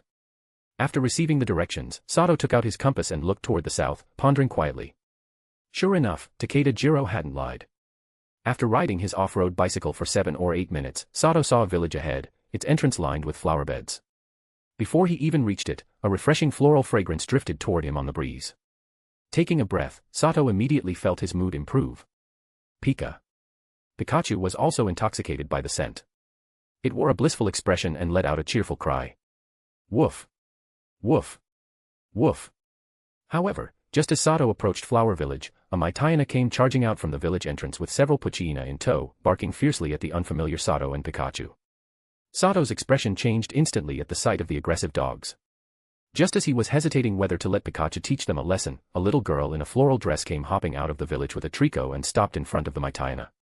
The previously ferocious Maitayana and Poochyena immediately tucked their tails like mice seeing a cat and fell silent. Big brother, if you give me something tasty, I'll help you stop Big Black and the others. The little girl looked at Sato with curious, sparkling eyes. After rolling them around mischievously, she spoke in a sweet, childish voice. As she spoke, she tilted her chin up and stretched out her hand, clearly demanding a bribe. Seeing this, Sato immediately understood, the dogs were obviously hers, and she must have bullied them plenty in the past. All right, here you go. Amused, Sato took out a bag of potato chips he usually ate as a snack from his storage equipment and handed it to her with a smile. Hee hee hee. Seeing that Sato actually gave her snacks, the girl's eyes immediately lit up with a triumphant glint. Without any shyness, she rushed forward, snatched the chips, and laughed happily. You little rascal, how dare you trick people out of food again? Give it back right now. At that moment, a middle-aged woman stepped out from a nearby house, scolding the girl sternly. No. Big brother gave this to me. Come on, little green, let's go. Seeing her mother coming to confiscate the snacks, the girl grabbed Trico and bolted, shouting loudly. Unfortunately, with her short legs, she was no match for her mother. Within seconds, she was dragged back by the ear and brought before Sato. Auntie, it's really fine. I gave it to her. These chips are tasty and won't cause a stomachache. Sato smiled as he spoke. He opened the package, took out a chip, popped it into his mouth, then handed the bag back to the girl, who was now staring at it greedily. That's really too embarrassing. This child is always scamming food from people, but she doesn't mean any harm. Please don't take it to heart. Oh, right, may I ask what brings you to Flower Village? We rarely get outsiders here. Seeing this, the woman's gaze flickered. She stopped the girl from taking the chips and turned to Sato with a polite smile, asking his purpose. To be honest, I'm here to find an old gentleman named Takeda Jiro. He said he lives here. Noticing that her wariness had eased somewhat, though she was still cautious, Sato calmly stated his reason. Oh. You're here to see Grandpa Takeda. I know where he lives, I'll take you there, big brother. The girl immediately wriggled free from her mother's grasp and grinned at Sato. Her eyes rolled again, clearly plotting something. Go home, you little brat. Mr. Takeda's house isn't hard to find. It's the one with the blue roof in the village. The middle-aged woman hurriedly pulled the girl back, scolding her, then personally pointed out the location for Sato. After that, she dragged the reluctantly protesting girl home. Strange, the people in this village really don't seem to welcome outsiders. They're being a bit too wary, aren't they? Watching the woman leave with such guarded coldness, Sato couldn't help but think wryly. Chapter 796, Chapter 795, The Secret of Flower Village. Flower Village truly lived up to its name. It was a place where flowers bloomed everywhere. As Sato walked through the village, he noticed that almost every household had its own small garden in front of the door. Because the Hoenn region lies close to the equator, its climate was spring-like all year round. Under such conditions, flowers could bloom in nearly every season. Here in Flower Village, Sato finally understood what 100 flowers competing in spring truly meant. There was an astonishing variety of flowers, many of which he didn't even know the names of. Yet, despite the beauty of the flowers, the villagers themselves were far less warm. Along the way, aside from innocent children, every other villager looked at him as if guarding against a thief. This struck Sato as extremely strange. After wandering around the village, Sato finally found Takeda Jiro's house toward the southwest end of the village. Like the other homes, there was also a small private garden in front of his door. However, this garden was peculiar. It contained only a single type of flower. And this particular flower was one Sato recognized. If he remembered correctly, the vivid scarlet, hexagon-shaped flower before him was called a Gracidia flower. In fact, Sato had seen this unusual flower in other villagers' gardens as well, though never planted as densely as in Takeda Jiro's garden. Gracidia flowers. Flower Village. Could this village be connected to the legendary Pokemon Shaymin?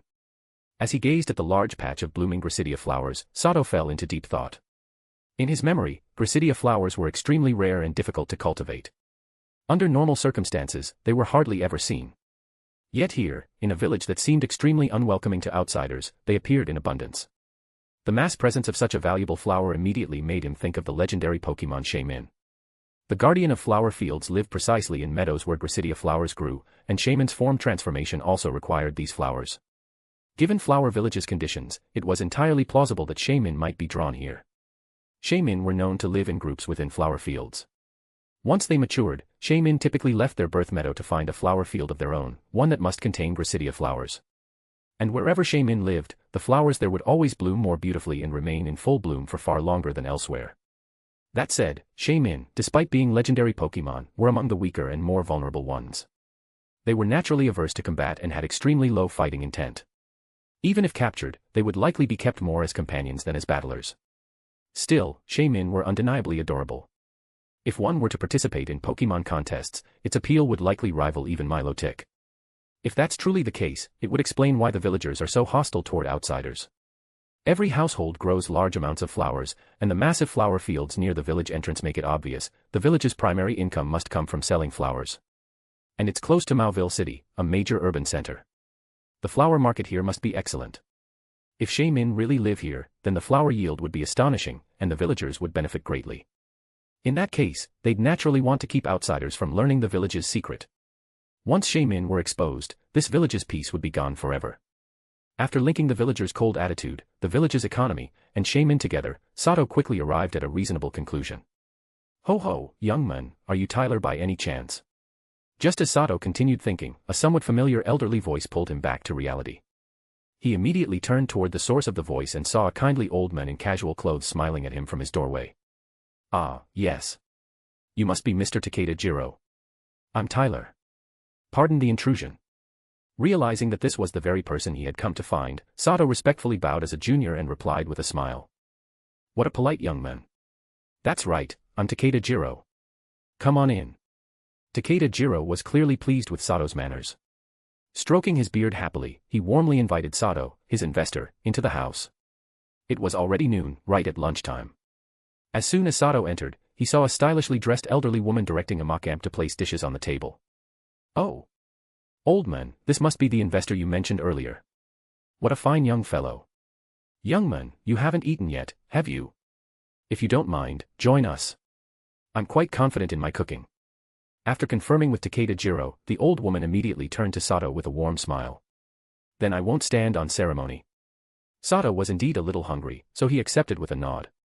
Pika. Pikachu on his shoulder stared at the delicious-looking food on the table with undisguised longing. When it saw Sato agree, it immediately cried out happily. Oh my young man, you've raised this Pikachu exceptionally well. Its fur color and physical development are both outstanding. If I'm not mistaken, you must regularly feed it specialized Pokemon food. And its fur is brimming with powerful electrical energy, otherwise it wouldn't shine like this. Its electricity reserves are probably several times greater than those of an ordinary Pikachu. It must be carrying in Thunder Orb, Pikachu's inherited treasure. But an ordinary Thunder Orb wouldn't be enough to give it such astonishing power.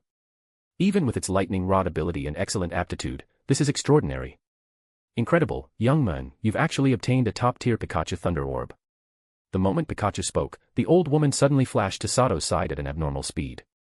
Her eyes sparkled as she stared at Pikachu, rapidly rattling off remarks that left Sato utterly stunned. Chapter 797, Chapter 796, The Reason Behind the Breeding House's Funding Shortage. Although the old lady was also female, from an aesthetic standpoint she was clearly no longer within Pikachu's range of appreciation. Being stared at with such burning enthusiasm made Pikachu feel uncomfortable all over. Pika. Especially when she grabbed him and even tried to rub her face against him, a red anger mark instantly popped up on Pikachu's forehead, and he began to let out warning cries. Pikachu, don't. Sato noticed Pikachu starting to show signs of anger. How could he not know that Pikachu was about to zap someone? But the target was an elderly, frail old woman, there was no way he dared take that risk. He hurriedly tried to stop Pikachu. However, before Sato could even finish speaking, Pikachu's anger was dispelled by a piece of orange-colored biscuit the old lady pulled out from her clothes. Under her skilled massaging technique, Pikachu soon began to let out comfortable little cries. Young man, don't worry. This old woman is very familiar with Pokemon like Pikachu. Here you go. After carefully massaging Pikachu once more, the old lady turned to Sato with a smile and gently placed Pikachu back onto his shoulder. Ah, as long as you're all right, ma'am. This little guy really doesn't like being touched by strangers. But you're truly amazing, this is the first time I've ever seen him look this comfortable while being touched. Sato quickly and respectfully spoke to the old lady, taking the chance to offer some heartfelt praise. After hearing what she had said earlier, how could he not realize that this fashionably dressed old lady was a hidden master? She had uncovered Pikachu's secret simply through observation alone, truly astonishing. Of course. My massage techniques are unmatched. With these hands of mine, there isn't a single Pokemon in this world that I can't tame into complete obedience. Clearly, Sato's praise had hit the mark. The old lady immediately wore a proud expression and burst into loud laughter. TCH, didn't I teach you those massage techniques? What are you so proud of? At that moment, Takeda Jiro, who had been completely ignored, clearly disliked the situation and muttered a poorly timed retort. What did you say, you old fossil? You've got the nerve to say that. Sure, you taught me, but I surpassed you in the end. That's called the student surpassing the master. I'm proud because I earned it. What about it? The old lady's hearing was extremely sharp. She instantly caught Takeda Jiro's muttering. Her expression froze, then darkened rapidly as she pointed at his nose and shouted. Nonsense. I let you win. You really think you surpassed me? How about we compete right now? Being publicly embarrassed like that, Takeda Jiro couldn't just swallow it. He immediately protested indignantly. Fine. Let's compete. Who's afraid of who? Young man, you'll be the referee. Seeing that Takeda Jiro, who was usually completely obedient to her, dared to talk back, the old lady became even more fired up and dragged Sato into this sudden contest. More than 10 minutes later, the old lady was eating contentedly with a smug expression, while Takeda Jiro looked utterly aggrieved. As for Sato, he sat bolt upright, stiff as a board. Obviously, judging from the results of the contest, the old lady had emerged victorious. It seems I really didn't come to the wrong place. With two giants like these running this breeding house, it'd be strange if it didn't thrive. But with abilities like theirs, their connections must be terrifying. If they wanted to open a breeding house, the trainers who benefited from them should be lining up to support them. That's strange, should I ask? After witnessing the contest, Sato was absolutely certain that the two elders before him were genuine masters. The possibility of them being frauds was practically zero. Precisely because of this, a deep sense of confusion arose in his heart, along with a hint of concern. Soon, lunchtime ended. The old lady went off to wash the dishes, leaving only Sato and Takeda Jiro in the living room. Young man, are you wondering why two old fellows like us can't scrape together the money to build a breeding house? Once the old lady was out of earshot, Takeda Jiro broke the silence and directly voiced the doubt in Sato's heart. To be honest, I am.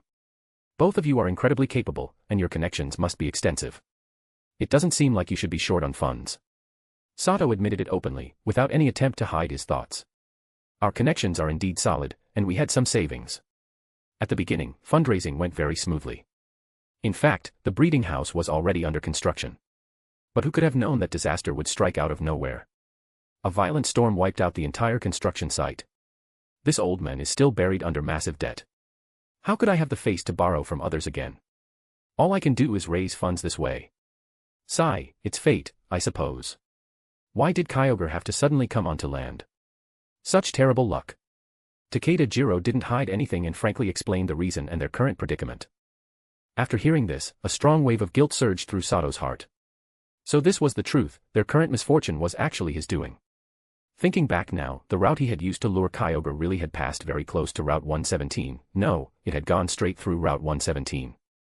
Clearly, Kyogre's passage was anything but harmless. The extreme weather it created had brought enormous disaster to countless people. So that's how it is. May I ask how much you're still short, sir? I know my means are limited, but I do have some savings. With the two of you involved, this breeding house is guaranteed to be a profitable investment. This time, Sato didn't hesitate at all. He directly offered to invest in the breeding house. Setting aside the debt for now, just building the most basic breeding house still requires at least 2 to 300 million dollars. And that's only construction. Once you add renovation and other expenses, the total will be even higher. Hearing Sato's willingness to invest, Takeda Jiro's expression brightened, but when he thought of the massive funding gap, he couldn't help but sigh again. There's over 60 million dollars in this card. Sorry, this is all I can manage for now. Sato immediately took out an unregistered bank card and handed it to Takeda Jiro, his expression tinged with apology. Don't say that at all. With your timely injection of funds, my breeding house can finally resume construction. Once work restarts, raising the remaining funds won't be nearly as difficult.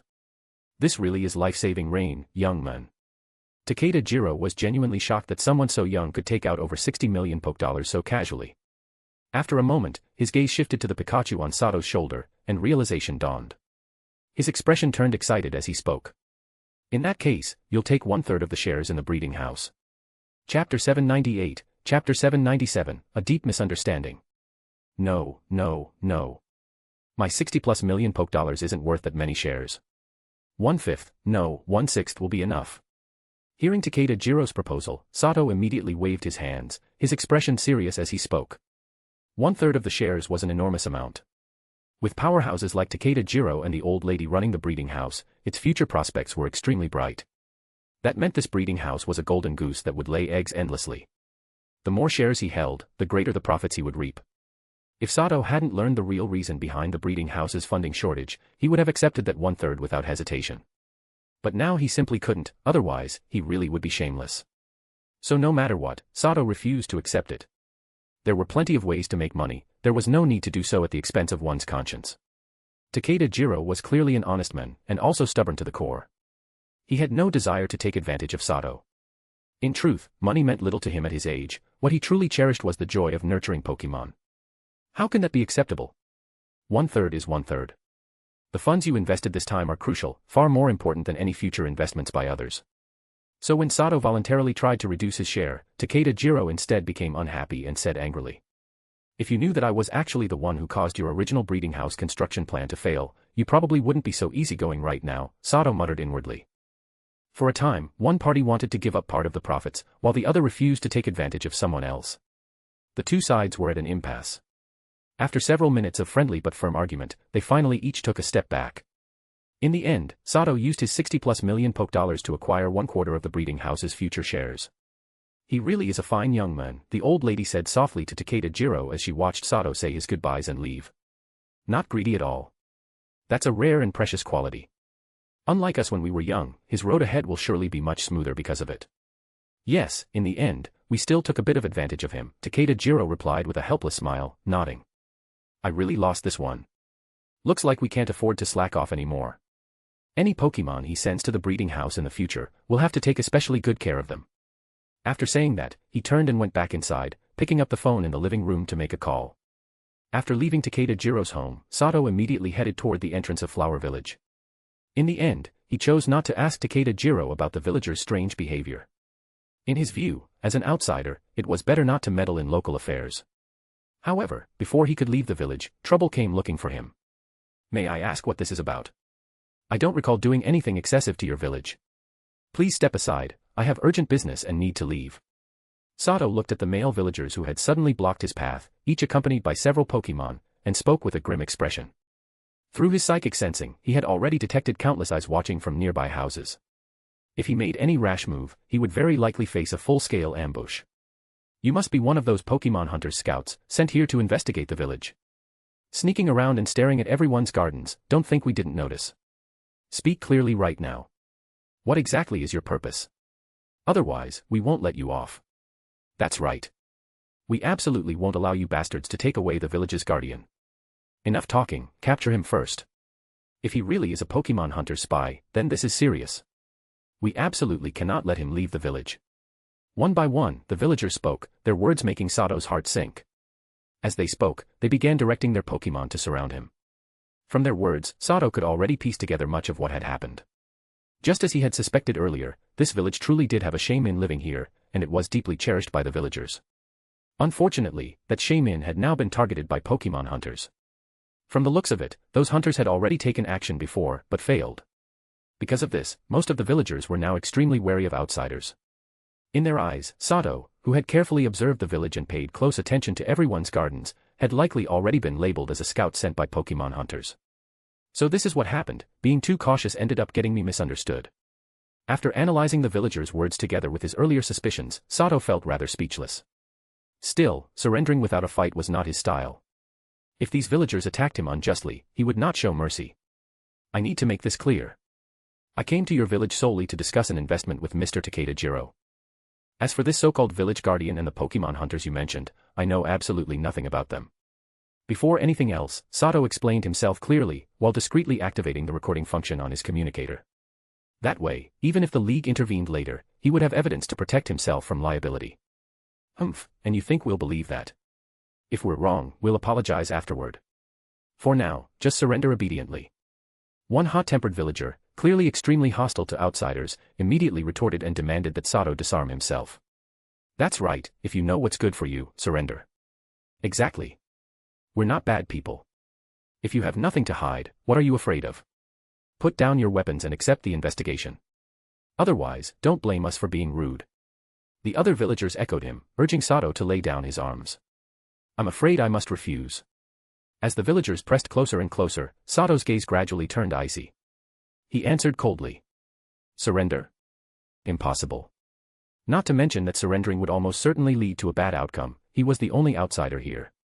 Once disarmed, he would be completely at their mercy, free for them to do as they pleased. Moreover, his spatial backpack contained many extremely valuable items. If these villagers discovered them, it was inevitable that some would grow greedy. In that case, he might truly end up dead at their hands. So no matter what, surrendering was not an option. Humph. So you really are one of those damn Pokemon hunters' lackeys. Everyone, attack. Capture him alive. The hot-tempered villager flew into a rage and shouted at Sato, immediately commanding the Mytiana beside him to attack. Mytiana, Shadow Ball. Breloom, Bullet Seed. Rosalia, Magical Leaf. Vileplume, Petal Dance. The other villagers followed suit, ordering their Pokemon to launch their attacks. In an instant, Sato was plunged into grave danger. Chapter 799, Chapter 798, Killing the Chicken to Warn the Monkeys. Such an infuriating bunch of villagers. You brought this on yourselves, don't blame me for being ruthless. Pikachu, Hidden Power. Kecleon, Flamethrower. Come out, Tentacruel, Stereo. Use Reflect type on Rosalia, then block the enemy's attacks. When the villagers truly chose to make a move, Sato's expression turned ice cold. Without the slightest hesitation, he pulled out his Pokeballs and commanded his Pokemon to counterattack. In the next second, Pikachu leapt up from Sato's shoulder. Large numbers of icy blue orbs composed of ice-type energy gathered around its body, then, at Pikachu's command, shot forward like a raging storm toward the enemies ahead. At the same time, Kecleon's body instantly turned crimson. A long stream of fire burst from its mouth, and under Sato's precise guidance, it rapidly swung its head from side to side, turning the flames into a fiery whip and greatly expanding the attack range of Flamethrower. As soon as Tentacruel and Stereo appeared, they immediately used Reflect type on a nearby Rosalia, instantly changing their own attributes to Grass plus Poison. One in front and one behind, they positioned themselves before Sato, blocking the incoming attacks. Most of the Pokemon owned by the Flower Village villagers were Grass-type Pokemon. While they had an overwhelming type advantage against Tyler's Water-type Pokemon, they were just like their owners, greenhouse flowers. Their levels and combat power were abysmally low.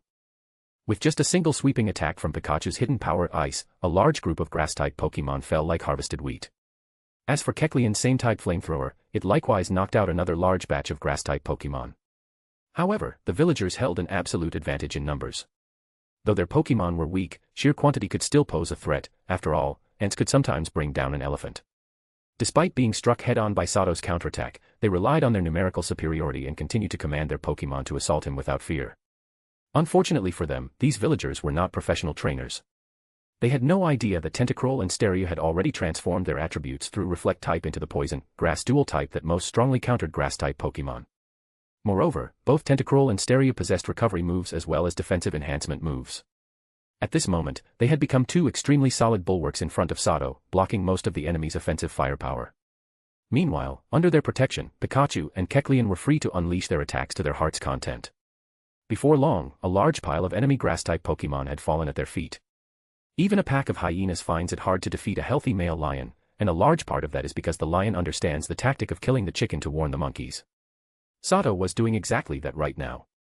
As for the few villagers who had been the most aggressive earlier, he deliberately used the most direct means to show them the cruelty of reality. Under Sato's explicit commands, Pikachu and Kecleon immediately focused their attacks on those villagers, severely injuring both them and their Pokémon.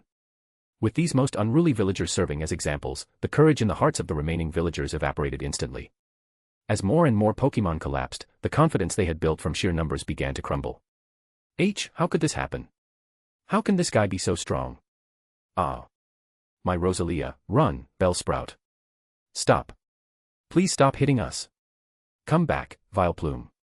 Before long, when one villager chose to flee out of fear that his beloved Pokémon would be gravely injured, the others, already terrified, quickly followed suit.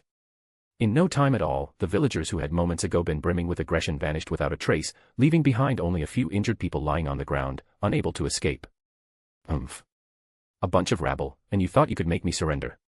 Watching the villagers flee in panic, Sato sneered in disdain. In truth, he had known from the very start that he wouldn't lose. Their strength was simply too weak, this was nothing more than a group delivery of experience points for his Pokémon. After this overwhelmingly one-sided battle, Pikachu and Kecleon both leveled up, reaching level 44 and level 47, respectively. Meanwhile, under the shade of a large tree a dozen meters away, Takeda Jiro and the old woman were watching the entire fight with great interest. See. I told you this young man wasn't simple. He didn't need our help at all, you were worrying for nothing. The old woman spat out a plum pit from her mouth and spoke smugly to Takeda Jiro beside her, popping another preserved plum into her mouth as she finished. I wasn't worried about that kid at all. I was worried about the neighbors. Look at how badly they're hurt, if you'd let me step in, this wouldn't have happened. Takeda Jiro rolled his eyes at his wife, then spoke with a worried expression. They brought it on themselves. Who told them to provoke a powerful trainer? The young men spared their lives, that already counts as good fortune. If this were 30 or 40 years ago, they'd all be dead. I didn't let you intervene so they'd learn a lesson. Honestly, what's there to worry about? Shaymin got frightened last time and already ran off. And those Pokémon hunters aren't idiots. They've alerted the League, how could they come back again so soon? The younger generation in this village really is getting worse with each passing generation. As she spoke, the old woman spat out another plum pit, her face full of contempt. Sigh, you're right. These old bones of mine are better off staying out of it. It's the young people's world now. Takeda Jiro could only sigh helplessly and speak in resignation. After teaching the rude villagers a lesson, Sato didn't pursue the matter further. He even tossed the cheapest healing spray to each of the villagers who had caused the most trouble, then led his Pokémon toward the village entrance. This time, no one dared to stop him from leaving. Many villagers hid inside their houses, trembling in fear, terrified that Sato might suddenly come knocking to settle scores. Within minutes, Sato arrived smoothly at the village gate. He glanced at the flower fields before him and breathed in the fragrance drifting from them, his mood lifting considerably. However, just as he was about to step forward and resume his journey, a small figure suddenly flashed through the flower fields ahead, then was carried away by the wind to some unknown place. Chapter 800, Chapter 799, Gathering Intelligence. So it only left now. Is it because it realized the villagers are far too weak to protect themselves, and chose to leave because of that? Watching the tiny figure quickly fade from his field of vision, Sato pondered thoughtfully. If his guess was correct, the small figure that had just flown out of the flower fields was Shaymin. It did indeed seem to be the guardian deity of the village. After realizing that its presence would only bring trouble to the village, and after seeing how weak the villagers were, it had deliberately appeared before him to make one thing clear, it no longer belonged here. Sigh. I really just keep making things worse. I already said I wasn't here to catch you, so why did you run off anyway? Once Shaymin had completely disappeared from sight, Sato let out a sigh and muttered helplessly. Big brother, I know you're not a bad person. Tell me, will the guardian deity come back? Just as Sato finished speaking, the little girl he had met at the village entrance earlier, wearing a floral dress, popped her head out from the nearby flower field. She walked up to him and asked with a puzzled expression. "TSS?" At the same time, a trico leapt out of the flower field and positioned itself protectively beside the girl, staring at Sato with clear vigilance. "I'm not too sure either. It probably won't come back anytime soon. Your village is too weak and can't protect its guardian deity, and your guardian deity itself doesn't seem strong enough to fend off powerful enemies. So, if you want it to return sooner, you'll have to work hard to become stronger yourselves. You've got a pretty decent trico. Maybe one day, you'll become the guardian of your village's guardian deity." Seeing that the gluttonous little girl still wasn't afraid of him, Sato smiled slightly and answered her seriously. After that, he gently patted her head, handed her 2 bags of potato chips, mounted his off-road bicycle, and quickly rode away. "Have a safe trip, big brother. My name is Mela, I'll definitely become really strong someday." The little girl happily clutched the 2 bags of chips. Seeing Sato leave, she waved enthusiastically to him. Not long after Sato departed, Mela's mother hurried over from their home, snatched the snacks from her hands, and began scolding her again. However, Mela wasn't listening at all. Hugging her trico, she stared in the direction Sato had gone, her bright eyes spinning as if lost in thought. 7 or 8 minutes later, Sato returned to the plot of land where the daycare had been built. He stopped, staring at the once barren ground with confusion. At some point, the land had become overgrown with wild grass, and many flowers were now in full bloom. Among them was even a gracidia flower. Sato stood there for a moment. After confirming through psychic detection that there was nothing unusual, he silently turned and left. Yet the moment he departed, a tiny figure suddenly emerged from the center of the gracidia flower, looking smugly in the direction Sato had gone. Back on the road, Sato continued to encounter trainers hiding in tall grass, eager for battles. Unable to refuse their enthusiasm, he sent out Wartortle and his newly evolved Kadabra to fight. After several battles, both Pokémon improved noticeably. Wartortle reached level 29, while Kadabra rose to level 22. Around sunset, Sato finally arrived at the destination of his promotion mission, Verdanturf Town. Because Verdanturf Town lay deep inland and in a remote location, its permanent population was small. Economically, it was worlds apart from neighboring Mauville City. That said, the climate here was mild and the greenery lush, making it an excellent place for recuperation and retirement. On his way into town, Sato spotted several expensive private villas, though most looked long abandoned. After entering Verdanturf Town and questioning several residents who appeared rather sickly, Sato finally found a restaurant that was still operating. The service there was good. While eating, Sato tipped the staff generously and gathered quite a bit of information about the cave to the northwest of town. What surprised him greatly, however, was that he heard nothing at all about stone statues. Did I guess wrong? No. More likely, these people are too low-level to have access to information about the statues. After carefully observing their expressions and confirming they weren't lying, Sato briefly doubted himself, then quickly dismissed the doubt and reaffirmed his original conclusion. Aside from restaurants, taverns were the easiest places to obtain intelligence. After finishing his meal, Sato headed to a nearby tavern. Under normal circumstances, bartenders often served as the eyes and ears of information brokers. They overheard secrets from drunk patrons and paid close attention to unfamiliar faces. Whenever they learned something valuable, or spotted someone resembling a wanted criminal, they would record it and pass it on to intelligence dealers. When Sato entered the tavern, he was still disguised as Tyler. Being underage, he immediately drew attention, and some drunken patrons even mocked him aloud. Sato ignored them. He was only here to gather information about the stone statues and had no interest in unnecessary trouble. "What would you like to drink, sir? Even though this is a tavern, we do have juice and milk." After Sato sat at the bar, a bartender polishing a glass asked with a smile. Sato said nothing. He simply took out an item and placed it on the counter, staring impassively at the bartender. "Please come this way, honored guest." The bartender's smile vanished the moment he saw the item. He immediately bowed slightly and spoke with utmost respect. Chapter 801, Chapter 800, A Difficult Problem. What Sato placed on the bar counter wasn't anything particularly eye-catching. It was simply an identification card issued by the League to bounty hunters.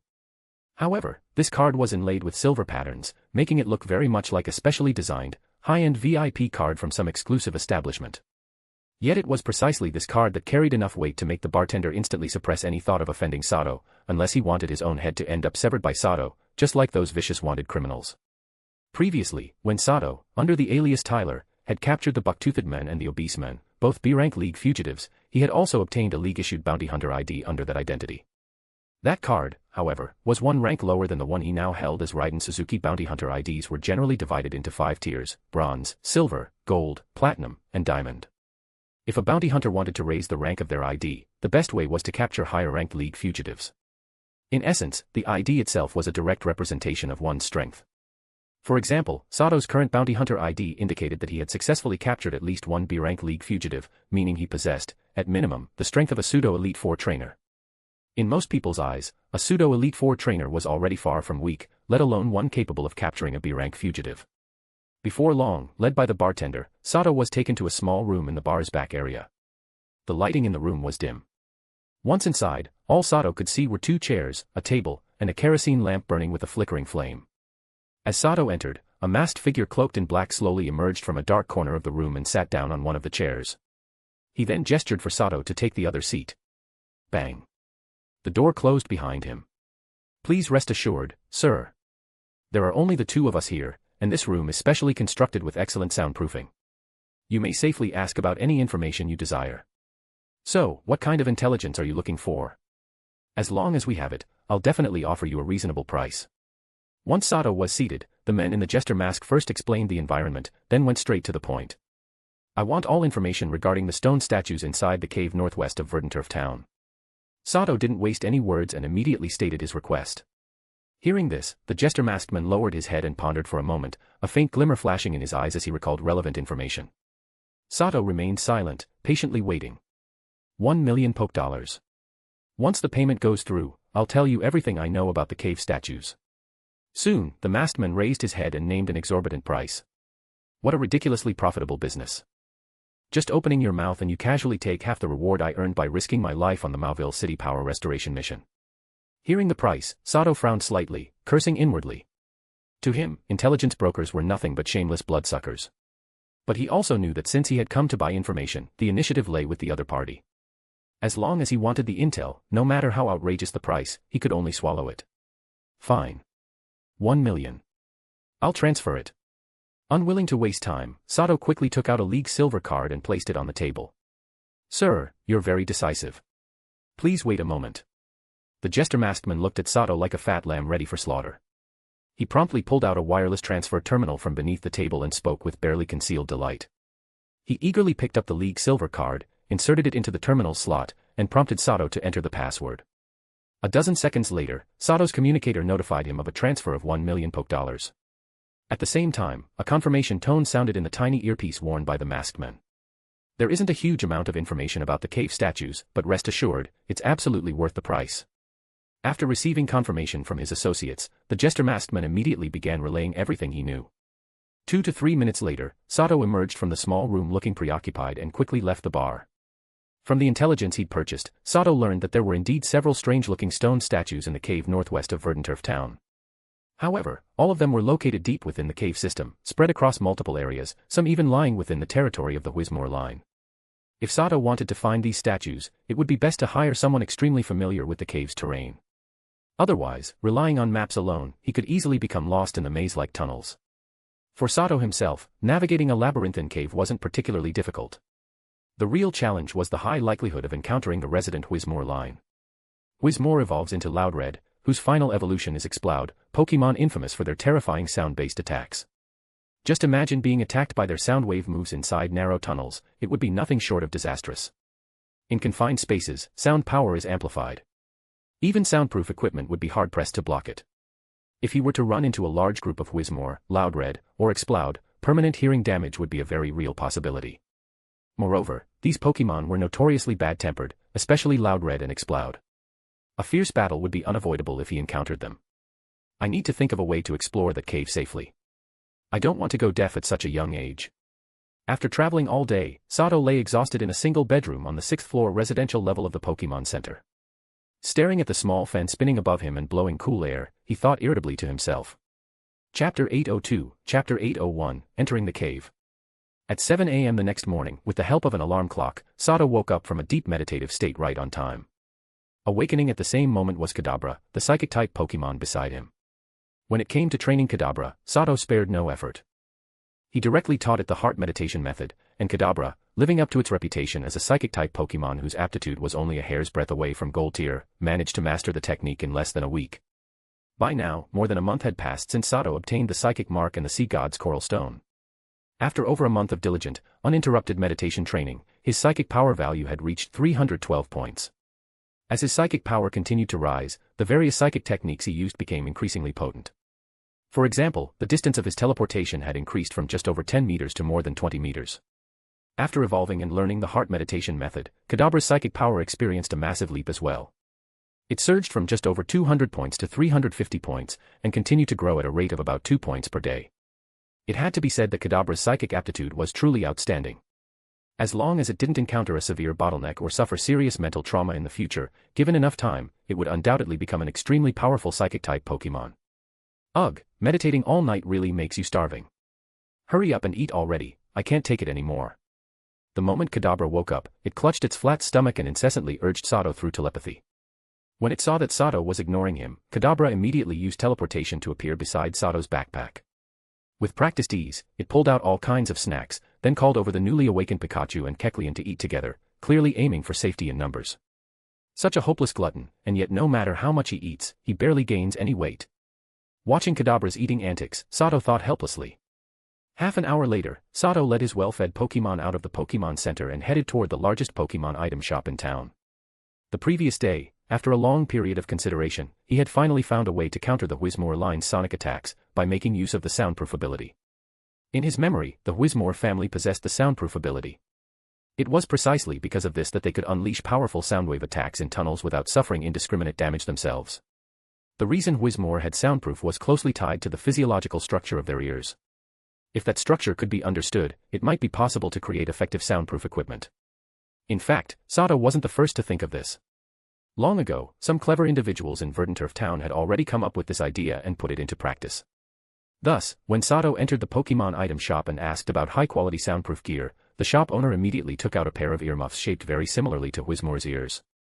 "Young man, you must be planning to explore that cave to the northwest, right? Then buying these Whismur soundproof earmuffs is the right choice. With these, you can withstand the combined sonic attacks of Whismur. Even the terrifying sound waves released by Exploud will be greatly weakened, enough to prevent fatal damage to your ears. Just don't wear them all the time. The soundproofing is too good, and in a pitch-black cave, that's not ideal for exploration." The shop owner placed the Whismur soundproof earmuffs on the counter and explained their functions in detail. After trying them on, Sato found that their soundproofing was indeed excellent. On a bustling, noisy street, he could barely hear anything at all. The only downside was that the design wasn't particularly stylish. Since these earmuffs were a high-tech product from Devon Corporation, the price was steep, 50,000 Poke dollars per pair. To ensure a smooth cave exploration, Sato didn't bother haggling. He bought 6 pairs in one go, sized for himself and his Pokemon. In addition to the earmuffs, he also purchased a highly accurate cave map from the shop owner, one that clearly marked the habitats of various wild Pokemon inside. Everything was ready. Without wasting any time, Sato left the item shop and rode his off-road bicycle toward the cave located northwest of Verdanturf Town. Due to policies set by the local government, the cave was currently under construction. The plan was to excavate a tunnel connecting to Mauville City, using it to stimulate Verdanturf Town's economy. Although Sato wasn't an economist, he could easily imagine that once this tunnel, later known as the Verdanturf Tunnel, was completed, the town's geographic value would skyrocket. Because of terrain and wild Pokemon activity, people in eastern Hoenn had long struggled to reach central Hoenn by land, relying instead on fixed sea routes. Once the Verdanturf Tunnel was finished, Verdanturf Town would become a key hub linking eastern and central Hoenn. With a constant flow of travelers, its economy would be bound to flourish. Maybe I should buy some land here before prices go up. It'll definitely appreciate. Getting into real estate doesn't sound bad either. Yeah, once I've got the money, I'll buy some land here and set up some profitable businesses. Watching the bustling construction site outside the cave, Sato suddenly found his thoughts drifting toward real estate and industry, the idea growing wildly in his mind like weeds. Pikachu, use Flash. Carefully avoiding the construction area, Sato chose the shortest passage among the many cave entrances, one that also contained stone statues. Then he instructed Pikachu, who had mastered electric illumination in just a few minutes, to use Flash. Pika. Pikachu nodded, hopped onto Sato's head, and with a thought, its lightning-shaped tail lit up with a brilliant glow. The moment Pikachu's tail shone, creatures that despised light emerged from the previously pitch-black cave. In an instant, more than a dozen Geodude and Zubat charged at Sato in fury. Perfect timing. Come out, Wartortle, Kadabra. Prepare for battle. Seeing the incoming Geodude and Zubat, Sato's expression sharpened. He immediately pulled out Wartortles and Kadabra's Pokeballs from his belt and released them. A dozen seconds later, the battle was over. Geodude and Zubat lay scattered across the ground, while Sato and his Pokémon gradually disappeared deeper into the cave. Chapter 803, Chapter 802, The End of the Tunnel and the Mysterious Miner. The wild Pokémon living inside the cave were mostly Geodude and Golbat. In a place like this, Water-type Wartortle and Psychic-type Kadabra could truly shine. Under Sato's deliberate training, the two Pokémon had already helped him repel several waves of attacking wild Pokémon along the way. Through these continuous battles, both of their levels rose rapidly. As Sato pushed deeper into the cave, he finally began encountering the Whismur line. First came Whismur, then Loudred, and eventually, he even ran into an Exploud wandering near the outer area. This short-tempered Pokémon attacked the moment it saw Sato, without bothering to distinguish friend from foe. It immediately unleashed its signature sound-based moves and charged forward aggressively. Kadabra, use Disable to seal its sound moves. Wartortle, finish it with Aura Sphere. Sato had already put on Whismur soundproof earmuffs. Seeing Exploud rushing in while firing off Boom Burst, he instantly issued commands via telepathy to Kadabra and Wartortle, who were also wearing soundproof earmuffs. Now at level 26, Kadabra released a powerful psychic fluctuation upon receiving the order and successfully used Disable, sealing Exploud's Boom Burst for several seconds. In an instant, the deafening roar coming from Exploud's mouth was abruptly cut off. Water. At the same time, Wartortle let out a cry and began rapidly condensing the aura energy within its body, forming a basketball-sized aura sphere, which it launched straight at Exploud. With Wartortle now at level 32, the full-powered aura sphere packed considerable strength. Coupled with type advantage, the level 41 Exploud was blasted several meters backward and severely injured. Seizing the opening, Kadabra immediately ended Disable. Crossing the spoons in its hands, it released a streak of multicolored light that struck Exploud squarely, Psybeam activated. After taking Kadabra's full-powered Psybeam, the already heavily wounded Exploud could no longer hold on and collapsed to the ground with an unwilling expression. However, although Exploud was swiftly defeated by the combined efforts of Wartortle and Kadabra, the intense battle still attracted the attention of nearby Whismur and Loudred. The moment Exploud fell, more than a dozen Whismur and Loudred rushed in. Immediately, uproar was unleashed in unison from their mouths.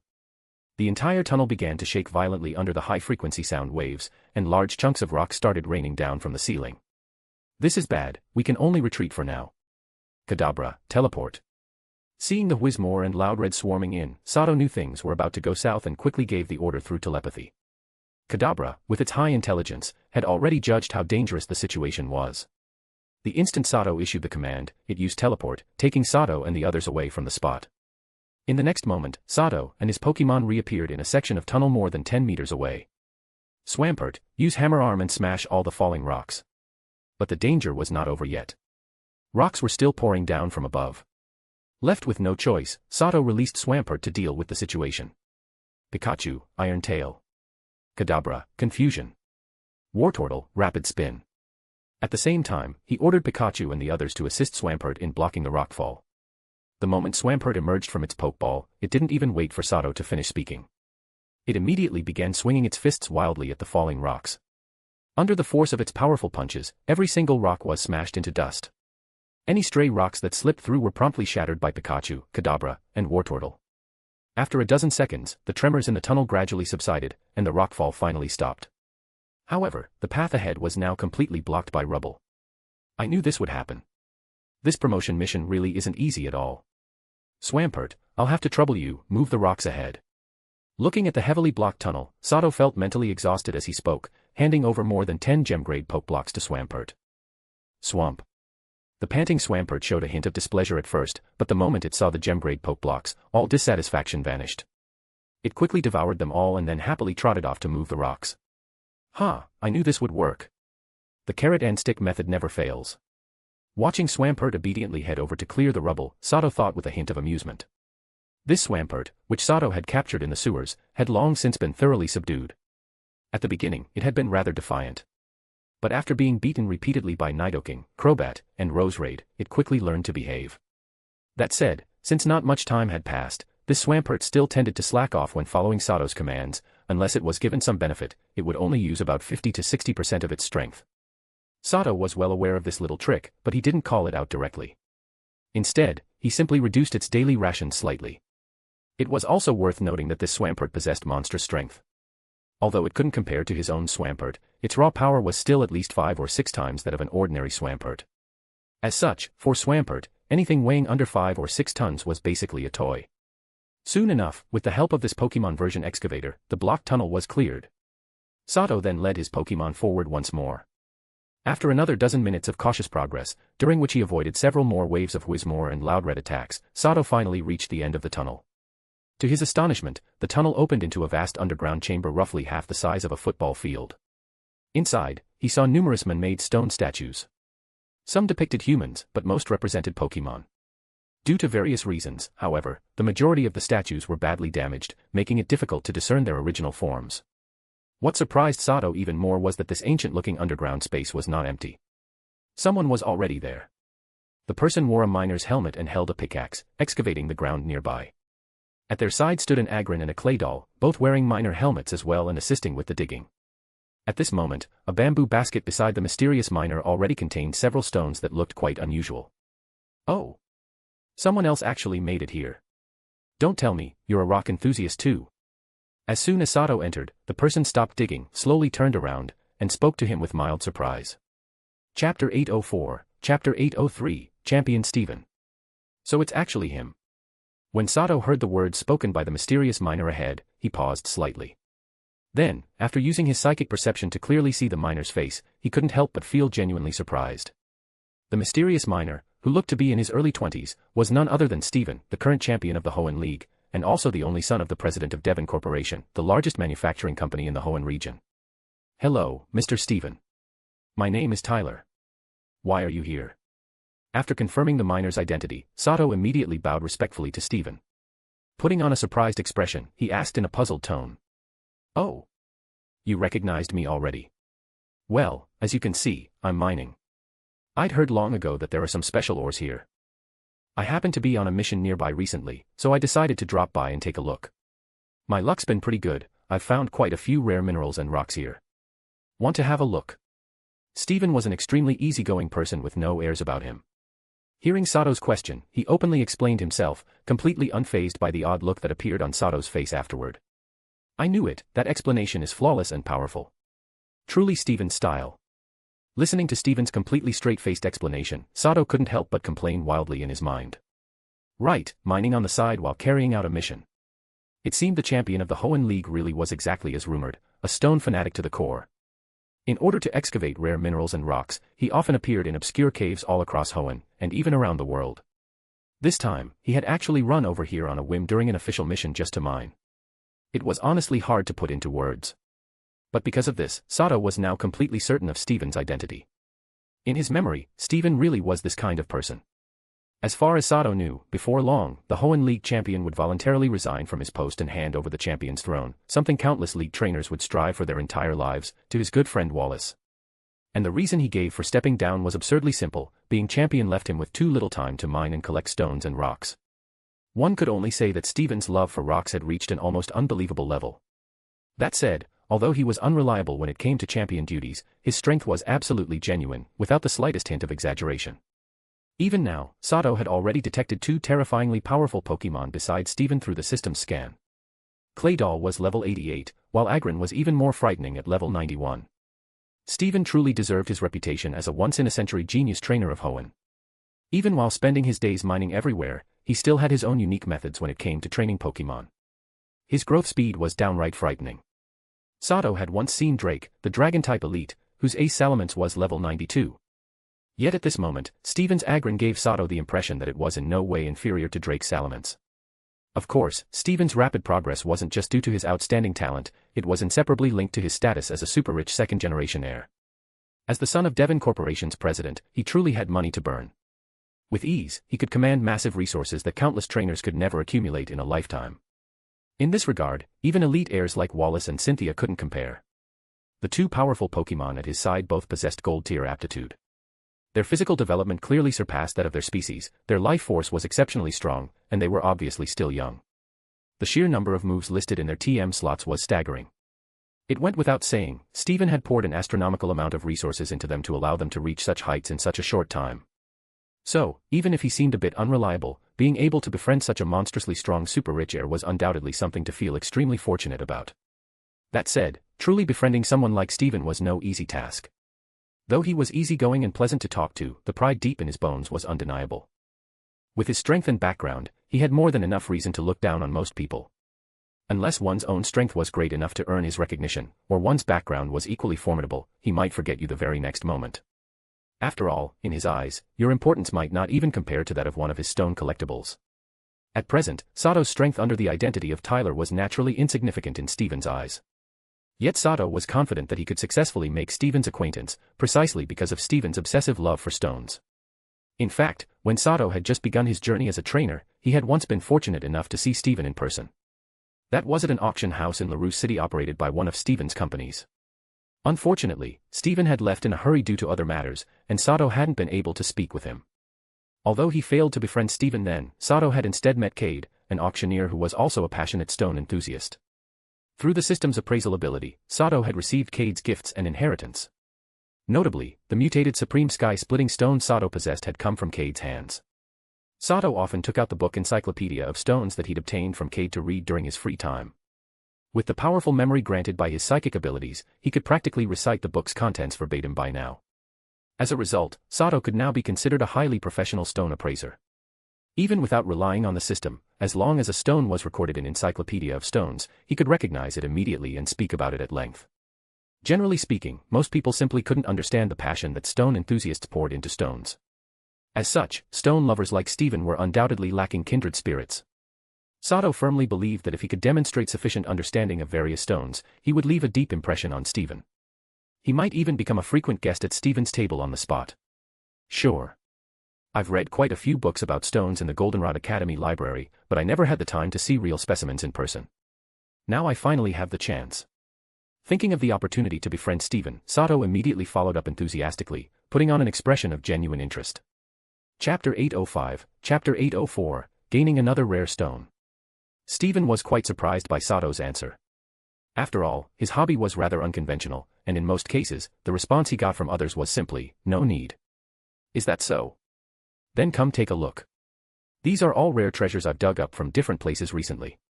Seeing that Sato not only showed interest but also seemed knowledgeable about stones, Steven's eyes lit up at once.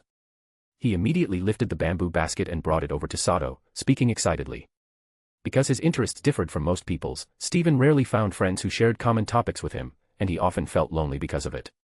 Now that he had finally encountered someone who might truly understand and appreciate stones, he naturally wasn't going to let the opportunity slip by. He had to get to know Sato properly. Of course, that depended on whether Sato genuinely understood stones. The basket of stones he brought over now was precisely a test for him. Steven had heard of Goldenrod Academy. As the highest academic institution in the Johto region, its library collection was undoubtedly world-class. This young man calling himself Tyler, a student from Goldenrod Academy, might really recognize the precious stones he had carefully collected. If he truly has real knowledge, I'll give him a stone as a reward. Maybe I'll even gain another like-minded friend. As Steven watched Sato bend down with curiosity to examine the stones in the basket, he thought to himself. Wow, such a large piece of emerald jade, and it's completely green throughout. You can tell at a glance it's top grade. But if I remember correctly, there isn't currently a mine producing emerald jade in the Hoenn region. For you to find such a large, high-quality piece is truly impressive, Mr. Steven. This is a high-grade ice jade. Just like the books describe, it's incredibly cold. Simply holding it already makes it hard to endure. Heavens, isn't this thunderstone? The books say it forms from rocks that have been struck by lightning for many years, but that mutation process takes at least 1,000 years. Mr. Steven, where did you find this? That's amazing. Seeing that Steven was deliberately testing him, Sato couldn't help but feel a little amused. Soon enough, to Steven's delight, Sato began rattling off the origins and information of many of the stones in the basket as if reciting from memory, all while generously flattering Steven. Of course, to avoid arousing suspicion, Sato deliberately held back a little, pretending not to recognize a few of the stones in the basket. Incredible, Mr. Tyler. You recognize so many stones, and with such deep insight. Every stone here was carefully selected, most people wouldn't even recognize a single one. Even though Sato had intentionally concealed some of his knowledge, Steven was still deeply shocked by how thoroughly Sato explained the majority of the stones. He looked at Sato with excitement as he spoke. You flatter me, Mr. Steven. I only learned these things from books. I just happened to have a good memory and memorized them. Hearing Steven address him as Mr. Tyler, Sato felt a surge of joy. He knew his performance had already left a strong positive impression, so he maintained his humble attitude as he replied. That's still not easy at all. Anyone who understands stones this deeply must truly appreciate them. How about this, pick one stone from the basket to keep as a collection piece. Collecting stones is quite fascinating. Seeing Sato's modesty, Steven grew even more fond of him. Having made up his mind to draw Sato into the world of stone enthusiasts, he smiled knowingly and spoke warmly. Oh, I really couldn't. These stones are all very valuable, and you worked hard to find them. I can't take one. How could Sato not see that Steven was trying to recruit him into the circle of stone lovers? He was secretly delighted, but on the surface he put on an expression of desire mixed with embarrassment, shaking his head repeatedly. Do I look like someone short on money? Come on, pick one. Don't be polite with me. Since Steven had decided to pull Sato in, he naturally spared no effort. Seeing Sato's hesitant yet eager expression, he immediately pressed the advantage and insisted again. In the end, under Steven's firm insistence, Sato accepted with a delighted expression and took a stone he had set his eyes on from the basket. As expected of the son of Hoen's largest financial conglomerate, truly extravagant. To give away such a precious Groudon companion stone without even blinking an eye. Holding a crimson stone etched with mysterious patterns, Sato felt genuinely pleased. To be honest, every stone Steven valued was indeed a treasure.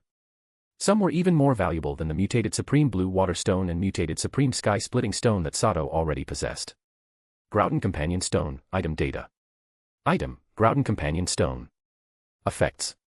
1. When the holder is standing on the ground, they receive the Earth's protection, increasing physical defense and special defense by 1 stage. 2. When the holder is standing on the ground, they receive the Earth's support, increasing physical attack and special attack by 1 stage.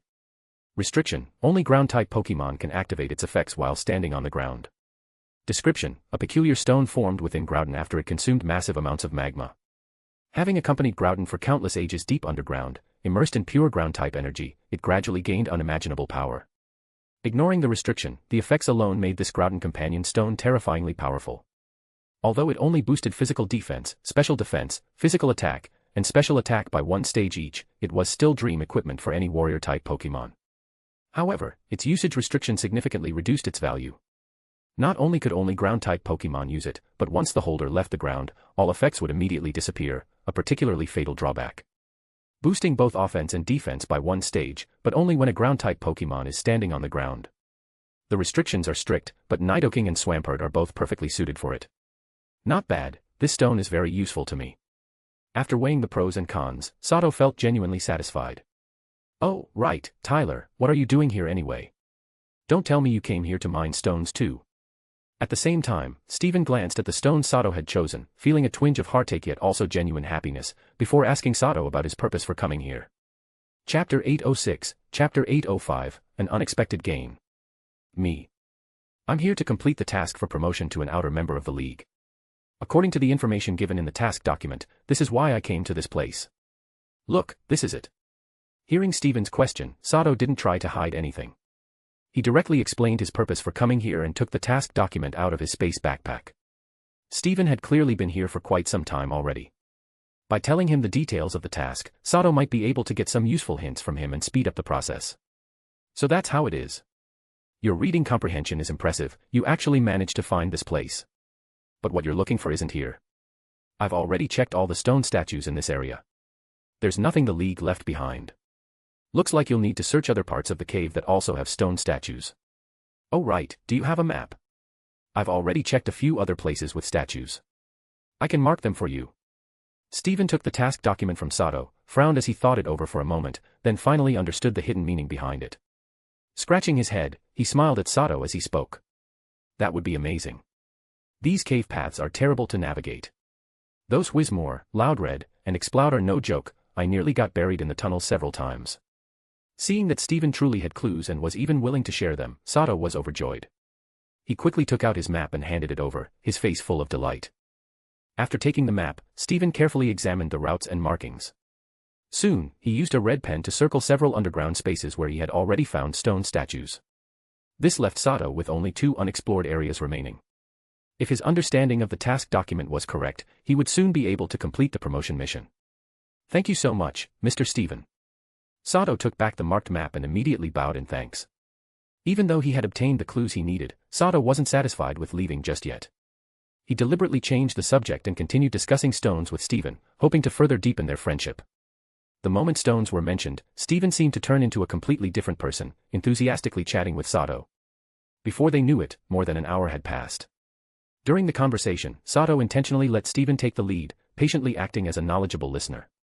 From time to time, he would offer insights that made Steven genuinely impressed. As a result, Steven's fondness for Sato steadily increased. In the end, he even took the initiative to add Sato's contact number so they could easily get in touch whenever new stones were discovered and discuss them together. Oh no, I got way too absorbed, I almost missed the time. Tyler, let's talk again next time. It's really been a pleasure chatting with you. Steven casually glanced at the watch on his right wrist, startled, and then said apologetically to Sato. Clearly, Steven still had tasks to complete, and the time for action, or its deadline, was already close. After saying that, he immediately recalled Agron and had Claydol use teleport to take him away. So he's gone, what a pity. Watching Steven leave in such a hurry, Sato couldn't help but feel a bit regretful. Then, a flash of blue light appeared in his eyes. His entire body was instantly enveloped in a blue glow, and under the effect of telekinesis, he lifted off the ground and flew rapidly toward the ceiling of the underground chamber. He soon stopped midair, 7 or 8 meters above the ground, staring excitedly at a strange stone wedged within a crack in the rocky ceiling. While chatting with Steven earlier, Sato had quietly used his psychic detection to thoroughly scan the entire underground space, and had unexpectedly discovered this peculiar stone hidden in the ceiling. The stone was fairly large, about half the size of a volleyball. Its shape was irregular, its surface crystal clear, and inside were spiral patterns resembling strands of DNA. A small portion of it had been exposed due to the surrounding rock breaking away. I wasn't mistaken to think there'd be an unpolished mega stone hidden here. Illuminated by the light at Pikachu's tail, Sato took out a small pickaxe and carefully pried the crystal-clear stone from the rock wall. Holding it in his hands and examining it, his face lit up with excitement. This unpolished mega stone was extremely well hidden. If not for Sato's psychic scan of the entire underground chamber, he would have missed it just like Steven had. Sato then used the system's appraisal function on it. Unfortunately, the result wasn't the one he had hoped for, it wasn't Swampert's mega stone. Mega stone information. Item, Lopunite. Effect, allows Lopunny to mega evolve into Mega Lopunny. Description, an unpolished mega stone containing the mysterious power to enable a specific Pokemon to undergo mega evolution. Even though it's not Swampert's mega stone, no matter what, this is still a huge gain. Having one more mega stone in hand means one more bargaining chip for future trades. Although there was a trace of disappointment, Sato was still very pleased as he looked at the information displayed for the mega stone. In fact, during his conversation with Steven earlier, Sato had deliberately hinted that he possessed an Agronite. However, considering that proposing a mega stone trade right after meeting would be too abrupt, he had restrained himself and kept quiet. After all, in Sato's view, as a league champion, Steven was certainly aware of mega stones. To be honest, Sato suspected that Steven's visit to mine here might very well have been for the very mega stone now in his hands. If Sato's guess was correct, then the many Pokemon stone statues in this underground space were once victims of the ultimate weapon created by the ancient Kalos King AZ, having their life force drained and turned into stone. That would also explain why a completely unpolished Mega Evolution stone appeared here. After all, the birth of Mega Stones is closely tied to the ultimate weapon. Steven's powerful Agron currently lacked its Mega Stone. If Sato could present an Agronite, Agron would undoubtedly sense the resonance of its corresponding Mega Stone. If that happened, Sato might be able to use Steven as an intermediary to smoothly trade for Swampert's Mega Stone. Steven might not currently possess a Swampertite, but that didn't matter. Sato trusted Steven's character and capabilities. With Steven's means, as long as he was willing, no matter how precious Mega Stones were, he would eventually be able to find one suitable for his Pokemon. In Sato's memory, Steven had relied on his own ability to obtain the immensely valuable Metagross Mega Stone, allowing his enviable shiny Metagross to complete its Mega Evolution. Chapter 807, Chapter 806, Blastoise and Looking Toward the Future. After obtaining the Lopunny Mega Evolution Stone, Sato carefully scanned the underground space in front of him several more times. When he found nothing else of value, he had Kadabra use teleport to take him out of the area. Sato had no reason to doubt Steven's claim that he had already explored other underground spaces containing statues and found nothing left behind by the League. After returning to the outer entrance of the cave, Sato took out his map and headed toward the remaining 2 underground areas that Steven had not yet explored. The facts proved that the League was still quite considerate toward civilian trainers like Sato, who were not yet official League members. The 2 remaining underground spaces with statues posed very little danger along the way. Sato found them easily and, in the last underground chamber, discovered the League's mission item hidden behind one of the statues. That mission item was simply a short message left by the League behind the statue. Its meaning was roughly that Sato had found the correct answer, and all he needed to do was report the contents of the message upon returning. In less than 3 days, Sato had successfully completed the promotion mission, yet he still had 4 days left before the deadline to submit it. Because he had tasted sweet rewards in the previous underground space, and since he still had plenty of time, Sato decided to finish exploring the remaining statue-bearing underground areas. He hoped to gain something more, while also continuing to train Wartortle and Kadabra. It was worth mentioning that after battling large numbers of wild Pokémon in the cave, Wartortle and Kadabra had reached levels 34 and 28 respectively. Unfortunately, Sato's luck seemed to have run out after his unexpected gain of the Lopunny Mega Evolution Stone. The remaining underground spaces yielded nothing at all. It wasn't until evening that Sato reluctantly left the cave and rode his off-road bicycle back to Verdanturf Town. After having dinner with his Pokémon, Sato went to the bank of a small river near Verdanturf Town and released Wartortle, now level 36, into the water. Wartortle, you received Captain Reggie's careful training from the moment you were born, and then nearly 2 months of intense training from me. Your foundation is extremely solid now. The power you've accumulated has reached the critical point for evolution. You can try evolving. Sato crouched down, gently patting Wartortle's head as he spoke with a smile. In fact, Wartortle had already shown signs of evolution when he reached level 36 in the cave. However, perhaps due to exhaustion from battle or unsuitable surroundings, the evolution hadn't completed successfully at the time. Now, having eaten his fill, the tail that symbolized Wartortle's longevity began to emit a soft, aqua-blue glow, a clear sign of evolution. Once Wartortle entered the river, the glow from his tail became even brighter. Wartortle. Hearing Sato's words, Wartortle immediately nodded, letting out an excited cry. He quickly swam to the center of the river, calmed his mind, and began mobilizing the restless energy within his body. Before long, under the astonished gazes of people nearby, Wartortle suddenly erupted in dazzling white evolutionary light. A massive whirlpool formed at the river's center, encircling him completely. Wow! That Pokémon is evolving, let's go take a look. It's evolving. Pokémon really are incredible creatures. That's amazing. So this is Pokémon evolution. I've raised my Slowpoke for so long, and it still hasn't evolved. I'm so jealous. Jealous +1. Jealous +2. Jealous +3. As soon as Wartortle's evolution began, both banks of the river quickly filled with people. They whispered among themselves, most of them watching with unmistakable envy. At the critical moment of the evolution, a towering column of water shot up from the center of the whirlpool, completely engulfing Wartortle. Bathed in the brilliant evolutionary light, the entire water pillar shimmered. After a few seconds, the water column lost its momentum and exploded midair, scattering countless droplets. At that moment, Wartortle's body rapidly transformed. In just a few seconds, he grew from a small turtle about 1.2 meters tall into a massive turtle nearly 2.2 meters in height, his body expanding several times over. Bloss. After completing his evolution, Blastoise let out an excited roar. He swiftly extended 2 water cannons from his shell and fired 2 massive water spheres into the sky in celebration. Then, he unleashed 2 powerful Dragon Pulse attacks. For a moment, 2 dragon-shaped energy waves circled the water spheres in midair, creating a spectacular scene reminiscent of twin dragons playing with a pearl. Finally, Blastoise released 2 volleyball-sized aura sphere attacks, shattering the swirling dragon waves and water spheres. The 3 moves collided and exploded, sending glittering energy particles raining down from the sky. Water Pulse, Dragon Pulse, Aura Sphere. Just missing Dark Pulse and a Blastoise Mega Evolution Stone, and Blastoise would truly become a terrifying mobile turret. Maybe I could even add Origin Pulse later. Watching Blastoise freely and fluidly perform 3 different wave-based moves in the river, Sato broke into a wide smile, his heart surging with excitement. In fact, he had already nearly figured out how to obtain a Blastoise Mega Stone, through Professor Oak. As a highly respected Pokémon professor and a champion-level trainer, it was impossible for Professor Oak not to know about Mega Evolution Stones, or to lack at least 1 or 2 himself. Since every generation of new trainers from Pallet Town started with Bulbasaur, Squirtle, or Charmander, the Mega Evolution Stones in Professor Oak's possession were very likely related to those 3 starter Pokémon. I remember Daisy has a Lopunny she absolutely dotes on. She'll probably be very interested in the Lopunny Mega Stone I just got. The question is whether she can obtain a Blastoise Mega Stone from Professor Oak. And if I could also get a Swampert Mega Stone from him through her, that would be even more perfect. I'm just a tiny step away from becoming an Elite 4 level trainer. If I can obtain a suitable Mega Evolution Stone soon to further strengthen my Pokémon, then even as a newly promoted Elite 4 trainer, I wouldn't be considered weak among them. Now that my promotion mission as an Outer League member under the identity Tyler is complete, the next step is to collect the gym badges across the Hoenn region and then participate in next year's Hoenn League conference. My road to becoming an Elite 4 trainer has finally truly begun. I'm really looking forward to it. Sato recalled Blastoise into his Pokeball and turned toward the inn. Along the way, gazing at the stars filling the night sky, his face was full of anticipation.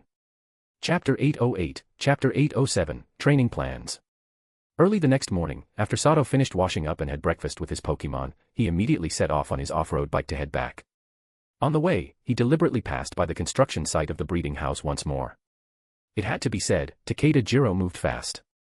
After receiving a large sum of funding from Sato, he immediately resumed construction. At this point, the once barren land designated for the breeding house had already been leveled again, and the simple temporary sheds for the construction workers were nearly complete. What was interesting, however, was that a vibrant flower field had somehow appeared at the northeastern edge of the site. Among them, several Gracidia flowers were blooming particularly beautifully. The construction site was bustling with activity. Under the direction of technical supervisors, large numbers of workers, and fighting-type Pokemon such as Machop, Machoke, Machamp, Timburr, Girder, and Conkeldurr were transporting various building materials and carrying out construction work. The whole place was a scene of intense, energetic labor. "Tyler, it looks like you've successfully completed your promotion task. I knew you could do it." Sato's arrival didn't escape Takeda Jiro, who was chatting with a contractor at the site. Upon spotting Sato, he quickly wrapped up the conversation and walked over at an unhurried pace, smiling warmly. "You flatter me, Mr. Takeda. I was able to finish so quickly only thanks to some benefactors. But your efficiency is really impressive, less than 2 days, and things are already running so smoothly here. At this rate, the breeding house should be roughly completed before long." Sato got off his bike and replied with a smile. "That depends on the weather. You know this area, it rains often, and when it does, it pours for days on end. If the weather holds, we might finish in 1 or 2 months. If not, even 3 or 4 months could be difficult. Sigh, let's just hope no storms roll in, or we'll really be in trouble." As a seasoned veteran in construction matters, Takeda Jiro responded rather pessimistically. "There won't be any storms. We've just entered early autumn, this season is perfect for building. By the way, how's the funding situation for the breeding house now? I've just gotten to know a major tycoon. If funds are tight, I can introduce you. With the old gentleman and lady's capabilities, he'd definitely be willing to invest." Seeing Takeda Jiro's gloomy expression, Sato encouraged him and smoothly changed the topic. After chatting for a bit longer, Sato got back on his bike and continued on his way. Before leaving, he gave Takeda Jiro Steven's contact number. As Takeda Jiro had said, the Hoenn region truly loved its rain. Not long after parting ways, Sato ran straight into a torrential downpour. The heavy rain quickly turned the unpaved dirt road into a muddy mess. For safety's sake, Sato had no choice but to stop and look for shelter, patiently waiting for the rain to pass. Unfortunately, the downpour lasted far longer than expected. Night was approaching, yet the rain showed no sign of stopping. "This rain just won't quit. I was planning to get back to Mauville City later and have a meal with Watson and the others. Looks like that's not happening." Taking shelter in a small cave on higher ground, Sato glanced at the rain still pouring outside and the darkening sky. He set aside a news magazine he had nearly finished reading and thought helplessly. He then took out some Pokemon food from his spatial backpack and began preparing dinner for his Pokemon. He currently had quite a few Pokemon, but thanks to multi-space Pokeballs, he only needed to feed the Pokemon belonging to his Tyler identity. At present, the Pokemon under this identity were a level 44 Pikachu, level 47 Kecleon, level 45 Tentacruel, level 44 Cloyster, level 42 Lantern, level 39 Staryu, level 36 Blastoise, level 53 Swampert, level 30 Kadabra, level 25 Duskull, and level 21 Misdreavus. Truth be told, a person's energy was limited. With so many Pokemon on hand, it was impossible for Sato to meticulously train all of them at once. He could only focus on one group at a time. Currently, the Pokemon he prioritized were Pikachu, Kecleon, Tentacruel, Staryu, Blastoise, and Kadabra. Among them, Pikachu was already considered a success. It possessed numerous powerful electric-type attacks and even the formidable setup move Nasty Plot. Coupled with the mutated Thunder Orb, Pikachu's offensive power had reached absurd levels. Even though it was fragile and could be taken down easily, at the very least it could drag a powerful opposing Pokemon down with it. As for Kecleon and Blastoise, they were also nearly complete builds. What they lacked now was a single extremely valuable Pokemon item each. Kecleon needed a special item called the Expert Belt, an item that increased the power of super effective moves by 20%. With its Protean ability and its wide array of moves of different types, possessing this item would grant Kecleon a massive leap in offensive capability. Especially since it also had Nasty Plot. If it could successfully use that move while hidden by its invisibility, even with its somewhat low base special attack, it could still unleash explosive damage. Blastoise, on the other hand, lacked only a Mega Blastoise Stone. It had already fully mastered Water Pulse, Dragon Pulse, and Aura Sphere, 3 powerful pulse-based moves. After evolving, it would be fully capable of releasing 2 of these attacks simultaneously. If Blastoise could Mega Evolve into Mega Blastoise, then with Mega Blastoise's Mega Launcher ability, it could output devastating damage even without any setup moves. It was also worth noting that after Mega Evolution, Blastoise would have 3 cannons, one of them a massive main cannon. Its firepower would be unquestionable. As for Tentacruel, Staryu, and Kadabra, they still had plenty of untapped potential. Tentacruel's issue was straightforward, it lacked moves and a suitable held item that could fully take advantage of its ability. Clear Body prevented its stats from being lowered by opponents' moves or abilities, making it an ideal trait for a setup Pokémon. The only drawback was that it could still be countered by Haze. That wasn't a major problem, though.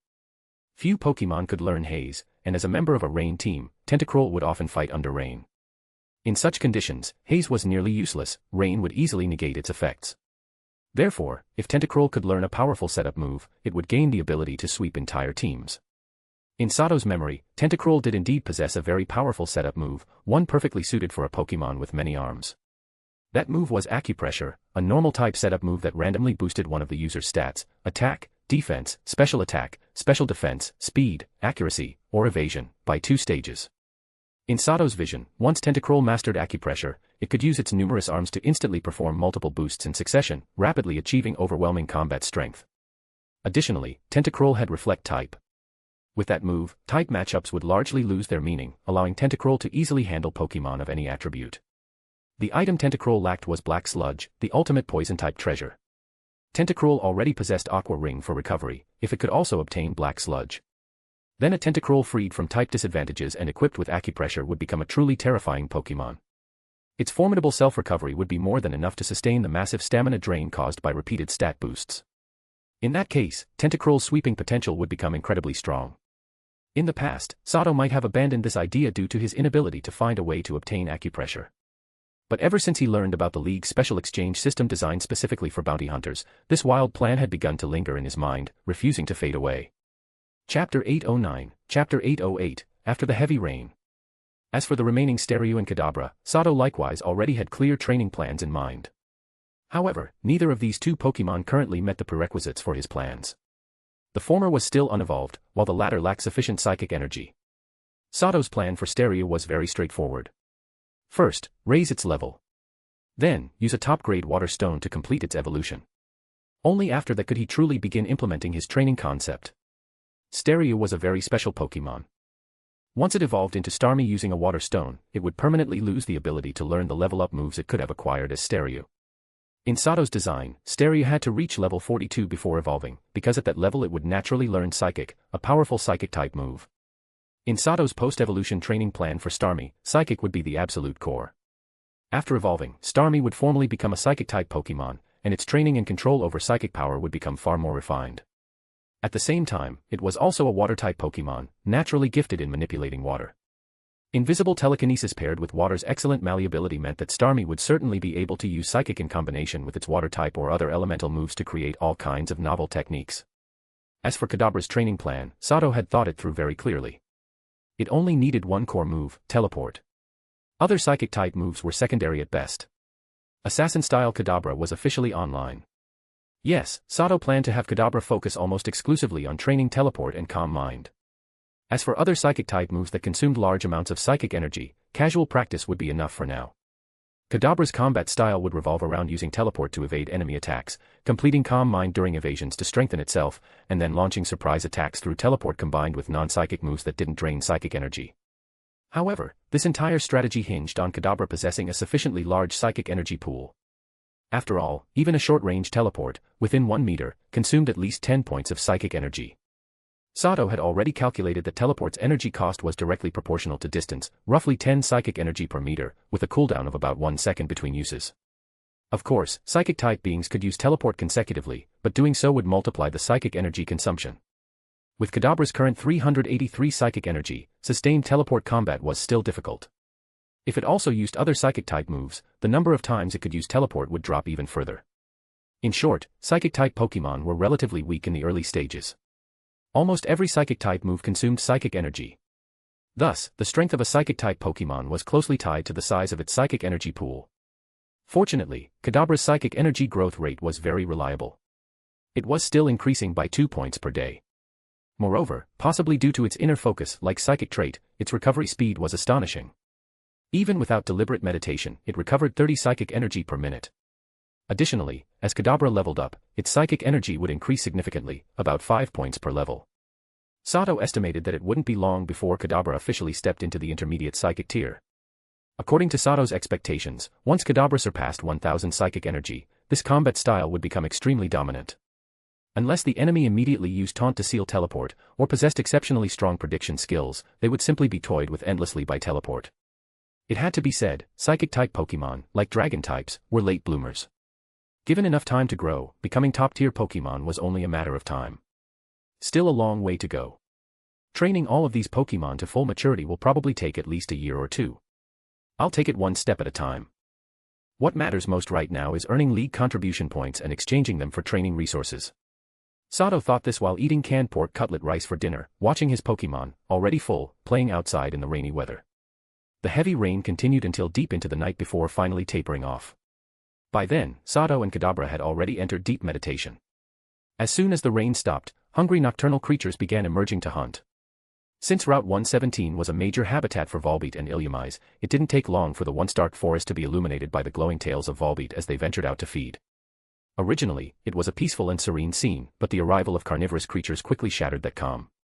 Zangoose and Seviper were natural enemies.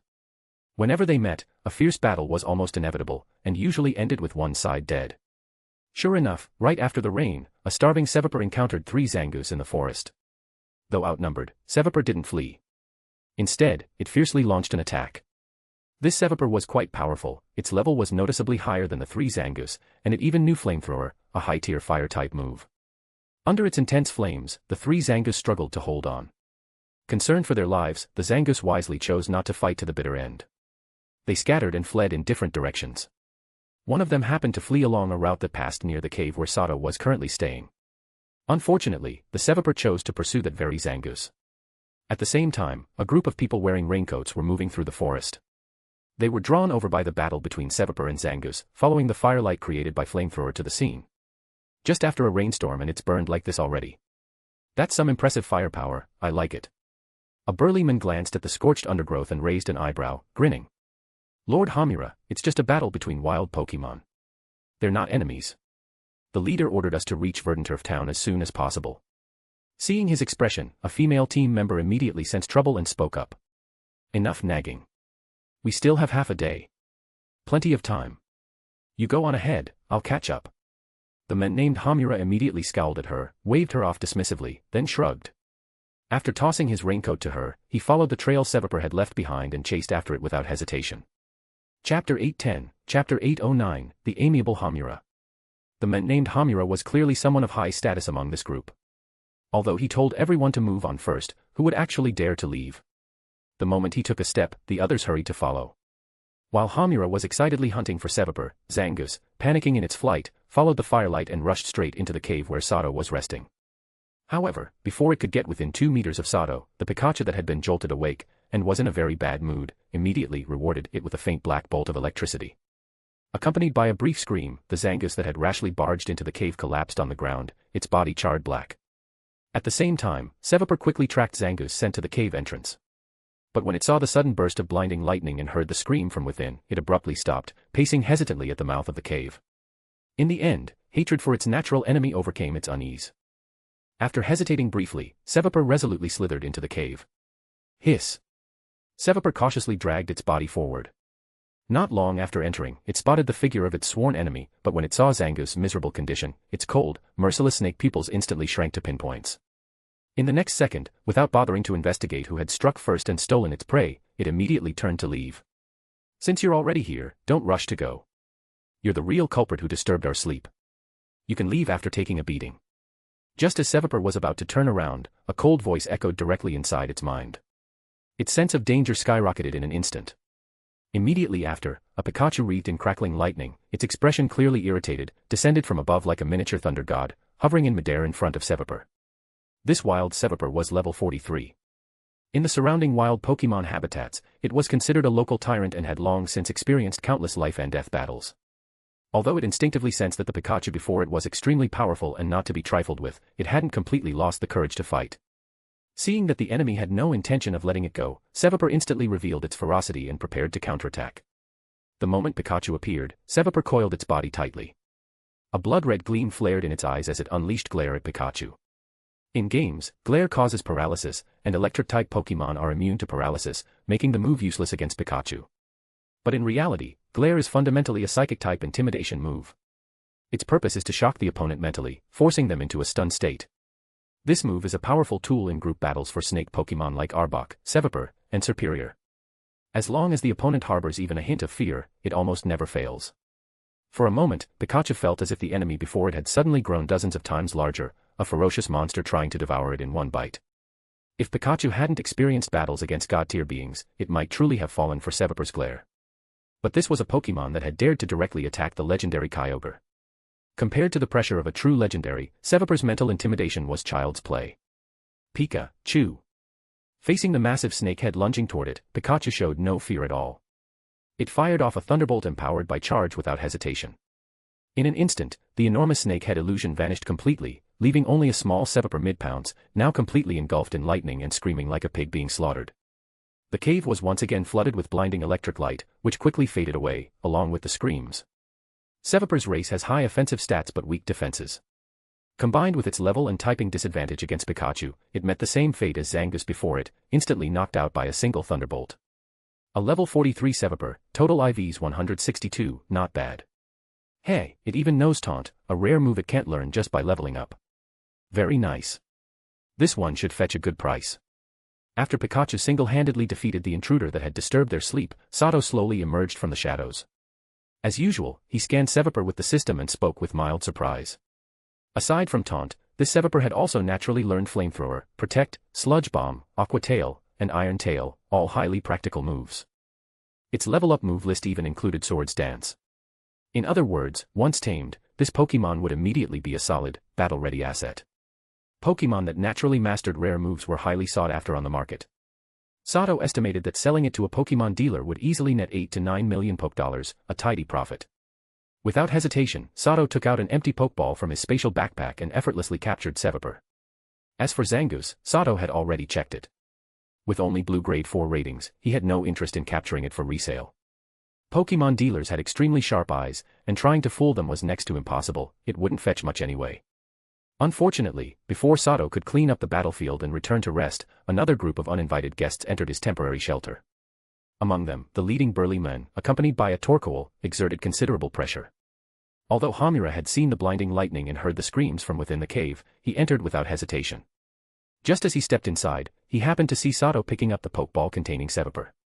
Seeing this, Hamura immediately understood that the prey he had been chasing was already taken. His expression darkened. However, despite having the numerical advantage, he didn't rashly demand anything. Instead, he carefully sized up Sato. Though Sato looked very young, Hamura felt no trace of contempt toward him. Setting aside the Pikachu wreathed in terrifying lightning and capable of flight, just the Kadabra standing beside Sato was enough to make Hamura abandon any thoughts of underestimation. These days, trainers who possessed rare psychic-type Pokémon like Kadabra, especially ones that knew teleport, were rarely ordinary people. For all he knew, the young man before him might be a deeply hidden psychic. It was a golden rule in the Pokémon world. Better to offend an Elite 4-tier trainer than to offend a psychic. After all, offending an elite might still leave you a chance to escape. But offending a psychic? That was truly calling heaven with no answer and earth with no response. Escape would be impossible. You might not even get the luxury of dying, becoming a vegetable in minutes wasn't out of the question. Thinking of this, the usually domineering Hamura forced a smile onto his face and spoke in a much gentler tone. Young man, it seems you got to the prey I had my eye on first. Would you mind letting me take a look at it? If possible, I'm willing to buy it from you. Chapter 811, Chapter 810, Bargaining Chips. When did Team Magma become so easy to talk to? Hearing Hamura's words, Sato immediately showed a trace of suspicion. He felt puzzled inside. In truth, the moment Hamura appeared before him, Sato had already recognized him. Although the man wasn't wearing Team Magma's uniform at the moment, Sato recognized his face from memory. He was none other than one of Team Magma's future 3 executive, Hamura. Note, this is Tabitha. I intentionally used his Japanese name cause honestly speaking, Tabitha sounds like a girl's name to me. No offense. However, judging from the data displayed by the Torkoal beside him, he had not yet reached Elite 4 level strength. In Sato's memory, Hamura's ace Pokemon was Torkoal. Though this Torkoal radiated a powerful presence, its actual level was only 67, still some distance away from breaking into the Elite 4 tier. There was no helping it. In the late stages of growth, Pokemon level progression became increasingly difficult. Unless they experienced life and death battles, ordinary training and sparring only resulted in improvements measured in months, and at the very late stages, even in years. Over a month ago, Sato's Swampert, which he had left at Professor Oak's laboratory, had already reached level 67. Yet after more than a month, it still hadn't advanced.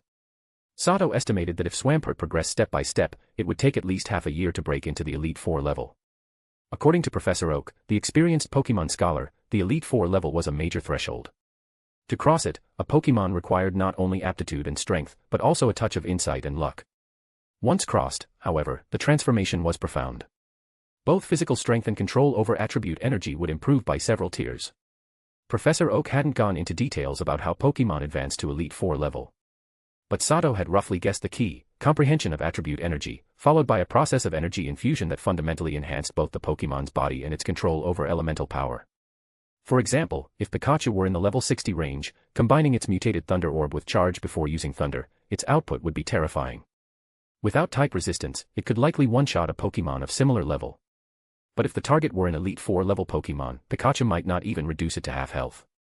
That was because Elite 4 tier Pokemon possessed physical durability far beyond non-Elite 4 tier Pokemon.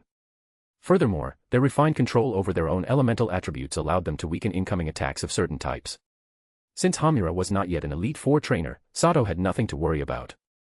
Though the other side had numbers, in Sato's eyes, they were manageable. In the wild, he could toy with them at will. You want to buy the Seviper I just caught? No problem. 10 million Poke Dollars, and it's yours.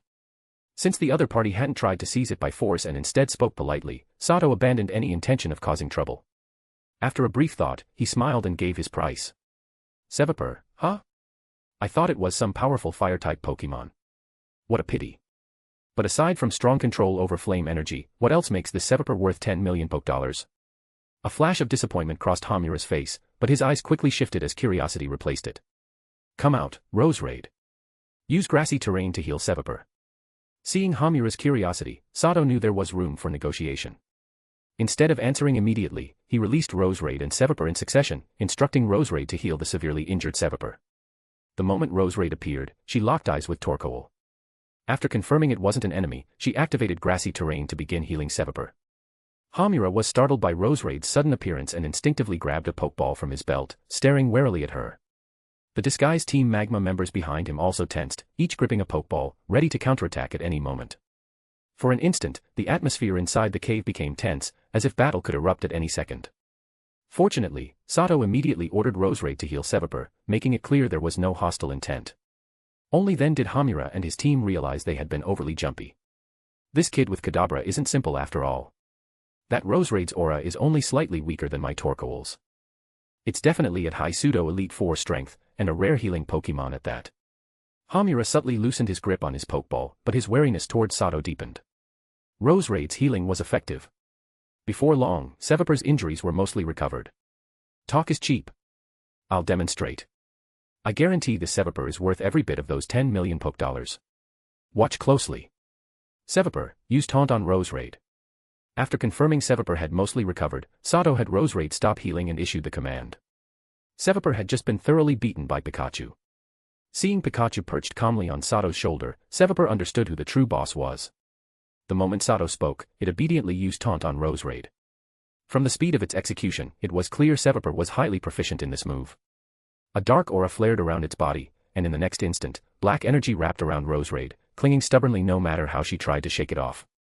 Well. This is a Seviper that has mastered Taunt. 10 million Poke Dollars might even be a little cheap. Sato nodded with satisfaction and smiled at Hamura, who looked visibly impressed. A Seviper that knows Taunt. That's indeed valuable. 10 million isn't unreasonable. Hamura clearly recognized quality. His eyes lit up as he nodded in approval. However, I'm a bit short on cash lately. I can't come up with 10 million Poke Dollars. How about I trade this instead? He took out a translucent red stone from his pocket, smiling sheepishly. I recently dug this up underground. I don't know what kind of stone it is, but it's definitely not ordinary.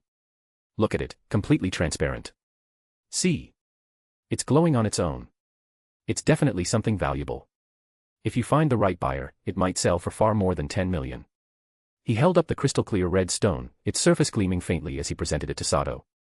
Chapter 8:12, Chapter 8:11, Playing Along. Ahem. Lord Hamura, that's just an ordinary rock you casually picked up near the underground lava pool on MT Chimney. That place is full of stones like this. It shouldn't be worth much. Before Sato could respond, the female Team Magma member who had earlier urged Hamura to hurry stepped forward and whispered awkwardly into his ear. Her face was visibly embarrassed. The other Team Magma members present felt the same. Seeing their superior try to trade a random rock for Sevapur was downright humiliating.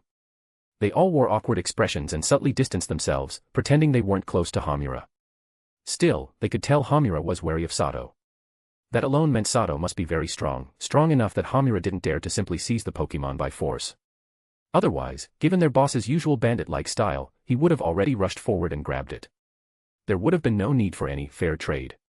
Sato himself was momentarily stunned by Hamura's shameless maneuver. No money, and trying to barter with a random stone. Any normal person agreeing to that would be absurd. Unfortunately for Hamura, Sato wasn't normal. Thanks to his system's appraisal ability, detailed information about the stone quickly appeared before his eyes. Stone data. Item, unstable fire-type energy stone. Effect, none. Description, originally just an ordinary lava rock, but after prolonged exposure to areas saturated with fire-type energy, it mutated. It now contains highly unstable fire-type energy and will react violently under even slight stimulation. It was obvious, this stone was extremely dangerous. Essentially, it was an unstable bomb. Hamura bringing it out for trade clearly harbored ill intent. As expected of Team Magma, no intention of making a legitimate deal. Good thing I have the system's appraisal ability. If I'd foolishly taken that stone, I might have been blown to pieces in the next second. A faint, icy glint flashed through Sato's eyes as he sneered inwardly. Well. Want to take a look? It's a treasure I dug up from deep underground. Ignoring his subordinate's reactions, Hamura continued smiling warmly. As a high-ranking Team Magma member, he knew exactly what the stone did. It was a deceptively dangerous bomb.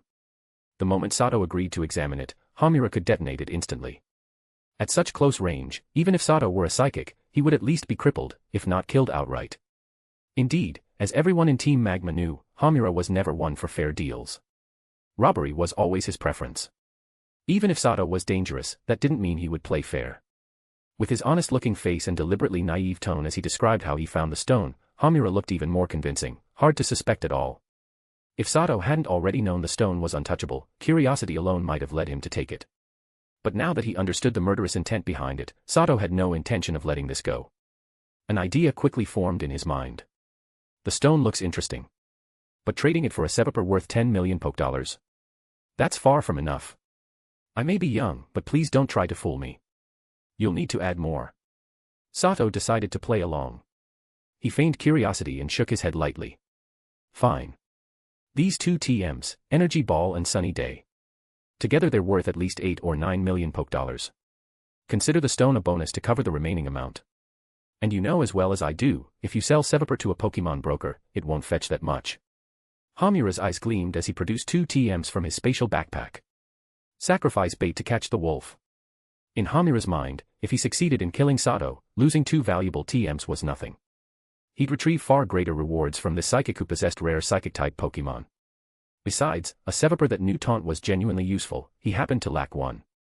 Hey, going all out to bait me, huh? Fine. I'll take the sugar coating and return the shell. Sato sneered inwardly. All right. Deal. Let's exchange at the same time. Kadabra, use telekinesis to bring the items over. After pretending to consider it, Sato nodded in agreement. He returned Sevapur into its pokeball, acting every bit the willing trader. Hamura smirked inwardly. Cautious, huh? Doesn't matter. Once my Torkoal sneezes out a spark, that stone will explode. As the stone and TMs floated toward Sato enveloped in blue psychic energy, Hamura could already envision Sato being blown apart.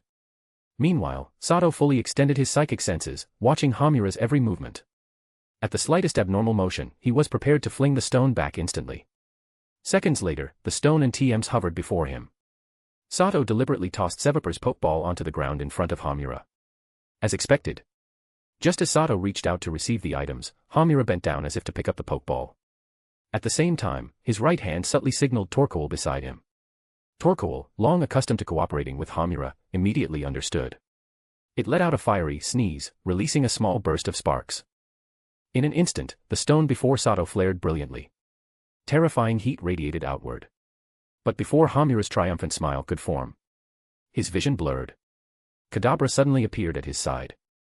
In the next heartbeat, horror flooded Hamura's face. A flash of psychic light flickered across Kadabra's body. And in an instant, it switched positions with the blazing stone. Chapter 8:13, Chapter 8:12, Schemes Within Schemes. How could this happen?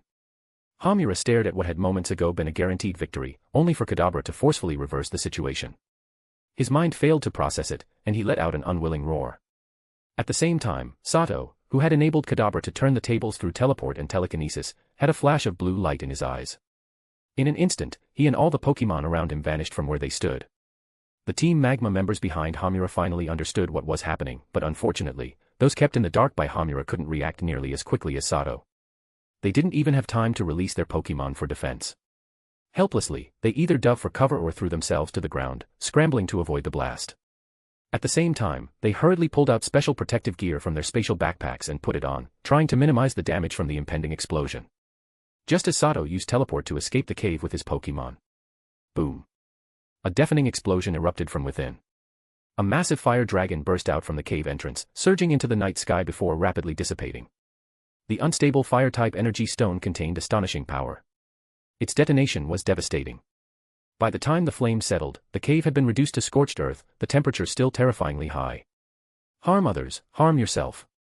Sato stared grimly at the cave still radiating heat waves. While shocked by the stone's power, he also felt a surge of hatred at Hamura's ruthlessness. If he hadn't possessed detection abilities, he might truly have died in there. The lesson was clear: never casually touch something handed over by a stranger. Otherwise, you might not even know how you died. Once the cave's temperature dropped to a survivable level, Sato prepared to head inside. He estimated that the explosion likely hadn't killed the Team Magma members. After all, they were experts in fire. Carrying powerful fire-resistant equipment was only natural. Even if they hadn't died, they were surely severely injured. All he needed to do now was clean up the battlefield. As for Hamura, Sato would never let him go. Alive or dead, he would confirm it himself. Since the men had tried to kill him, Sato would return the favor. Letting a tiger return to the mountains was not something he would ever do. And indeed, just as Sato had predicted, none of the Team Magma members had died in the explosion. Even Hamura, who had been closest to the blast, had suffered only moderate burns. At the critical moment, his Torkoal had acted, slamming into him with a forceful takedown to knock him away from the blast center, then using Protect to shield the others from most of the explosion's power. However, the temperature generated by the unstable fire-type stone was too extreme. Aside from Hamura, who had been pushed away in time, the others were left severely burned, even though they had deployed advanced heat-resistant cloaks developed by their organization. As soon as Sato entered the cave, he immediately spotted his enemy. Hamura's simple-looking face was now scorched. Most of his clothes had burned away, exposing large patches of blistered skin. His hair was completely gone. Yet despite his injuries, he hadn't fainted. He was struggling to rise to his feet. Pikachu, use Thunderbolt. When enemies meet, hatred burns bright. The moment Sato recognized Hamura, killing intent flashed coldly in his eyes. He immediately ordered Pikachu to strike without mercy. Pikachu responded at once, unleashing a powerful surge of electricity at Hamura. Now. Do it. Facing Sato's attack, Hamura remained strangely calm. A twisted smile appeared on his burned face as he shouted. In the next second, a level 62 Camerupt burst up from the ground in front of him, blocking Pikachu's attack. Immediately after, it unleashed a massive pillar of fire towards Sato. At the same time, what appeared to be an ordinary rock to Sato's right suddenly oozed crimson lava. A level 59 Magcargo shed its disguise and also spat out a towering column of flames. Clearly, Hamura had anticipated that Sato wouldn't spare him. He had deliberately used himself as bait to set this trap. Unfortunately for him, such a trap might have worked against ordinary trainers, but his opponent was Sato, a psychic with formidable self-preservation abilities. The instant Sato sensed something wrong, blue light flashed in his eyes again. He and his surrounding Pokémon vanished from their positions. Camerupt and Magcargo's ambush was effortlessly nullified. When Sato reappeared with his Pokémon, they were already more than 2 meters away. Damn it. Cursed psychic. Camerupt, Magcargo, kill him. Seeing Sato once again evade perfectly with teleport, Hamura's burned face twisted into something even more grotesque. He screamed madly for his Pokemon to attack. Humph, pointless struggle. Come out, Nidoking.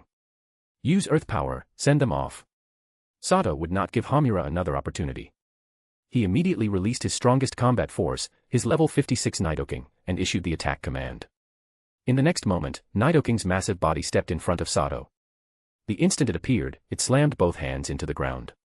A massive ochre-colored energy barrier surged up before it, blocking most of Camerupt and Magcargo's incoming fire attacks. Then, two enormous earthen energy pillars burst upward beneath Camerupt and Magcargo, precisely enveloping them in the crushing force of Earth Power, dealing sustained ground-type damage. Neither Camerupt nor Magcargo possessed high special defense. Now struck by a powerful move that exploited their type weaknesses, they suffered tremendous damage.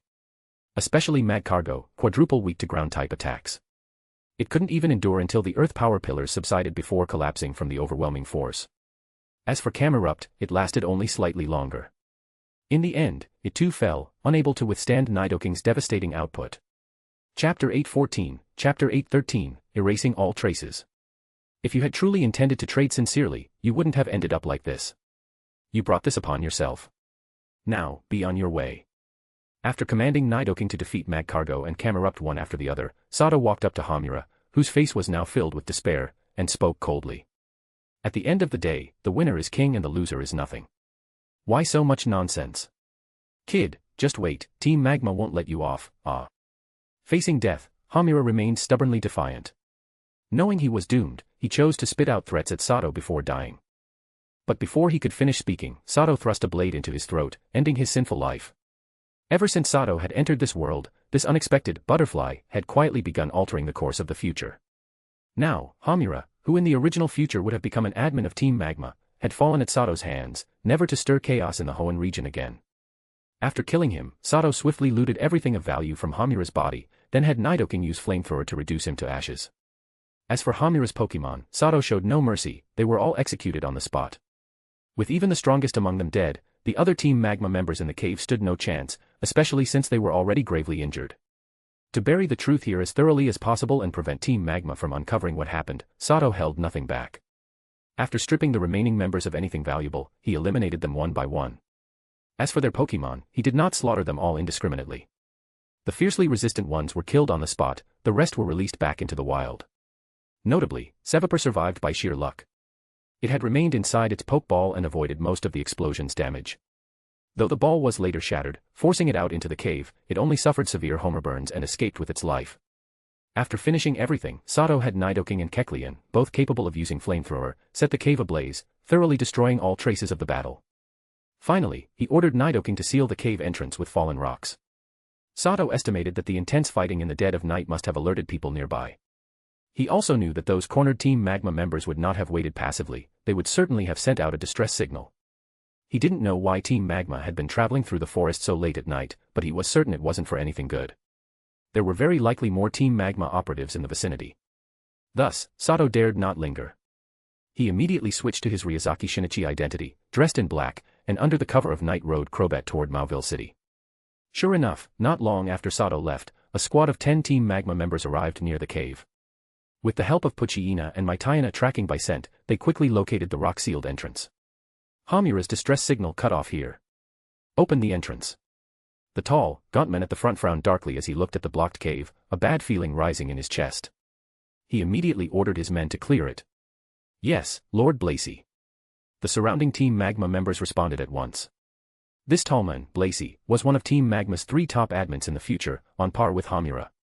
A close friend of Hamura, he had abandoned his current mission the moment he received the distress signal and rushed over to provide support.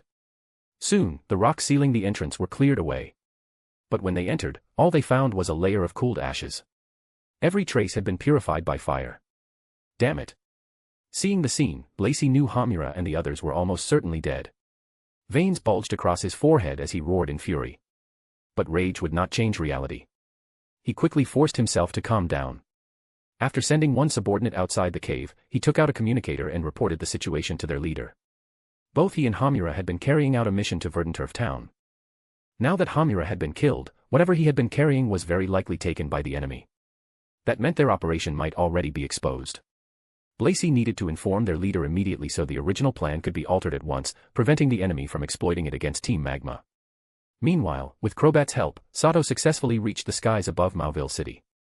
He landed on the rooftop of a secluded suburban house before quickly slipping into the city proper. So much had happened that night that Sato had no desire to sleep. After finding a hotel and confirming he wasn't being monitored, he began organizing the spoils he had taken from Hamura and the others. In truth, Team Magma was poorer than he had expected. Aside from the contents of Hamura's spatial backpack, the others carried little of real value. After sorting through everything, besides the 2 TMs Hamura had previously offered in exchange for Sevapur, Sato's main gains were 7 anonymous bank cards with unknown balances, 5 mid-grade fire stones, and 1 fire spin TM. Once he finished dealing with the valuable items, Sato began examining the miscellaneous belongings, especially letters, notes, and similar documents, carefully reading through each one. Team Magma's presence deep in the forest at midnight was far too suspicious. Sato refused to believe they had come without a specific objective. He knew very well that Team Magma, alongside Team Aqua, was one of the Hoenn region's most notorious criminal organizations, and their ambitions were terrifying. Just as Team Aqua had once used the Kyogre crystal to manipulate wild Pokémon, these groups were fully capable of unleashing disasters that could endanger all of Hoenn, or even the entire world. Criminal organizations obsessed with controlling ancient superlegendary Pokémon were extraordinarily dangerous. Sato had no grand dream of becoming a savior. But neither did he want these extremists turning a good world into chaos. If the opportunity arose, and if the risk wasn't too great, he would gladly sabotage their evil plans. Chapter 8:15, Chapter 8:14, The Volcano and the Choice. Hamura truly lived up to being the scheming old fox who once framed Sato. Even after thoroughly searching his spatial backpack, Sato couldn't find the slightest clue related to Team Magma's plan. However, to Sato's delight, although Hamura had been cautious enough not to leave behind any trace of the organization's scheme, the backpack of the female Team Magma member, who had earlier urged him to hurry along, yielded a major discovery. She had the habit of keeping a diary.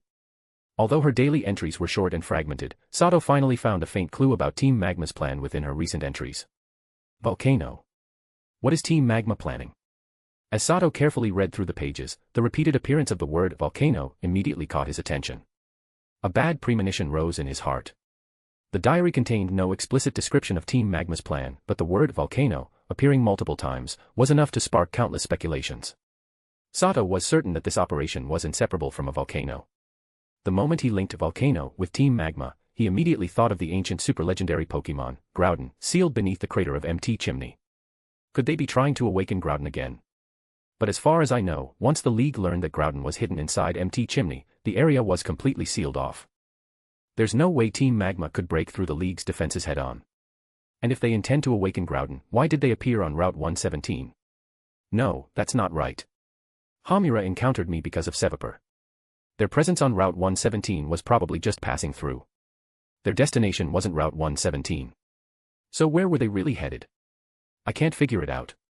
I just can't. Following the thread of volcano, Sato tried to deduce Team Magma's goal, but soon found himself stuck.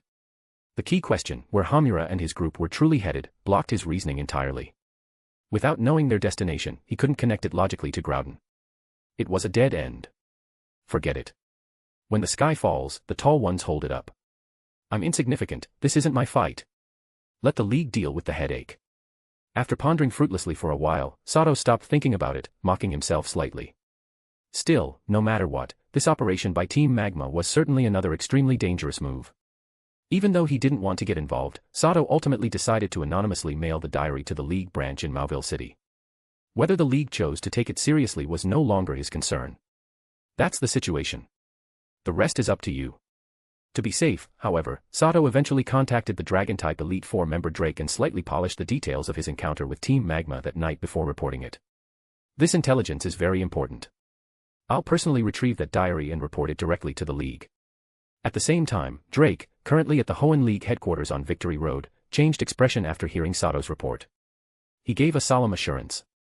Drake normally handled maritime security in Hoenn and was less informed about inland matters. But as a high-ranking League official, he still knew more than most. Recently, Team Aqua had quieted down significantly, while Team Magma had become unusually active. After hearing Sato's account and the diary's contents, Drake immediately realized, just like Sato, that Team Magma was likely planning something major. The League had to take it seriously. Good. Then I'll leave it to you. I won't get involved. Goodbye. Hearing Drake's response, Sato felt much more at ease and prepared to end the call. Wait, kid. Have you thought it over? If you agree to join, I'll personally guarantee and recommend you. You don't have to worry about your past. With the contributions you've made, the league will overlook previous matters. Before Sato could hang up, Drake hurriedly added. In fact, more than a month ago, Drake had already extended an olive branch to Sato. Back then, Sato declined. Now, over a month later, Drake brought it up again. I'm used to living freely like drifting clouds and wild cranes. I won't join. Maybe if I ever get bored, I'll consider it. That's all, hanging up. Hearing the proposal again, Sato shook his head and once more refused Drake's goodwill. This brat, he actually hung up on me. Drake had intended to persuade him further, but seeing that the call had truly ended, he stomped his foot in frustration and stared helplessly at the communicator in his hand. At the same time, Sato lowered his own communicator, equally helpless in thought. I'm sorry, old sir. I already have a better path. Yours won't work in the long run. He understood clearly that although Drake held a high position within the Hoenn League, and could easily secure him favor and promotion through recommendation, it wasn't sustainable. Drake was old.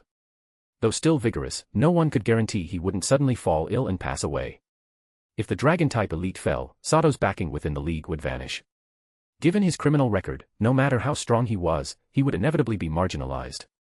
In contrast, his alternate identity, Tyler, had already successfully joined the league. Though currently only an outer member, Tyler's background was spotless, untouchable. Moreover, Tyler had formed a connection with Steven, the league champion. The growth potential of that identity within the league was nearly limitless. Sato firmly believed that as long as he demonstrated sufficient strength, say, by winning a regional league conference, he would earn not only the league's trust, but genuine reliance. Compared like this, Sato didn't even need half a second to decide which path to choose. Chapter 816, Chapter 815, Successful Promotion and a Chance Encounter. After anonymously mailing the notebook to the Mauville City League branch, the time was already close to 7 a.m. Having finished that matter, Sato went to a well-known breakfast shop nearby to settle breakfast for himself and his Pokémon. Afterward, without stopping, he mounted his off-road bicycle and headed toward Slateport City. Around half a day later, Sato successfully returned to Slateport. Upon arriving, he did not immediately go to the league branch to submit his promotion mission. Instead, familiar with the route, he first made a trip to Slateport's black market. Through an underground bank there, he cashed the anonymous bank cards he had taken from the Team Magma members. As expected, aside from Hamura, the other Team Magma members were practically broke. After deducting handling fees, those cards only netted him 15 million poke dollars. However, the 5 mid-grade Firestones sold at a very good price, each averaging 2 million poke dollars. As for the Seviper he had rescued once again, it was also in high demand. After a round of bargaining and wrangling, Sato successfully obtained 9 million poke dollars from a Pokemon smuggler. With that, Sato's available funds swelled once more, reaching over 64 million poke dollars. Unfortunately, before he could even warm the money in his pocket, Takeda Jiro sent him a message requesting financial support. Upon seeing it, Sato immediately transferred 50 million poke dollars. It was worth mentioning that after receiving Sato's initial capital injection, Takeda Jiro's fundraising had gone much more smoothly, especially after Steven personally invested 500 million poke dollars, instantly giving Takeda tremendous financial backing. However, as a result, Sato's shareholding had been diluted significantly, dropping from 25% to 15%. In truth, Takeda Jiro was no longer short on funds. The reason he asked Sato to invest more was to repay him for bringing in Steven as a major benefactor. Sato understood this clearly and did not hesitate to reinvest. After all, Takeda's daycare would certainly be profitable in the future. The larger his equity share, the greater his eventual returns. After injecting another 50 million poke dollars, Sato's stake returned to 20%, making him the second largest shareholder after Steven. Money really flows like water. I've got just over 3 million left. I'll have to be frugal for a while. Walking out of the black market, Sato felt mentally exhausted. He had just purchased 2 useful TMs there, nearly draining his remaining funds. The 2 newly acquired TMs were Dark Pulse and Shadow Ball. The former cost 8 million, the latter 3 million. They were learned by Blastoise and Kadabra respectively. After exchanging resources at the black market, Sato immediately headed to the Slateport League branch. A little over 10 minutes later, he emerged holding a brand new league identification card. From that moment onward, his identity as Tyler was officially that of a league member. Perhaps because he had helped resolve Mauville City's power crisis during the mission, the submission process went extremely smoothly. The officer Jenny who had assigned his promotion task even specifically praised him. Sato had successfully advanced to become a league outer trainer. In high spirits, he remained low-key, only informing Phil, Watson, Takeda Jiro, and Steven, those closest to the Tyler identity. At this time, Phil had already returned to his small village in Duford Town. He was the first to send congratulations upon receiving the news, followed by Watson and Takeda Jiro. Last was Steven, the league champion, who had recently been swamped with work due to the consequences of his own actions. Excellent. The journey to collect gym badges finally begins. I've decided, my first badge will be Watson's. At around 5 p.m., Sato left a restaurant with his well-fed Pokemon. Looking in the direction of Mauville City, he spoke with enthusiasm. However, just as he turned toward the nearby Pokemon Center, a blonde woman wearing a sun hat, sunglasses, and a mask, covering most of her face, came sprinting down the street toward him. Behind her, a crowd wielding autograph pens, paper, microphones, and cameras chased wildly, their faces filled with fanatic excitement. The blonde woman ran extremely fast. With long legs measuring well over a meter, she covered ground in the blink of an eye. Within moments, she was less than a meter from Sato, about to collide with him as he stepped out of the restaurant. Sato's reaction speed was excellent. In a fraction of a second, he assessed the situation. This blonde woman was most likely a famous celebrity who had been recognized despite her disguise and was now being pursued by fans or reporters. I'll help you this once. Though he had no idea who she was, Sato knew that helping her out would likely benefit him. Perhaps he might even gain a powerful connection. As she was about to crash into him, he swiftly grabbed her hand. A blue glint flashed in his eyes, and he used teleport, vanishing from the spot with her instantly. As the Tyler identity encountered increasingly powerful figures, and with the presence of Kadabra, a rare psychic-type Pokemon, Sato's identity as a psychic was becoming difficult to conceal. In fact, when he met Steven, Sato already knew that Steven's powerful Claydol had seen through him. Naturally, Steven must have realized Sato was a psychic. So now, Sato no longer felt the need to hide it. When necessary, he would use his powers. After all, a young wild psychic was someone worth befriending. As for why Tyler could use psychic powers, the explanation was simple: the once comatose Tyler regained consciousness after awakening psychic abilities. It was the perfect excuse. When Sato and the blonde woman reappeared, they were already in a deserted alley 7 or 8 meters away. Unfortunately, although Sato had done her a favor, the blonde woman did not seem grateful. The moment he helped her escape the pursuing fans and paparazzi, she forcefully shoved him away. Caught off guard, Sato fell flat onto the ground. Without a word, the blonde woman hurried out of the alley. In the blink of an eye, she disappeared from Sato's sight. Chapter 817, Chapter 816, Returning Money Found. Ow, that girl's pretty strong. Watching the blonde woman disappear in a flash, Sato didn't bother chasing after her to demand an explanation.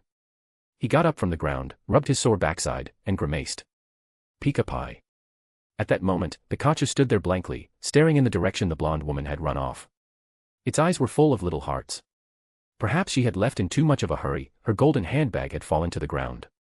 When Sato picked it up and examined it, he became even more certain that she was some kind of major celebrity. The brand of the bag was Lates. Though Sato didn't know much about women's handbags, he often saw this logo displayed in high-end shops around the city. The League magazines frequently featured small advertisements for the brand as well. He guessed it was probably equivalent to something like Chanel from his previous life, one of the top-tier luxury brands. He even vaguely remembered this particular bag being advertised recently. Supposedly, only 20 had been released worldwide, and every single one had been pre-ordered before hitting the market. The kind of item you couldn't buy without serious connections. This thing's got to be worth a few million poke dollars at least. Should I return it to her? Sato weighed the exquisitely crafted handbag in his hand and thought to himself. Unfortunately, poverty had limited his imagination. The actual value of this ultra-limited golden handbag was likely another zero higher than what he estimated.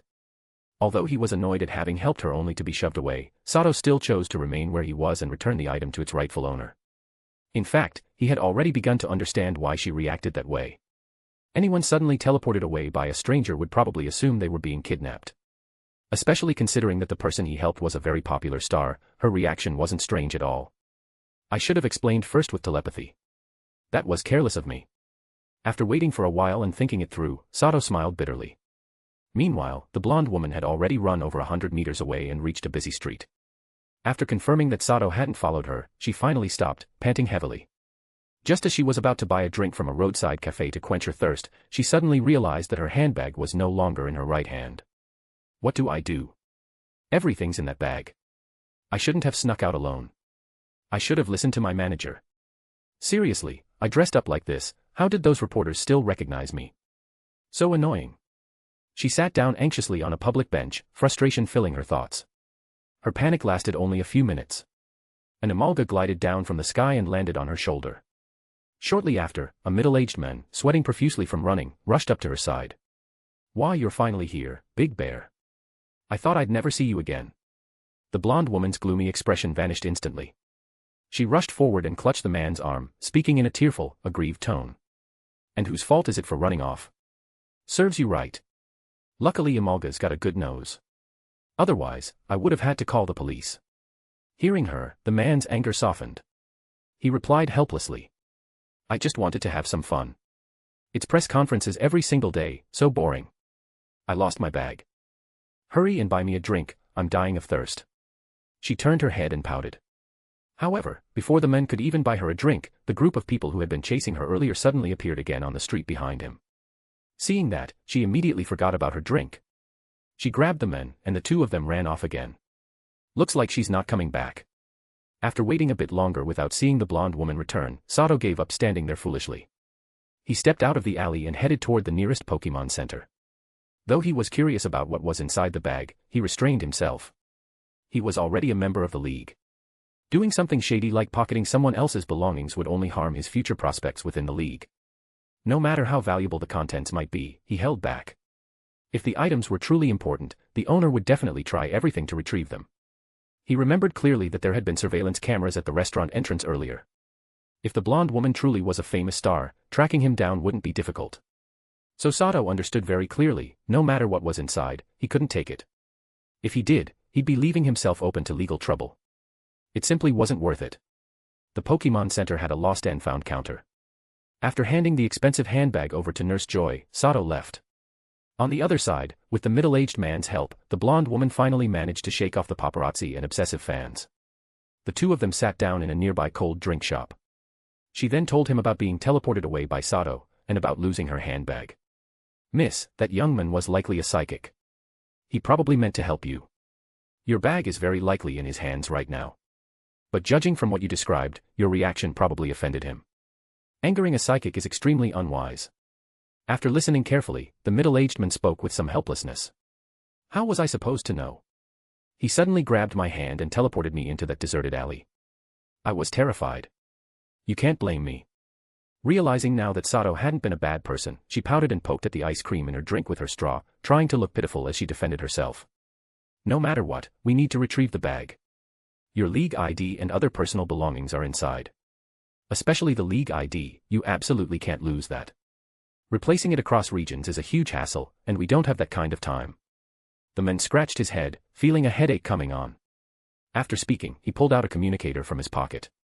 Hesitating for a moment, he reluctantly dialed a number from his contact list, intending to seek the owner's assistance. Chapter 818, Chapter 817, A Battle Before Departure. The blonde woman was indeed a famous celebrity, an internationally renowned one at that. Her name was Alessa, one of the most popular superstars in the entire Pokemon world. Originally, she had been a well-known model from Nimbasa City in the Unova region. After being discovered by the middle-aged man who now served as her agent, she quickly rose to prominence in the film industry thanks to her outstanding acting skills and impressive trainer strength. Last year's hit movie Pokemon Adventure had made her explode into superstardom. The main reason she had come to Slateport City this time was to promote her new film in the Hoenn region. However, before arriving in Slateport, Alessa had already visited several major cities in both the Kanto and Johto regions, non-stop. The relentless schedule had left her physically and mentally exhausted. So, wanting a break, she had secretly slipped out of the international hotel in Slateport to relax. Unfortunately, she was simply too famous. Not long after she sneaked out in disguise, paparazzi waiting outside the hotel spotted her. Soon after, waves of fanatic fans began to appear. While trying to shake off both paparazzi and frenzied fans, she happened to run into Sato, who had just finished dinner. It was clear that her agent possessed considerable influence. He had even managed to enlist the help of the deputy chief of Slateport's local league police department. Though only a deputy, the man wielded significant power in Slateport. After hearing the clues provided by the agent, within minutes he arranged for surveillance footage from the restaurant where Sato and Alessa had met. As a result, the identity Sato was currently using, Tyler, entered the deputy chief's attention. Tyler's information registered in the league system, along with his recent league ID usage records, was quickly retrieved. Not long after, the information that Sato had left a valuable handbag under his real name at the Pokemon Center's Lost and Found was relayed to the agent through the Deputy Chief Secretary. Found it, Mississippi. It seems this psychic is quite the gentleman. He delivered your bag to the nearby Pokemon Center's Lost and Found. According to Nurse Joy there, everything inside is intact. After receiving the news, the agent quickly asked his secretary to convey his gratitude to the deputy chief, then turned to Alessa with a smile. Really? That's wonderful. Aside from my League ID, there were so many keepsakes from fans in there. If they'd been lost, I'd have been heartbroken. By the way, what's the name of the good person who returned my bag? He not only helped me shake off those annoying paparazzi, but also returned everything untouched. I must personally thank him. The worry on Alessa's face vanished instantly, replaced with joy. Clearly an impatient person, she immediately prepared to head to the Pokemon Center with her Emolga to retrieve her beloved bag. The agent had been busy non-stop since entering the ice drink shop and hadn't even touched the chilled watermelon juice on the table. Seeing Alessa's urgency, he hurriedly gulped down the now watery drink in one go before following after her. By the time Sato left the Pokemon Center, night had fallen. After walking along the street for some time, he stopped before a massive building bustling with activity. Pokemon battles were the most popular competitive sport in the world. As Hoenn's largest and most economically developed port city, Slateport naturally had its own battle arena. Though not as famous as the Battle Tower in LaRue City, Slateport attracted huge numbers of trainers from around the globe every day due to its status as Hoenn's largest harbor. As such, the arena was always lively, especially at night, when people got off work and the crowds peaked. Here, trainers from around the world could command their Pokemon against equally ranked opponents, exchange techniques, and sharpen their skills. Spectators, meanwhile, could watch intense battles up close, and perhaps place a small wager for fun. It's been a long time since I fought somewhere like this. Not bad. Before leaving, I'll show off a bit, and earn some extra cash. A trace of nostalgia appeared on Sato's face as he stepped inside. Because Tyler's Pokemon had previously been too low-leveled, and due to the many missions he had been carrying out, Sato hadn't visited this arena before. Now that he was about to leave, he felt the urge to test the results of nearly 2 months of training. The registration process was simple. Within 15 minutes, Sato was standing in a sparsely attended battlefield inside the arena, facing another trainer who was also competing there for the first time. Most initial opponents were relatively weak. Relying on Kadabra, Sato easily defeated his first opponent's 3 Pokemon. Soon, his winning streak began to climb steadily. After about an hour, he had already secured 9 consecutive victories. Then, in his 10th battle, he finally encountered a formidable opponent. Ladies and gentlemen, you're in for a treat tonight. 2 outstanding newcomers have arrived at the arena. In just 1 hour, both have achieved 9 consecutive victories. Now, these 2 powerful trainers will clash in a battle for their 10th straight win. Place your bets while you can. Let's welcome our trainers to the stage, give them a round of applause. In a packed large-scale arena, a sharply dressed male referee descended from above using a jetpack. Under the blazing spotlights, he raised his microphone and shouted passionately. As soon as he finished speaking, the audience erupted in cheers and applause, welcoming the 2 competitors emerging from opposite battle corridors. Moments later, Sato and a handsome blonde young man stepped into view. Above the battlefield, the giant screen displayed their portraits along with their battle statistics from the arena. Chapter 819, Chapter 818, Battling the Marquee. When the data appeared on the big screen, Sato immediately shifted his gaze toward it to get a rough understanding of his opponent's strength in this round. From the information displayed, his opponent was named Hughes. Not only was he extremely handsome and refined in appearance, but his battle record was dazzling. He had swept all the way up the rankings relying on just a single Absol. From that alone, it was clear that Sato's opponent this time was very powerful. Compared to Hughes' brilliant record, Sato's own record looked rather plain. Although he too had achieved 9 consecutive victories and none of his Pokemon had suffered a defeat, he had frequently rotated his team members in battle. As a result, most of his lineup had already been exposed. Thus, when the audience checked the support rate through betting, Hughes overwhelmingly crushed Sato with over 80% support. Hughes. Hughes. Hughes. Clearly, Hughes' handsome looks and outstanding record instantly won him the support of many female spectators. Soon, groups of women in the audience began cheering for him in unison. However, Sato wasn't without supporters. Many male spectators were red-faced as they shouted for him to defeat Hughes. Of course, despite their loud encouragement, few truly believed Sato would win, something clearly reflected in the support percentages on the screen.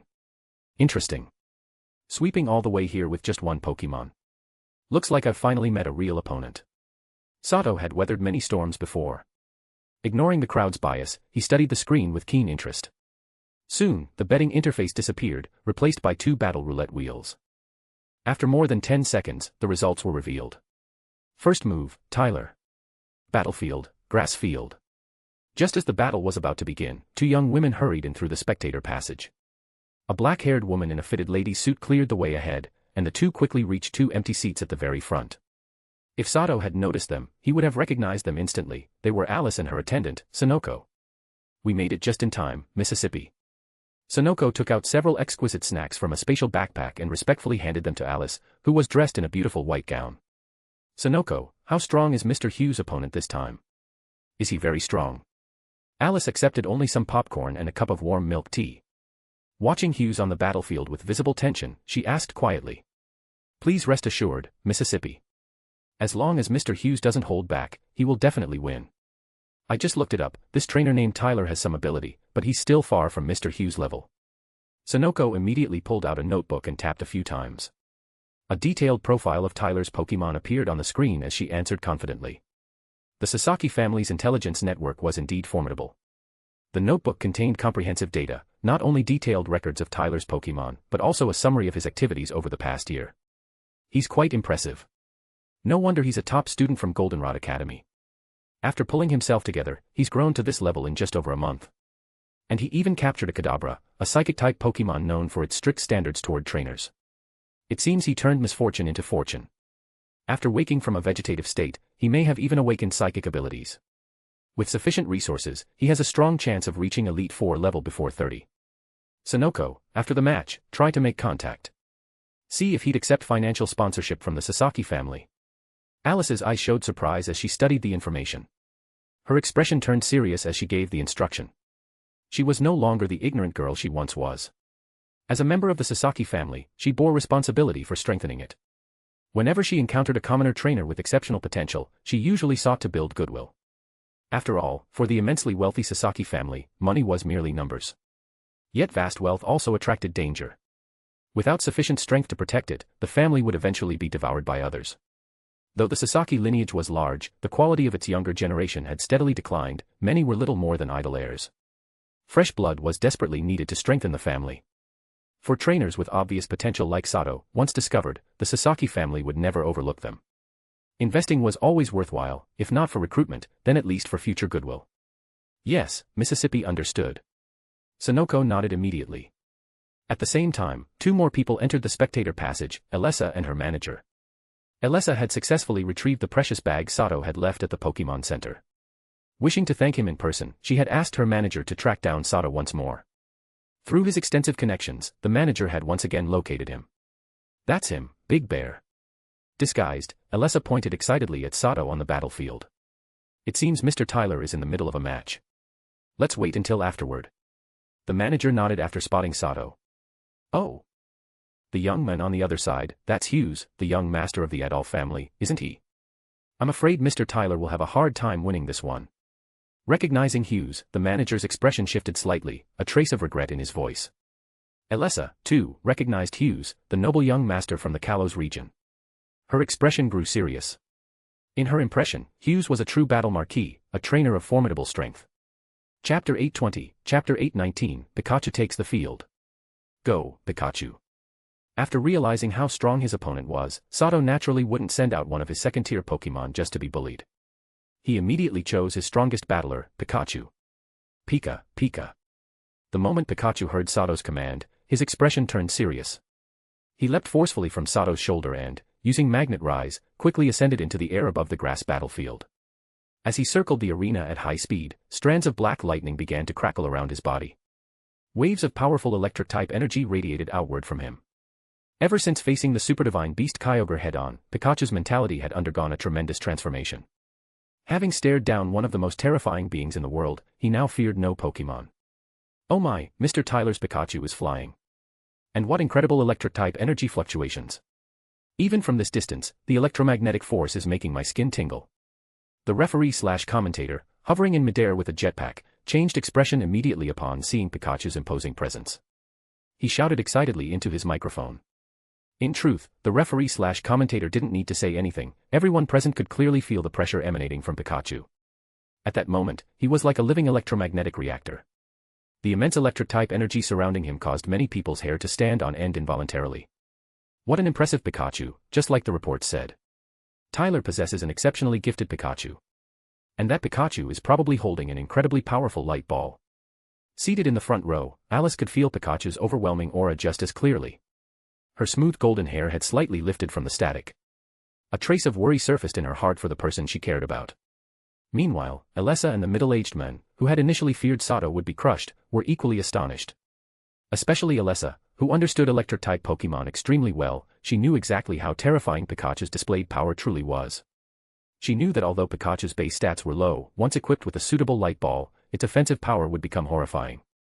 Opponents of the same level might not survive even a single thunderbolt. Of course, Pikachu's frailty remained a weakness, almost any solid hit could knock him out. But from the current situation, the Pikachu floating above the grass field had clearly mastered aerial combat, and his flying ability was no joke. That meant conventional ground-based tactics would have difficulty even reaching him. To strike him reliably, his opponent would likely need aerial capability as well. Otherwise, they would be destined to fall under his devastating electric-type attacks.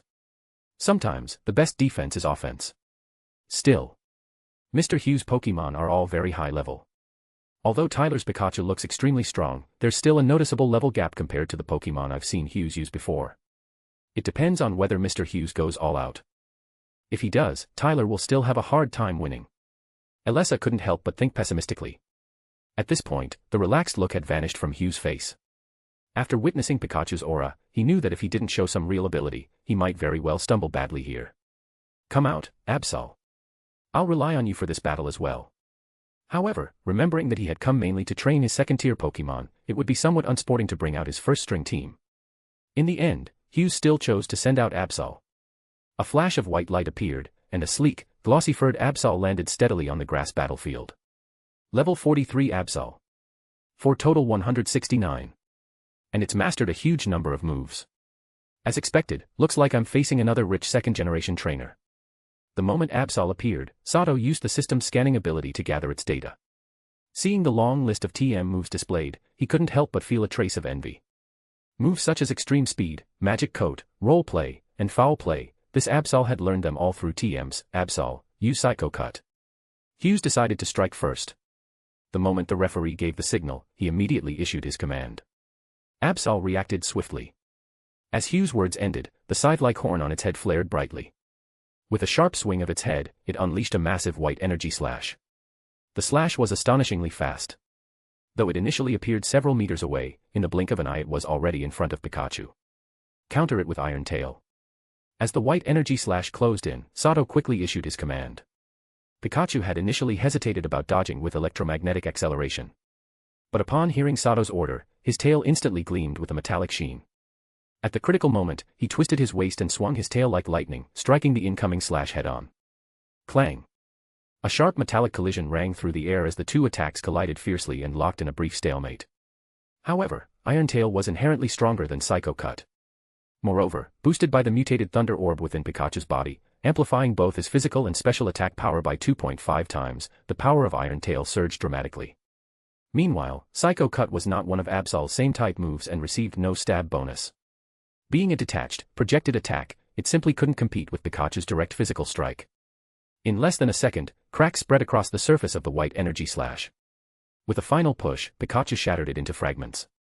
However, the remaining energy fragments detonated midair in a chain of miniature explosions. The blast wave knocked Pikachu's small body backward through the air.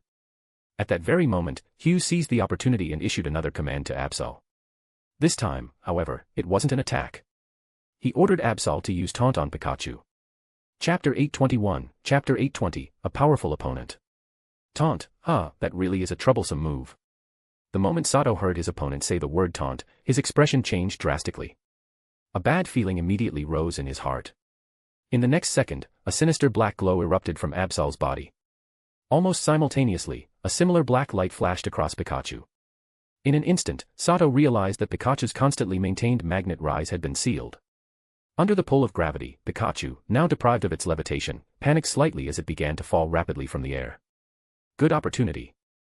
Absol, rush in and use Night Slash. Seeing Pikachu falling from the sky, Hughes immediately realized his guess had been correct. Pikachu had been flying using Magnet Rise. Seizing the moment, he ordered Absol to move in and finish it with a single blow. Without hesitation, Absol obeyed. Charging forward, the scythe-like horn on its head transformed into a massive blade of black energy as it fiercely slashed toward Pikachu, who was falling through the air with nowhere to brace itself. Perfect chance, use thunder. When Sato saw his opponent choosing close combat at this moment, a strange smile appeared on his face. The instant Absol closed within 2 meters of Pikachu, he immediately gave the command. Thunder possessed terrifying power, but it had an obvious flaw: low accuracy. Once the distance exceeded 3 meters, Pikachu would find it difficult to control the attack. Therefore, unless it was raining, Sato usually instructed Pikachu to use thunder only when the enemy approached close range. Now that his opponent had chosen melee combat instead of launching ranged attacks, Sato was pleasantly surprised. A road to heaven you refuse to take, yet you throw yourself into hell. However, the moment Sato gave the command, an uneasy feeling suddenly surfaced in his heart. His brows furrowed slightly as he sensed something was wrong. But his order had already been issued. Pikachu faithfully carried it out. The black lightning surging across its body became even more violent, and in an instant, a black bolt as thick as a water barrel shot out toward the charging Absol. The lightning moved at incredible speed. Unless Absol used Protect immediately, dodging it was impossible. Now, use Role Play. At the exact moment the lightning appeared, Hugh's expression shifted slightly, but he remained calm. At that critical instant, he shouted the name of a move that caused Sato's face to change drastically. Hughes came from a prestigious family and had memorized the information of countless Pokémon. From earlier observations, he had already determined that Pikachu's ability wasn't static, but lightning rod. Furthermore, Pikachu carried an extremely high-quality light ball, giving it terrifying offensive power. With that information, Hughes had quickly determined the best strategy against Pikachu. And Absol's roleplay was the perfect weapon. His earlier command for Absol to close in wasn't truly meant to defeat Pikachu in melee, it was meant to lure Sato into having Pikachu unleash a powerful electric-type attack. At the same time, it lowered Sato's guard and allowed Absol to approach Pikachu successfully.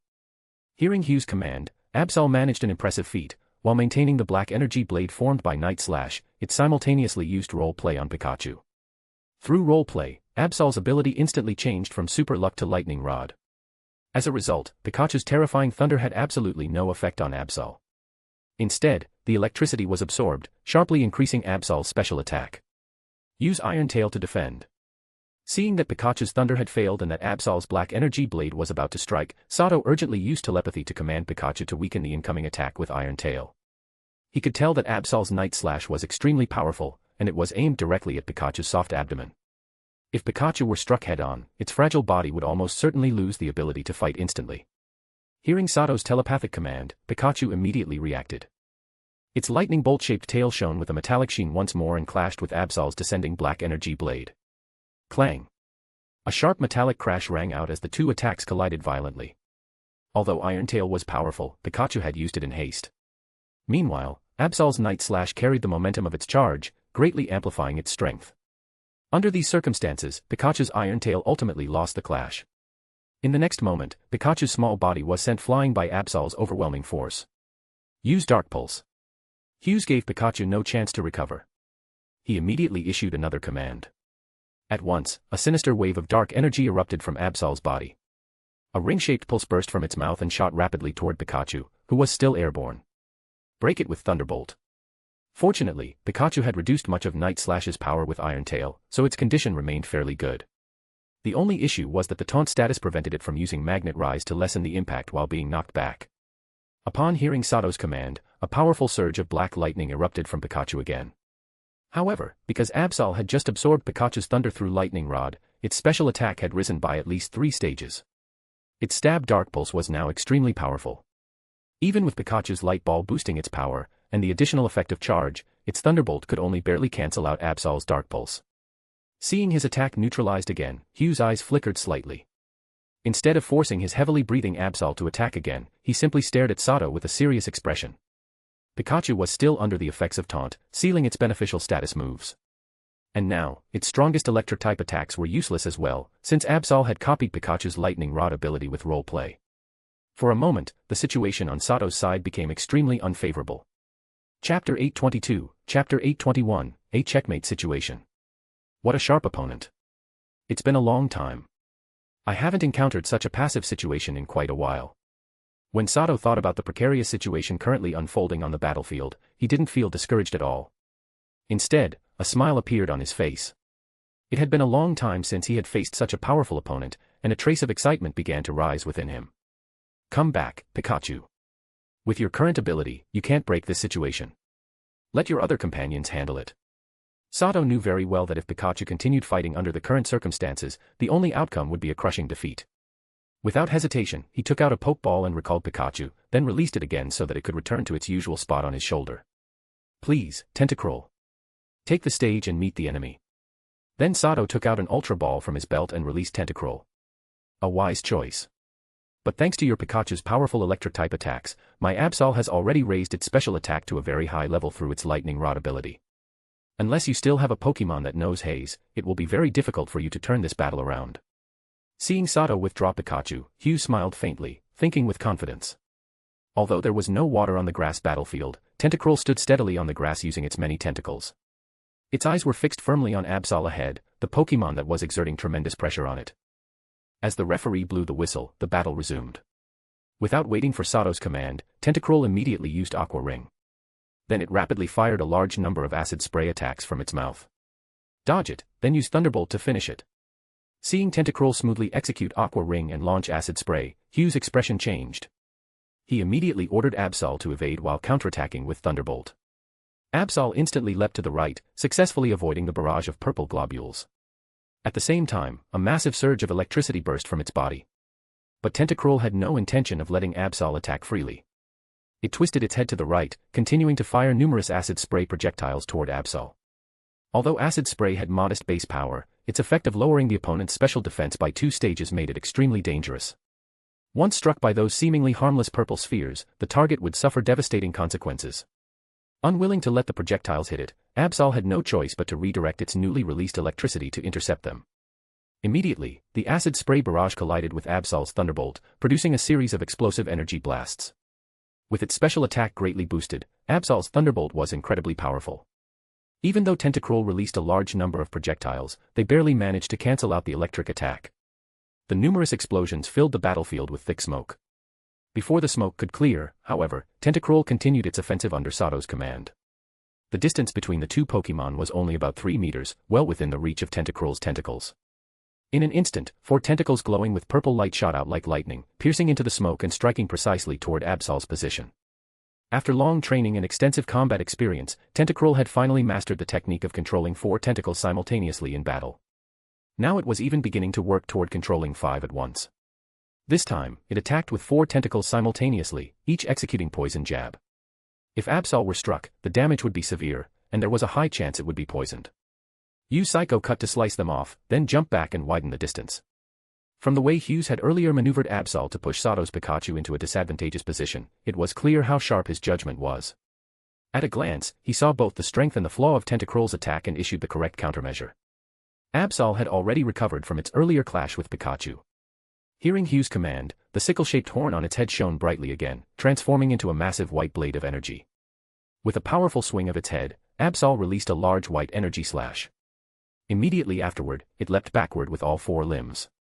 However, Tentacruel's tentacle attacks were not so easily avoided. Although the white slash was powerful, its range was insufficient. Combined with the strong force behind Tentacruel's poison jab, it managed to sever only 2 tentacles before its energy was exhausted. The remaining 2 tentacles continued forward like relentless predators. Just as Absol leapt into the air, a sharp gleam flashed in Tentacruel's eyes. One tentacle suddenly doubled its speed, successfully wrapping around Absol's right foreleg. With a forceful pull, Tentacruel dragged Absol out of the air. At the same time, another tentacle charged with poison jab lashed down like lightning, striking Absol squarely on the head.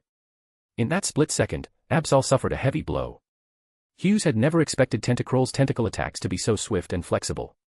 When he saw Absol struck on the head and additional tentacles rushing in, his face instantly turned pale. He knew the decisive moment had arrived. If he didn't react immediately and allow Tentacruel's tentacles to completely bind Absol, the balance of victory would quickly tilt toward Sato. Absol, use Thunderbolt. At this critical moment, Hughes remained calm. His mind raced as he devised a potential comeback strategy and shouted the command. Use Reflect Type on that Nomel near the spectator stands. Keep wrapping it with your tentacles while using Giga Drain. Hearing Hughes' command, Sato remained expressionless. A flash of blue light appeared in his eyes as he used telepathy to issue instructions to Tentacruel before Absol could act. Tentacruel immediately locked its gaze onto a Nomel beside a spectator in the audience and used Reflect Type. Instantly, its own typing temporarily changed to Ground and Fire. Having taken a heavy hit to the head, Absol inevitably fell into a brief daze.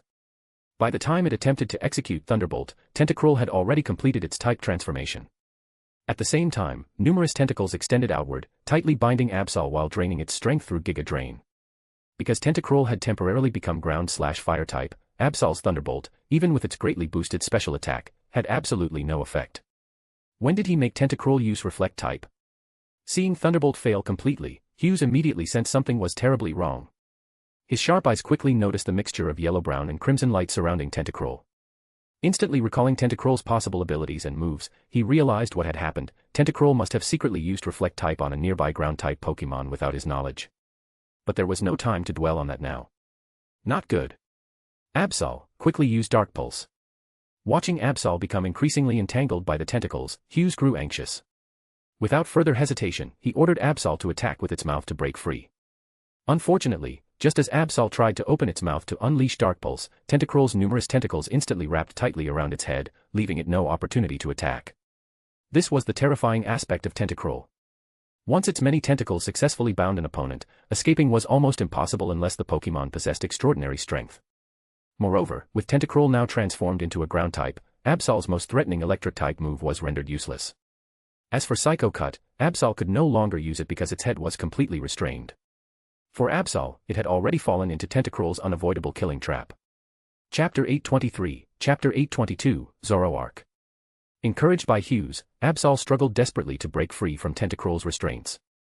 However, as Tentacruel's wrap continued and Absol gradually fell deeper into the poisoned state, its struggling grew weaker and weaker. Before long, Absol finally collapsed to the ground unwillingly. After an intense exchange, the winner has finally been decided. Contestant Tyler's Tentacruel has shown astonishing strength. With just a single mistake from Absol, he completely reversed an extremely unfavorable situation. Contestant Hughes' Pokémon has finally suffered its first defeat in this battle arena. The referee, hovering in midair with the help of a flying pack, silently counted for several seconds. Seeing that Absol still did not stand up, he immediately blew the whistle in his hand and loudly announced the result through the microphone. Clap clap clap. As soon as the result was announced, the audience burst into applause for the winner. Some male spectators even shouted loudly, hoping Sato would defeat Hughes' remaining two Pokémon as well. Yes, this was a 3-on-3 Pokémon battle, and Hughes was still far from defeated. Come back, Absol. You already did very well. I'm sorry. I misjudged the attack speed of Tentacruel's tentacles. Next time, I won't make the same mistake. Seeing Absol lose, Hughes quickly recalled it into its Pokeball and spoke apologetically to the Pokeball. Absol actually lost. That commoner named Tyler trained his Tentacruel extremely well. Those tentacles strike so fast. His ability to seize opportunities is incredible. Mr. Hughes made just one mistake and the entire situation was reversed. What a pity. In the front row of the audience seats, Sonoko said regretfully as she watched Absol fall to Tentacruel. It's not just that he trained Tentacruel well, Sonoko. If earlier I was only guessing, now I'm 100% certain he's a psychic. The reason Tentacruel won wasn't only because it grabbed Absol with its tentacles.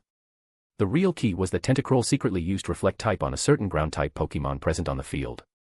That's what caused Absol's Thunderbolt to fail. You have to remember, because Absol previously copied Pikachu's Lightning Rod ability through roleplay, its special attack had already been raised to a very high level during its earlier battle with Pikachu. If Tentacruel hadn't used Reflect type so covertly, Mr. Hughes would definitely have reacted in time. Absol wouldn't have lost so badly, it might even have turned the tables. I remember Mr. Hughes' Absol knows many moves of different types, including the water-type move Water Pulse. So in my opinion, Tyler must have secretly used the psychic technique most favored by psychic trainers during battle, telepathy. Alice also felt regret over Absol's defeat, but after hearing Sonoko's words she shook her head and calmly analyzed the battle further. Giving commands secretly with telepathy.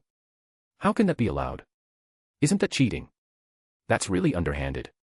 After hearing her young lady's explanation, Sonoko looked shocked. When she looked at Sato again, her gaze turned somewhat disgusted and resentful. Enough, Sonoko. Never say that again. Alice's expression instantly turned cold as she quietly reprimanded her. I told you to read more books, but you never listen. Listen carefully, according to the battle rules issued by the League, psychic trainers are allowed to use telepathy during Pokémon battles. Mr. Tyler did not break any rules. Sonoko naturally didn't dare to argue with Alice. She nodded quickly, indicating she understood. However, due to her earlier bias, and her tendency to dislike anyone her lady disliked before, her gaze toward Sato still carried a trace of displeasure. The next battle won't be easy for Mr. Tyler to win. In the aisle of the spectator stands, Alessa, disguised, watched as Sato successfully commanded Tentacruel to defeat Absol. Though she was happy for him, her tone remained cautious. I know Hughes. He's extremely competitive. While he values fairness, he values victory even more. Miss, I think we're worrying too much. Manager Okumer stood slightly in front of Alessa, shielding her with his body. After hearing her words, he sounded rather optimistic. Mr. Tyler has excellent command ability and can flexibly use psychic powers to issue instructions. Hughes' Pokemon might have higher levels, but taking advantage of him won't be easy. The outcome is still uncertain. As Alessa's manager, Okumer not only arranged her daily schedule and handled logistics, sometimes he even acted as a bodyguard. In fact, before becoming a manager, he had been a fairly well-known trainer himself. His experience and judgment were naturally sharp. Since he already knew Sato was a psychic, he clearly understood the crucial difference in the previous battle. The difference between commanding with voice orders and commanding without them was enormous. The latter generally had a much higher chance of victory. So it's psychic power. It seems I'll have to reveal a bit of my strength. Otherwise, I might actually lose. Hughes came from a prestigious family, and his insight was no worse than Alice's or Manager Okumer's. The conclusions they could reach, he could as well. While recalling his Pokemon, he had already figured out how Sato secretly commanded Tentacruel to use Reflect type. So then, how will you deal with this Pokemon? After realizing Sato was very likely a psychic, Hughes quickly decided which Pokemon to use to counter Sato's telepathic command method. Come forth, Zoroark. Hughes took out a jet black Pokeball from his pocket, threw it into the air, and shouted loudly. In the next second, a beam of white light burst out from the open Pokeball. Soon after, a fox-like Pokemon appeared before everyone's eyes. But the moment it landed on the ground and opened its eyes, the audience suddenly felt their vision blur. Then, before everyone's stunned gaze, the fox-like Pokemon on the grassy battlefield strangely transformed into a puddle of flowing water, and vanished completely. Chapter 824, Chapter 823, The Terrifying Illusion. A Zoroark, this is bad. It looks like it has already successfully developed the innate illusion abilities of its species. Even I was deceived. The moment Sato saw the Pokemon emerging from Hughes's Pokeball, his pupils shrank sharply. Shock appeared on his face. Then, when he realized he couldn't immediately see through the illusion created by Zoroark, a layer of cold sweat formed on his forehead. From the Grimoire of Dark Spirits, Sato knew that Zoroark was considered one of the most dangerous wild Pokemon. In the wilderness, if a trainer encountered one of these Pokemon without special means to counter it, their life was almost certainly in danger. Among the Pokemon known so far, Zoroark possessed the most powerful illusion-creating ability. Perhaps only ancient ghost-type Pokemon that had lived for countless years could rival them. An adult Zoroark could easily create an illusion capable of confusing hundreds of people, trapping them inside so deeply that they could not escape. A truly powerful Zoroark could even plunge an entire city into an illusion. When battling this Pokemon, one should never trust their five senses. Instead, they must rely on instinct as much as possible. Otherwise, it would be extremely easy to fall into traps carefully prepared by them. According to the Grimoire of Dark Spirits, the move Odor Sleuth was one of the strongest tools for breaking Zoroark's illusions. Up until now, Sato had never truly fought against this species. Therefore, he had no idea what other methods could be used to break the illusion. Such a powerful illusion. Even my current psychic power can't break it. Sato pushed his psychic power to its limit, trying to free himself from the illusion. Yet apart from the scenery before his eyes becoming slightly distorted, nothing changed. Hearing stories was one thing, seeing it with his own eyes was another. This Pokemon was likely even more terrifying than the rumors suggested. There were at least 500 to 600 spectators present. Including their Pokemon, the number of living beings approached 1,000. Even so, the Zoroark released by Hughes had successfully deceived everyone with its illusion. At this moment, aside from Hughes himself, most of what everyone else saw was likely false. Tentacruel, be careful. Use toxic spikes on the surrounding ground. After quickly attempting to locate Zoroark with psychic detection and realizing it was useless, Sato immediately spoke to Tentacruel via telepathy. Upon receiving the command, Tentacruel released a large number of purple spikes from its body, scattering them across the nearby ground. The moment these spikes touched the ground, they sank into it and vanished. Toxic spikes, huh? Unfortunately, although Tentacruel appears to scatter them around the battlefield, in reality they're only being placed within a 1-meter radius around itself. Both you and Tentacruel have completely fallen into Zoroark's illusion. Meanwhile, on the opposite side of the battlefield, Hughes watched with amusement as Tentacruel carried out Sato's command.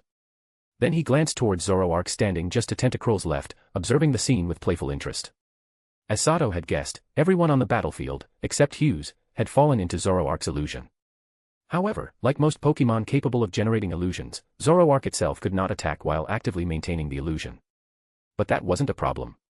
By creating illusionary clones, it could toy with its opponents endlessly. Once they were exhausted, Zoroark would appear and finish them off with ease. To prevent enemies from noticing their intentions, Hughes and Zoroark had long established a series of hand signals known only to them. Hughes nodded slightly and made a downward pressing gesture. Zoroark understood instantly.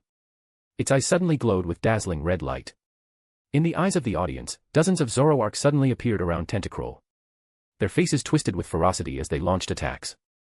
Seeing such a horrifying scene, Tentacruel immediately extended numerous tentacles and struck at the surrounding Zoroark. But no matter how many it destroyed, more appeared instantly. What shocked Tentacruel the most was that these clearly fake Zoroark were actually able to hurt it. Tentacruel, calm down. These are all illusions. Seeing Tentacruel screaming in pain while surrounded by countless Zoroark, Sato immediately shouted through telepathy. But Tentacruel seemed unable to hear him. It continued wildly attacking the illusionary Zoroark with its tentacles, as if locked in a life-or-death struggle. Damn it, is this the dual illusion described in the Grimoire of Dark Spirits? Tentacruel and I are seeing different illusions. Hughes' Zoroark's talent for illusion techniques is terrifying. How am I supposed to fight this? Realizing something was wrong with Tentacruel, Sato quickly recalled part of the records about Zoroark in the Grimoire of Dark Spirits. The thought left him deeply shaken. The book mentioned that certain exceptionally gifted Zoroark could simultaneously create different illusions for different enemies. Normally, everyone trapped in an illusion would see the same scene. This was because creating illusions required extremely precise mental control. If the illusion exceeded the user's mental control capacity, flaws would appear.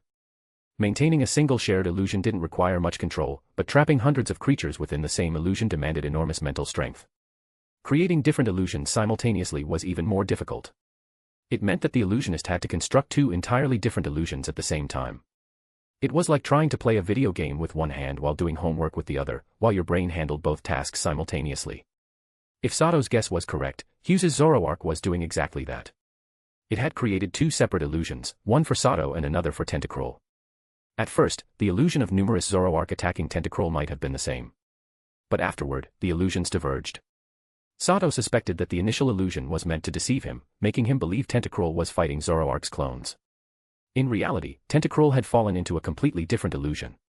And the truth was exactly as Sato had suspected. Tentacruel wasn't fighting Zoroark at all. After smashing countless Zoroark illusions, Tentacruel suddenly found itself facing the enemies it once encountered in the ocean, old predators and rivals viciously biting and tearing at its body. But from Hughes' perspective, Tentacruel was simply whipping itself with its own tentacles. Before long, Tentacruel had beaten itself into serious injury. Chapter 825, Chapter 824, An Opponent Born with a Silver Spoon. Calm down. Zoroark's illusion techniques are powerful, but maintaining an illusion that traps so many people at once definitely isn't easy. Unfortunately, the Grimoire of Dark Spirits only mentions the method of breaking it with mind's eye. Otherwise, I wouldn't be this passive right now. Seeing the wounds on Tentacruel's body increasing, Sato felt extremely anxious. But he could only force himself to stay calm and desperately think of a way to break the illusion. Tentacruel's condition was becoming increasingly dire. Although Aqua Ring continued to heal his injuries, the healing speed simply couldn't keep up with the rate at which new wounds appeared. If this continued, Tentacruel would collapse on his own even without Zoroark delivering the final blow. In the end, Sato still failed to break free from Zoroark's illusion, and Tentacruel fell into complete confusion within the illusionary world. Eventually, he ended up seriously injuring himself. However, just as Tentacruel was about to lose the ability to fight, Zoroark, under Hughes' command, lifted the illusion. In an instant, the scene before everyone's eyes shattered like countless fragments of glass, revealing the real battlefield. Finish the opponent, Zoroark. Use Dark Pulse.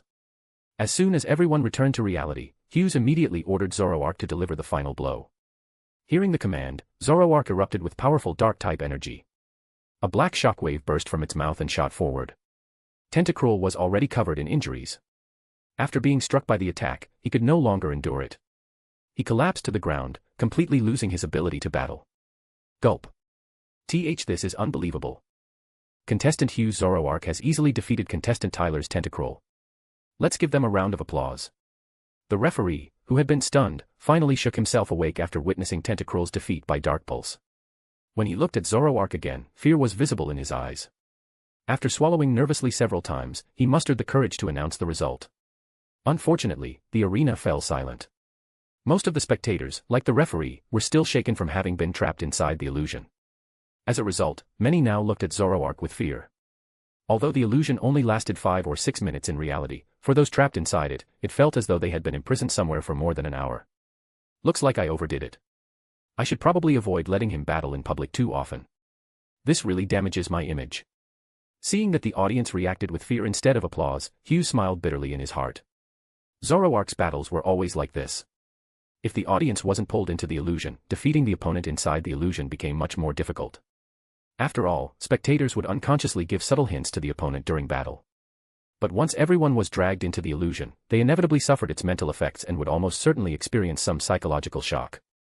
Meanwhile, Sato had also just freed himself from the illusion. Immediately, he used the system's scanning ability on Zoroark. When he saw the Pokémon's information, his expression darkened. No wonder this Zoroark's illusion ability is so powerful, even I, a beginner-level psychic, couldn't break free. As expected, this guy comes from a family with money to burn. Looks like I'm probably going to lose this one. Zoroark's data. Pokémon, Zoroark. Level. Type, Dark. Ability, Illusion.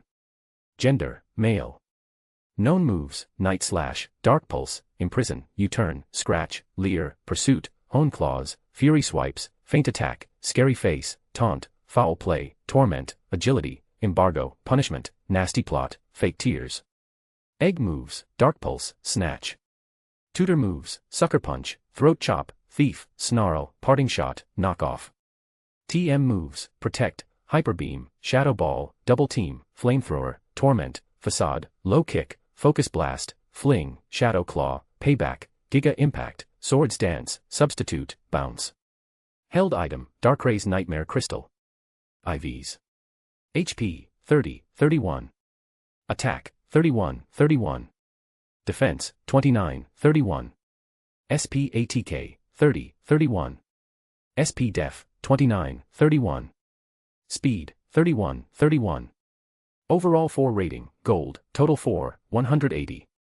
After seeing the data, Sato knew that losing wouldn't be shameful. His opponent had clearly been hiding his true strength earlier. Now, in order to secure victory, he shamelessly brought out a high-level Pokémon to suppress him. The most terrifying part was that this Zoroark not only had excellent talent and a high level, but it was also carrying a complete Nightmare Crystal. Sato himself had once obtained such an item before, so he fully understood how powerful it was. But the rarity of this item was beyond question. He himself had only obtained it through sheer luck, and after narrowly surviving a life-and-death battle with a Darkrai. Meanwhile, this trainer named Hughes clearly came from a wealthy background, likely a rich second-generation heir, perhaps even a direct descendant of some major family. Item data. Item, Darkray's Nightmare Crystal. Effects. 1. Greatly increases the power of Dark-type Mavicii, absorbs nightmares, the holder becomes immune to sleep effects. 3. Illusion Insight, the holder permanently possesses the effect of Foresight. 4. Stealth, allows the holder to transform into a shadow. Restriction, unless a Pokémon possesses strong dream manipulation abilities, non-Dark-type Pokémon cannot use it.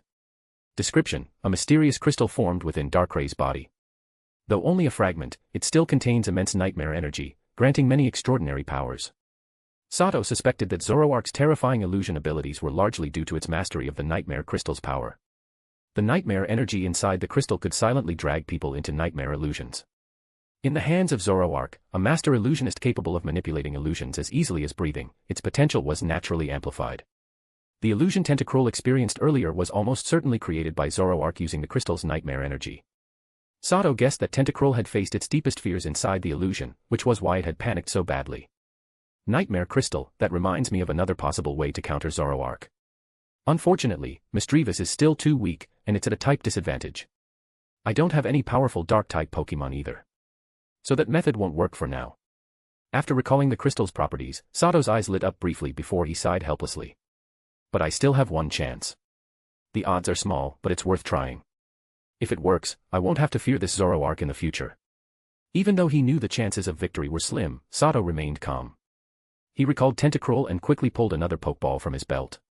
In truth, aside from psychic power, Sato possessed access to another mysterious force.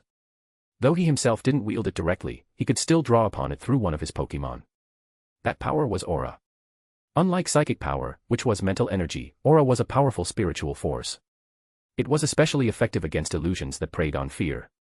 Moreover, aura possessed a unique detection ability. All things in the world contained aura. As long as Zoroark possessed aura within its body, anyone capable of sensing aura could detect its true presence. Among Sato's Pokémon, the only one capable of using aura was Blastoise. After evolving from Squirtle and undergoing intense training, Blastoise's aura power had grown tremendously. While his mastery wasn't perfect yet, he had long passed the beginner stage. Now he could easily sense all living beings within a radius of more than 10 meters. Unfortunately, Blastoise was only level 36. Compared to Zoroark's level 55, the gap in strength was enormous. The chance of winning was extremely slim. Sato sent him out mainly to test whether aura could break Zoroark's illusions. If it worked, he would have a way to deal with this troublesome opponent in the future. Sato had a vague feeling that in next year's Hoenn League Conference, he might very well face this rich young trainer named Hughes again. I'm counting on you, Blastoise. Prepare to battle. With that thought, Sato's heart burned with determination. Full of anticipation, he threw the Pokeball into the arena and shouted loudly. Chapter 826, Chapter 825, The Price of Underestimation. In the next moment, Blastoise's towering figure appeared on the grassy battlefield. Through its aura power, it immediately sensed Sato's current emotions, and its expression turned extremely serious. Blastoise. Judging purely by its aura, its level seems even lower than Tentacruel's. Why send out a Pokémon like this to deal with my Zoroark? But looking at his expression, he doesn't seem like he's giving up. Seeing the last Pokémon Sato had sent out, Hughes carefully examined Blastoise and then glanced at Sato's stern expression. Confusion immediately arose in his heart. Although puzzled, he was convinced that Blastoise defeating his Zoroark was almost impossible. Once he thought of that, the slight unease in his heart quickly faded.